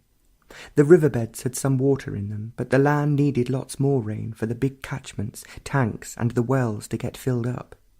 There would be no rain for several months, and the hot sun would burn the land. Water was needed urgently for this part of the country, and every drop was welcome. One had been indoors all day, and it was good to get out. The roads were running with water. There was a heavy shower, and under every tree there was a puddle, and the trees were dripping with water. It was getting dark. The hills were visible.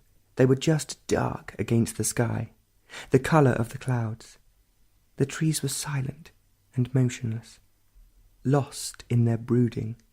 They had withdrawn and refused to communicate. One was aware suddenly of that strange otherness. It was there, and it had been there, only there had been talks, seeing people, and so on, and the body had not had enough rest to be aware of the strangeness.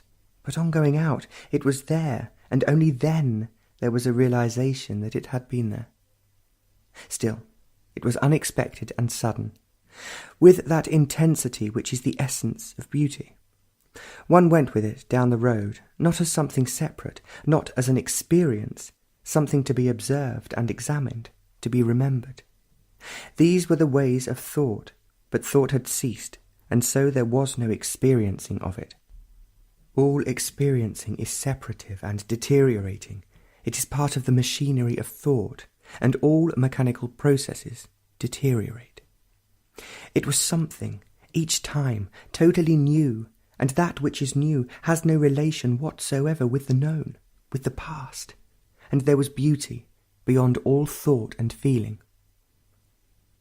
There was no call of the owl across the silent valley. It was very early. The sun would not be over the hill for several hours yet. It was cloudy and no stars were visible. If the sky were clear, Orion would be this side of the house, facing west, but everywhere there was darkness and silence. Habit and meditation can never abide together. Meditation can never become a habit. Meditation can never follow the pattern laid down by thought, which forms habit. Meditation is the destruction of thought, and not thought caught in its own intricacies, visions, and its own vain pursuits. Thought shattering itself against its own nothingness is the explosion of meditation. This meditation has its own movement, directionless and so causeless. And in that room, in that peculiar silence, when the clouds are low, almost touching the treetops, meditation was a movement in which the brain emptied itself and remained still. It was a movement of the totality of the mind in emptiness, and there was timelessness. Thought is matter held within the bonds of time. Thought is never free, never new. Every experience only strengthens the bondage, and so there is sorrow. Experience can never free thought. It makes it more cunning, and refinement is not the ending of sorrow. Thought, however astute, however experienced, can never end sorrow. It can escape from it, but it can never end it. The ending of sorrow is the ending of thought. There is no one who can put an end to it, to thought. Not its own gods, its own ideals, beliefs, dogmas. Every thought, however wise or petty, shapes the response to the challenge of limitless life, and this response of time breeds sorrow. Thought is mechanical, and so it can never be free. Only in freedom there is no sorrow. The ending of thought is the ending of sorrow. Fourth, it had been threatening to rain, but it never rained. The blue hills were heavy with clouds. They were always changing, moving from one hill to another, but there was a long white grey cloud stretching west over many hills to the horizon, which had its birth in one of the eastern hills. It seemed to begin from there, from the side of the hill, and went on to the western horizon in a rolling movement, alive with the light of the setting sun. It was white and grey, but deep within it was violet, a fading purple. It seemed to be carrying on its way the hills it covered. In the western gap, the sun was setting in a fury of clouds, and the hills were getting darker and more grey, and the trees were heavy with silence. There is a huge, unmolested banyan tree, many years old, by the side of the road. It is really magnificent, huge, vital, unconcerned, and that evening it was the lord of the hills, the earth and the streams. It had majesty, and the stars seemed very small. Along that road, a villager and his wife were walking, one behind the other. The husband led, and the wife followed. They seemed a little more prosperous than the others than one met on the road. They passed us. She never looked at us, and he looked at the far village. We caught up with her. She was a small woman, never taking her eyes off the ground. She wasn't too clean. She had a green, soiled sari, and her blouse was salmon-coloured and sweat-stained. She had a flower in her oily hair, and was walking barefooted. Her face was dark, and there was about her a great sadness. There was a certain firmness and gaiety in her walk, which in no way touched her sadness. Each was leading its own life, independent, vital, and unrelated. But there was great sadness, and you felt it immediately. It was an irremediable sadness. There was no way out, no way to soften it, no way to bring about a change. It was there, and it would be there. She was across the road, a few feet away, and nothing could touch her.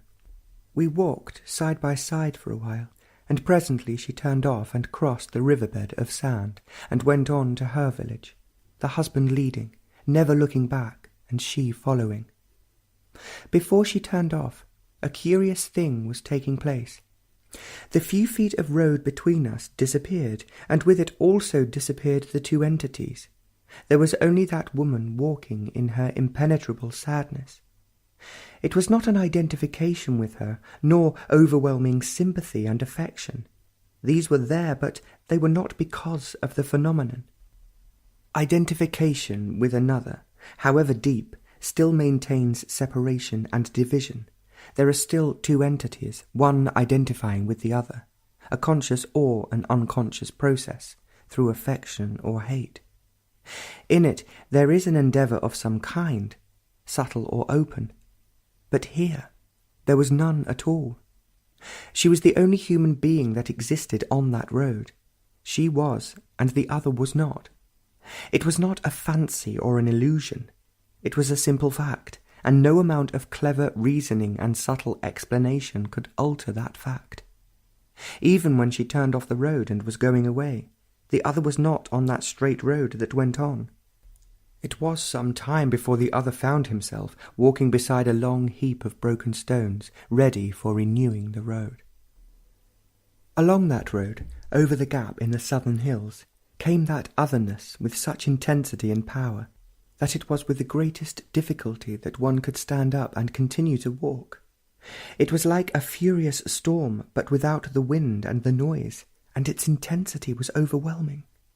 Strangely, every time it comes, there is always something new. It is never the same, and always unexpected.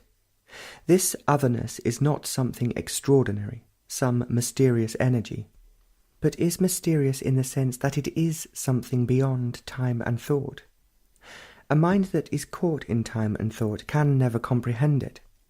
It is not a thing to be understood, any more than love can be analysed and understood.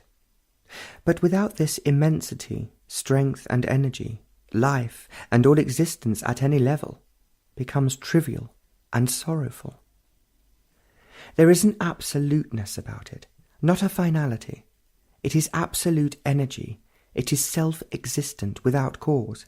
It is not the ultimate final energy, for it is all energy. Every form of energy and action must cease for it to be. But in it, all action is. Love and do what you will.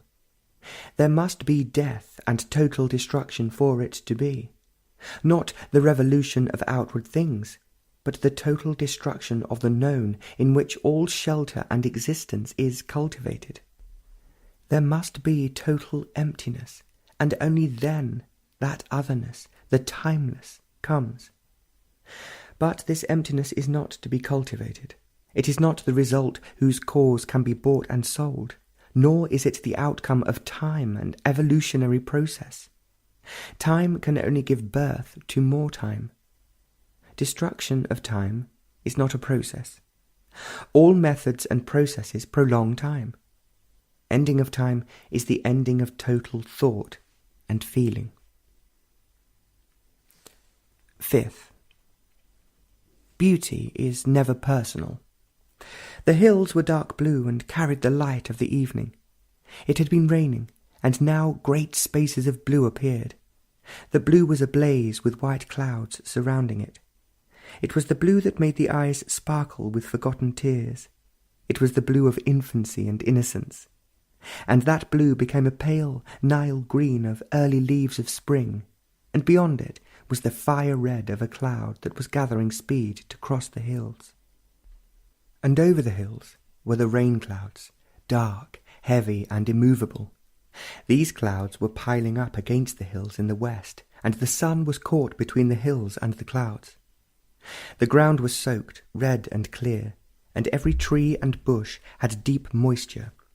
There were already new leaves. The mango had long russet tender leaves, the tamarind had bright yellow small leaves. The rain tree had a few shoots of fresh light green. After a long wait of many months of baking sun, the rains brought comfort to the earth. The valley was smiling. The poverty-ridden village was filthy, smelly, and so many children were playing, shouting and laughing. They didn't seem to care for anything except the games they were playing. Their parents seemed so weary, haggard and forgotten. They would never know one day of rest, cleanliness and comfort, hunger, labour, and more hunger. They were sad, though they smiled readily enough, their eyes forlorn, beyond recalling. Everywhere there was beauty, the grass, the hills, and the crowded sky. The birds were calling, and high in the air an eagle was circling. There were lean goats on the hills, devouring everything that grew. They were insatiably hungry, and their little ones pranced from rock to rock. They were so soft to touch, their skin sparkling, clean and healthy. The boy who was looking after them was singing away, sitting on a rock, and occasionally calling to them. The personal cultivation of the pleasure of beauty is self-centered activity. It leads to insensitivity. 6th. It was a lovely morning, clear. Every star was ablaze, and the valley was full of silence.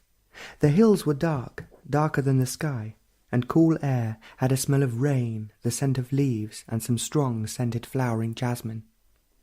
Everything was asleep, and every leaf was still, and the beauty of the morning was magic. It was the beauty of the earth, heavens, and of man, of the sleeping birds, and the fresh stream in a dry riverbed. It was incredible that it was not personal.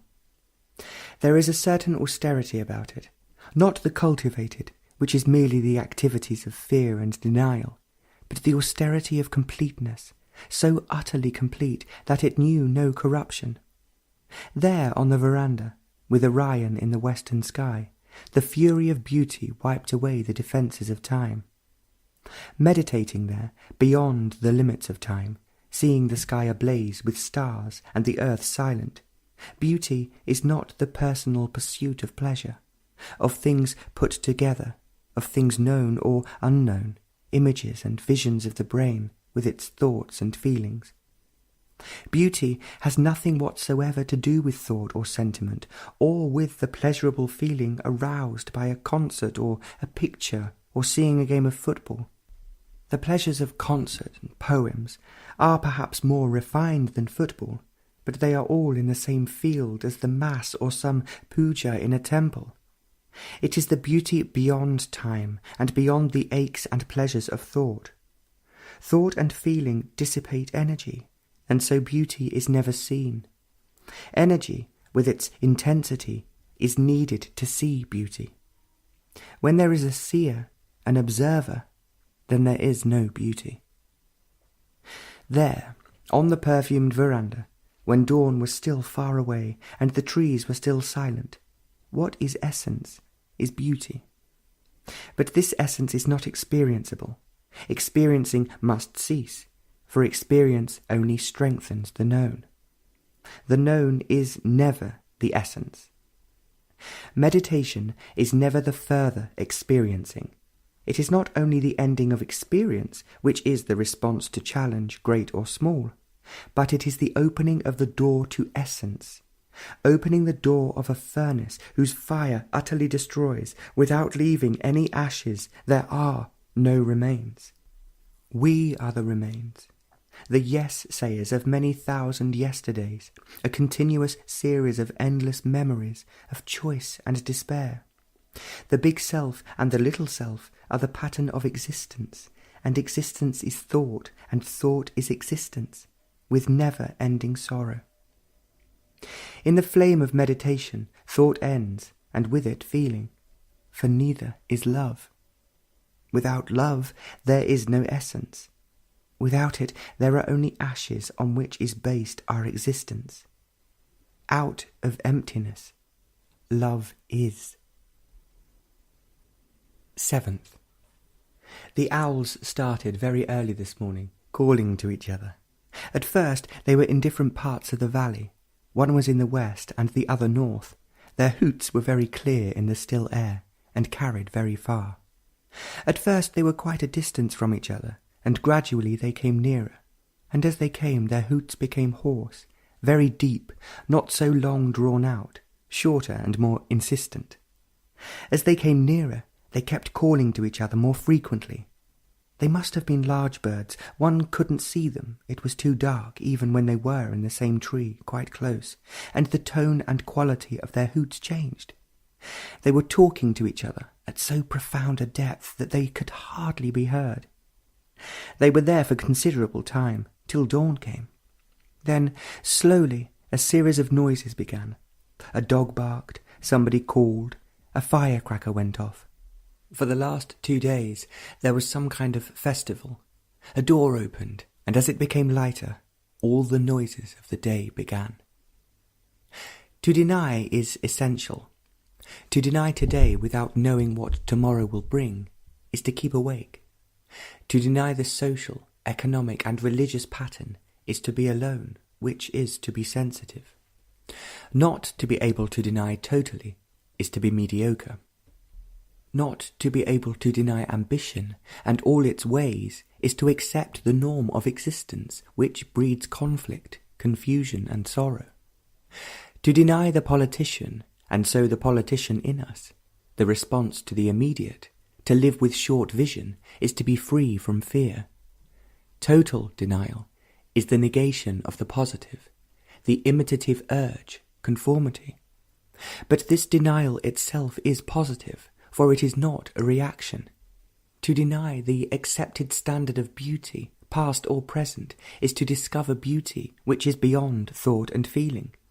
But to discover it, energy is necessary. This energy comes from where there is no conflict, contradiction, and action is no longer partial. 8th, humility is the essence of all virtue. Humility is not to be cultivated, nor is virtue. The respectable morality of any society is mere adjustment to the pattern set by social, economic, religious environment. But such morality of changing adjustment is not virtue. Conformity and the imitative self-concern of security, called morality, is the denial of virtue. Order is never permanent. It has to be maintained every day, as a room has to be cleaned every day. Order has to be maintained from moment to moment, every day. This order is not personal. Individual adjustment to the pattern of conditioned responses of like and dislike, pleasure and pain. This order is not a means of escape from sorrow. The understanding of sorrow and the ending of sorrow is virtue, which brings about order. Order is not an end in itself. Order as an end in itself leads to the dead end of respectability, which is deterioration and decay. Learning is the very essence of humility, learning from everything and from everybody. There is no hierarchy in learning. Authority denies learning, and a follower will never learn. There was a single cloud, a flame with the light of the setting sun, behind the eastern hills. No fantasy could build such a cloud. It was the form of all forms. No architect could have designed such structure. It was the result of many winds, of many suns and nights, of pressure and strains. Other clouds were dark without light. They had no depth or height, but this one shattered space. The hill beyond which the cloud was appeared emptied of life and strength. It had lost its usual dignity and its purity of line. The cloud had absorbed all the quality of hills, their might and silence. Below the towering cloud lay the valley, green and rain-washed. There is something very beautiful in this ancient valley when it has rained. It becomes spectacularly bright and green, green of every shade, and the earth becomes more red. The air is clear, and the big rocks on the hills are polished red, blue, green, and pale violet. There were several people in the room, some sitting on the floor and some on chairs. There was the quietness of appreciation and enjoyment. A man was playing on an 8-stringed instrument. He was playing with his eyes closed, delighted as the little audience. It was pure sound, and on that sound one rode, far and very deep. Each sound carried one deeper. The quality of sound that instrument produced made the journey infinite. From the moment he touched it till the moment he stopped, it was the sound that mattered, not the instrument, not the man, not the audience. It had the effect of shutting out all other sound, even the fireworks that the boys were setting off. You heard them crash and crack, but it was part of the sound, and the sound was everything. The cicadas that were singing, the boys laughing, the call of a small girl, and the sound of silence. He must have played for over half an hour, and during that entire period, the journey far and deep continued. It was not a journey that is taken in imagination, on the wings of thought, or in the frenzy of emotion. Such journeys are short, with some meaning or pleasure. This had no meaning and no pleasure. There was only sound and nothing else, no thought, no feeling. That sound carried one through and beyond the confines of time. And quietly it went on into great, immense emptiness, from which there was no return. What is returning, always, is memory, a thing that has been. But here there was no memory, no experience. Fact has no shadow. Memory. 9th. There wasn't a cloud in the sky as the sun went down behind the hills. The air was still and not a leaf moved. Everything seemed held tight, in the light of a cloudless sky. The reflection of the evening light on a little stretch of water by the roadside was full of ecstatic energy, and a little wildflower by the wayside was all life. There is a hill that looks like one of those ancient and ageless temples. It was purple, darker than violet, intense and vastly unconcerned. It was alive with an inward light, without shadow, and every rock and bush was shouting with joy. A bullock cart with 2 oxen came along the road, carrying some hay. A boy was sitting on the hay, and a man was driving the cart, which made a lot of noise. They stood out clearly against the sky, especially the outlines of the boy's face. His nose and forehead were clean cut, gentle. It was the face that had no education, and probably would never have. It was an unspoiled face, not yet used to hard work, nor to any responsibility. It was a smiling face. The clear sky was reflected on it. Walking along that road, meditation seemed a most natural thing. There was a fervour and a clarity, and the occasion suited the state. Thought is a waste of energy, as also is feeling. Thought and feeling invite distraction, and concentration becomes defensive self-absorption, like a child absorbed in his toy. The toy is fascinating, and he is lost in it. Remove it, and he becomes restless. The same with grown-ups. Their toys are the many escapes. There on the road, thought, with its feeling, had no power of absorption. It had no self-generating energy, and so it came to an end. The brain became quiet, as the waters become quiet when there is no breeze. It was the stillness before creation takes place. And on that hill, just close by, an owl started gently hooting, but suddenly stopped, and high up in the sky, one of those brown eagles was crossing the valley. It is the quality of stillness that has significance. An induced stillness is stagnation. A stillness that is bought is a merchandise which has hardly any value.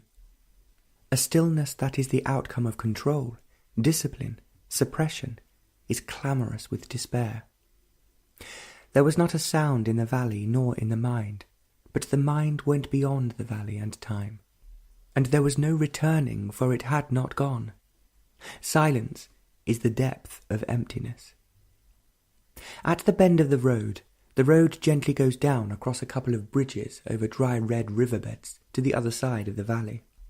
The bullock cart had gone down that road. Some villagers were coming up it, shy and noiseless.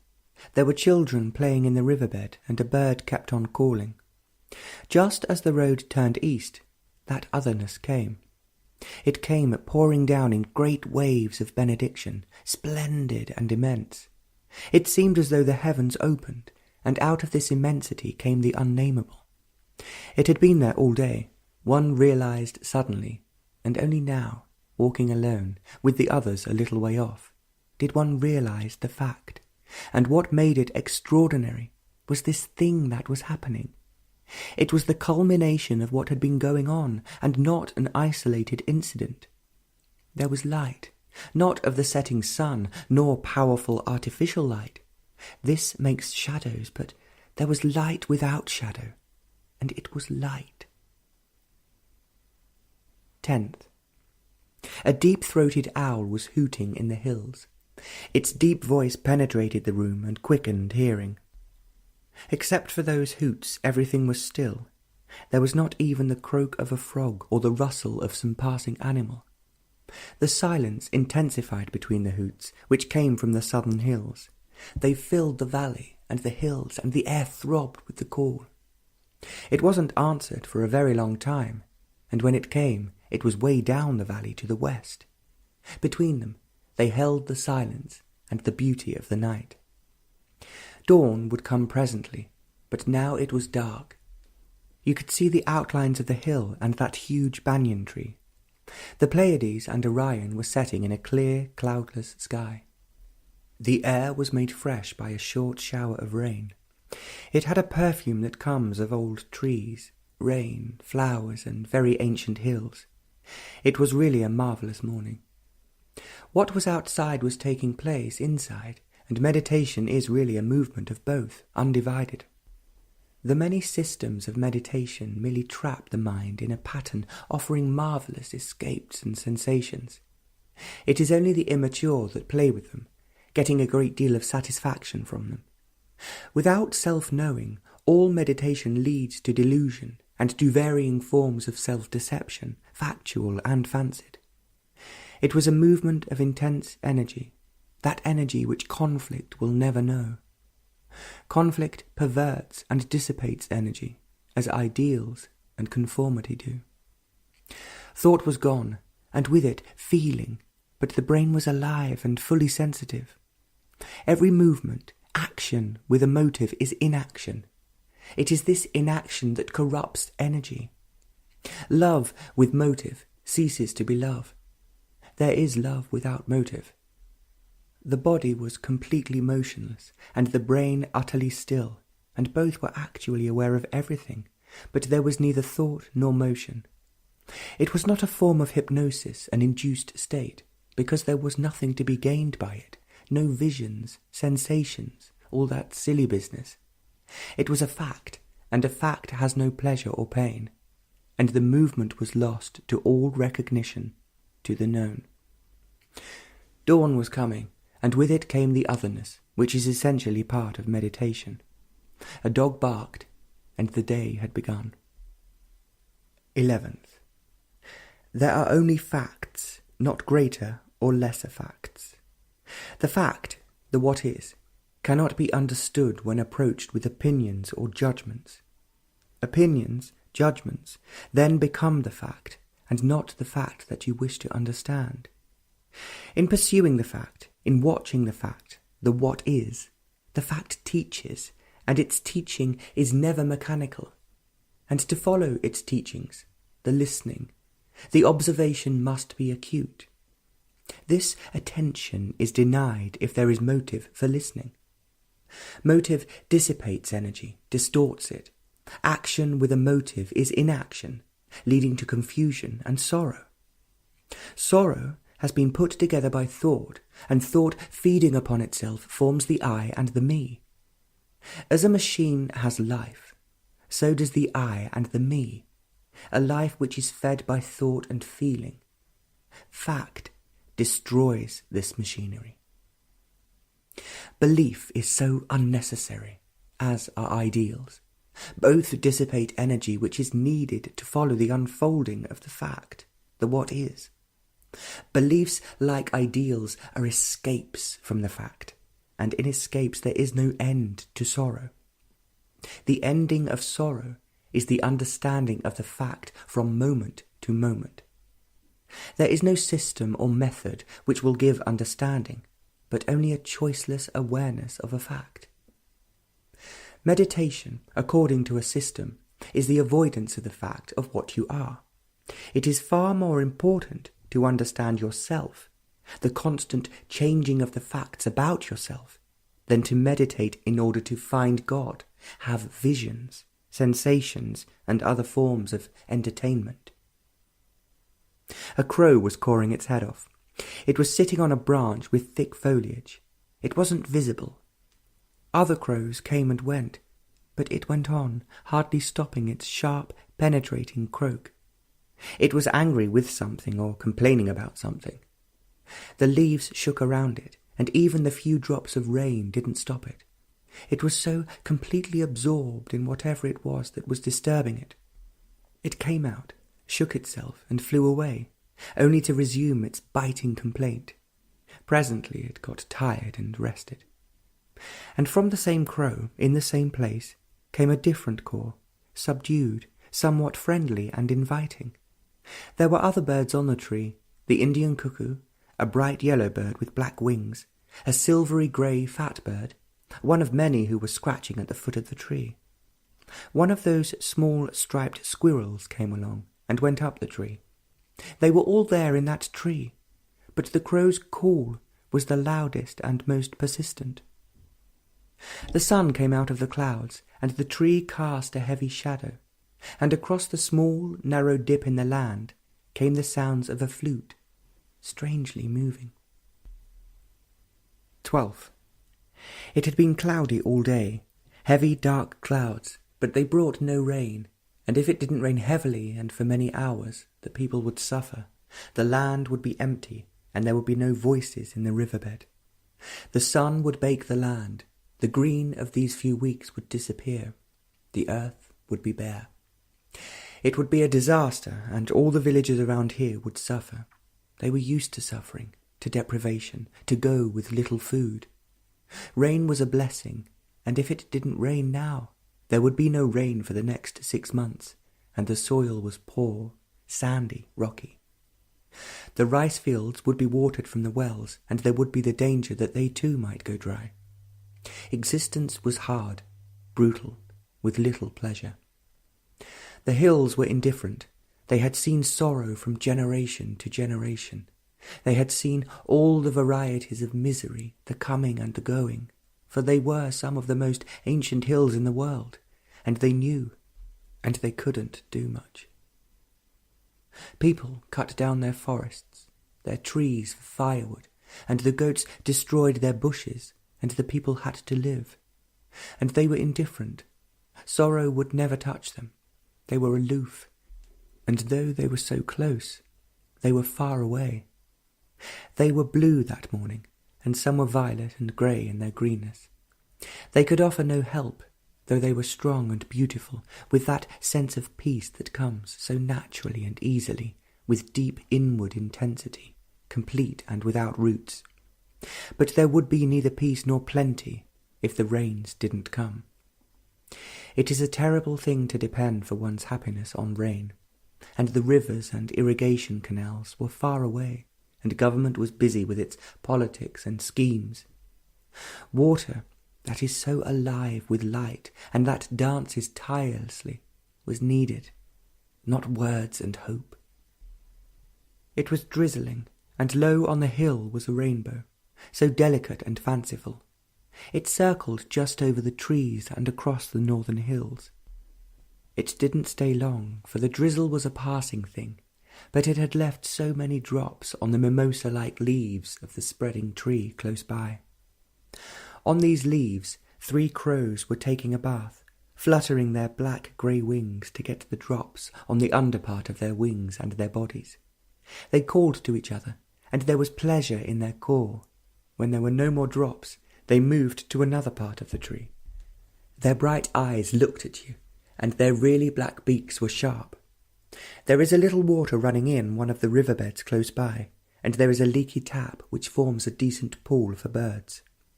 They were there often, but these 3 crows must have taken a fancy to having their morning bath among the cool, refreshing leaves. It is a wide-spreading tree, beautiful in shape, and many birds come to take shelter at noonday.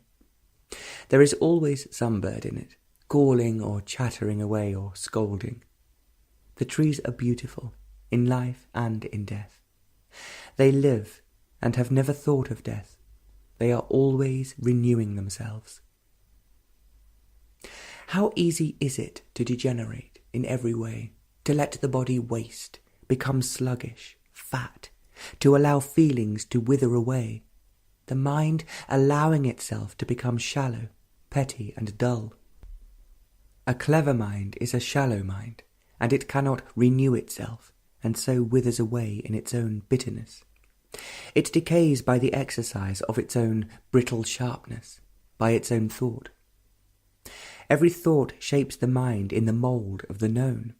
Every feeling, every emotion, however refined, becomes wasteful and empty, and the body fed on thought and feeling loses its sensibility. It is not physical energy, though it is necessary, that breaks through the wearying dullness.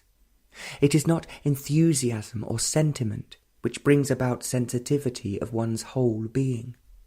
Enthusiasm and sentiment corrupt.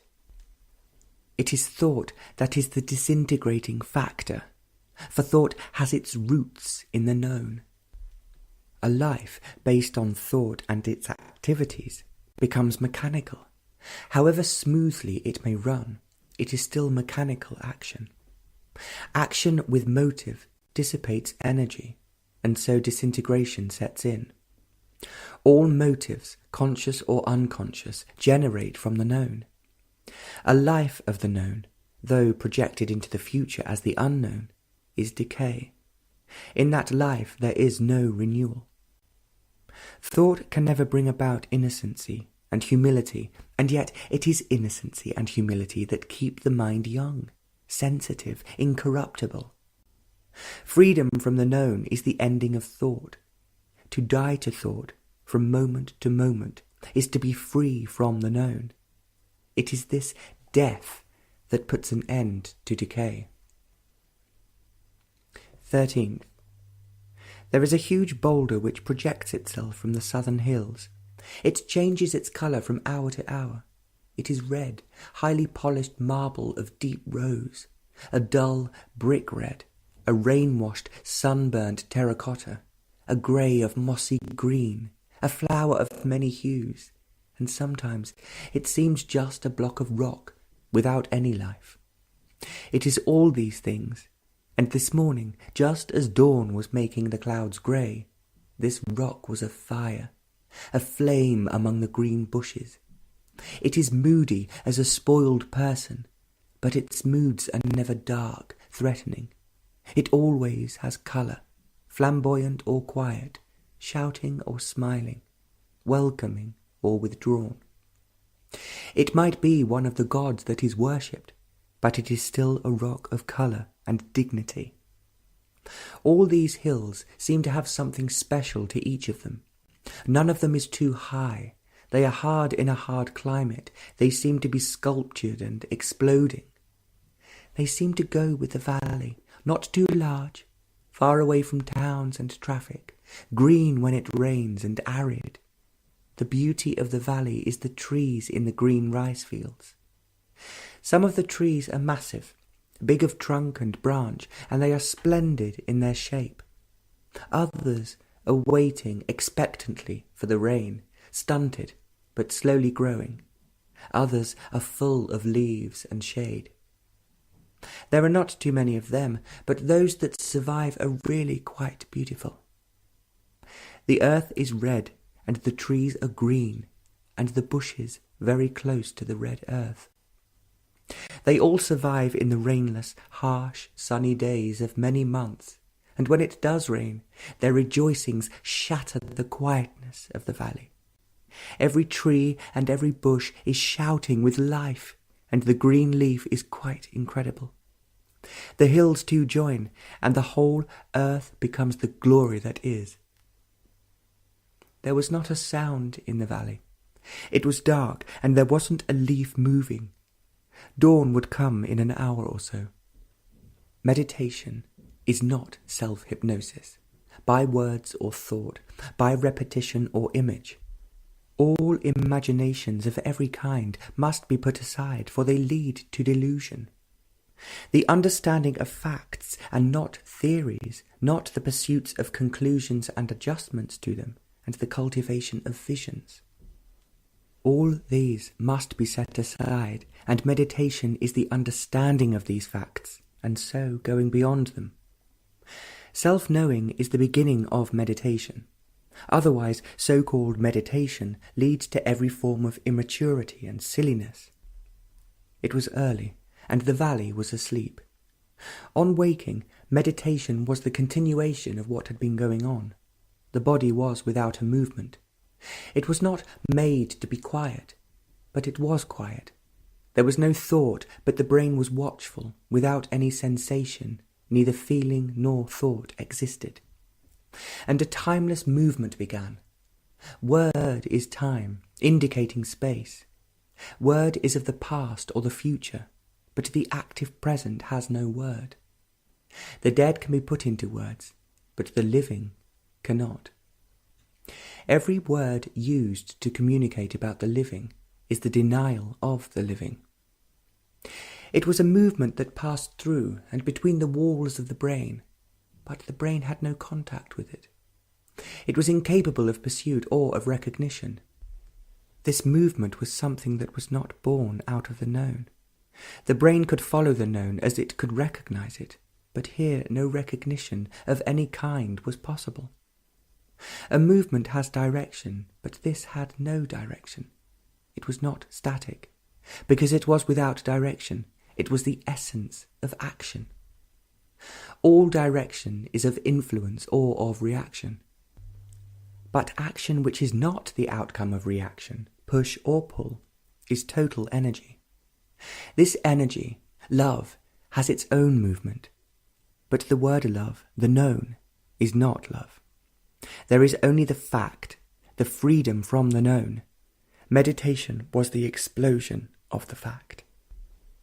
Our problems multiply and continue.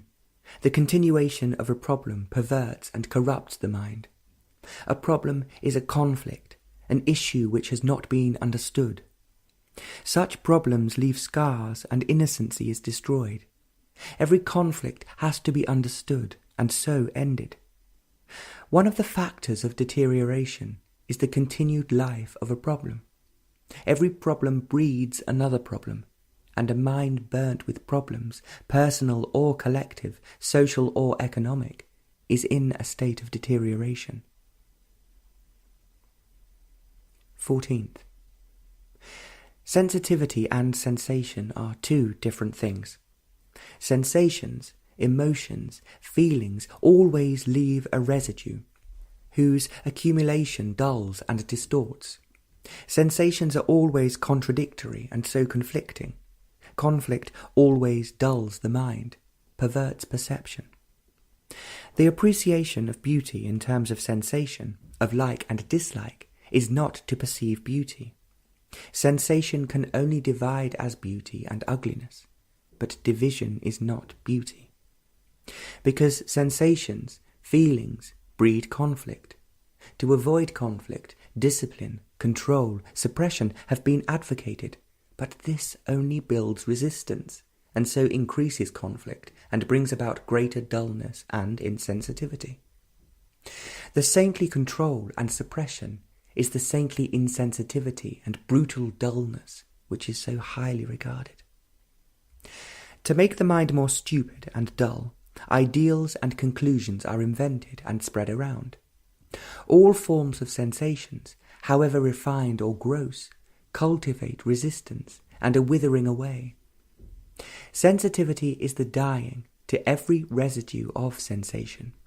To be sensitive utterly and intensely, to a flower, to a person, to a smile, is to have no scar of memory, for every scar destroys sensitivity. To be aware of every sensation, feeling, thought as it arises from moment to moment, choicelessly, is to be free from scars, never allowing a scar to be formed. Sensations, feelings, thoughts are always partial, fragmentary and destructive. Sensitivity is a total of body, mind and heart. Knowledge is mechanical and functional. Knowledge, capacity, used to acquire status, breeds conflict, antagonism, envy. The cook and the ruler are functions, and when status is stolen by either, then begin the quarrels, snobbery, and the worship of position, function, and power. Power is always evil, and it is this evil that corrupts society. The psychological importance of function breeds the hierarchy of status. To deny hierarchy is to deny status. There is hierarchy of function, but not of status. Words are of little importance, but fact is of immense significance. Fact never brings sorrow, but words covering the fact and escapes from it do breed untold conflict and misery. A whole group of cattle were feeding on the green land. They were all brown, of different shades, and when they moved together, it was as though the earth moved. They are quite big, indolent and pestered by flies. These are specially cared for, well fed, unlike the village cattle. Those are bone thin, small, yielding very little, rather smelly, and seem to be everlastingly hungry. There is always some boy or a little girl with them, shouting at them, talking to them, calling them. Everywhere life is hard. There is disease and death. There is an old woman who goes by every day, carrying a little pot of milk or food of some kind. She seems to be shy, without teeth. Her clothes are dirty, and there is misery on her face. Occasionally she smiles, but it is rather forced. She is from the village nearby, and always barefooted. They are surprisingly small feet and hard, but there is fire in her. She is a wiry old lady. Her gentle walk is not at all gentle. Everywhere there is misery and a forced smile. The gods have gone, except in the temples, and the powerful of the land never have eyes for that woman. But it rained, a long and heavy shower, and the clouds hold the hills. The trees follow the clouds, and the hills were pursuing them, and man is left behind. 15th. It was dawn. The hills were in clouds, and every bird was singing, calling, screeching. A cow was bellowing, and a dog howled. It was a pleasant morning. The light was soft, and the sun was behind the hills and clouds. And a flute was being played under the old big banyan tree. It was accompanied by a small drum. The flute dominated the drum and filled the air. By its very soft, gentle notes, it seemed to penetrate into your very being. You listened to it, though other sounds were coming to you. The varying throbs of the little drum came to you on the waves of the flute, and the harsh call of the crow came with the drum. Every sound penetrates. Some you resist, and others you welcome. The unpleasant and the pleasant, and so you lose. The voice of the crow came with the drum, and the drum rode on the delicate note of the flute, and so the whole sound was able to go deeply beyond all resistance and pleasure. And in that there was great beauty, not the beauty which thought and feeling know. And on that sound rode the exploding meditation, and in that meditation the flute, the throbbing drum, the harsh caw of the crow, and all the things of the earth joined in, and thereby gave depth and vastness to the explosion. Explosion is destructive, and destruction is the earth and life, as love is. That note of the flute is explosive, if you let it be. But you won't, for you want a safe, secure life, and so life becomes a dull affair. Having made it dull, then you try to give significance, purpose to the ugliness with its trivial beauty. And so music is something to be enjoyed, arousing a lot of feeling, as football or some religious ritual does. Feeling, emotion, is wasteful and so easily turned to hate. But love is not sensation, a thing captured by feeling. Listening completely, without resistance, without any barrier, is the miracle of explosion, shattering the known. And to listen to that explosion without motive, without direction, is to enter where thought, time, cannot pursue. The valley is probably about a mile wide at its narrowest point, where the hills come together, and they run east and west. Though one or two hills prevent the others from running freely, they are to the west. Where the sun comes from is open, hill after hill. These hills fade into the horizon with precision and height. They seem to have that strange quality of blue-violet that comes with vast age and hot sun. In the evening these hills catch the light of the setting sun, and then they become utterly unreal, marvellous in their colour. Then the eastern sky has all the colour of the setting sun. You might think that the sun went down there. It was an evening of light pink and dark clouds. The moment one stepped out of the house, talking with another of quite different things, that otherness, that unknowable, was there. It was so unexpected, for one was in the midst of a serious conversation, and it was there with such urgency. All talk came to an end, very easily and naturally. The other did not notice the change in the quality of the atmosphere, and went on saying something which needed no reply. We walked the whole mile almost without a word, and we walked with it, under it, in it. It is wholly the unknown, though it comes and goes. All recognition has stopped, for recognition is still the way of the known. Each time there is greater beauty and intensity and impenetrable strength. This is the nature of love too. 16th. It was a very quiet evening. The clouds had gone and were gathering around the setting sun. The trees, made restless by the breeze, were settling down for the night. They too had become quiet. The birds were coming in, taking shelter for the night among the trees that had thick foliage. There were two small owls sitting high up on the wires, with their unblinking eyes, staring. And, as usual, the hills stood alone and aloof, far away from every kind of disturbance. During the day they had to put up with the noises of the valley, but now they withdrew from all communication, and darkness was closing in upon them, though there was the feeble light of the moon. The moon had a halo of vaporous clouds round it. Everything was preparing to go to sleep, save the hills. They never slept.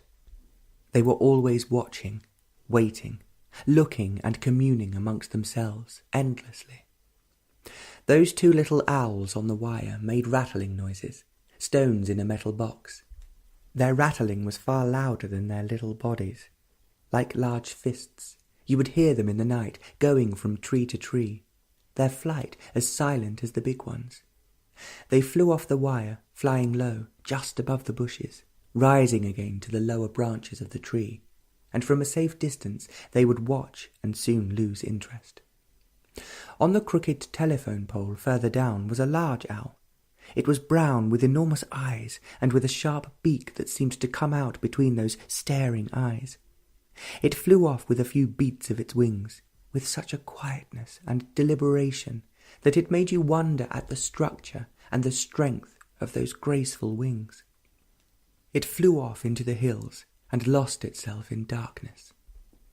This must be the owl, with its mate that has the deep hoot, calling the other in the night. Last night they must have gone into the other valleys beyond the hills. They would come back, for their home was in one of those northern hills where you could hear their early evening calls if you happened to pass by quietly. Beyond these hills were more fertile lands, with green, luscious rice fields. Questioning has become merely a revolt, a reaction to what is, and all reactions have little meaning. The communists revolt against the capitalists, the son against the father, refusal to accept the social norm, to break through the economic and class bondage. Perhaps these revolts are necessary, but yet they are not very deep. Instead of the old, a new pattern is repeated, and in the very breaking of the old, a new one is, closing in the mind, and so destroying it. The endless revolt within the prison is the questioning reaction of the immediate, and remodelling and redecorating the prison walls seems to give us such intense satisfaction that we never break through the walls. The questioning discontent is within the walls, which doesn't get us very far. It would take you to the moon and to the neutron bombs, but all this is still within the call of sorrow. But the questioning of the structure of sorrow and going beyond it is not the escape of reaction. This questioning is far more urgent than going to the moon or to the temple. It is this questioning that tears down the structure and not the building of a new and more expensive prison, with its gods and saviours, with its economists and leaders. This questioning destroys the machinery of thought, and not the substitution of one by another thought, conclusion, theory. This questioning shatters authority, the authority of experience, word, and the most respected evil, power. This questioning, which is not born of reaction, of choice and motive, explodes the moral, respectable, self-centered activity. It is this activity that is always being reformed and never smashed. This endless reformation is the endless sorrow. What has cause and motive inevitably breeds agony and despair. We are afraid of this total destruction of the known, the ground of the self, the me and the mine. The known is better than the unknown. The known with its confusion, conflict and misery. Freedom from this known may destroy what we call love, relationship, joy, and so on. Freedom from the known, the explosive questioning, not reaction, ends sorrow. And so love then is something that thought and feeling cannot measure. Our life is so shallow and empty.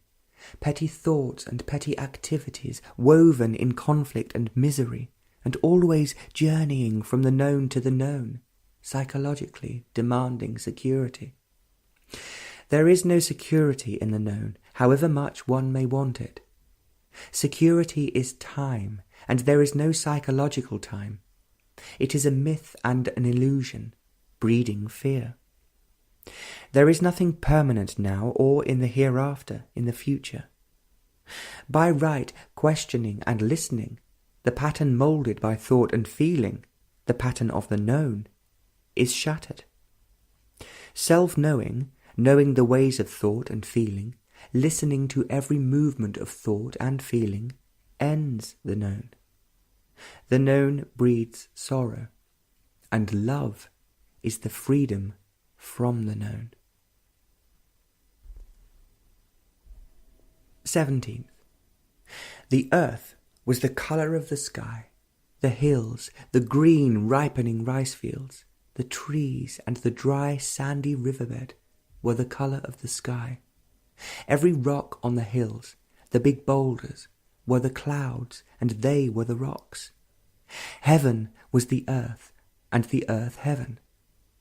The setting sun had transformed everything. The sky was blazing fire, bursting in every streak of cloud, in every stone, in every blade of grass, in every grain of sand. The sky was ablaze with green, purple, violet, indigo, with the fury of flame. Over that hill it was a vast sweep of purple and gold. Over the southern hills a burning delicate green and fading blues. To the east there was a counter-sunset, a splendid in cardinal red and burnt ochre, magenta and fading violet. The counter-sunset was exploding in splendour as in the west. A few clouds had gathered themselves around the setting sun, and they were pure, smokeless fire which would never die. The vastness of this fire and its intensity penetrated everything and entered the earth. The earth was the heavens, and the heavens the earth. And everything was alive and bursting with colour, and colour was God, not the God of man. The hills became transparent, every rock and boulder was without weight, floating in colour, and the distant hills were blue, the blue of all the seas, and the sky of every clime. The ripening rice fields were intense, pink and green, a stretch of immediate attention. And the road that crossed the valley was purple and white, so alive that it was one of the rays that raced across the sky. You were of that light, burning, furious, exploding, without shadow, without root and word. And as the sun went further down, every colour became more violent, more intense, and you were completely lost, past all recalling. It was an evening that had no memory. Every thought and feeling must flower for them to live and die. Flowering of everything in you, the ambition, the greed, the hate, the joy, the passion. In the flowering there is their death and freedom. It is only in freedom that anything can flourish, not in suppression, in control and discipline. These only pervert, corrupt. Flowering and freedom is goodness and all virtue. To allow envy to flower is not easy. It is condemned or cherished, but never given freedom. It is only in freedom the fact of envy reveals its colour, its shape, its depth, its peculiarities. If suppressed, it will not reveal itself fully and freely. When it has shown itself completely, there is an ending of it only to reveal another fact: emptiness, loneliness, fear. And as each fact is allowed to flower in freedom in its entirety, the conflict between the observer and the observed ceases. There is no longer the censor, but only observation, only seeing. Freedom can only be in completion, not in repetition, suppression, obedience to a pattern of thought.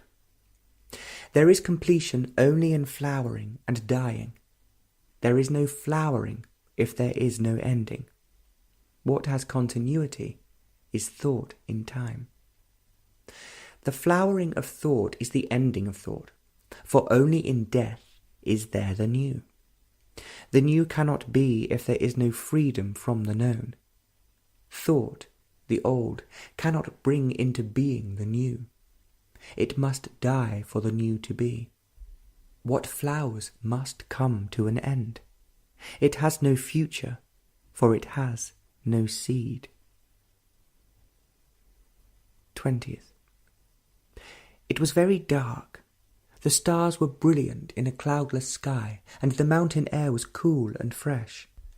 The headlights caught the tall cacti, and they were polished silver. The morning dew was upon them, and they shone. The little plants were bright with the dew, and the headlights made the green sparkle and flash with a green that was not of the day. Every tree was silent, mysterious and dreaming and unapproachable. Orion and the Pleiades were setting among the dark hills. Even the owls were far away and silent. Except for the noise of the car, the country was asleep. Only the nightjars, with red, sparkling eyes, caught by the headlights, sitting on the road, stared at us and flutteringly flew away. So early in the morning, the villagers were asleep, and the few people on the road had wrapped themselves up, just showing their face, and were walking wearily from one village to another. They looked as though they had been walking all night. A few were huddled around a blaze, throwing long shadows across the road. A dog was scratching itself in the middle of the road. It wouldn't move, and the car had to go round it. Then, suddenly, the morning star showed itself. It was easily as large as a saucer, astonishingly bright, and seemed to hold the whole east in sway. As it climbed, Mercury appeared, just below her, pale and overpowering. There was a slight glow, and far away was the beginning of dawn. The road curved in and out, hardly ever straight, and trees on either side of the road held it from wandering off into the fields. There were large stretches of water to be used for irrigation purposes in the summer when water would be scarce. The birds were still asleep, except for one or two, and as dawn came closer, they began to wake up, crows, vultures, pigeons, and the innumerable small birds. We were climbing and went over a long wooded range. No wild animals crossed the road, and there were monkeys on the road now, a huge fellow sitting under the large trunk of the tamarind.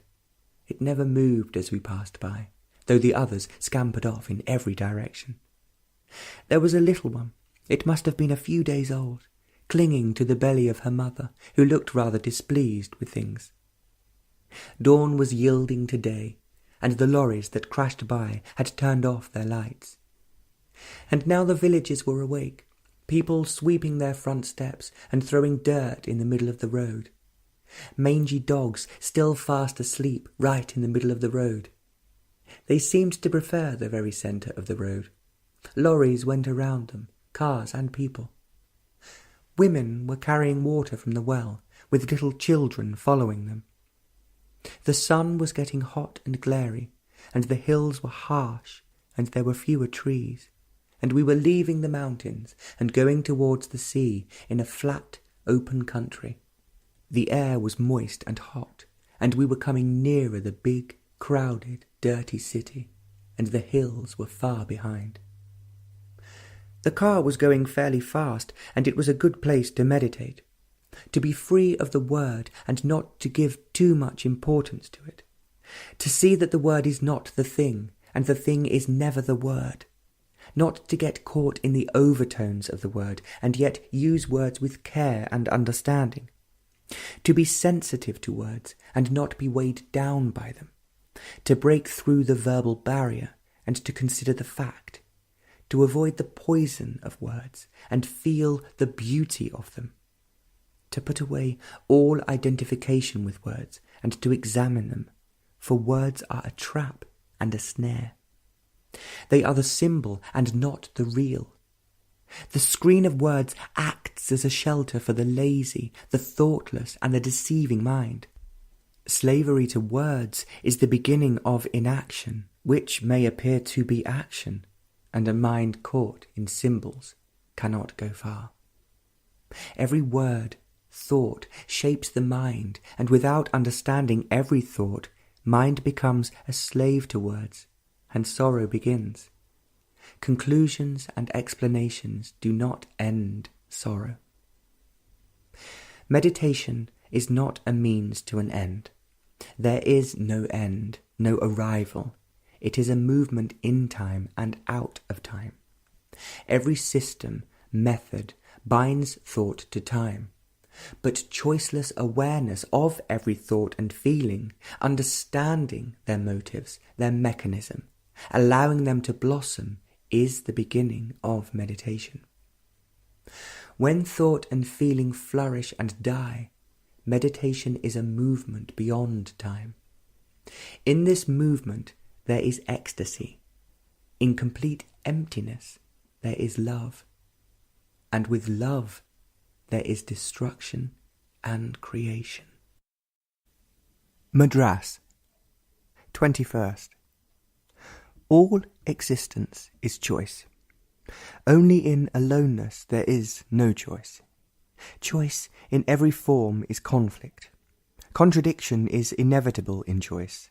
This contradiction, inner and outer, breeds confusion and misery. To escape from this misery, gods, beliefs, nationalism, commitment to various patterns of activities become compulsive necessities. Having escaped, they become all-important, and escape is the way of illusion. Then fear and anxiety set in. Despair and sorrow is the way of choice, and there is no end to pain. Choice, selection, must always exist as long as there is the chooser. The accumulated memory of pain and pleasure, and every experience of choice only strengthens memory, whose response becomes thought and feeling. Memory has only a partial significance. To respond mechanically, this response is choice. There is no freedom in choice. You choose according to the background you have been brought up in, according to your social, economic, religious conditioning. Choice invariably strengthens this conditioning. There is no escape from this conditioning. It only breeds more suffering. There were a few clouds gathering around the sun. They were far down on the horizon and were afire. The palm trees were dark against the flaming sky. They stood in golden green rice fields, stretching far into the horizon.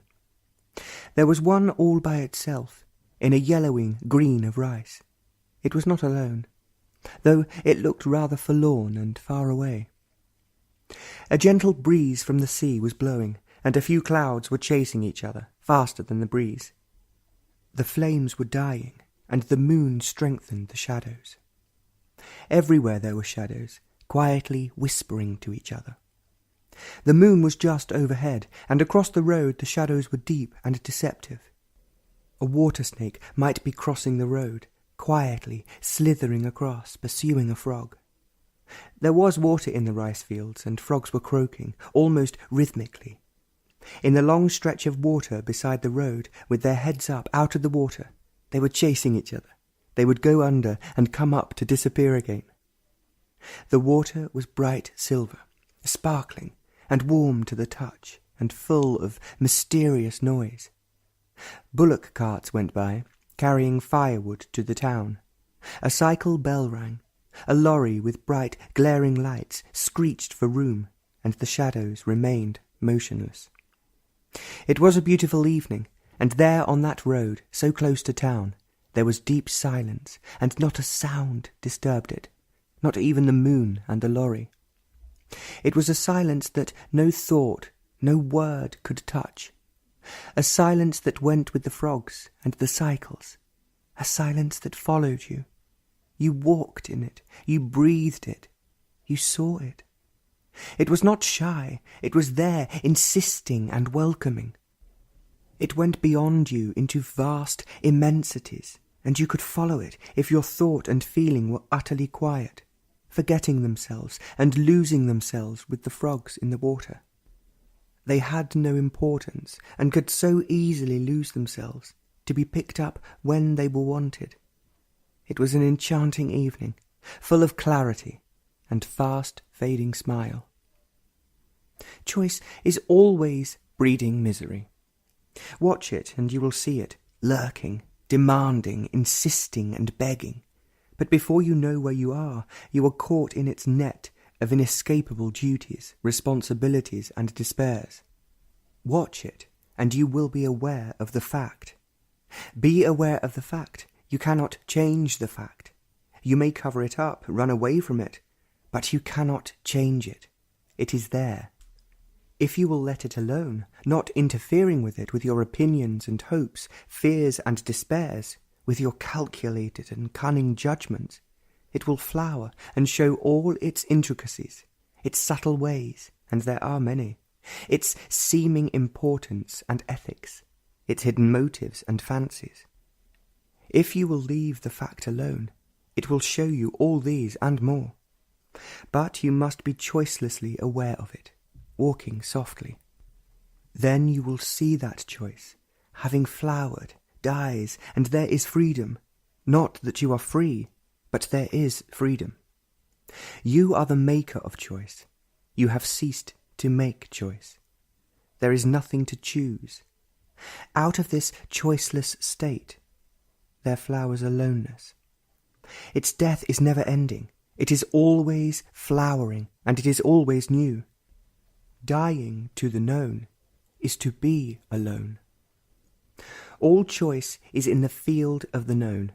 Action in this field always breeds sorrow. There is the ending of sorrow in aloneness. 22nd. In the opening of masses of leaves was a pink flower of 3 petals.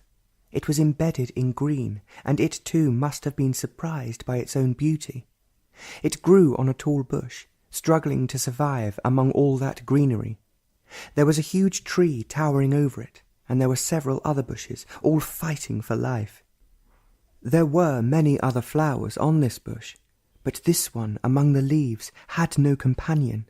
It was all by itself, and so more startling.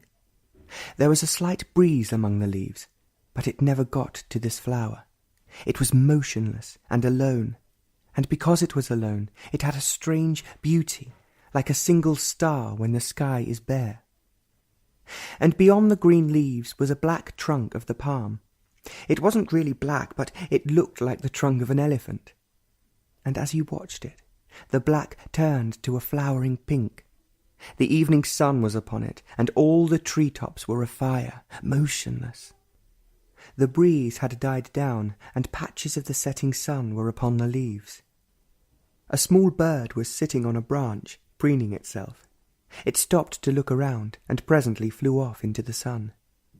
We were facing the musicians, who were facing the setting sun.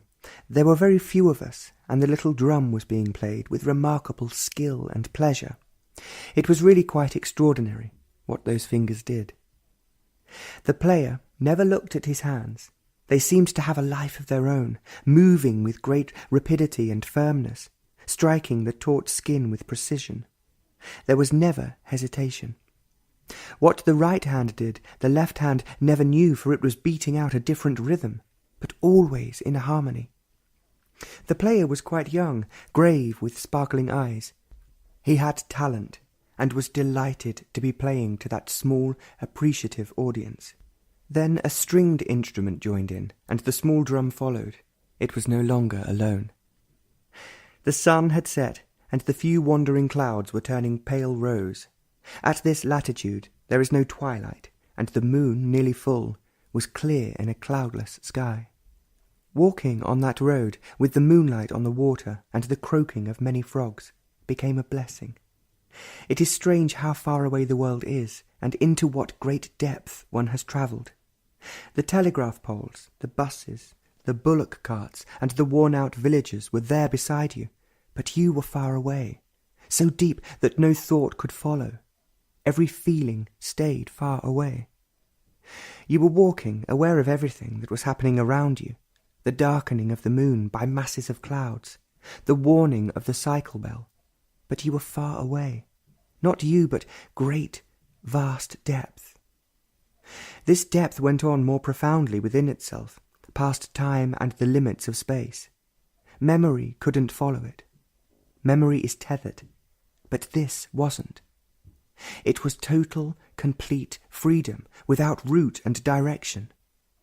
And deep, far from thought, there was bursting energy, which was ecstasy, a word that had pleasurable, gratifying significance to thought. But thought could never capture it, or travel the spaceless distance to pursue it. Thought is a barren thing, and could never follow or communicate with that which is timeless. The thundering bus, with its blinding lights, nearly pushed one off the road, into the dancing waters.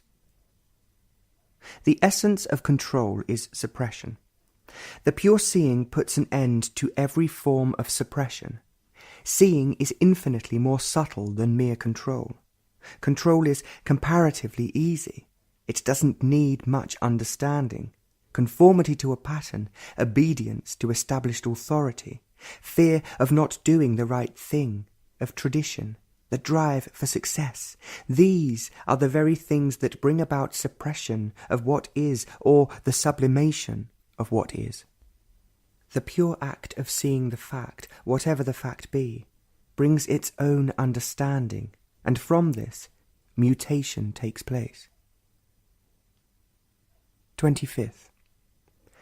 The sun was behind the clouds, and the flat lands stretched far into the horizon, which was turning golden brown and red. There was a little canal, over which the road went among the rice fields. They were golden yellow and green, spreading on both sides of the road, east and west to the sea and to the setting sun. There is something extraordinarily touching and beautiful to see palm trees, black against the burning sky among the rice fields. It was not that the scene was romantic or sentimental or picture postcardish. Probably it was all this, but there was an intensity and a sweeping dignity and delight in the earth itself and in the common things that one passed by every day. The canal, a long, narrow strip of water, of melting fire, went north and south among the rice fields, silent and lonely. There was not much traffic on it. There were barges, crudely made, with square or triangular sails, carrying firewood or sand, and men sitting huddled together, looking very grave. The palm trees dominated the wide green earth. They were of every shape and size, independent and carefree, swept by the winds and burnt by the sun. The rice fields were ripening golden yellow, and there were largish white birds among them. They were flying now into the sunset, their long legs stretched out behind, their wings lazily beating the air. Bullock carts carrying Corsorina firewood to the town went by, a long line of them, creaking, and the men walking, and the load was heavy.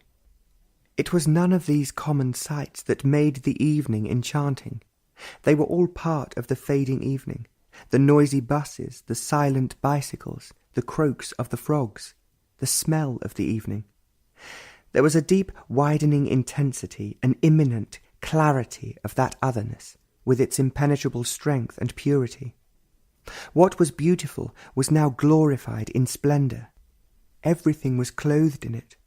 There was ecstasy and laughter, not only deeply within, but among the palms and the rice fields. Love is not a common thing, but it was there in the hut with the oil lamp.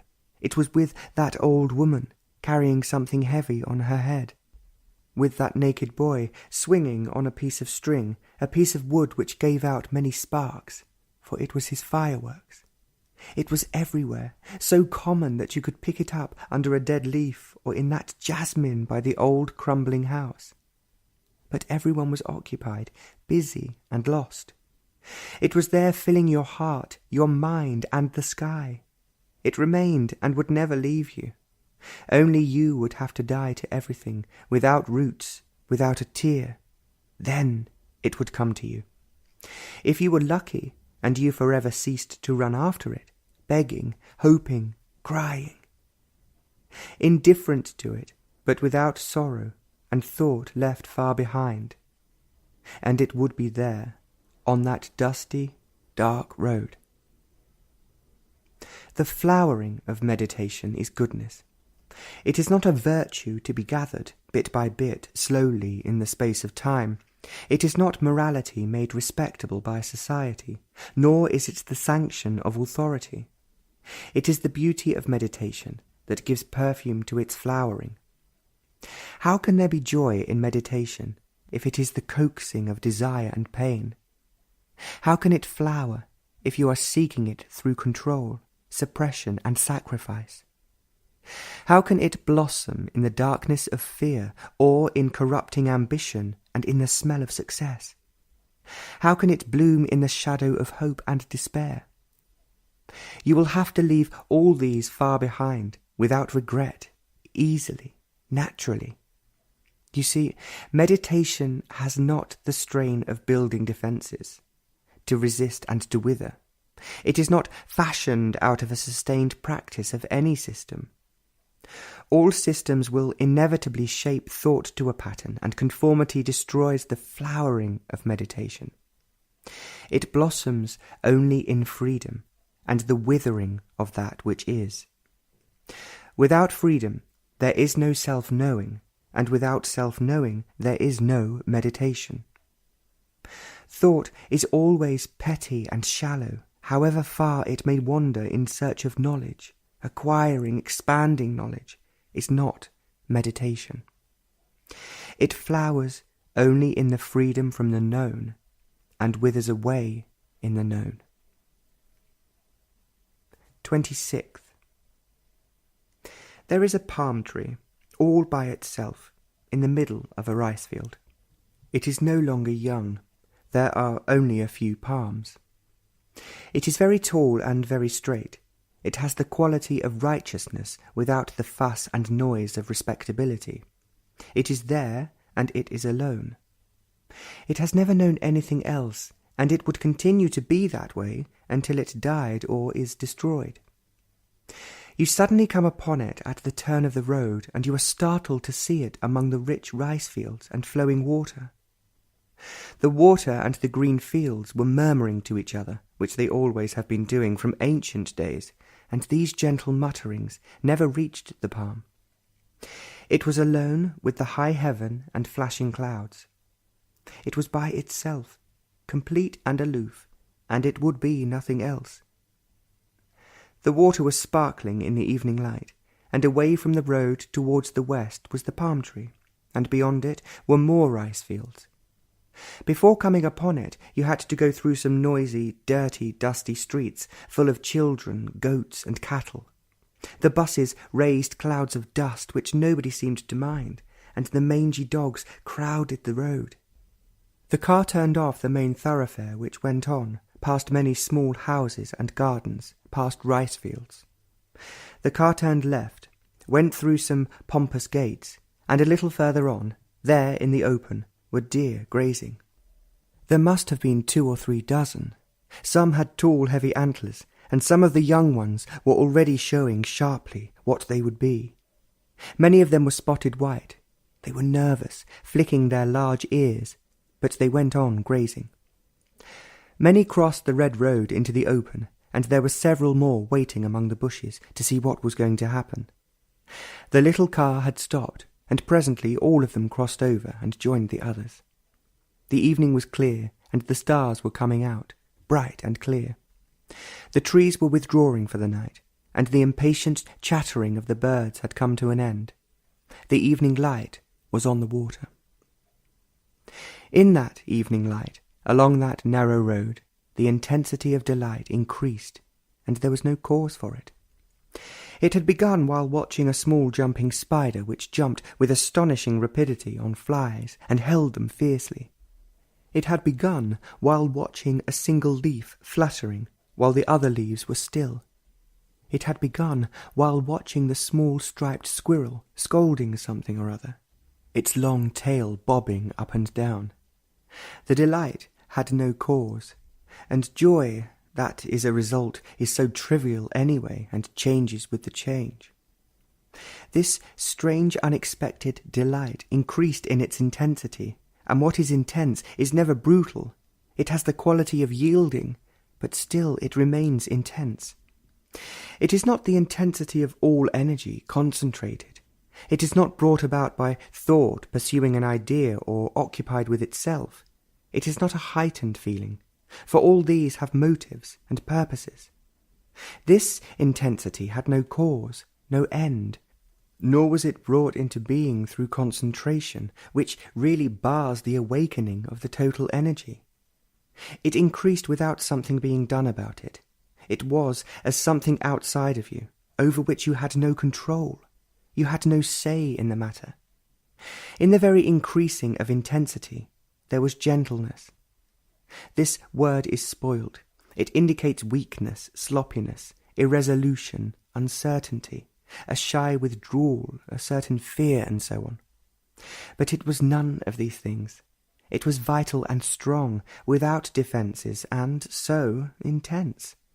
You couldn't cultivate it if you wished. It didn't belong to the category of the strong and the weak. It was vulnerable, as love is. The delight with its gentleness increased in intensity. There was nothing else but that.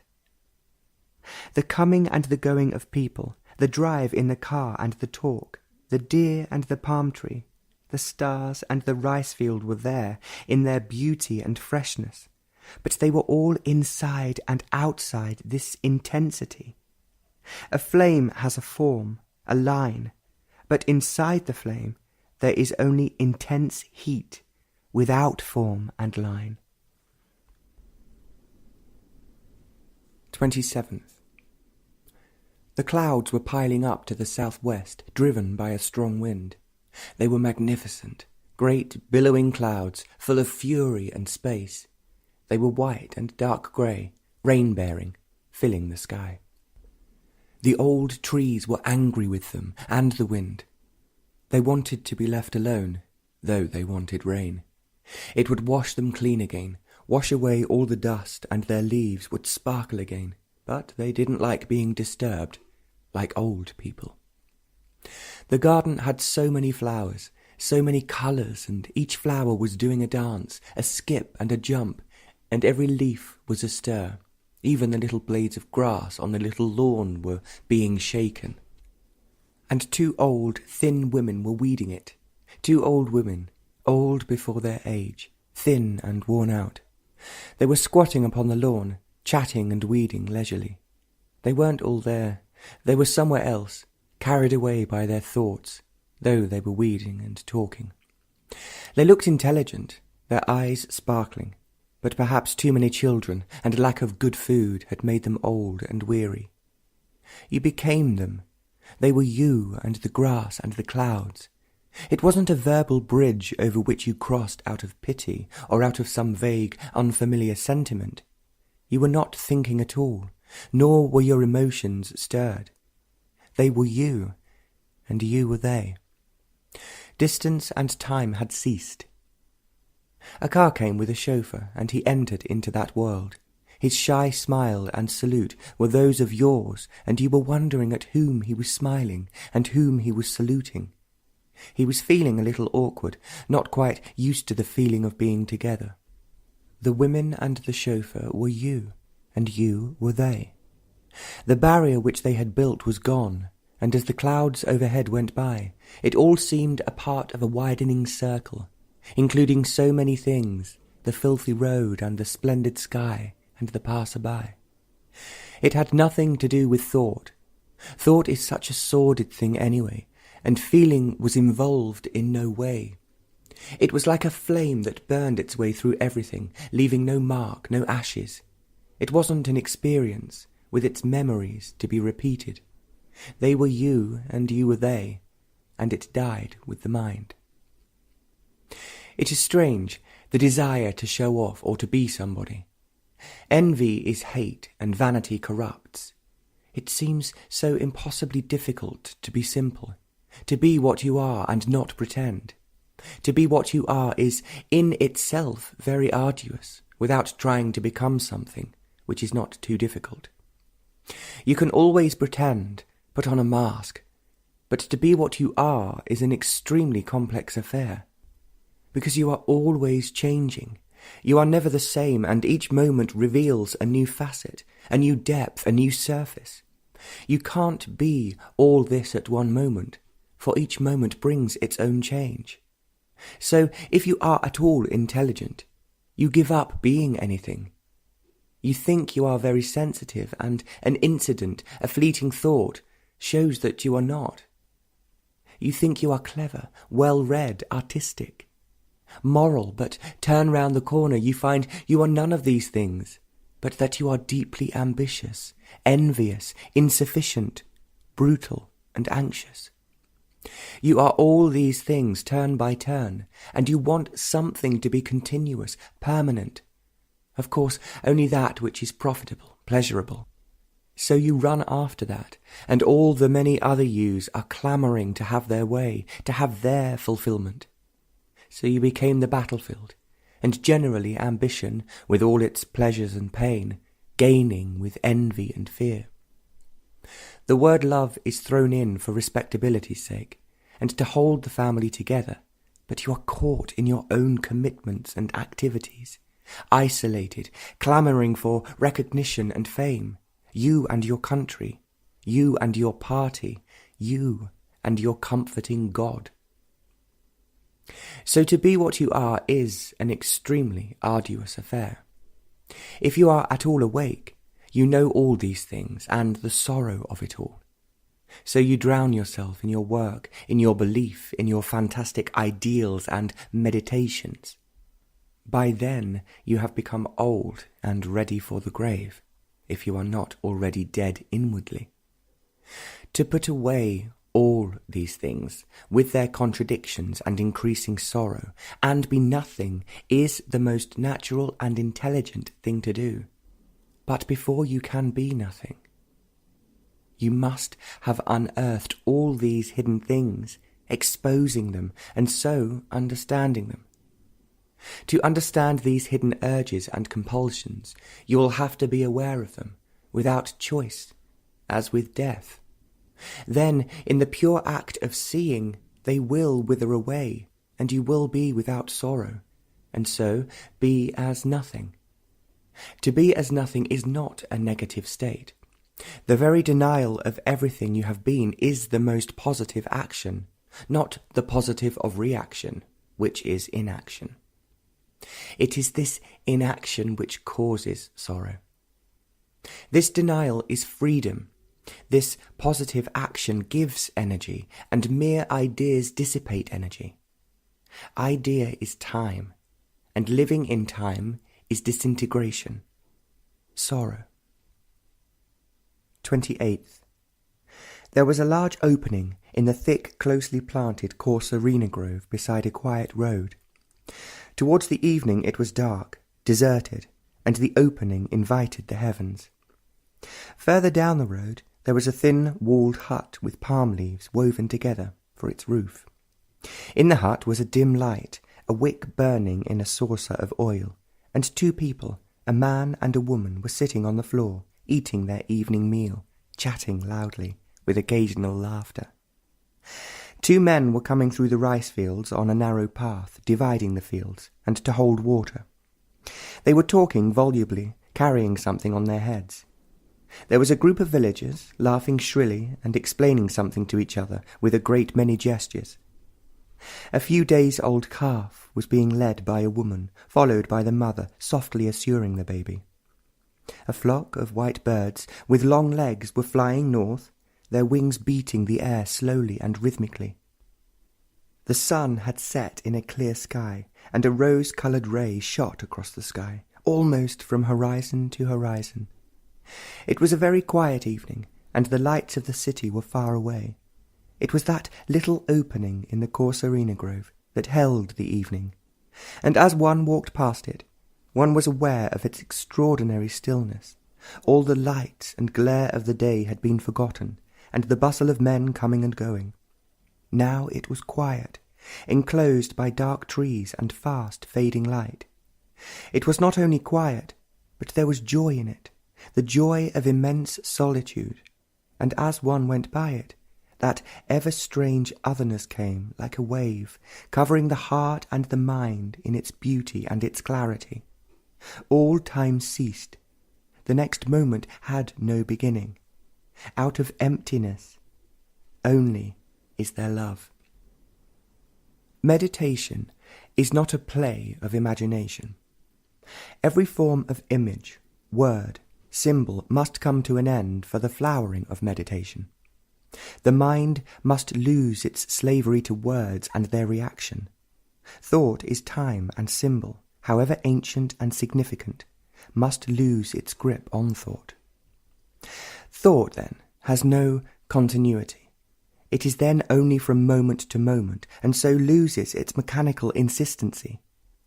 Thought, then, does not shape the mind and enclose it within the frame of ideas and condition it to culture, to society in which it lives. Freedom is not from society, but from idea. Then relationship. Society does not condition the mind. The whole of consciousness is residual, changing, modifying, conforming, and mutation is only possible when time and idea have come to an end. The ending is not a conclusion, a word to be destroyed, an idea to be denied or accepted. It is to be understood through self-knowing. Knowing is not learning. Knowing is recognition and accumulation, which prevents learning. Learning is from moment to moment, for the self, the me, is ever-changing, never constant. Accumulation, knowledge, distorts and puts an end to learning.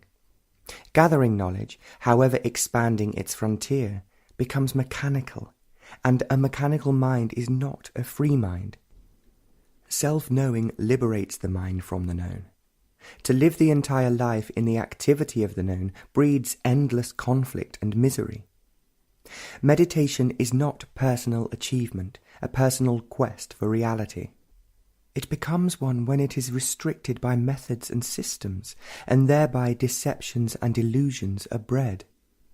Meditation frees the mind from the narrow, limited existence to the ever-expanding, timeless life. 29th. Without sensitivity there can be no affection. Personal reaction does not indicate sensitivity. You may be sensitive about your family, about your achievement, about your status and capacity. This kind of sensitivity is a reaction, limited, narrow, and is deterioration. Sensitivity is not good taste, for good taste is personal, and the freedom from personal reaction is the awareness of beauty. Without the appreciation of beauty, and without the sensitive awareness of it, there is no love. This sensitive awareness of nature, of the river, of the sky, of the people, of the filthy road, is affection. The essence of affection is sensitivity. But most people are afraid of being sensitive. To them, to be sensitive is to get hurt, and so they harden themselves, and so preserve their sorrow. Or they escape into every form of entertainment, the church, the temple, gossip and cinema and social reform. But being sensitive is not personal, and when it is, it leads to misery. To break through this personal reaction is to love, and love is for the one and the many. It is not restricted to the one or to the many. To be sensitive, all the senses must be fully alive, active, and fear of being a slave to the senses is merely the avoidance of a natural fact.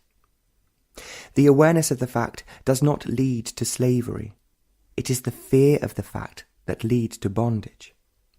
Thought is of the senses, and thought makes for limitation, but yet you are not afraid of thought. On the contrary, it is ennobled with respectability and enshrined with conceit. To be sensitively aware of thought, of feeling, of the world about you, of your office and of nature, is to explode from moment to moment in affection. Without affection, every action becomes burdensome and mechanical, and leads to decay. It was a rainy morning, and the sky was heavy with clouds, dark and tumultuous. It began raining very early, and you could hear it among the leaves. And there were so many birds on the little lawn, big and little ones, light grey, brown with yellow eyes, large black crows and little ones, smaller than sparrows. They were scratching, pulling, chattering, restless, complaining and pleased. It was drizzling, and they didn't seem to mind, but when it began to rain harder, they all flew off, complaining loudly. But the bushes and the large old trees were rejoicing. Their leaves were washed clean of the dust of many days. Drops of water were clinging to the ends of the leaves. One drop would fall to the ground, and another would form to fall. Each drop was the rain, the river, and the sea. And every drop was bright, sparkling. It was richer than all the diamonds, and more lovely. It gathered to a drop, remained in its beauty, and disappeared into the ground, leaving no mark. It was an endless procession, and disappeared into the ground. It was an endless procession beyond time. It was raining now, and the earth was filling itself for the hot days of many months. The sun was behind many clouds, and the earth was taking rest from the heat. The road was very bad, full of deep potholes, filled with brown water. Sometimes the little car went through them, sometimes dodged them, but went on. There were pink flowers which crept up trees along the barbed wire fences, growing wildly over bushes, and the rain was among them, making their colours softer and more gentle. They were everywhere, and would not be denied. The road went past a filthy village, with filthy shops and filthy restaurants, and as it turned, there was a rice field enclosed among the palm trees. They surrounded it, almost holding it to themselves, lest men should spoil it. The rice field followed the curving lines of the palms, and beyond it were banana groves whose large, shining leaves were visible through the palms. That rice field was enchanted. It was so amazingly green, so rich and wondrous. It was incredible. It took your mind and heart away. You looked, and you disappeared, never to be again the same. That colour was God, was music, was the love of the earth. The heavens came to the palms and covered the earth, but that rice field was the bliss of eternity. And the road went on to the sea. That sea was pale green, with enormous rolling waves crashing on a sandy beach. They were murderous waves, and angry with the pent-up fury of many storms. The sea looked furiously calm, and the waves showed its danger. There were no boats on the sea, those flimsy catamarans, so crudely put together by a piece of rope. All the fishermen were in those dark, palm-thatched huts on the sands, so close to the water. And the clouds came rolling along, carried by winds that you couldn't feel, and it would rain again, with a pleasant laughter.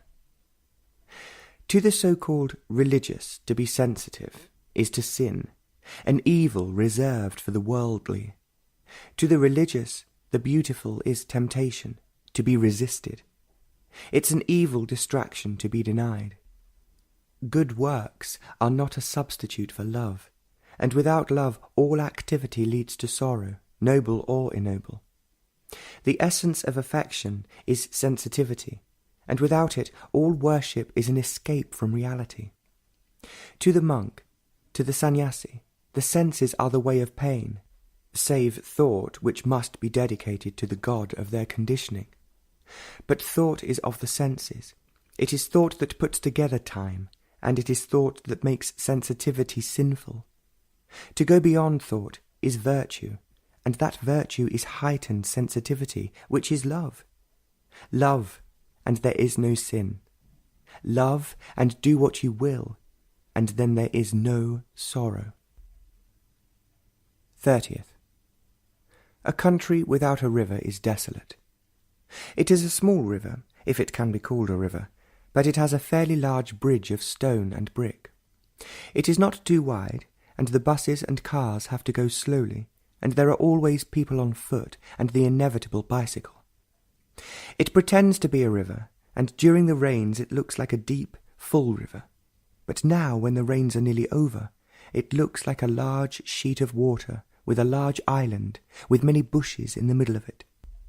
It goes to the sea due east, with a great deal of animation and joy. But now there is a wide sandbar, and so it waits for the next rainy reason. Cattle were fording onto the island, and a few fishermen were trying to catch some fish. The fish were always small, about the size of a large finger, and they smelt dreadful as they were being sold under the trees. And that evening, in the quiet waters, was a large heron, utterly frozen and still. It was the only bird on the river. In the evening crows and other birds would be flying across the river, but there were none that evening, except for this single heron. You couldn't help seeing it. It was so white, motionless, with a sunlit sky. The yellow sun and the pale green sea were some distance, and as the land went towards them, 3 large palm trees faced the river and the sea. The evening sun was upon them, and the sea beyond, restless, dangerous, and pleasantly blue. From the bridge, the sky seemed so vast, so close and unspoiled. It was far from the airport. But that evening, that single heron and the 3 palm trees were the whole earth, time past and present, and life that had no past. Meditation became a flowering without roots, and so a dying. Negation is a marvellous movement of life, and the positive is only a reaction to life, a resistance. With resistance there is no death, but only fear. Fear breeds further fear and degeneration. Death is the flowering of the new. Meditation is the dying of the known. It is strange that one can never say, "I don't know." To really say it and feel it, there must be humility. But one never admits to the fact of never knowing. It is vanity that feeds the mind with knowledge. Vanity is a strange disease, ever hopeful and ever dejected. But to admit to not knowing is to stop the mechanical process of knowing.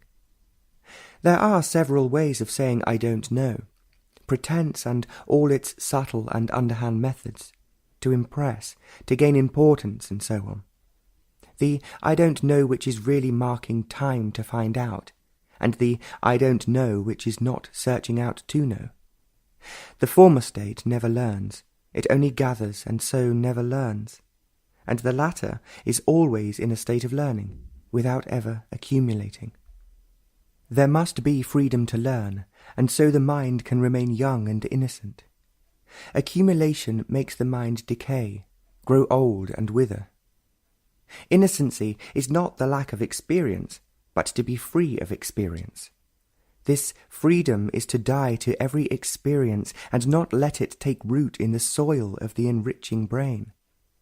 Life is not without experience, but life is not when the soil is full of roots. But humility is not the conscious clearing of the known. That is the vanity of achievement, but it is that complete not knowing which is dying. Fear of death is only in knowing, not in not knowing. There is no fear of the unknown, only in the changing of the known, in the ending of the known.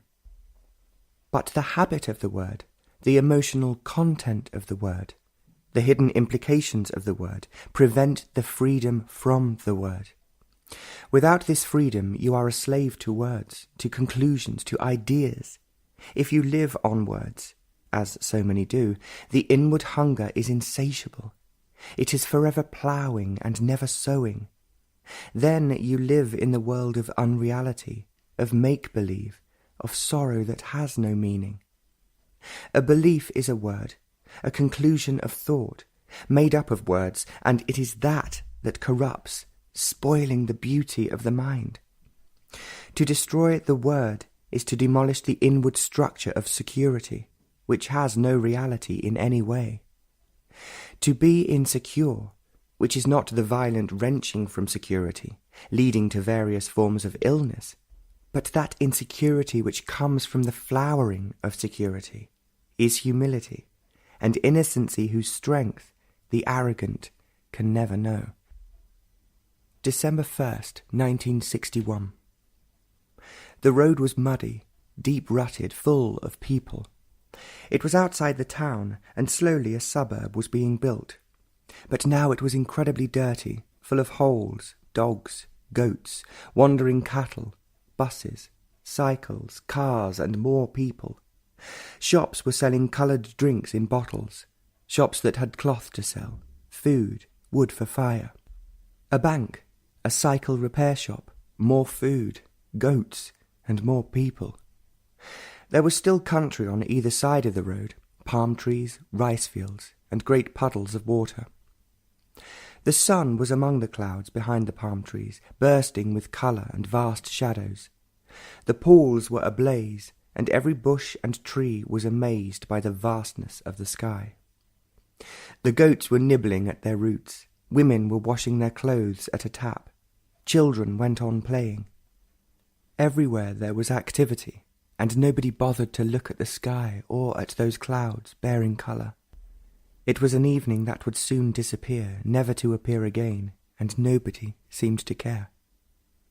The immediate was all important, the immediate that may extend into the future beyond sight. The long vision is the immediate vision. The bus came hurtling along, never giving an inch, sure of itself, everyone giving way. But the heavy buffalo stopped it. It was right in the middle, moving at its own heavy gait, never paying attention to the horn, and the horn stopped in exasperation. At heart, everyone is a politician, concerned with the immediate and trying to force all life into the immediate. And later on, there would be sorrow, round the corner, but it could be avoided. There was the pill, the drink, the temple, and the family of immediacies. You could end it all if you believed in something ardently, or drowned yourself in work, or committed yourself to some pattern of thought. But you have tried them all, and your mind was as barren as your heart, and you crossed to the other side of the road and got lost in the immediate. The clouds were now heavy in the sky, and there was only a patch of colour where the sun had been. The road went on, past the palm trees, the corsarinas, rice fields, huts, and suddenly, and as ever expectantly, that otherness came, with that purity and strength which no thought or madness could possibly ever formulate.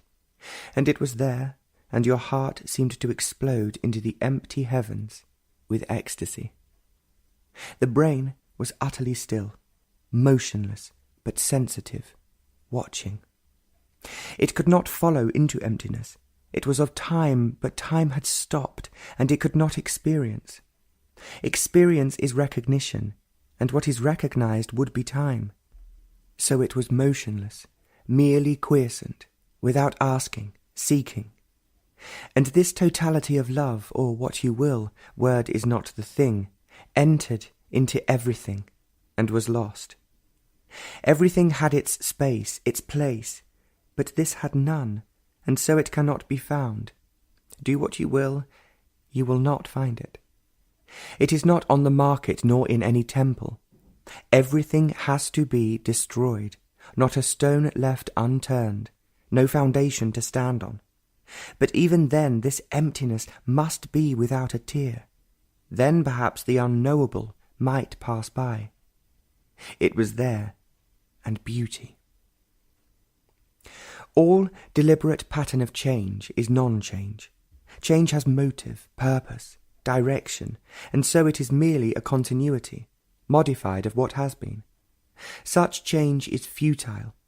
It is like changing clothes on a doll, but it remains mechanical, lifeless, brittle, to be broken and thrown away. Death is the inevitable end of change.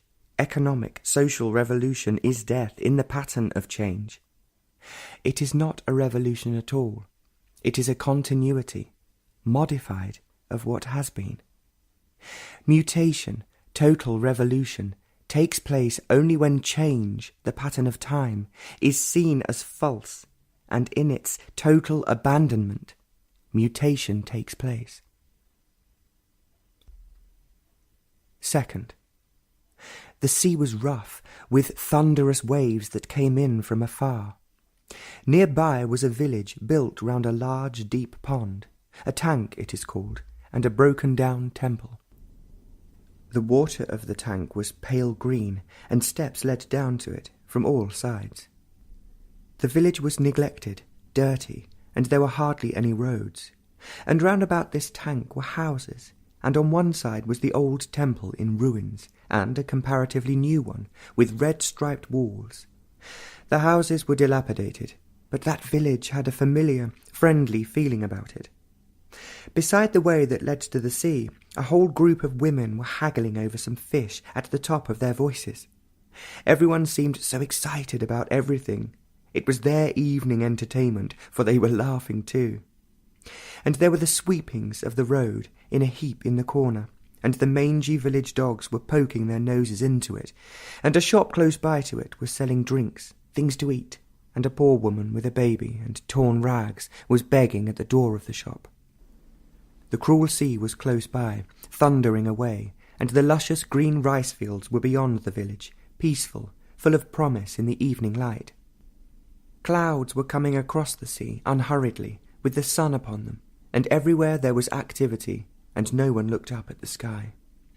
The dead fish, the noisy group, the green waters in that deep pond, the striped walls of the temple seemed to hold back the setting sun.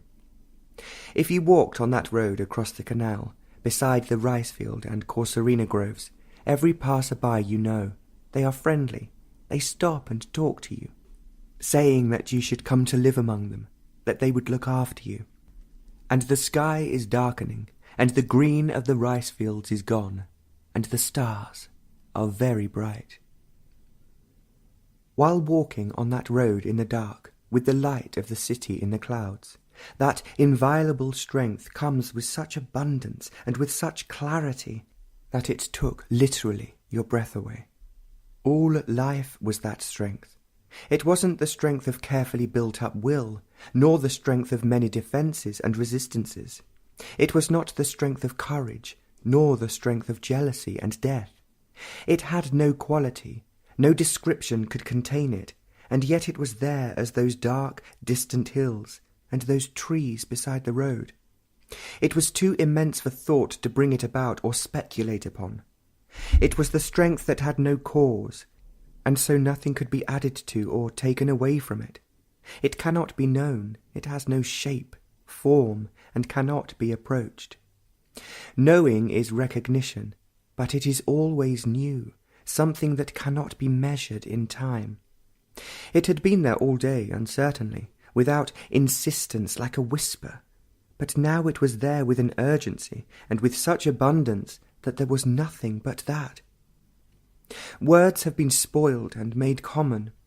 The word love is on the market, but that word had a totally different meaning, walking on that empty road. It came with that impenetrable strength.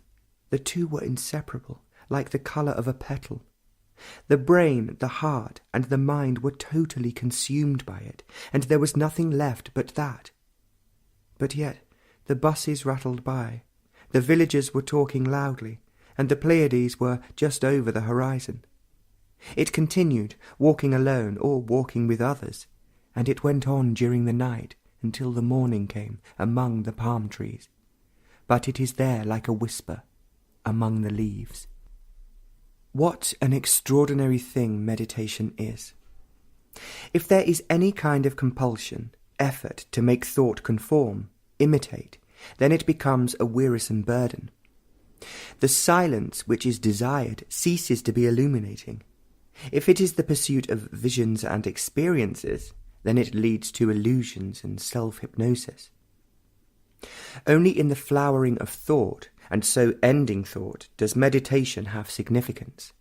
Thought can only flower in freedom, not in ever-widening patterns of knowledge. Knowledge may give newer experiences of greater sensation, but a mind that is seeking experiences of any kind is immature. Maturity is the freedom from all experience. It is no longer under any influence to be and not to be. Maturity in meditation is the freeing of the mind from knowledge, for its shapes and controls is the craving for greater and wider experience. Meditation is the wandering through the world of knowledge and being free of it, to enter into the unknown. Third, they were quarrelling in that little hut with an oil lamp on that pleasant road. In a high-pitched, screechy voice, she was screaming something about money. There wasn't enough left over with which to buy rice. He, in a low, cowed tone, was mumbling something. You could hear her voice quite far away, and only the crowded bus drowned it. The palm trees were silent, and even the feathery tops of the corsarinas had stopped their gentle movement. There was no moon, and it was dark, the sun having set among the gathering clouds some time ago. Buses and cars passed, so many of them, for they all had been to see an ancient temple by the sea, and again the road became quiet, isolated, and far away. The few villagers that passed talked quietly, worn out after a day's labour. That strange immensity was coming, and it was there with incredible gentleness and affection, as a tender new leaf in spring, so easily destroyed. It was there, utterly vulnerable, and so everlastingly indestructible. Every thought and feeling disappeared, and recognition ceased. It is strange how important money has become, both to the giver and to the receiver, to the man in power and to the poor. They talk everlastingly of money, or avoid talking of money, as it is bad form, but are conscious of money. Money to do good work, money for the party, money for the temple, and money to buy rice. If you have money, you are miserable, and if you haven't, you are in misery too. They tell you what he is worth, as they tell you his position and the degrees he has taken, his cleverness, his capacity, and how much he is making. The envy of the rich and the envy of the poor. The competition to show off. Knowledge, clothes, and the brilliancy of conversation. Everyone wants to impress somebody. The larger the crowd, the better. But money is more important than anything else except power. These two things are a marvellous combination. The saint has power, though he has no money. He is influencing the rich and poor. The politician will use the country, the saint the gods that be, to come to the top and tell you the absurdity of ambition and the ruthlessness of power. There is no end to money and power. The more you have, the more you want, and there is no end to it. But behind all money and power, there is sorrow which cannot be denied. You may put it aside, try to forget it, but it is always there. You can't argue it away, and it is always there, a deep wound that nothing seems to heal. Nobody wants to be free of it. It is too complex to understand sorrow. It is all explained in the books, and the books, words, conclusions become all important, but sorrow is still covered over with ideas. And escape becomes significant. Escape is the essence of superficiality, though it may have varying depths. But sorrow is not so easily cheated. You have to go into the very heart of it to end it. You have to dig very deep into yourself, never leaving a corner uncovered. You have to see every twist and turn of cunning thought, every feeling about everything, every move of every reaction, without restraint, without choice. It is like following a river to its source. The river will take you to it. You have to follow every thread, every clue to the heart of sorrow. You have only to watch, see, listen. It is all there, open and clear. You have to take the journey, not to the moon, not to the gods, but into yourself. You can take a swift step into yourself, and so swiftly end sorrow or prolong the journey, idling, lazy, and dispassionate. You need to have passion to end sorrow, and passion is not bought through escape. It is there when you stop escaping. Fourth, under the trees it was very quiet. There were so many birds calling, singing, chattering, endlessly restless. The branches were huge, beautifully shaped, polished, smooth, and it was quite startling to see them, and they had a sweep and a grace that brought tears to the eyes and made you wonder at the things of the earth. The earth had nothing more beautiful than the tree, and when it died it would still be beautiful. Every branch naked, open to the sky, bleached by the sun, and there would be birds resting upon its nakedness. There would be shelter for owls, there in that deep hollow, and the bright, screeching parrots would nest high up in the hole of that branch. Woodpeckers would come, with their red, crested feathers sticking straight out of their heads, to drive in a few holes. Of course, there would be those striped squirrels, racing about the branches, ever complaining about something, and always curious. Right on the topmost branch, there would be a white and red eagle, surveying the land with dignity and alone. There would be many ants, red and black, scurrying up the tree, and others racing down, and their bite would be quite painful. But now the tree was alive, marvellous, and there was plenty of shade, and the blazing sun never touched you. You could sit there by the hour and see and listen to everything that was alive and dead, outside and inside.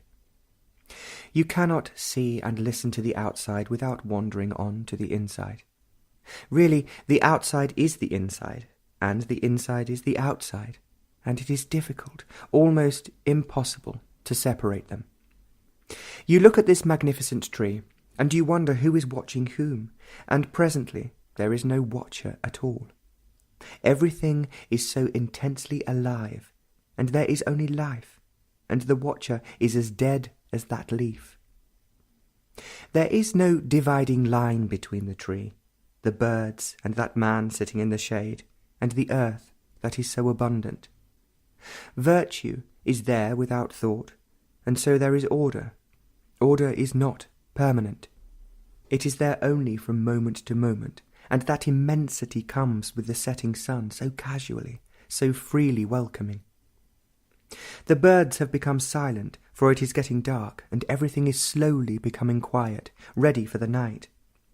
The brain, that marvellous, sensitive, alive thing, is utterly still, only watching, listening without a moment of reaction, without recording, without experiencing, only seeing and listening. With that immensity, there is love and destruction, and that destruction is unapproachable strength. These are all words like that dead tree, a symbol of that which was and it never is. It has gone, moved away from the word. The word is dead, which would never capture that sweeping nothingness. Out of that immense emptiness is there love, with its innocency. How can the brain be aware of that love? The brain that is so active, crowded, burdened with knowledge, with experience? Everything must be denied for that to be. Habit, however convenient, is destructive of sensitivity. Habit gives the feeling of security, and how can there be alertness, sensitivity, when habit is cultivated? Not that insecurity brings alert awareness. How quickly everything becomes habit, sorrow as well as pleasure, and then boredom sets in, and that peculiar thing called leisure. After habit, which has been working for 40 years, then you have leisure, or leisure at the end of the day. Habit had its turn, and now it's the turn of leisure, which again turns into habit. Without sensitivity, there is no affection, and that integrity which is not the driven reaction of contradictory existence. The machinery of habit is thought, which is always seeking security, some comforting state from which it will never be disturbed. It is this search for the permanent that denies sensitivity. Being sensitive never hurts, only those things in which you have taken shelter cause pain. To be totally sensitive is to be wholly alive, and that is love. But thought is very cunning. It will evade the pursuer, which is another thought. Thought cannot pursue another thought. Only the flowering of thought can be seen, listened to, and what flowers in freedom comes to an end, dies, without leaving a mark. Fifth, this cuckoo, which has been calling from dawn, was smaller than a crow, greyer, with long tail and brilliant red eyes. It was sitting on a small palm tree, half hidden, calling in clear, soft tones. Its tail and head were showing, and there, on a small tree, was its mate. It was smaller, more shy, more hidden. Then the male flew to the female, who came out onto an open branch. They stayed there, the male calling, and presently they flew away. There were clouds in the sky, and a soft breeze was playing among the leaves. The heavy palms were still. Their time would come, later in the day, towards the evening, to do their heavy dancing. But now they were still, lethargic and indifferent. It must have been raining during the night, and the ground was wet and the sand was brittle. The garden was peaceful, for the day had not yet begun. The heavy trees were somnolent, and the little ones were all awake, and 2 squirrels were chasing each other playfully in and out of the branches. The clouds of early dawn were giving way to the clouds of day, and the corsarenas were swaying. Every act of meditation is never the same. There is a new breath, a new shattering. There is no pattern to be torn down, for there is no building of another, a new habit covering the old. All habits, however recently acquired, are old. They are formed out of the old. But meditation is not shattering the old for a new pattern. It was new and shattering. It was new, not in the field of the old. It had never entered into that ground. It was new as it had never known the old. It was shattering in itself. It was not breaking down something, but it itself was destruction. It destroyed, and so it was new, and there was creation. There is no toy in meditation which absorbs you or you absorb it. It is the destruction of all toys, visions, ideas, experience that goes to the making of meditation. You must lay the foundation for true meditation, otherwise you will be caught in various forms of illusion. Meditation is purest negation, negation which is not the outcome of reaction. To deny and to remain with the denial in negation is action without motive, which is love. 6th. There was a grey-speckled bird, nearly as large as a crow. It wasn't a bit shy, and it could be watched as long as one liked. It was eating berries, choosing very carefully, which were hanging down in heavy bunches, green and silver.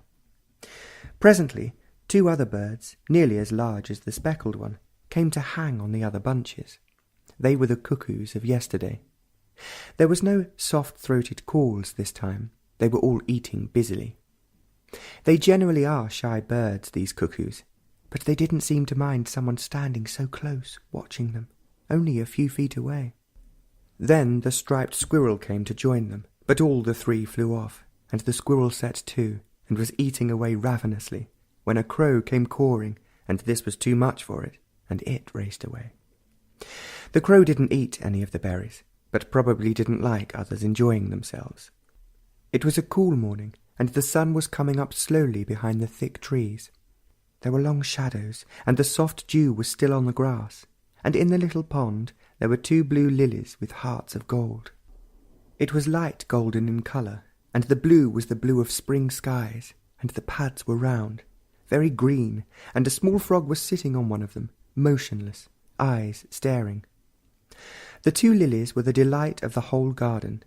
Even the large trees looked down upon them without shadow. They were delicate, soft, and quiet in their pond. When you looked at them, all reaction ceased. Your thoughts and feelings faded away, and only they remained, in their beauty and their quietness. They were intense, like every living thing is, except man, who is so everlastingly occupied with himself. As you watched these 2, the world changed, not into some better social order with less tyranny and more freedom or poverty eliminated, but there was no pain, no sorrow, the coming and going of anxiety, and there was no toil of boredom. It was changed because these 2 were there, blue with golden hearts. It was the miracle of beauty. That road was familiar with us all now. The villager, the long line of bullock carts with a man walking beside each one of them, 15 or 20 of them in a long line, with the dogs, goats, and the ripening rice fields. And that evening it was smilingly open, and the skies were very close. It was dark, and the road shone with the light of the sky, and night was closing in. Meditation is not the way of effort. Every effort contradicts, resists. Effort and choice always breed conflict, and meditation then only becomes an escape from fact, the what is. But on that road, meditation yielded to that otherness, utterly silencing the already quiet brain. The brain was merely a passage for that immeasurable. As a deep wide river between 2 steep banks, this strange otherness moved, without direction, without time. 7. Out of the window you could see a young palm tree, and a tree full of large pink-petalled flowers among the green leaves. The palm leaves were waving in every direction, heavily and clumsily, and the flowers were motionless. Far away was the sea, and you heard it all night, deep and penetrating. It never varied its heavy sound, which kept rolling in. In it there was threat, restlessness, and brutal force. With the dawn, the roar of the sea faded, and other noises took over. The birds, cars, and the drum. Meditation was the fire that burned away all time and distance, achievement and experience. There was only vast, boundless emptiness, but in it there was movement, creation. Thought cannot be creative. It can put things together on a canvas, in words, in stone, or in a marvellous rocket. Thought, however polished, however subtle, is within the boundaries of time. It can only cover space. It cannot go beyond itself. It cannot purify itself. It cannot pursue itself. It can only flower, if it does not block itself and die. All feeling is sensation, and experience is of it, and feeling with thought builds the boundaries of time. 9th. From a long way you could hear the sea, thundering away, wave after wave, endlessly. These were not harmless waves. They were dangerous, furious, ruthless. The sea looked as though it was calm, dreaming, patient, but the waves were huge, high and frightening. People were carried away, drowned, and there was a strong current. The waves were never gentle. Their high curves were magnificent, splendid to watch from a distance, but there was brute force and cruelty. The catamarans, so flimsy, dark, thin men on them, go through those waves, indifferent, careless, with never a thought of fear. They would go far out to the horizon, and probably would come back late in the day with their heavy catch. The waves that evening were particularly furious, high in their impatience, and their crash on the shore was deafening. The shore stretched north and south, clean washed sand, yellowish, burnt by the sun. And the sun was not gentle either. It was always hot, burning, and only in the early morning, just as it was coming up out of the sea or setting among the gathering clouds, was it mild, pleasant.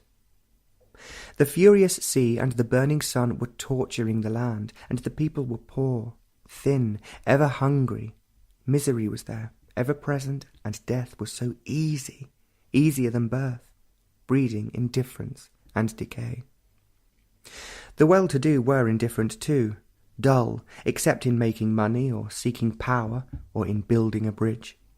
They were very clever at this kind of thing, getting more and more knowledge, more capacity, but always losing, and there is always death.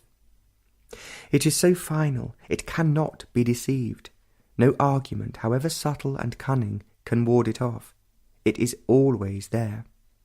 You cannot build walls against it, but you can against life. You can deceive it, run away from it, go to the temple, believe in saviours, go to the moon. You can do anything with life, and sorrow is there and death.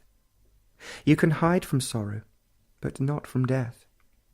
Even at that distance you could hear the waves thundering away, and the palm trees were against the red evening sky. The pools and the canal were flashing with the setting sun. Every kind of motive drives us. Every action has a motive, and so we have no love. Nor do we love what we are doing. We think we cannot act, be, live without a motive, and so make our existence a dull, trivial thing. We use function to acquire status. Function is only a means to something else. Love for the thing itself doesn't exist, and so everything becomes shoddy, and relationship a dreaded affair. Attachment is only a means to cover up our own shallowness, loneliness, insufficiency. Envy only breeds hate. Love has no motive, and because there is no love, every kind of motive creeps in. To live without is not difficult. It requires integrity, not conformity to ideas, beliefs. To have integrity is to be self-critically aware of what one is from moment to moment. 10th. It was a very young moon that seemed to be hanging between the palm trees. It wasn't there yesterday. It might have been hiding behind the clouds, shyly avoiding, for it was just a slip, like a delicate golden curving line, and between the palm trees, dark and solemn, it was a miracle of delight. Clouds were gathering to hide her, but she was there, open, tender, and so close. The palm trees were silent, austere, harsh, and the rice fields were turning yellow with age. The evening was full of talk among the leaves, and the sea was thundering some miles away. The villagers were unaware of the beauty of the evening. They were used to it. They accepted everything, their poverty, their hunger, the dust, the squalor, and the gathering clouds. One gets used to anything, to sorrow and to happiness. If you didn't get used to things, you would be more miserable, more disturbed. It is better to be insensitive, dull, than to invite more trouble. Die slowly, easier that way. You can find economic and psychological reasons for all this, but the fact remains, with the well-to-do and with the poor, that it is simpler to get used to things. Going to the office, factory, for the next 30 years, the boredom and the futility of it all. But one has to live, one has responsibility, and so it is safer to get used to everything. We get used to love, to fear, and to death. Habit becomes goodness, and virtue, and even escapes and gods. A habit-ridden mind is a shallow, dull-witted mind. 11th. Dawn was slow in coming. The stars were still brilliant, and the trees were still withdrawn. No bird was calling, not even the small owls that rattled through the night from tree to tree. It was strangely quiet, except for the roar of the sea. There was that smell of many flowers, rotting leaves and damp ground. The air was very still, and the smell was everywhere. The earth was waiting for the dawn and the coming day. There was expectation, patience, and a strange meditation went on with that stillness, and that stillness was love. It was not the love of something or of someone, the image and the symbol, the word and the pictures. It was simply love, without sentiment, without feeling. It was something complete in itself, naked, intense, without root and direction. The sound of that faraway bird was that love. It was the direction and distance. It was there without time and word. It wasn't an emotion that fades and is cruel. The symbol, the word can be substituted, but not the thing. Being naked, it was utterly vulnerable and so indestructible. It had that unapproachable strength of that otherness, the unknowable, which was coming through the trees and beyond the sea. Meditation was the sound of that bird calling out of that emptiness and the roar of the sea thundering against the beach. Love can only be in utter emptiness. The greying dawn was there, far away on the horizon, and the dark trees were more dark and intense. In meditation, there is no repetition, a continuity of habit. There is death of everything known and the flowering of the unknown. The stars had faded, and the clouds were awake with the coming sun. Experience destroys clarity and understanding. Experience is sensation, response to various kinds of stimuli, and every experience thickens the walls that enclose, however expanding and wide the experience. Accumulating knowledge is mechanical. All additive processes are, and are necessary for mechanical existence. But knowledge is time-binding. The craving for experience is endless, as all sensation is. The cruelty of ambition is the furthering of experience, insensation of power, and the hardening in capacity. Experience cannot bring about humility, which is the essence of virtue. In humility alone, there is learning, and learning is not the acquisition of knowledge. A crow began the morning, and every bird in the garden joined in, and suddenly everything was awake, and the breeze was among the leaves, and there was splendour. 13th. There was a long stretch of black clouds, heavy with rain, from horizon to horizon, north and south, and white were the breakers. It was pouring in the north and slowly coming south, and from the bridge over the river there was a long white line of waves against the black horizon. Buses, cars, bicycles, and naked feet were making their way across the bridge, and rain was coming in a fury. The river was empty, as it generally is at that time, and the water was as dark as the sky.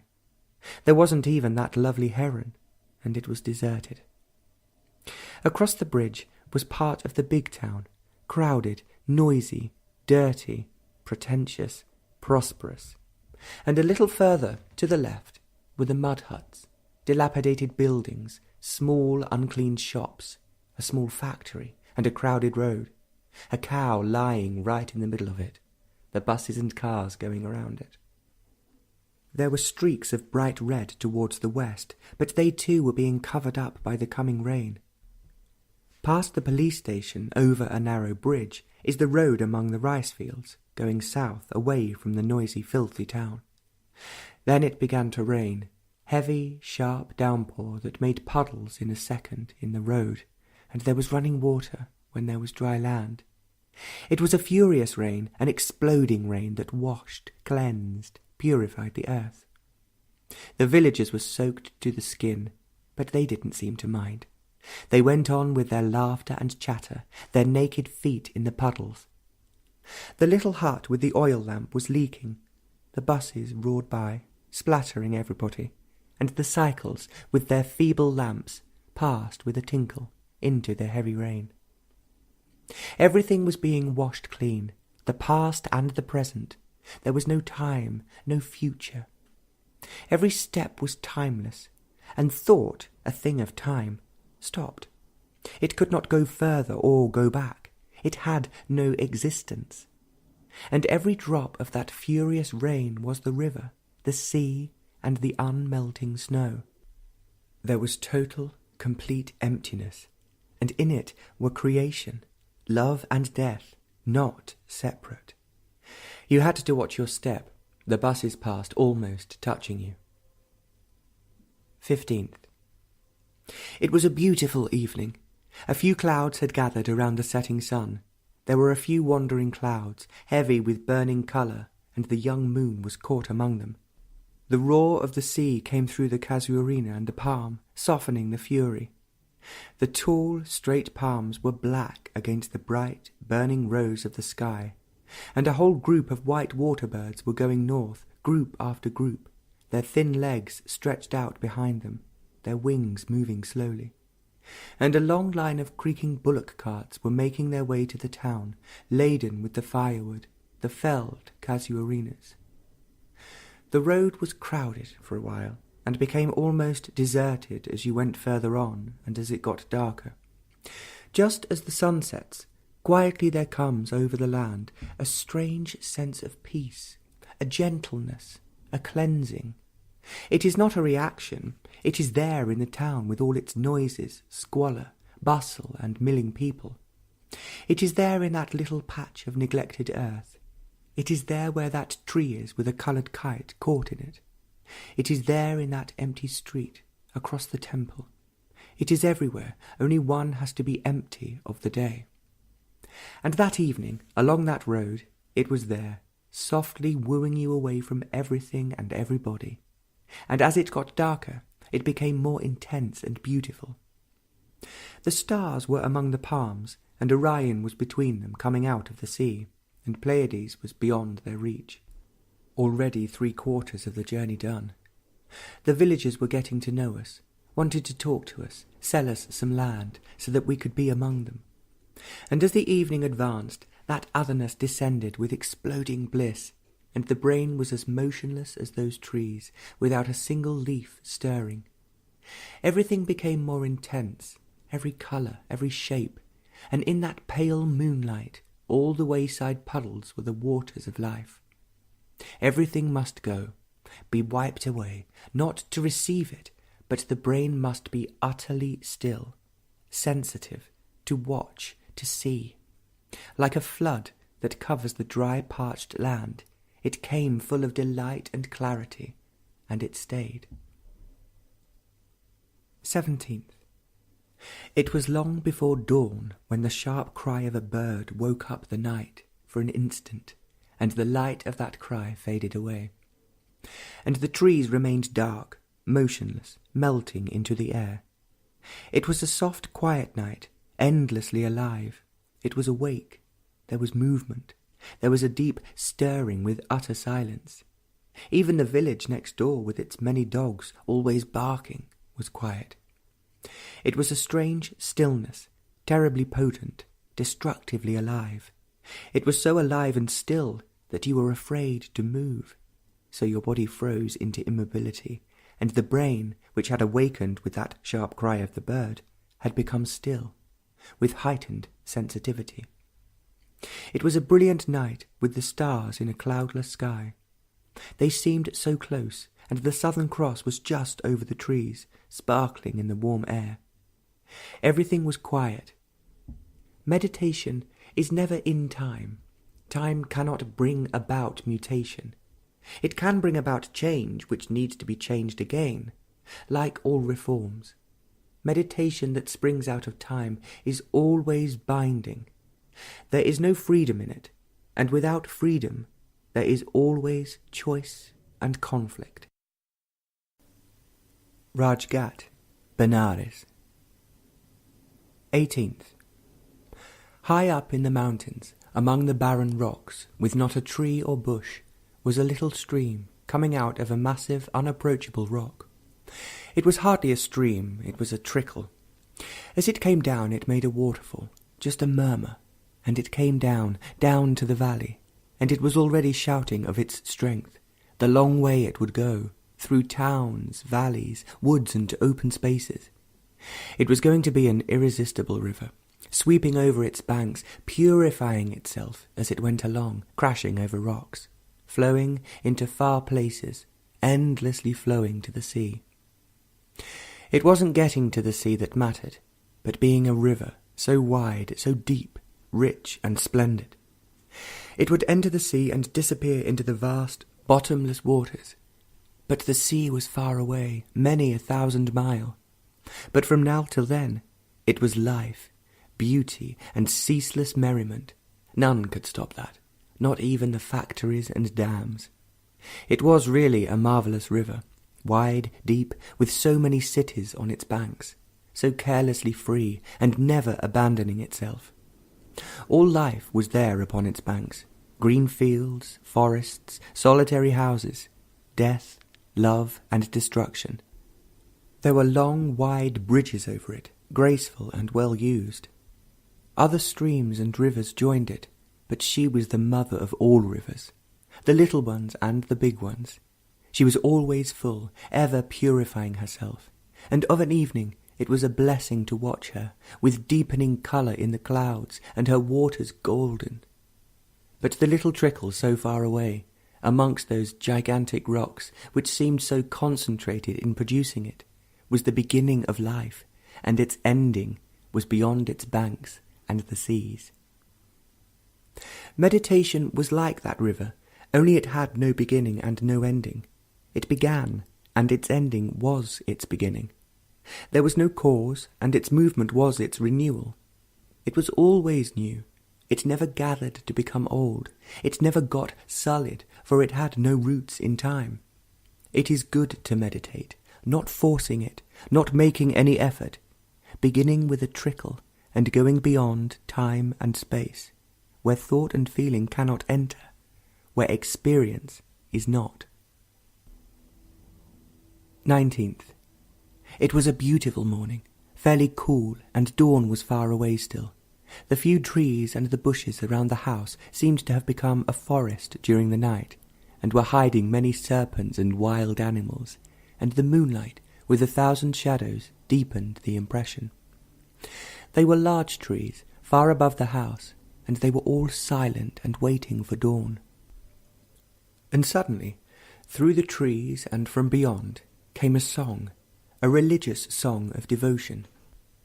The voice was rich, and the singer was putting his heart into it, and the song rode into the moonlit night. As you listened to it, you rode on the wave of the sound, and you were of it and beyond it, beyond thought and feeling. Then there was another sound of an instrument, very faint but clear. 26th. The river is wide and splendid here. It is deep and as smooth as a lake, without a ripple.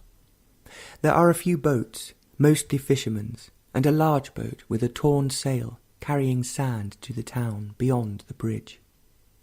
What is really beautiful is the stretch of the water towards the east and the bank on the other side.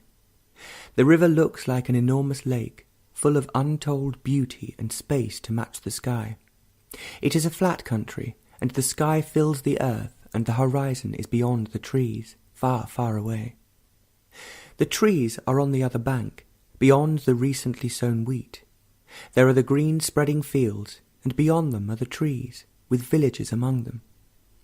The river rises very high during the rains, and brings with it rich silt, and the winter wheat is sown as the river goes down. It is a marvellous green, so rich and plentiful, and the long, wide bank is a carpet of enchanting green. From this side of the river the trees look like an impenetrable forest, but there are villages tucked among them. But there is one tree, huge, its roots exposed, that is the glory of the bank. There is a little white temple under it, but its gods are as the water that goes by, and the tree remains. It has thick foliage, with long-tailed leaves, and birds come across the river for the night. It towers over the trees, and you can see it as far as you care to walk on this side down the river. It has the presence of beauty, the dignity of which is alone. But those villages are crowded, small, filthy, and human beings foul the earth around them. From this side, the white walls of the villages among the trees look fresh, gentle, and of great beauty. Beauty is not man-made. The things of man arouse feelings, sentiment, but these have nothing to do with beauty. Beauty can never be put together, neither the thing built nor in the museum. One must go beyond all this, all personal taste and choice, be cleansed of all emotion, for love is beauty. The river curves majestically as it flows east, past villages, towns, and deep woods, but here, just below the town and the bridge, the river and its opposite bank is the essence of all rivers and banks. Every river has its own song, its own delight and mischief, but here, out of its very silence, it contains the earth and the heavens. It is a sacred river, as all rivers are, but again here, a part of the long winding river, there is a gentleness of immense depth and destruction. Looking at it now, you would be enchanted by its mellow age and tranquillity, and you would lose all earth and heaven. In that quiet silence, that strange otherness came, and meditation lost its meaning. It was like a wave coming from afar, gathering momentum as it came, crashing on the shore, sweeping everything before it. Only there was no time and distance. It was there with impenetrable strength, with destructive vitality, and so the essence of beauty, which is love. No imagination could possibly conjure up all this. No deep hidden impulse can ever project this immensity.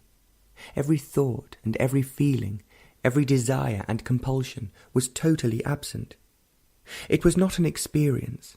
Experience implies recognition, an accumulating centre, memory and a continuity. It was not an experience. Only the immature crave for experience, and thereby are caught in illusion. It was simply an event, a happening, a fact, like a sunset, like death and the curving river. Memory could not catch it in its net and keep it, and thereby destroy it. Time and memory could not hold it, nor thought pursue it. It was a flash in which all time and eternity were consumed, without leaving any ashes, memory. Meditation is the complete and total emptying of the mind, not in order to receive, to gain, to arrive, but a denudation without motive. It is really emptying the mind of the known, conscious and unconscious, of every experience, thought and feeling. Negation is the very essence of freedom. Assertion and positive pursuit is bondage. 30th. Two crows were fighting. They were viciously angry with each other. There was fury in their voices. Both were on the ground, but one had the advantage, driving its hard, black beak into the other. Shouting at them from the window did no good, and one was going to be killed.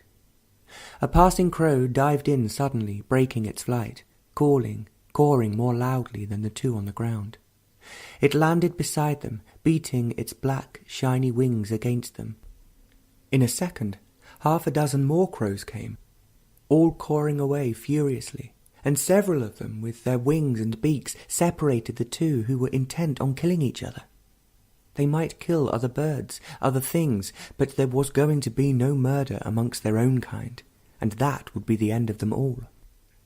The two still wanted to fight it out, but the others were telling them off, and presently they all flew away, and there was quietness in the little open space among the trees by the river. It was late in the afternoon. The sun was behind the trees, and the really bitter cold was gone, and all the birds all day were singing, calling, and making all those pleasant sounds they do. Parrots were flying in crazily for the night. It was a bit early, but they were coming in. The large tamarind tree could hold quite a lot of them. Their colour was almost the colour of the leaves, but their green was more intense, more alive. If you watched carefully, you would see the difference, and also you would see their brilliant red curving beaks, which they used to bite and climb. They were rather clumsy among the branches, going from one to the other, but they were the light of heavens in movement. Their voices were harsh and sharp, and their flight never straight, but their colour was the spring of the earth. Earlier in the morning, on a branch of that tree, 2 small owls were sunning themselves, facing the rising sun. They were so still you would not have noticed them.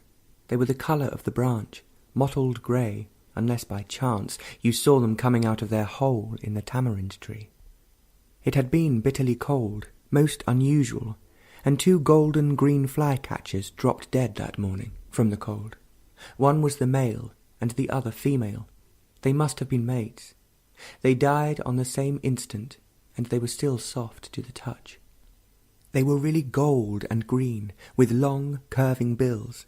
They were so delicate, so extraordinarily alive still. Colour is very strange. Colour is God, and those two were the glory of light. The colour would remain, though the machinery of life had come to an end. Colour was more enduring than the heart. It was beyond time and sorrow. But thought can never solve the ache of sorrow. You can reason in and out, but it would be there still after the long, complicated journey of thought. Thought can never resolve human problems. Thought is mechanical, and sorrow is not. Sorrow is as strange as love, but sorrow keeps away love. You can resolve sorrow completely, but you cannot invite love. Sorrow is self-pity with all its anxieties, fears, guilt, but all this cannot be washed away by thought. Thought breeds the thinker, and between them sorrow is begotten. The ending of sorrow is the freedom from the known. 31st. There were many fishing boats, as the sun was deep in the west, and the river suddenly was awake with laughter and loud talk. There were 23 of them, and each boat held 2 or 3 men. The river is wide here, and these few boats seemed to have taken charge of the waters. They were racing, shouting, calling to each other in excited voices, like children at play. They were very poor people, in dirty rags, but just now they had no cares, and loud talk and laughter filled the air. The river was sparkling, and the slight breeze made patterns on the water. The crows were beginning now to fly back from across the river to their accustomed trees. The swallows were flying low, almost touching the water. January 1st, 1962. A winding stream makes its way to the wide river. It comes through a dirty part of the town, made filthy by everything imaginable, and comes to the river almost exhausted. Near where it meets the big one, there is a rickety bridge over it made up of bamboo, pieces of rope and straw. When it is almost collapsing, They put a pole in the soft bed of the stream, and more straw and mud, and tie it up with not too thick a rope, and the rope has many knots. The whole thing is a ramshackle affair. It must have been fairly straight once, but now it dips almost touching the lazy stream, and as you walk across it, you hear the mud and the straw dropping into the water. But somehow it must be fairly strong. It is a narrow bridge. It is rather difficult to avoid touching another coming the other way. Bicycles loaded with milk cans happily go across it without the least concern for themselves or for others. It is always busy with villagers going to town with their produce and coming back in the evening to their villages, worn out, carrying something or other, tongs, kites, oil, a piece of wood, a slab of rock, and things they can't pick up in their own village. They are dressed in rags, dirty, ill and endlessly patient, walking in naked feet, endless miles. They have not the energy to revolt, to chase all the politicians out of the country, but then they themselves would soon become politicians, exploiting, cunning, inventing ways and means to hold on to power, the evil that destroys the people. We were crossing that bridge with a huge buffalo, several cycles, and the crossing villages. It was ready to collapse, but somehow we all got across it, and the cumbersome animal didn't seem to mind at all. Going up the bank, following the well-worn sandy path, past a village with an ancient well, you came into the open, flat country. There are mangoes and tamarinds and fields of winter wheat. It is a flat country, stretching away mile upon mile till it meets, far away, the foothills and the eternal mountains. The path is ancient, many thousand years, with ruined temples, and countless pilgrims have walked upon it. As the path turns, you catch the sight of the river between trees in the distance. It was a lovely evening, cool, silent, and the sky was immense. No tree, no land could contain it. Somehow there was no horizon. The trees and the endless flat earth melted into the expanding sky. It was pale, delicate blue, and the sunset had left a golden haze where the horizon should have been. Birds were calling from their sheltering trees. A goat was bleating, and far away a train was whistling. Some village folk, all women, were huddled around a fire, and strangely they too had fallen silent. The mustard was in flower, a spreading yellow, and from a village across the fields a column of smoke went straight up into the air. The silence was strangely penetrating. It went through you and beyond you. It was without a movement, without a wave. You walked in it, you felt it, you breathed it, you were of it. It was not that you brought this silence into being by the usual tricks of the brain. It was there and you were of it. You were not experiencing it. There was no thought that could experience, that could recollect, gather. You were not separate from it, to observe, to analyze. Only that was there and nothing else. Time by the watch was getting late, and by the watch this miracle of silence lasted nearly half an hour, but there was no duration, no time. You were walking back into it, past the ancient well, the village, across the narrow bridge into the room that was dark. It was there, and with it was the otherness, overwhelming and welcoming. Love is not a word nor a feeling.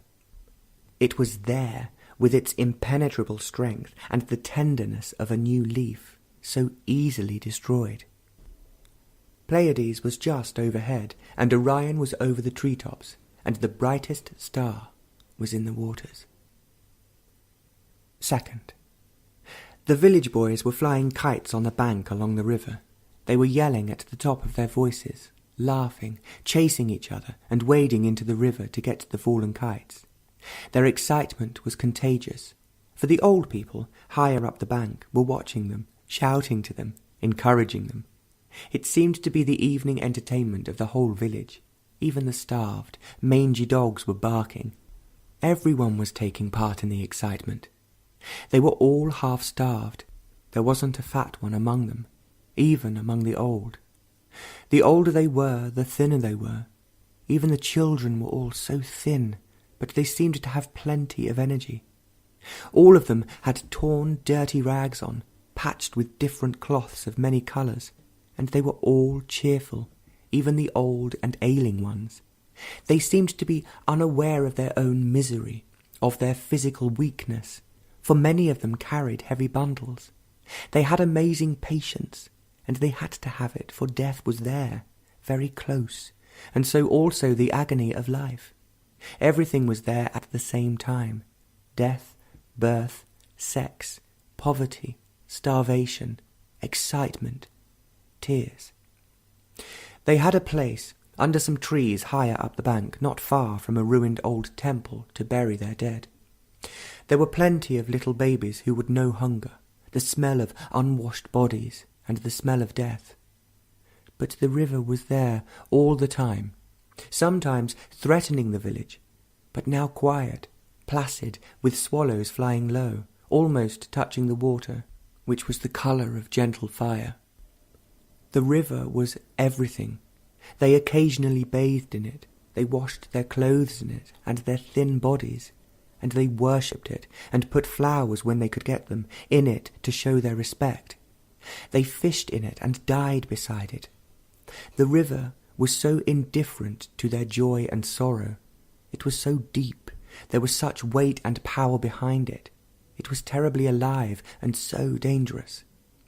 But now it was quiet, not a ripple on it, and every swallow had a shadow on it. They didn't fly very far. They would fly low for about 100 feet, go up a little, turn and come down again, and fly for another 100 feet or so, until darkness came. There were small water birds, their tails bobbing up and down, swift in their flight. There were larger ones, almost the colour of the damp earth, greyish-brown, wading up and down the water's edge. But the marvel of it all was the sky, so vast, boundless, without horizon. The late afternoon light was soft, clear, and very gentle. It left no shadow, and every bush, tree, and bird was alone. The flashing river by day was now the light of the sky, enchanted, dreaming, and lost in its beauty and love. In this light all things ceased to exist. The heart that was crying, and the brain that was cunning.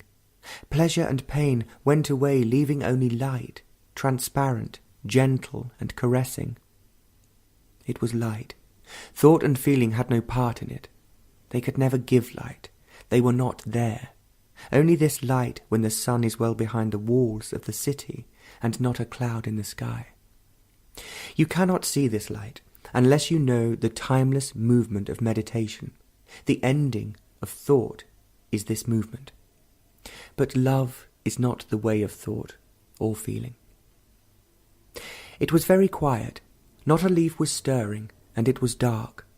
All the stars that could fill the river were there, and they spilled over into the sky. The brain was completely still, but very alive and watching without a watcher, without a centre from which it was watching, nor was there any sensation. The otherness was there, deep within at a depth that was lost. It was action, wiping away everything without leaving a mark of what has been or what is. There was no space in which to have a border, nor time in which thought could shape itself. Third, there is something curiously pleasant to walk, alone, along a path, deep in the country, which has been used for several thousand years by pilgrims. There are very old trees along it, tamarind and mango, and it passes through several villages. It passes between green fields of wheat. It is soft underfoot, fine and dry powder. It must become heavy clay in the wet season. The soft, fine earth gets into your feet, into your nose and eyes, not too much. There are ancient wells and temples and withering gods. The land is flat, flat as the palm of the hand, stretching to the horizon, if there is a horizon. The path has so many turns. In a few minutes it faces in all the directions of a compass. The sky seems to follow that path, which is open and friendly. There are few paths like it in the world, though each has its own charm and beauty. There is one at Gstaad that goes through the valley, gently climbing between rich pasturage to be gathered for the winter to be given to the cows. That valley is white with snow, but then, when he was there, it was the end of summer, full of flowers, with snow mountains all around, and there was a noisy stream going through the valley. There was hardly anyone on that path, and you walked on it in silence. Then there is another path at Ojai, climbing steeply by the side of a dry, dusty, crumbling mountain. It was rocky, rough and slippery. There wasn't a tree anywhere near, not even a bush. A quail, with her small new brood, over a dozen of them, was there. And further up you came upon a deadly rattler, all curled up, ready to strike, but giving you a fair warning. But now, this path was not like any other. It was dusty, made foul by human beings here and there, and there were ruined old temples with their images. A large bull was having its fill among the growing grain, unmolested. There were monkeys too, and parrots, the light of the skies. It was the path of 1,000 humans for many 1,000 years. As you walked on it, you were lost. You walked without a single thought, and there was the incredible sky, and the trees with heavy foliage and birds. There is a mango on that path that is superb. It has so many leaves that the branches cannot be seen, and it is so old. As you walk on, there is no feeling at all. Thought too has gone, but there is beauty. It fills the earth and the sky, every leaf and blade of withering grass. It is there covering everything, and you are of it. You are not made to feel all this, but it is there, and because you are not, it is there, without a word, without a movement. You walk back in silence and fading light. Every experience leaves a mark, and every mark distorts experience, so there is no experience which has not been. Everything is old and nothing new. But this is not so. All the marks of all experiences are wiped away. The brain, the storehouse of the past, becomes completely quiet and motionless, without reaction, but alive, sensitive.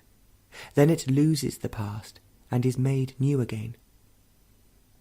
It was there, that immensity, having no past, no future. It was there without ever knowing the present.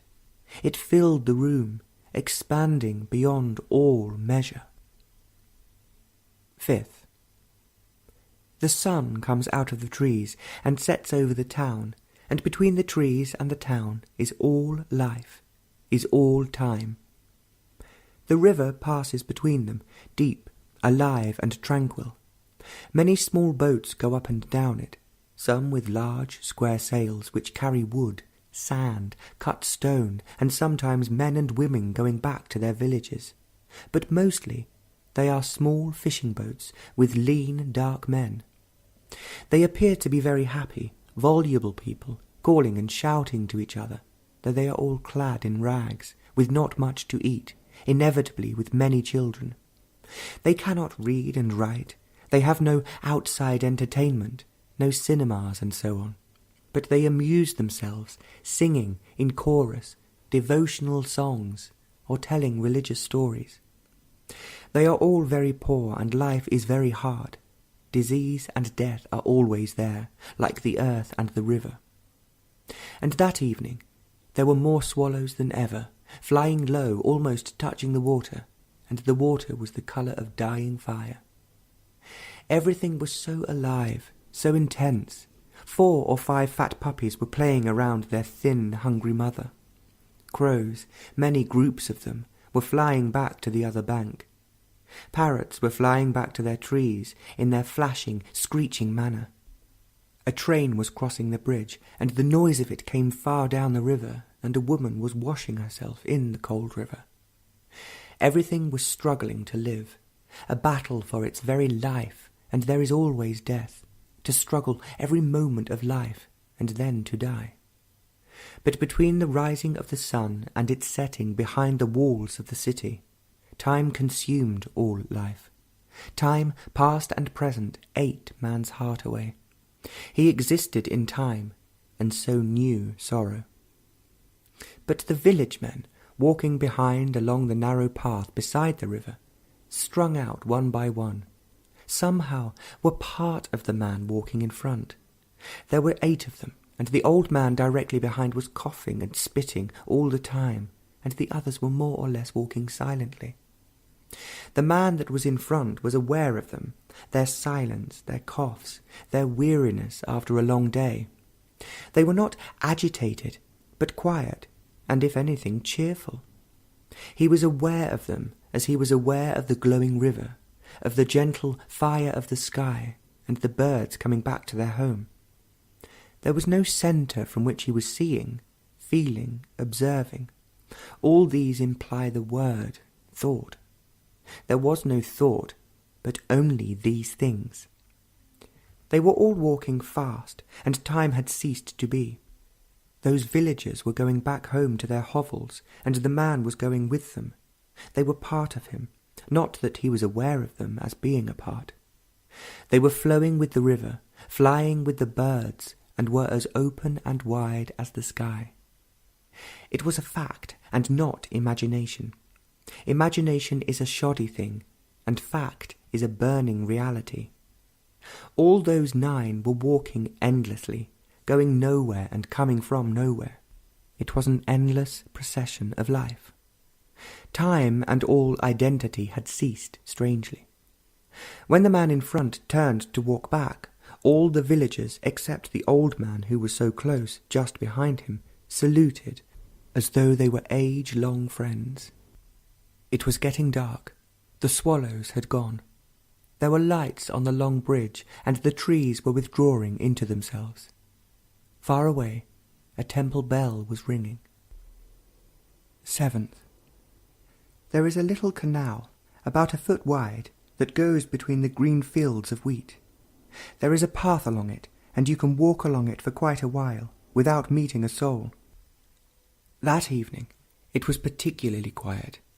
There was a fat jay with startling bright blue wings that was having a drink in that canal. It was fawn-coloured, with those sparkling blue wings. It wasn't one of those scolding jays. You could approach it fairly close without being called names. It looked at you in wonderment, and you looked at it with exploding affection. It was fat and comfortable and very beautiful. It waited to see what you would do, and when you did nothing, it grew calmer and presently flew away without a cry. You had met, in that bird, all the birds ever brought into being. It was that explosion that did it. It was not a well-planned, thought-out explosion.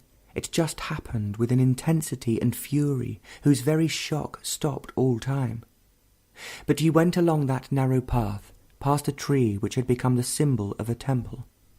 For there were flowers and a crudely painted image, and the temple was a symbol of something else, and that something else was also a vast symbol. Words, symbols, have become like the flag, so frighteningly important. Symbols were ashes which fed the mind, and the mind was barren, and thought was born out of this waste. It was clever, inventive, as all things are which come out of arid nothingness. But the tree was splendid, full of leaves, sheltering many birds. The earth around was swept and kept clean. They had built a mud platform around the tree, and on it was the image, leaning against the thick trunk. The leaf was perishable, and the stone image was not. It would endure, destroying minds. 8th. The early morning sun was on the water, shimmering, almost blinding the eyes. A fisherman's boat was crossing that brilliant path, and there was a slight fog among the trees on the opposite bank. The river is never still.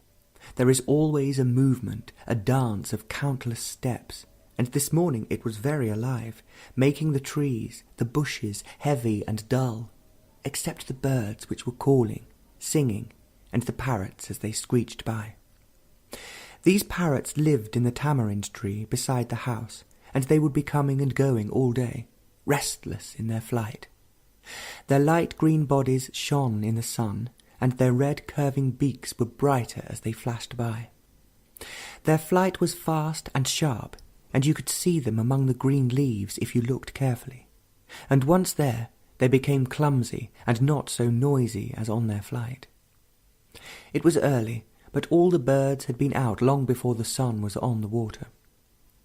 Even at that hour, the river was awake with the light of the heavens, and meditation was a sharpening of the immensity of the mind.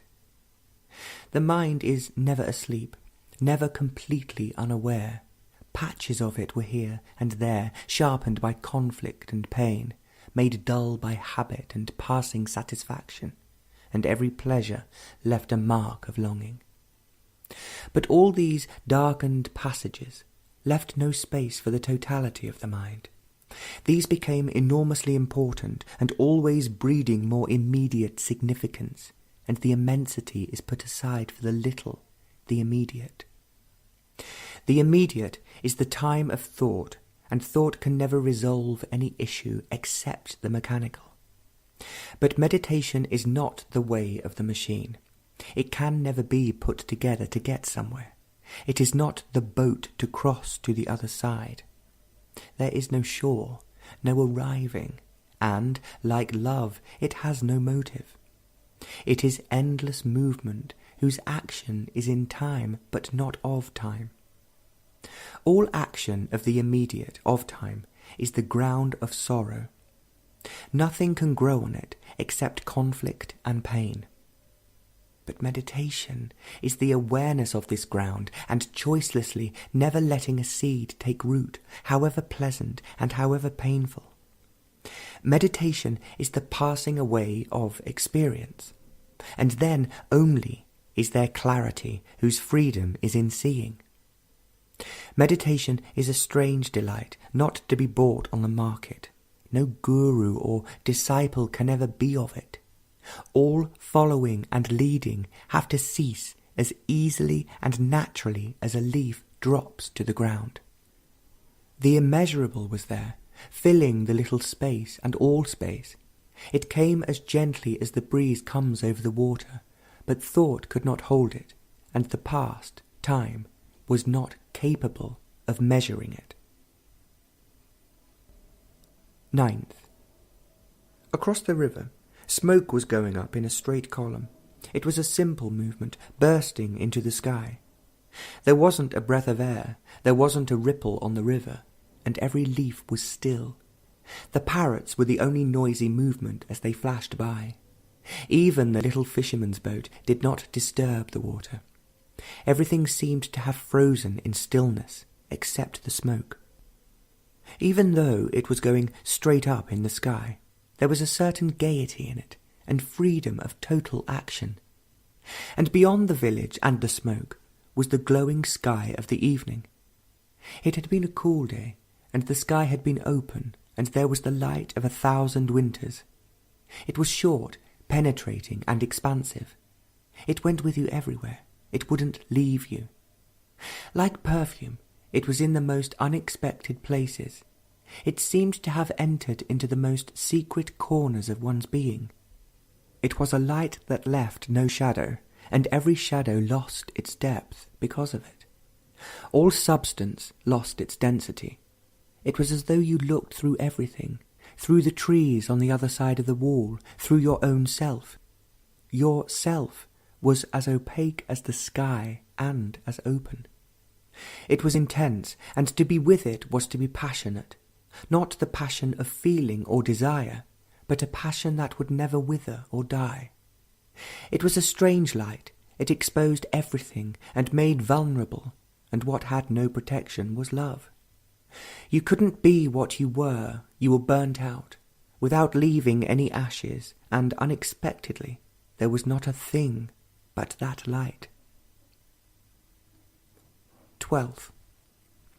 There was a little girl of 10 or 12 leaning against a post in the garden.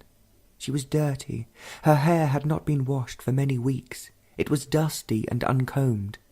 Her clothes were torn and unwashed too, like herself. She had a long rag around her neck, and she was looking at some people who were having tea on the veranda. She looked with complete indifference, without any feeling, without any thought of what was going on.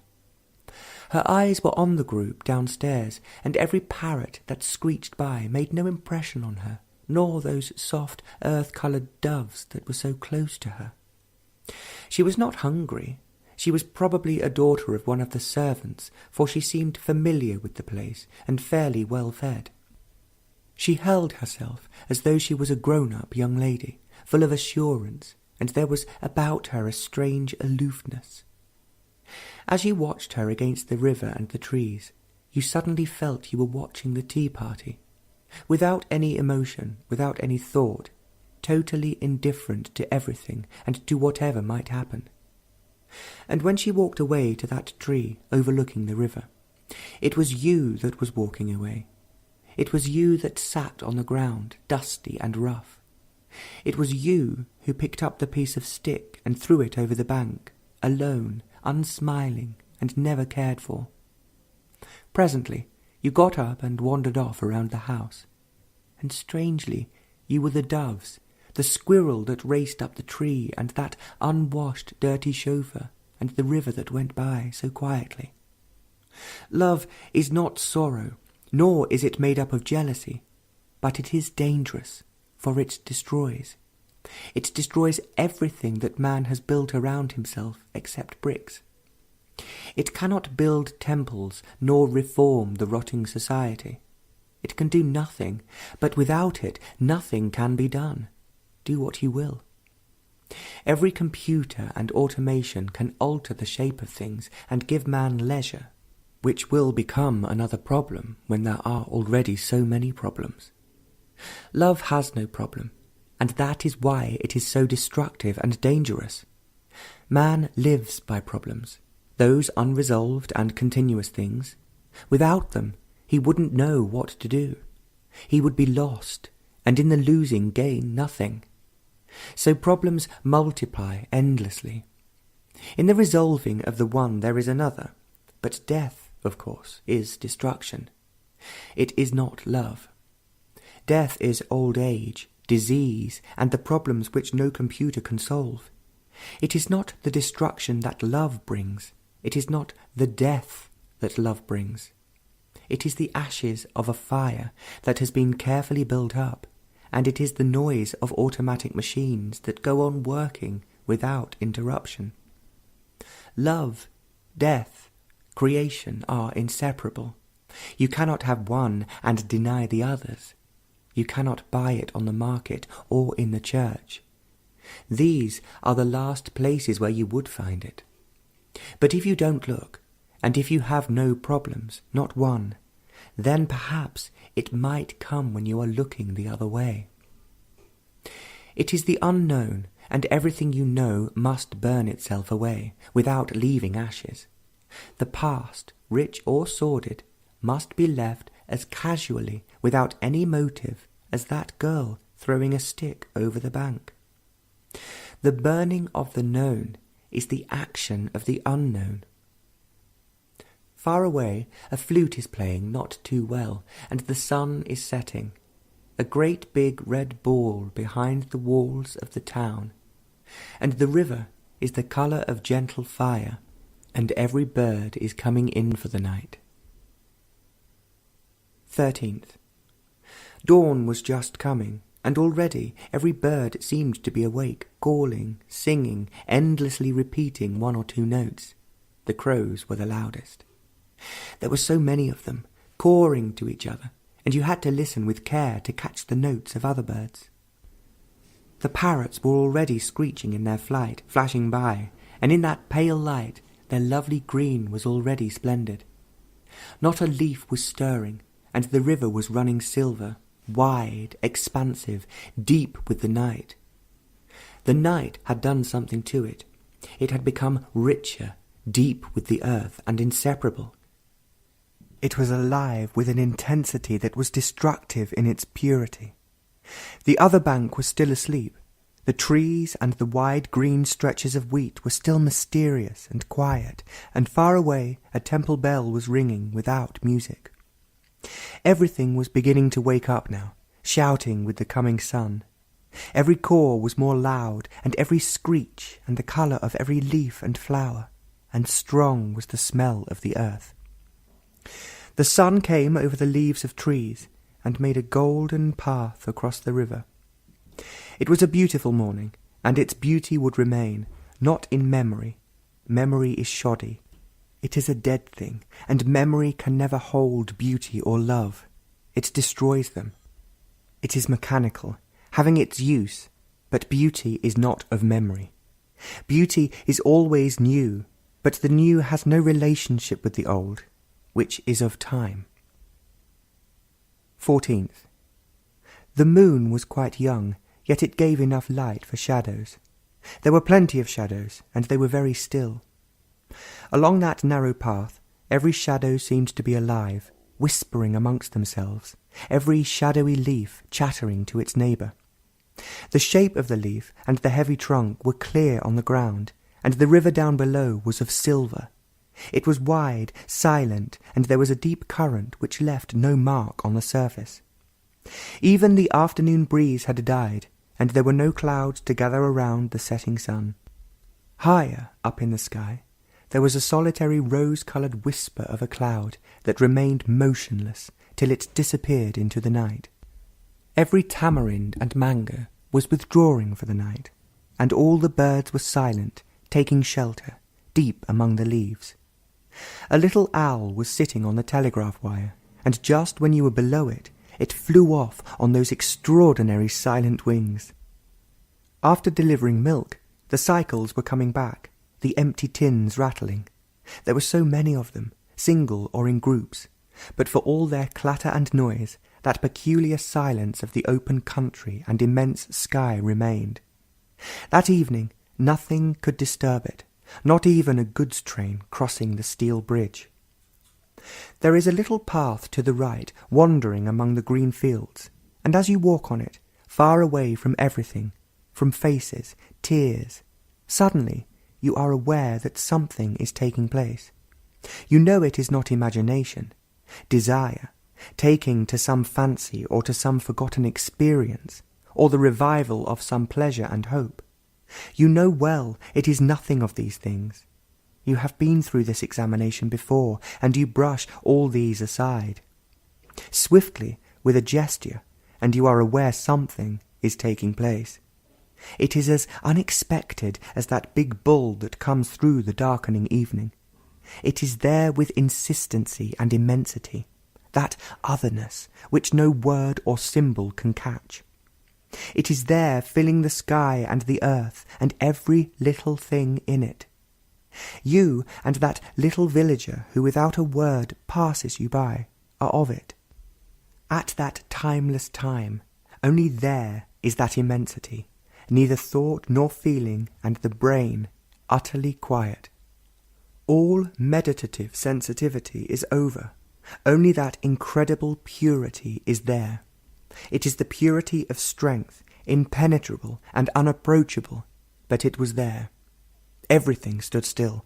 There was no movement, no stir, and even the sound of the whistle of the train was in the stillness. It accompanied you as you walked back to your room, and it was there too, for it had never left you. 16th. With the heavily laden camel, we all crossed the new bridge across the little stream. The cyclists, the village women returning from town, a mangy dog, and an old man with a long white beard and haughty. The old rickety bridge was taken away, and there was this new bridge, made of heavy poles, bamboo, straw, and mud. It was strongly built, and the camel didn't hesitate to cross it. It was haughtier than the old man, its head right up in the air, disdainful and rather smelly. We all went over the bridge, and most of the villagers went down along the river, and the camel went the other way. It was a dusty path, fine dry clay, and the camel left a big wide imprint, and couldn't be coaxed to walk along any faster than it wanted to. It was carrying sacks of grain, and it seemed so utterly indifferent to everything. It went past the ancient well and ruined temples, and its driver did his best to make it walk faster, slapping it with his bare hands. There is another path that turns off to the right, past the flowering yellow mustard, flowering peas, and rich green wheat fields. This path is not used much, and it is pleasant to walk along there. The mustard had a slight smell, but the pea was a little stronger, and the wheat, which was beginning to form its ear, had its own smell too, and the combination of the three filled the evening air with a fragrance that was not too strong, pleasant but unobtrusive. It was a beautiful evening, with the setting sun behind the trees. On that path you were far away from anywhere, though there were scattered villages all around, but you were far away, and nothing could come near you. It was not in space, time, or distance. You were far away, and there was no measure. The depth was not in fathoms. There was a depth that had no height, no circumference. An occasional villager passed you by, carrying the few meagre things that he had bought in town, and as he went by, almost touching you, he had not come near you. You were far away, in some unknown world that had no dimension. Even if you wanted to know, you couldn't know it. It was too far away from the known. It had no relationship with the known. It wasn't a thing you experience. There was nothing to be experienced. And besides, all experiencing is always in the field of the known, recognized by that which has been. You were far away, immeasurably far. But the trees, the yellow flowers, and the ear of the wheat were astonishingly close, closer than your thought and marvellously alive, with intensity and beauty that could never wither. Death, creation, and love were there, and you didn't know which was which, and you were part of it. They were not separate, something to be divided and argued over. They were inseparable, closely interrelated, not the relationship of word and action, expression. Thought could not shape it, nor feeling cover it. These are too mechanical, too slow, having their roots in the known. Imagination is within their ground and could never come near. Love, death, creation was a fact, an actual reality. As the body, they were burning on the riverbank under the tree.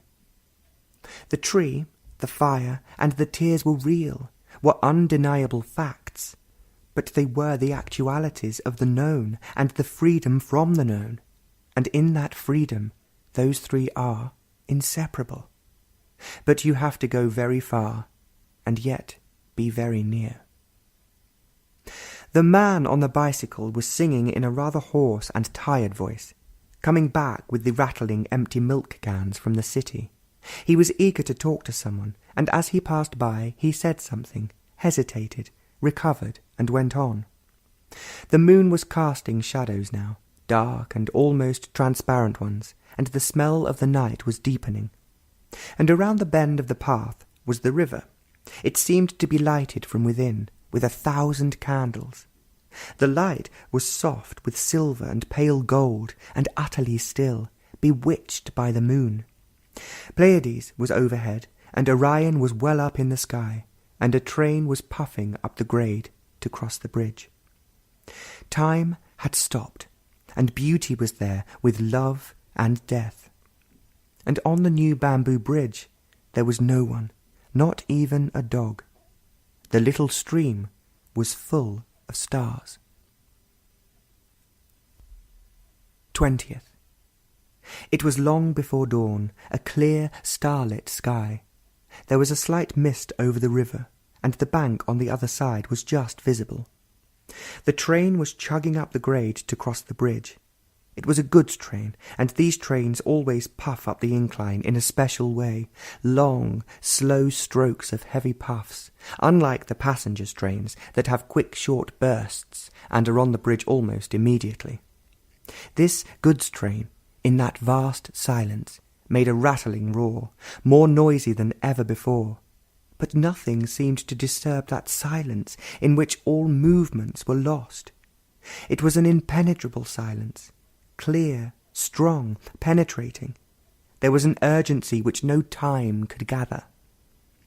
The pole star was clear, and the trees were dark in their sleep. Meditation was the awareness of all these things, and the going beyond all these, and time. The movement in time is thought, and thought cannot go beyond its own bondage to time, and is never free. Dawn was coming over the trees and the river. A pale sign as yet, but the stars were losing their brilliancy, and already there was a call of the morning, a bird in a tree quite close by. But that immense silence still persisted, and it would always be there, though the birds and the noise of man would continue. New Delhi, January 21st. The cold had been too severe. It had been below freezing. The hedge had been burned down. The brown leaves had fallen off. The lawn was grey-brown, the colour of the earth. Except for a few yellow pansies and roses, the garden was bare. It had been too cold, and the poor, as usual, was suffering and dying. Population was exploding, and people were dying. You saw them shivering, with hardly a thing on, in dirty rags. An old woman was shaking from head to foot, hugging herself, the few teeth chattering. A young woman was washing herself, and a torn cloth by the cold river, the Jumna. And an old man was coughing deeply and heavily, and children were playing, laughing and shouting. It was an exceptionally cold winter, they said, and many were dying. The red rose and the yellow pansy were intensely alive, burning with colour. You couldn't take your eyes off them, and those two colours seemed to expand and fill the empty garden. Even though the children were shouting, that shivering old woman was everywhere. The incredible yellow and red, and the inevitable death. Colour was God, and death was beyond the gods. It was everywhere, and so was colour. You could not separate the two, and if you did, then there was no living. Neither could you separate love from death, and if you did, it was no longer beauty. Every colour is separated, made much of, but there is only colour, and when you see every different colour as only colour, then only is there splendour in colour. The red rose and the yellow pansy were not different colours, but colour that filled the bare garden with glory. The sky was pale blue, blue of a cold, rainless winter, but it was the blue of all colour. You saw it, and you were of it. The noises of the city faded, but colour, imperishable, endured. Sorrow has been made respectable. 1,000 explanations have been given to it. It has been made a way to virtue, to enlightenment. It has been enshrined in churches, and in every house it is made much of and given sanctity. Everywhere there is sympathy for it, with tears and blessing. And so sorrow continues. Every heart knows it, abiding with it or escaping from it, which only gives to it greater strength to flourish and darken the heart. But sorrow is the way of self-pity, with its immeasurable memories. Sorrow has its roots in memory, in the dead things of yesterday. But yesterday is always very important. It is the machinery that gives significance to life. It is the richness of the known, the things possessed. The source of thought is in the yesterday, the yesterdays that give meaning to a life of sorrow. It is yesterday that is sorrow, and without cleansing the mind of yesterday, there will always be sorrow. You cannot clean it by thought, for thought is the continuation of yesterday, and so are also the many ideas and ideals. The loss of yesterday is the beginning of self-pity and the dullness of sorrow. Sorrow sharpens thought, but thought breeds sorrow. Thought is memory, the self-critical awareness of this whole process.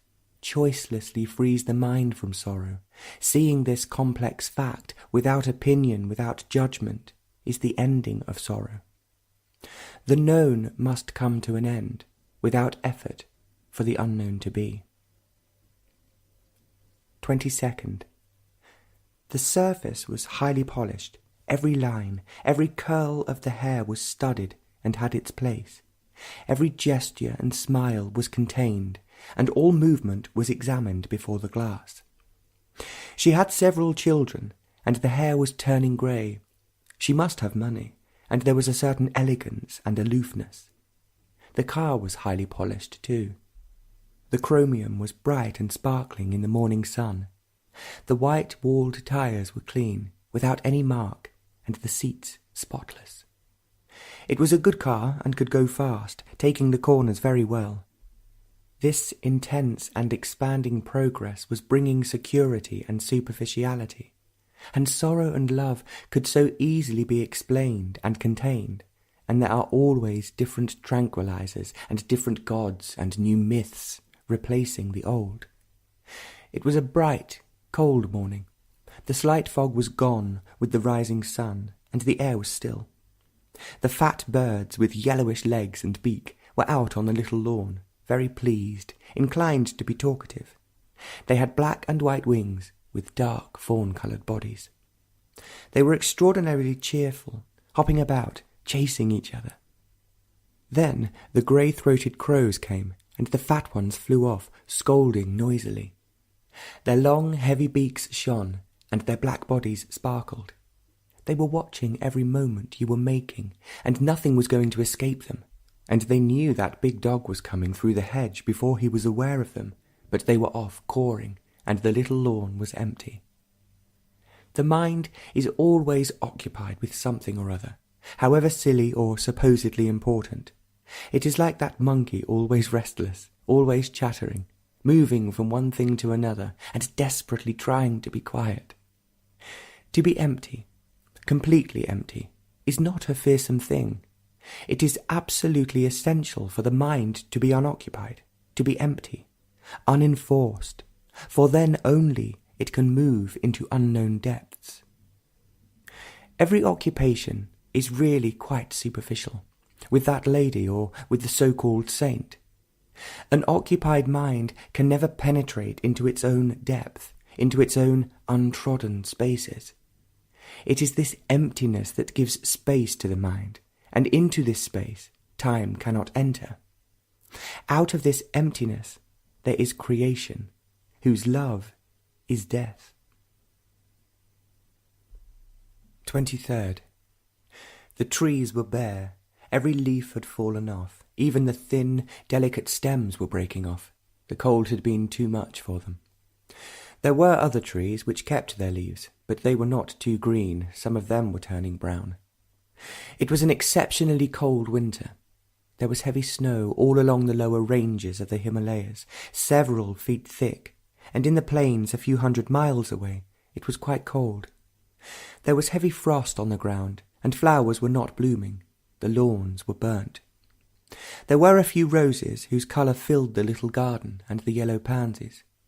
But on the roads and public places you saw the poor, wrapped up in torn, filthy rags, bare-legged, their heads covered up, their dark faces hardly showing. The women had every kind of coloured cloth on them, dirty with silver bangles or some ornament around their ankles and around their wrists. They walked freely, easily, and with a certain grace. They held themselves very well. Most of them were labourers, but in the evening, as they went back to their homes, huts really, they would be laughing, teasing each other, and the young would be shouting and laughing, far ahead of the older people. It was the end of the day, and they had been labouring heavily all day. They would wear themselves out very quickly, and they had built houses and offices where they would never live or ever work. All the important people went by there in their cars, and these poor people never even bothered to look who went by. The sun was setting behind some ornate building in a mist that had been hanging about all day. It had no colour, no warmth, and there wasn't a flutter among the flags of different countries. These flags too were weary. They were just coloured rags, but what importance they had assumed.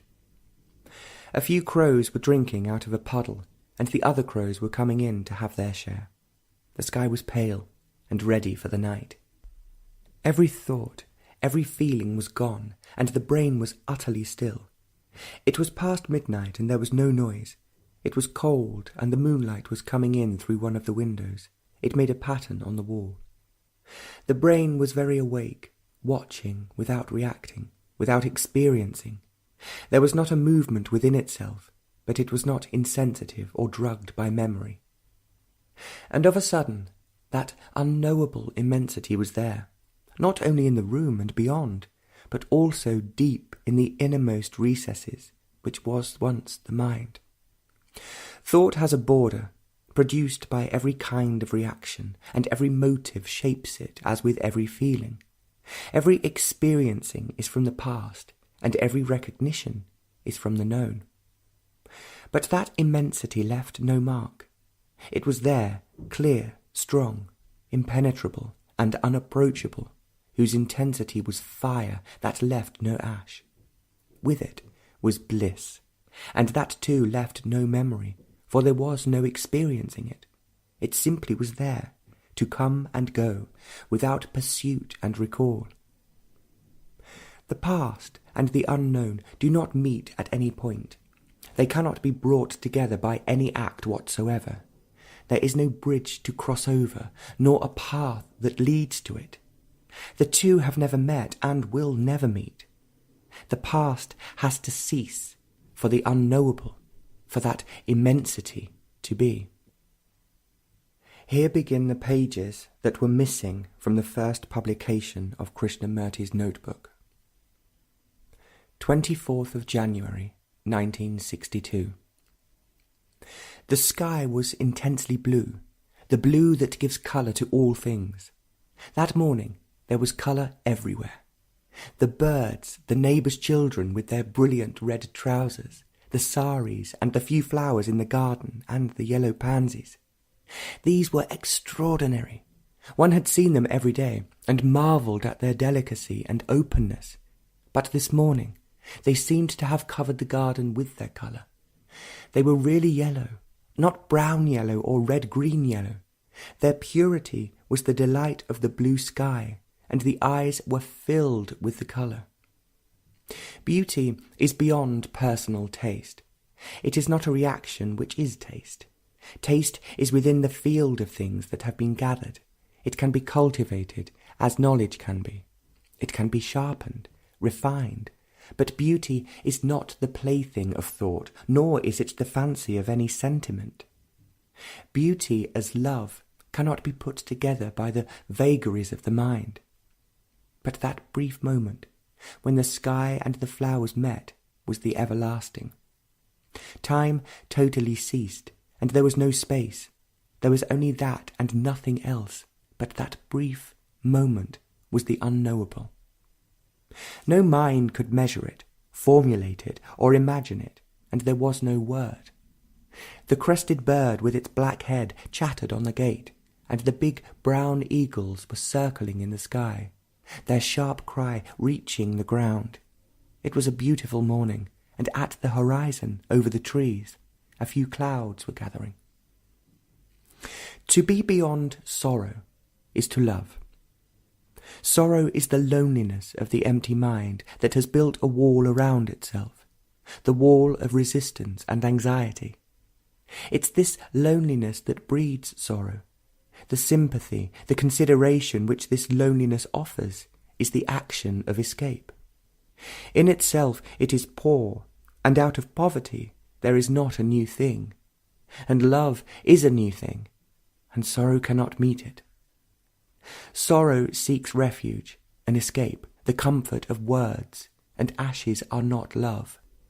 Love is dangerous, destructive, and words are comforting. And sorrow continues like the weed in the garden. It flourishes and builds temples, churches, and tyrannies. To face every fact, not with words and conclusions, to see without thought and so without feeling, to see it without distortion, brings about that energy which is essential to meet every movement of life. It was a still night, and that strange otherness was there with its immensity. It was a flame that left no ash. 25th. You could hear the lions roaring in the zoo, and the roar of the traffic on the main road, and the quiet noises of the night. There was a still breeze which had died with the setting sun. Every tree and bush was still, withdrawing for the night. except the flowers which seemed to be awake all day and all night. Darkness was as necessary as light, and the birds had settled for the night. The traffic grew less, and the night was deepening. It was a clear, cold night, and an aeroplane was coming in to land. It must have been a big plane, and it made the windows rattle. And again there was quiet. There's a quietness which is not the opposite of disturbance. In this quietness the mind can travel very far, beyond the measure of time. It's free to travel. There are no hindrances, no barriers, no self-imposed restrictions. All resistance prevents this journeying, but resistance and commitments do not bring about this quietness, for this is born out of freedom, the freedom that is at the beginning. Every talent, every specialization, every ambition prevents this freedom, and when there is no freedom, there is death and decline. To be free from the beginning, and not that supposed freedom that is said to come after resistances and commitments are over, then there's no freedom at all. A withered, disciplined mind can never be free. It has lost its youth, its innocence. Freedom is at the beginning and not at the end. To wander through life without ever being shaped to some pattern by some frustration and guilt is then as the deep, wide river which purifies itself. Its very movement is the purification. You cannot work for freedom. Then it becomes political, a thing to be bargained for, to be cultivated, to be put together. And what is put together or conquered can always be destroyed. You have to see it and not act about it. If you see it, then it is there, indestructible, never-ending. If you don't, then no effort, no conniving will ever bring it. It's there only to see it. A dog began to bark far in the night. It was a peculiar bark, several short ones, and a long drawn-out moan ending with 2 or 3 short barks. Other dogs joined in, but the deep-throated barks continued, never changing its rhythm for nearly half an hour. By its voice, it was not a street stray dog. There was power and strength behind it, like the roar of the lion which came through the barks. It was a deep roar, repeated several times, but the dog kept up its barks. On that sound you journeyed again very far, far beyond the measure of time.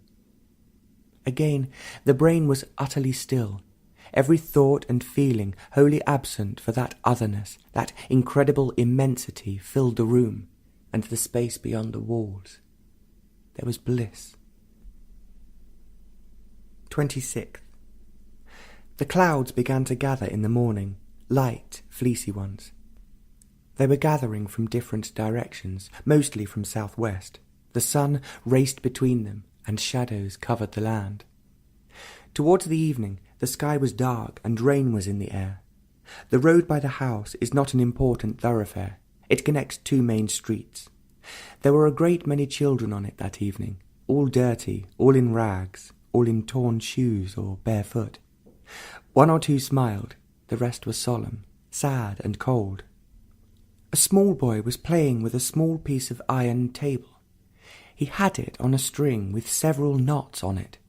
He would run, holding on to the string, and the small cylinder would chase after him. He would look back to see if it was following, and each time he looked back, he was delighted to see it was still there. He would smile, and talk to it, and race off again. He was thin, dark, with lack of nourishment, his head covered in a filthy rag. His eyes were far away, and would never come back. They would always be poor, always labouring, always hungry. They would never take the salute in the big military and nationalistic parade. They would die without much resistance, and live amid squalor, uneducated and lost. The big people, who were always in the papers, who ruled and thought they were shaping the world, would never know them. There was no affection and no tear, and tears only when you died. They seldom laughed, and their eyes never smiled. It was a sad world, and it began to drizzle. It laid the all-pervading dust, washing the leaves clean, and it brought that fragrance of rain on dry earth. It was a pleasant smell, and the birds had taken shelter for the night. The buffaloes were getting wet, and that was not a nice smell. Suddenly 2 forks of lightning tore through darkness, and for a second, in great clarity, were the naked branches of the trees and the straight electric poles, and a man crouching under a tree. And now it had settled down to rain for the night. The little boy with the string was no longer on the road. Attention is seeing. Seeing is an art as listening. But one hardly ever listens or sees. Everyone is so occupied, so busy with the things that have to be done, with one's joys, problems, and tears. One has no time to see. But time does not give you sight. Time hinders seeing, listening. Time is the space for experiencing, and experience only dulls the mind and heart. The mind is filled, and the heart has turned away, and so there is no seeing. To see knowledge must be kept in the books and not in the mind. Knowledge interprets, chooses, giving colour, opinion, weighing, criticising, choosing, and then there is no seeing. When the mind is so crowded and the heart dull with sorrow, how can there be seeing? What you see is your own projections, your own desires, your own fears, but you don't see what is. It goes by, and you are lost with your own toys. But when you do see, do listen, then that act is the miracle that performs, that has emptied the mind and the heart of the past. You don't have to do anything. Thought is incapable of this miracle. Then that seeing is love, as listening is. You cannot come by these through exertion, through the dullness of discipline, through any bargaining, nor through the shock of unanswerable questions. There must be emptiness to see. To listen, there must be a quietness. It was rather late in the night. Lightning and rain were making great noise. Again, the brain was aware of the lightning and the rain on the window, but it was motionless, astonishingly still, for that immensity was there with clarity and unapproachable strength. 27th. It was a still morning, cloudy, and there was not a sound. It was too early for birds and man. Everything was asleep, and it would be some hours before day began. It had been cloudy all day, and there was an endless procession of clouds, heavy, dark, and full of rain. They were rather magnificent, strange shapes, moving across the sky with determined purpose. They were all going northwest.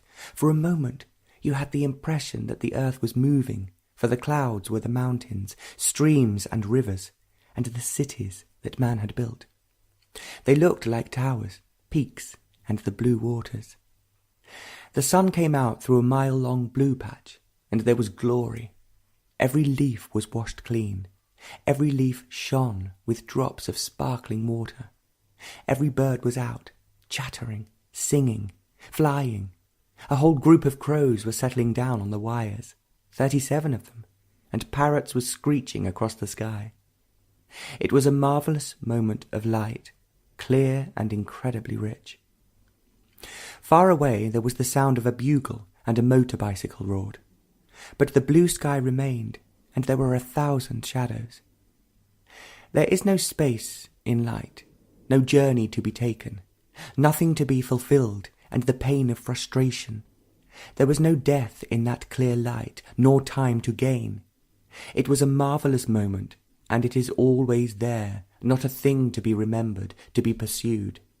It is there, but you have to turn the corner, just beyond your property, your family, your work and responsibility. You have to be alone without loneliness. Meditation is not a means to an end. There is no end to be gained. Meditation is a constant flowering, not only from life, but in life, and that morning, in that deep silence, when not a thing was stirring, there was a movement which the meditative mind alone could understand. It was not a movement in time, and thought could not follow it. Thought can only trace its own patterns moulded in the past. To dissolve the past is the faraway beginning of meditation. If you begin to dissolve, the past there is no ending to the past. The fire that burns away the past, the structure of time, is the act of seeing. Seeing is complete attention. 28th. A lovely morning it was after the rain, clear, crisp, and there was heavy dew. In the air there was slight fragrance of wood smoke, of grass, and of that peculiar odour that freshly washed leaves have. There were sharp shadows of depth and lightness, and the sky, so early in the morning, was already intensely blue. There was peace in the air in spite of poverty, squalor, and the cunning hand of the politician. It was a morning that enticed you away, that took you into the heart of things where beauty was untouched, where affection was always young. It was a morning in which meditation expanded beyond the borders of time, in which goodness flowered and thought was silent. Every little thing was so intensely alive with that strange beauty the common things have. Your eyes were sharpened, and you saw the skinny dark leaf of the rose, and it was the leaf of every tree and bush. You listened to the birds, and it was the voice of the earth, and meditation was not some fanciful flight into some illusory vision, but the seeing of the fact, and going beyond it into regions of death and love, for these two are inseparable. Death is destruction, final and absolute, and so is love. Love isn't the tame domesticated thing of man, made respectable by thought, seasoned in tradition. It is new, dangerous, and not the thing of thought. It is a flame that leaves no ashes of memory, of self-pity. As you cannot argue with death, you cannot entice it into the dark corners of the mind. They are always together, waiting, watching, welcoming. You will know them when meditation opens the door of time. With the burden of time you cannot come to it. You must destroy it. The past must be wiped away. It is wiped away when you see without the screen of tradition, without knowledge. The eyes must be young and far away to see, and then the inseparable are there. And then there is something beyond and above them that includes them both. But on a morning like this, the yellow bamboo leaves and the dark leaves of a tall tree intimate the beauty that is besides them. The parrots were screeching across the sky. They never flew straight, but from side to side, and they were flying fast, streaks of green light. Then a couple of crows came to settle on the little lawn, still heavy with dew. They seemed to be cleaning their claws and beaks in it, and their black bodies were spilling light. There is a little pool of rain-water on the path beside the lawn. It was full of light and mischief, and as you saw it, it was the sky and the earth, the measurable and the immeasurable, and the two never came together. The brain is sharpened and made highly sensitive when it is utterly still. You cannot make it still. If you do, you will make it dull and shape it to the pattern of knowledge. It is only in freedom that it can be still to flower. But resistance and desire can only breed conflict, which wears it away, giving it age and weight. When the brain is utterly still, then attention, in which alone goodness can flower, is that explosive energy that carries the mind to that which is beyond all measure. 29th. A little boy in red trousers and in a red coat was playing by himself under a large spreading tree. There was no one near him. He was by himself, lost in his own world. He must have been 5 or 6, with a happy round face. His eyes were almost closed, and he was going round and round the tree in a widening circle, talking to himself with an occasional gesture. He stopped all of a sudden, looked up the tree, came back to the large round trunk, and touched it softly, almost caressing it, and started running back to his house. He stopped, looked back at the tree, waved his hand, and disappeared behind a gate. The tree and the little boy must have been great friends. He was completely at home with it, completely happy.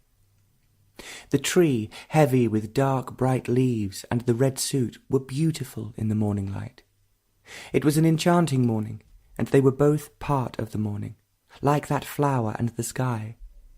The sky was very blue, rain-washed, clear, without a cloud. A military jet came out, screaming, and disappeared. Once again that tree, that boy and the flower remained, past time and thought, and every blade of grass and leaf were of that timeless space. Only the mind that is completely empty in that freedom from the known could contain not the word, but the fact and beyond the fact. The fact, then, is of no significance.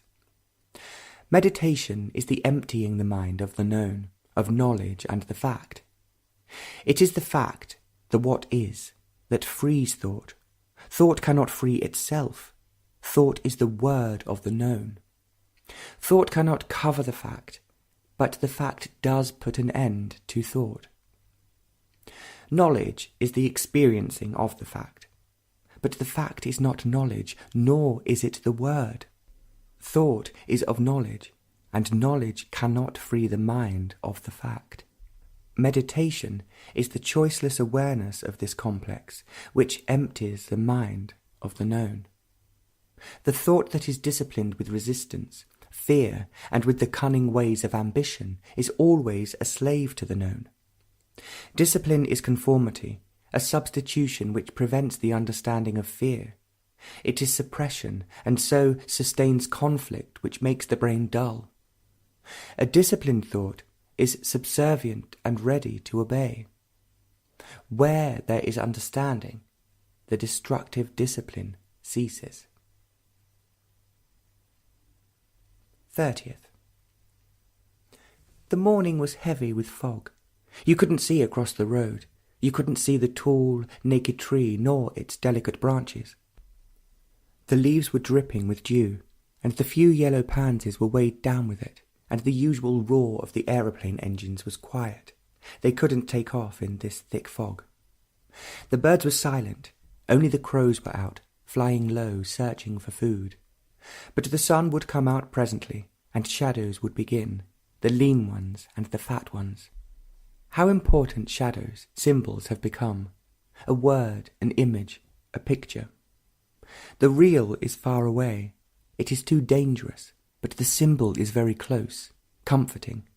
You could always worship it, get terribly enthusiastic about it, get violent enough to kill and be killed, and also, in the name of the symbol, talk about peace and exploit. But the fact, with the real, there is no possibility to deceive and to be deceived. It is too direct, too dangerous. So the word, the book, the image become all important. But the fog that morning hid everything, the squalor, the beauty, the blue sky and the fading rose. The people across the road in their filthy rags were shivering, hugging themselves, waiting for the sun. A baby was crying, and the buffaloes with gunny sacks on their backs had a strong, unpleasant smell. And slowly, hesitantly, the sun came out, and a bank of fog would hide it again, and soon all the fog was gone, and the blue sky of the morning was there. It was that blue of flowers and their purity, and all the birds were out, and high up the vultures were circling again, effortlessly, with hardly a beat of the wing. Meditation is freeing the mind from knowledge, for knowledge breeds problems, and there is no end to them. One begets another. Freedom from the known is the ending of problems. But you cannot free the mind from the known by thought, for thought is the reaction of the known. So it becomes a vicious circle, to be broken only when you realize that all search is from the known to the known, and so completely stop all seeking, all finding. Then there is the mind that has no problems, but can meet problems without their taking root in the mind. 31st. It was a clear, cloudless evening. The smoke was going up straight into the sky, and no air was stirring, and the people were out on the road. The office workers were going back on their bicycles by the thousands. They were crowding the roads 4 or 5 abreast, and the cars were trying to avoid them. It was an open war between the cyclists and the cars, and the pedestrians kept out of their way. It was quite cool, and some of the cyclists had on woolen gloves, their faces tired, and they were eager to get back home. You turned left, past the big hotel, and went on past the embassies, and then climbed. Gears had to be changed. There were bullock carts, several of them, taking rest before going on. An empty bus with a puncture, an army lorry full of soldiers, thundering up, and a man, all wrapped up, just showing his face, walking down wearily. On both sides the road was wild and undeveloped, thorny bushes, rocks, and cattle paths. As the road climbed, you saw the town, sprawling miles of it, with its ancient and modern domes, turrets, minarets, and far away on the horizon the ancient column. It was a lovely evening, and where the earth meets the sky was clear, cloudless, and there was great beauty. In this wilderness overlooking the domes, they are creating a new park, a rock garden with flowers, cactus, open green lawns, with canals of water running among them. It is going to be a rather nice park, full of flowers, trees, and rocks. Crowds of school children were sighing, shouting, stepping out like soldiers. They were not happy groups, but boisterous. And the sun was going down, a great big orange balloon, in great splendour, and alone. It is strange to be alone, not cut off, withdrawn, isolated, lonely, but to be completely alone. Alone without thought, without association, without the relationship of memory. Every influence, known and hidden, understood, and so put aside and thus be alone. This is really love. The hermit and the monk are never alone in their cell, in their retreat. They have still the burden of the past, their traditions, their gods, their experiences and knowledge. They are never alone. They are full of thought, determinations, and creating visions, disciplines. They have changed their names and their clothes, but aloneness is not near them. But yet you must be alone, not to be influenced, not seeking, not resisting. You can build a wall around yourself, of belief, of knowledge, of incessant action, but that wall makes of you a prisoner, everlastingly enlarging and decorating the prison. You cannot invite the immeasurable into the prison. What you invite will be your own ideas, projections, images. You can battle with them or embrace them, but you are still within the walls. This fact alone brings that energy which will break down the walls. There is a bliss in this aloneness. It is not a void, a dry aridness of no thought. Thought is arid, dry, and to be without thought, alone, is not a desert of nothingness. It is there, and you will come upon it when thought comes to an end, and with it feeling. You cannot buy it at any chemist, nor at any altar, and without it there is no love. February 1st. The trees were bare, open to the sky, with not a leaf, and a cold wind was blowing from the north. There was fresh snow in the mountains. It had been snowing there for a couple of months, and there were several feet of snow. It could be felt here, and the leaves were falling.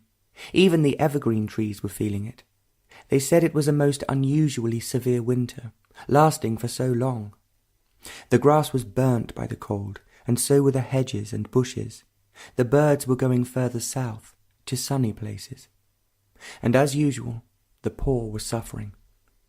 Sorrow is always there, and only death could wipe it away. But death also was a greater sorrow, living and dying. The rich in their big houses and the powerful had their share of it, death and life. The few years of power and money were all that mattered, and the struggle to live from day to day with little. Death was always there, waiting, watching. You couldn't escape it, even though it was worshipped. There were so many beliefs, so many hopes, and so many doctors, but it was always there, in every house, in every hut. Wherever you lived, it was there, with disease or with health. You were burnt on the banks of a river, or buried in marble halls. To death it was all the same, young, old, or newly born. Tears, the latest drugs and flowers, cannot dissuade death. It is so final and absolute. But who thinks of it? Till it comes, you avoid it, turn your face away from it. Others will die, but you may, by chance, by luck, continue. You are never face to face with it every day. You see it in the street, amidst mountains of flowers, elegant cars and black veil, or on a flimsy bamboo stretcher being taken to the river. But you never meet it. Others meet it. To others in the coffin or on the bank, it is dreadfully real, but to you it is still an idea, not a fact. It never is a fact till the last moment, but then it's too late. Then you cannot do anything about it. Others will cry, sob their hearts out, but you are deaf and gone. But life is death. They are inseparable. You cannot have one without the other, however much you may love the one. You cannot separate the one from the other and spend all of the days of your life cheating the other. It is there as your shadow, night and day, sleeping or waking. Your house is more or less permanent. The government or someone in the family will get it. Your family will inherit your name, but they too will pass away, with all your beliefs, fears, and guilt. There is nothing permanent, not even your bank account, though you may like to have it till the last moment. Nothing is permanent, and so your heart says, let's live for the day. But the day is full of sorrow and shadows. The more superficial you are, the more dead you are. But even for you, it is waiting there, even for the quick-witted. None can avoid it. Do what you will. But it is with life, and so live with it. Die every day as you live every day. Die to all the miseries, to all the pleasures. Don't keep one locked away deep in your heart. Die to everything, to your memories, to your youth, to your gods, to your saviours, and also to your family. Be an outsider to everything. Don't die tomorrow, but today, to everything that you have known.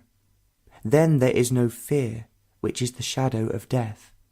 Then you will see that life is not one thing and death another. The ending is the beginning.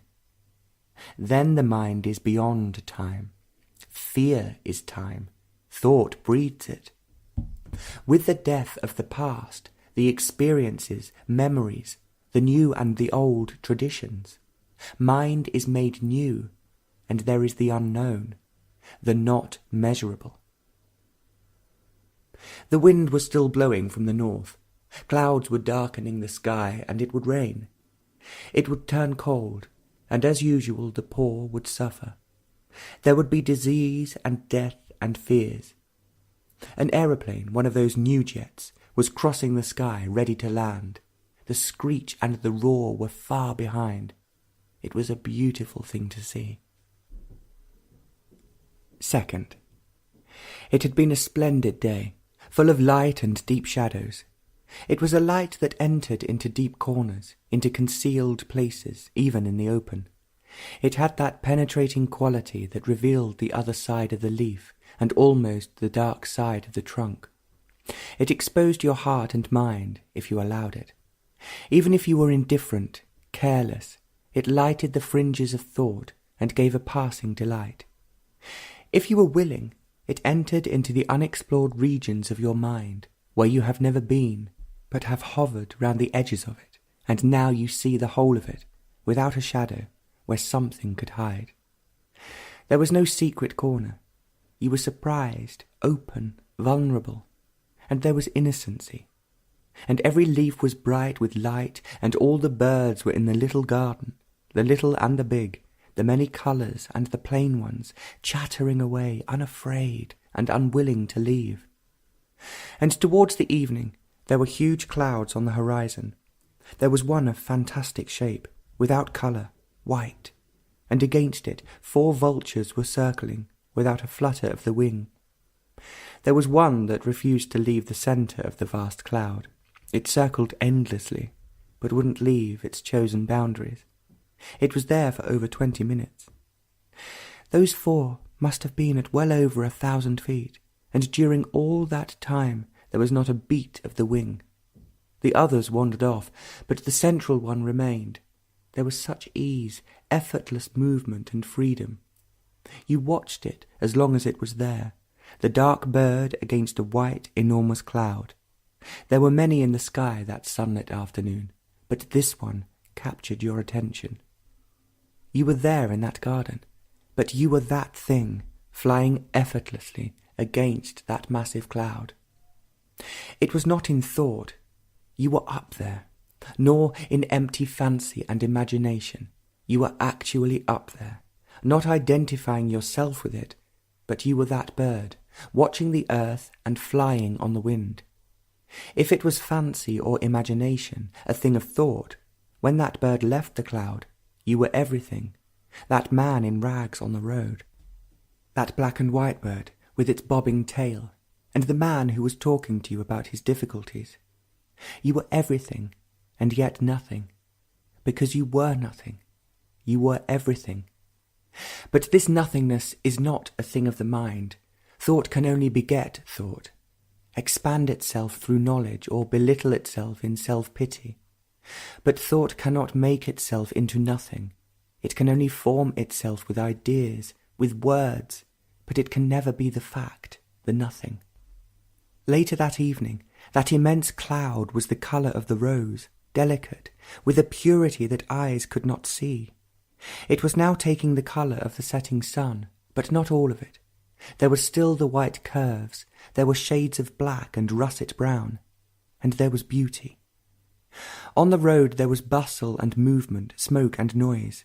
They were selling white cloth and fruit, and the cloud was there, covering the city with silence and immensity. The brain, the product of time and experience. Experience is time, was utterly still. Not experiencing, sensitive, for that which is beyond time was there, filling the room and beyond without measure.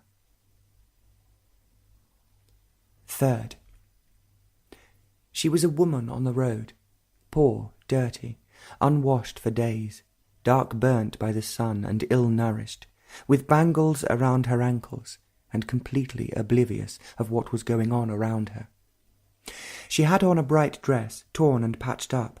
She was like so many others on that road, worn out with labour and with bearing children. She was a cut above the others, and walked by herself.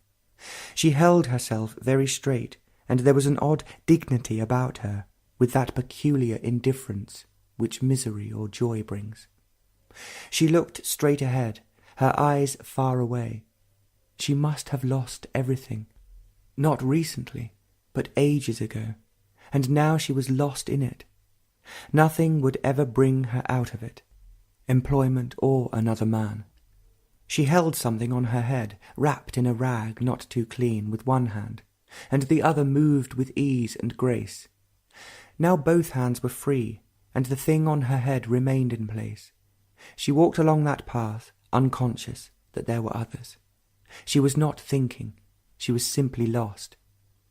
When there is some thought, there is some kind of animation in the face. She had none. She had on layers of skirts, a filthy blouse, and a coloured cloth on the top of it. She had on many colours. They were bright but dirty, unwashed, with sweat and dust. She had good, regular features, but all life had gone out of them. The colours, the walk and the face and the dignity were all of one piece. They were not put together at different times, one after another, and nothing could ever break it up, except death. And she had no fear of that either. Living and dying were the same. Both had lost their meaning, and nothing could ever give meaning to them again. She didn't want pity, comfort, nor a word. She was by herself, and would remain so. There was a flower hanging over the wall along that path, full of colour and beauty. The wall was white, recently whitewashed, and the flower, in the evening light, was the reality of life, perishable, vulnerable, and fragrant. The woman never noticed it, went by without a glance, but the flower remained, alone and destructible. The sky had cleared, and the sun was setting in a cloudless sky, brick red, big and unnoticed. The trees were bare, and hundreds of birds were there, taking rest before going to their shelter for the night. They were noisy, but not as noisy as they would be among the leaves, settled down before darkness came. Love is not pity, nor is it the acceptance of relationship with its jealousies, anxieties, and guilt. It is not the nurturing kindliness of rich experience, nor is it the help that you give to another. It is none of these things. If you knew it, it would not be love. All the cars were going to the big hotel. There was some kind of function there. All the important and rich were going there, but not that flower, nor that woman. Experience only strengthens the past, conditioning the experiences that come. Experience with its knowledge is never the way of wisdom. That immensity came without any yesterday, pure, impenetrable, alone. Fourth, it was an old tomb in the middle of a wide enclosure with thick brick walls, well proportioned, high, and there were towers at the four corners. There were green lawns, trees, flowers, and in the old days fountains and water channels. It is rather beautiful, and it must have been much more when the tomb was respected. There must be many acres within those walls, and there were people everywhere. Picnics, parties, students, and young girls and boys playing. It was a pleasant afternoon with sun on the trees. The dome was of marble, onion-shaped, and though there were people, there was the quiet solitude of a garden that was not used much. If you went there on weekdays, there was hardly anyone, except a few tourists with their cameras, but you would be surprised by the solitude that was there. The late afternoon made long shadows, and the sky was blue, the blue of northern skies. There were parrots about, green with sharp red curving beaks. They had nests in the walls around the marble tomb. They were coming in from the surrounding country, screeching, zigzagging in their flight. Perched on the walls, they were motionless, light. Their long tails were the green of early spring, and their wings were late spring, and their red beaks shone, made more red by the evening sun. High up there, they were startlingly beautiful and frail. Clouds were gathering around the sun, and there was solitude. It was not a thing that you ran after, but it was there, in splendour. It surrounded you, it held you. It maintained its purity, even though you were in it. Nothing could soil it. The noises, the laughing children, and the passing tourists. You stayed in it, separate. You had come upon it unexpectedly, just as, turning round a corner, you met an old friend. You were still separate from it, isolated in your own world, but soon you were of it, without a barrier, without a thought. The whole of your consciousness, every little movement of feeling was taken over by it. It didn't absorb you like a toy does a child. It would never leave you again. You couldn't lose it. It was not yours to keep, to lose. All the yesterdays were gone, and it was not an experience. There is experience only when the dead revives, only to die again. Experience is changing recognition, and recognition is part of the known. Continuity of the known brings sorrow and the ache of time. But here there was no experience, something to be gained, added on to the past. It was there, and every leaf, every bird, and the blade of grass were not something different from it. Love is that solitude. It is always alone. The sun was setting in fire. Every cloud was aflame, and all the clouds had gathered around the sun. There was not one left. All were there burning. All light was there, and the birds were silent for the night. Again that incredible immensity was there, filling the heavens and the earth. 5th. It was a cloudy morning, cold, without a leaf stirring. There was a mist among the trees, and the lawn was heavy with dew, and every petal was covered in it. So early in the morning there was no noise, not even a dog barked. It was a silence that was strangely alive, full of movement, and you were part of it. It was a movement that had no origin. It was there without an end. There was not a bird awake, and in that stillness, even the slightest sound was an explosion, and your body lay still, without thought and feeling. Thought is never free, no reaction can ever be, and every action of that reaction is inaction, though it appear to be very active. Out of this inaction, which is called action, confusion and misery grows. It is the ground in which mischief and mediocrity are bred.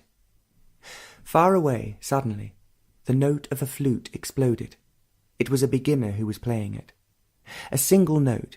It was not romantic. It was not in the hands of an expert. It was not played to entertain.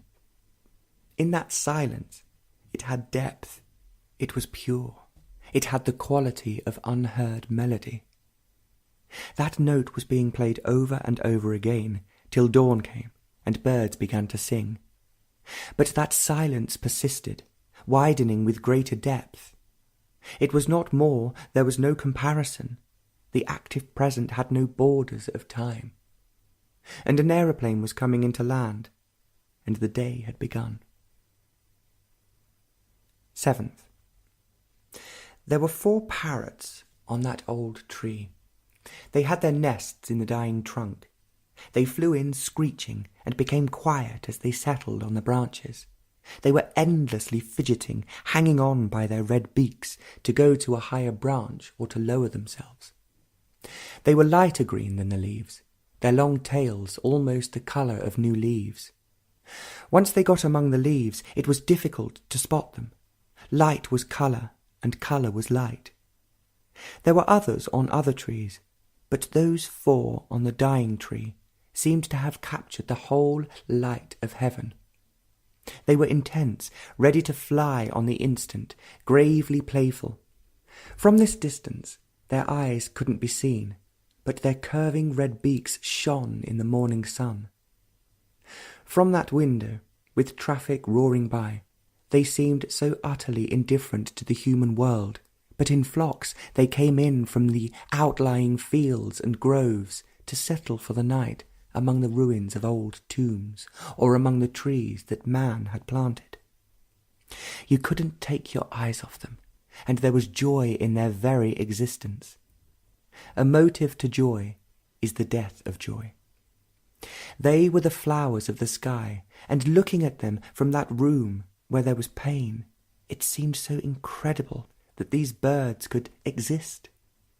Everywhere there was sorrow and pain, decay and corruption, and that light among the leaves, moving, restless, beauty that knew no pain. They would die, killed or put in a cage, but they had tomorrow. There was no time for them.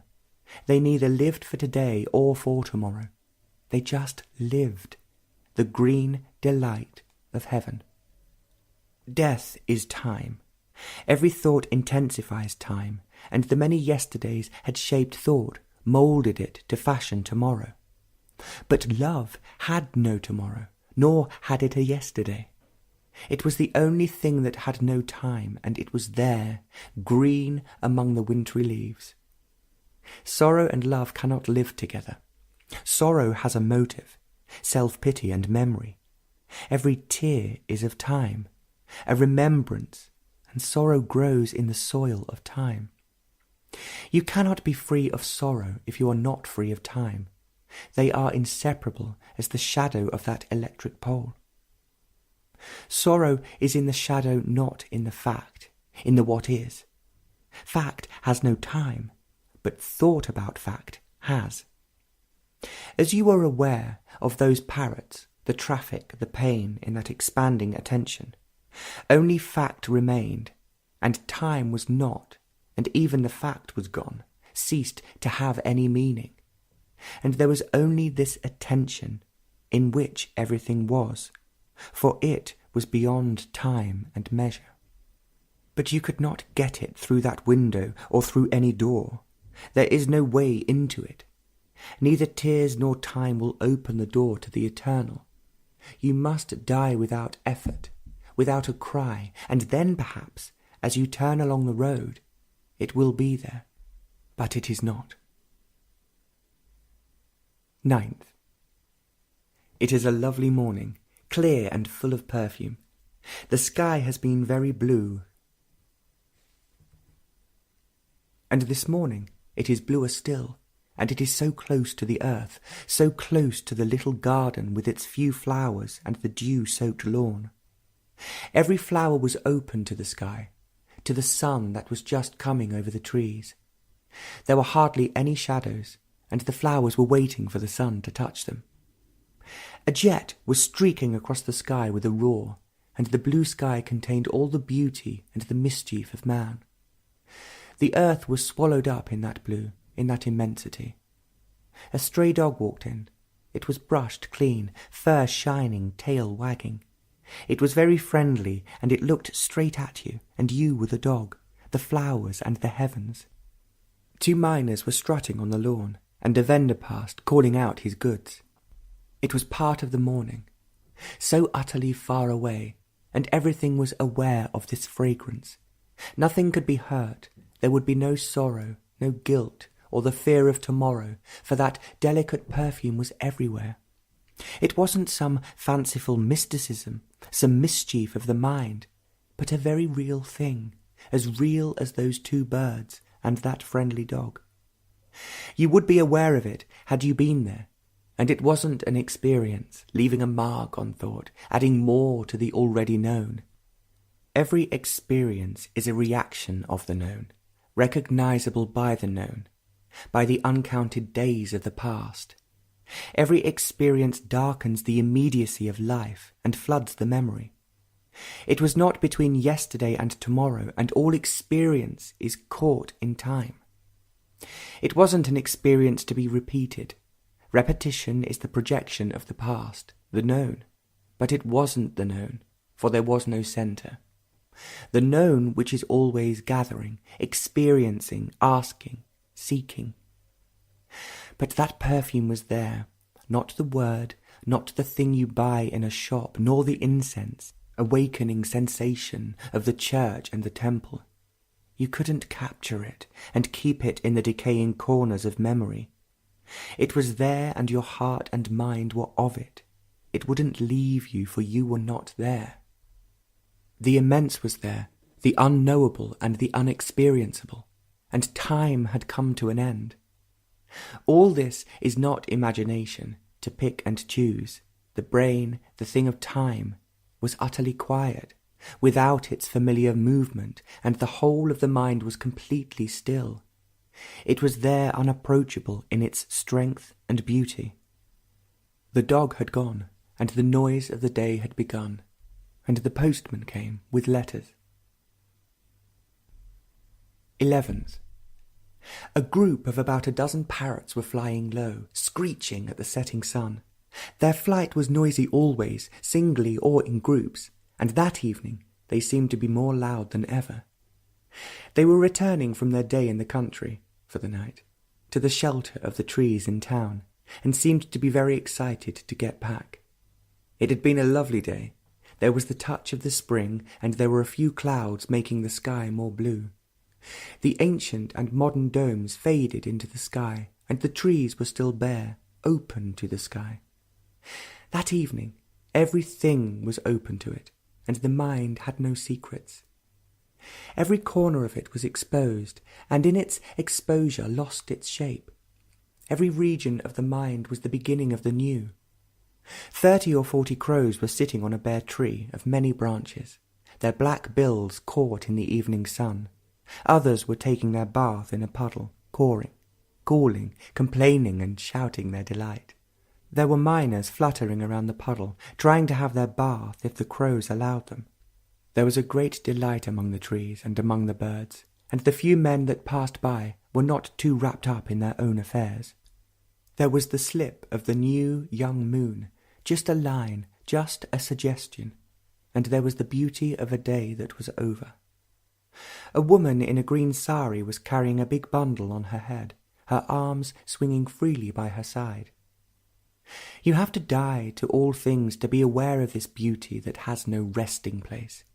You couldn't find it if you sought it. It was not in the museums, in books, nor in faces. The smile fades, and there are tears. You would never find it if you set out to capture it. You have to die to all things that you have pursued. You have to die not knowing. You have to die without a purpose, without a motive, maturing in a day and dying in a day, without a past. An aeroplane droned overhead. Somebody was taking flying lessons, and above the plane were the vultures, endlessly circling, without a beat of the wings. There was delight in their movement, but soon they would be coming down to be lost in the darkness of the night. You lived for something, you worked for something, and your life was intended for something. You had to be useful to society. Everything had its use, and you, of course, were of the highest use, for the church, for the government, for the revolutionary.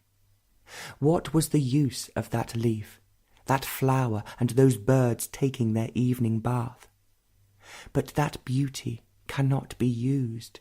It had no value. There was no market for it, and all life is travail and sorrow. Without that beauty, there is no love. The clouds were gathering around the sun, leaving the sky empty. Every bird was now silent, and the trees were withdrawing for the night. The moon was too young to cast any shadow, but that would come later as she grew older. Innocency and youth were always with death, with the ending of thought. And with death comes that immensity, unapproachable, measureless, and it was there.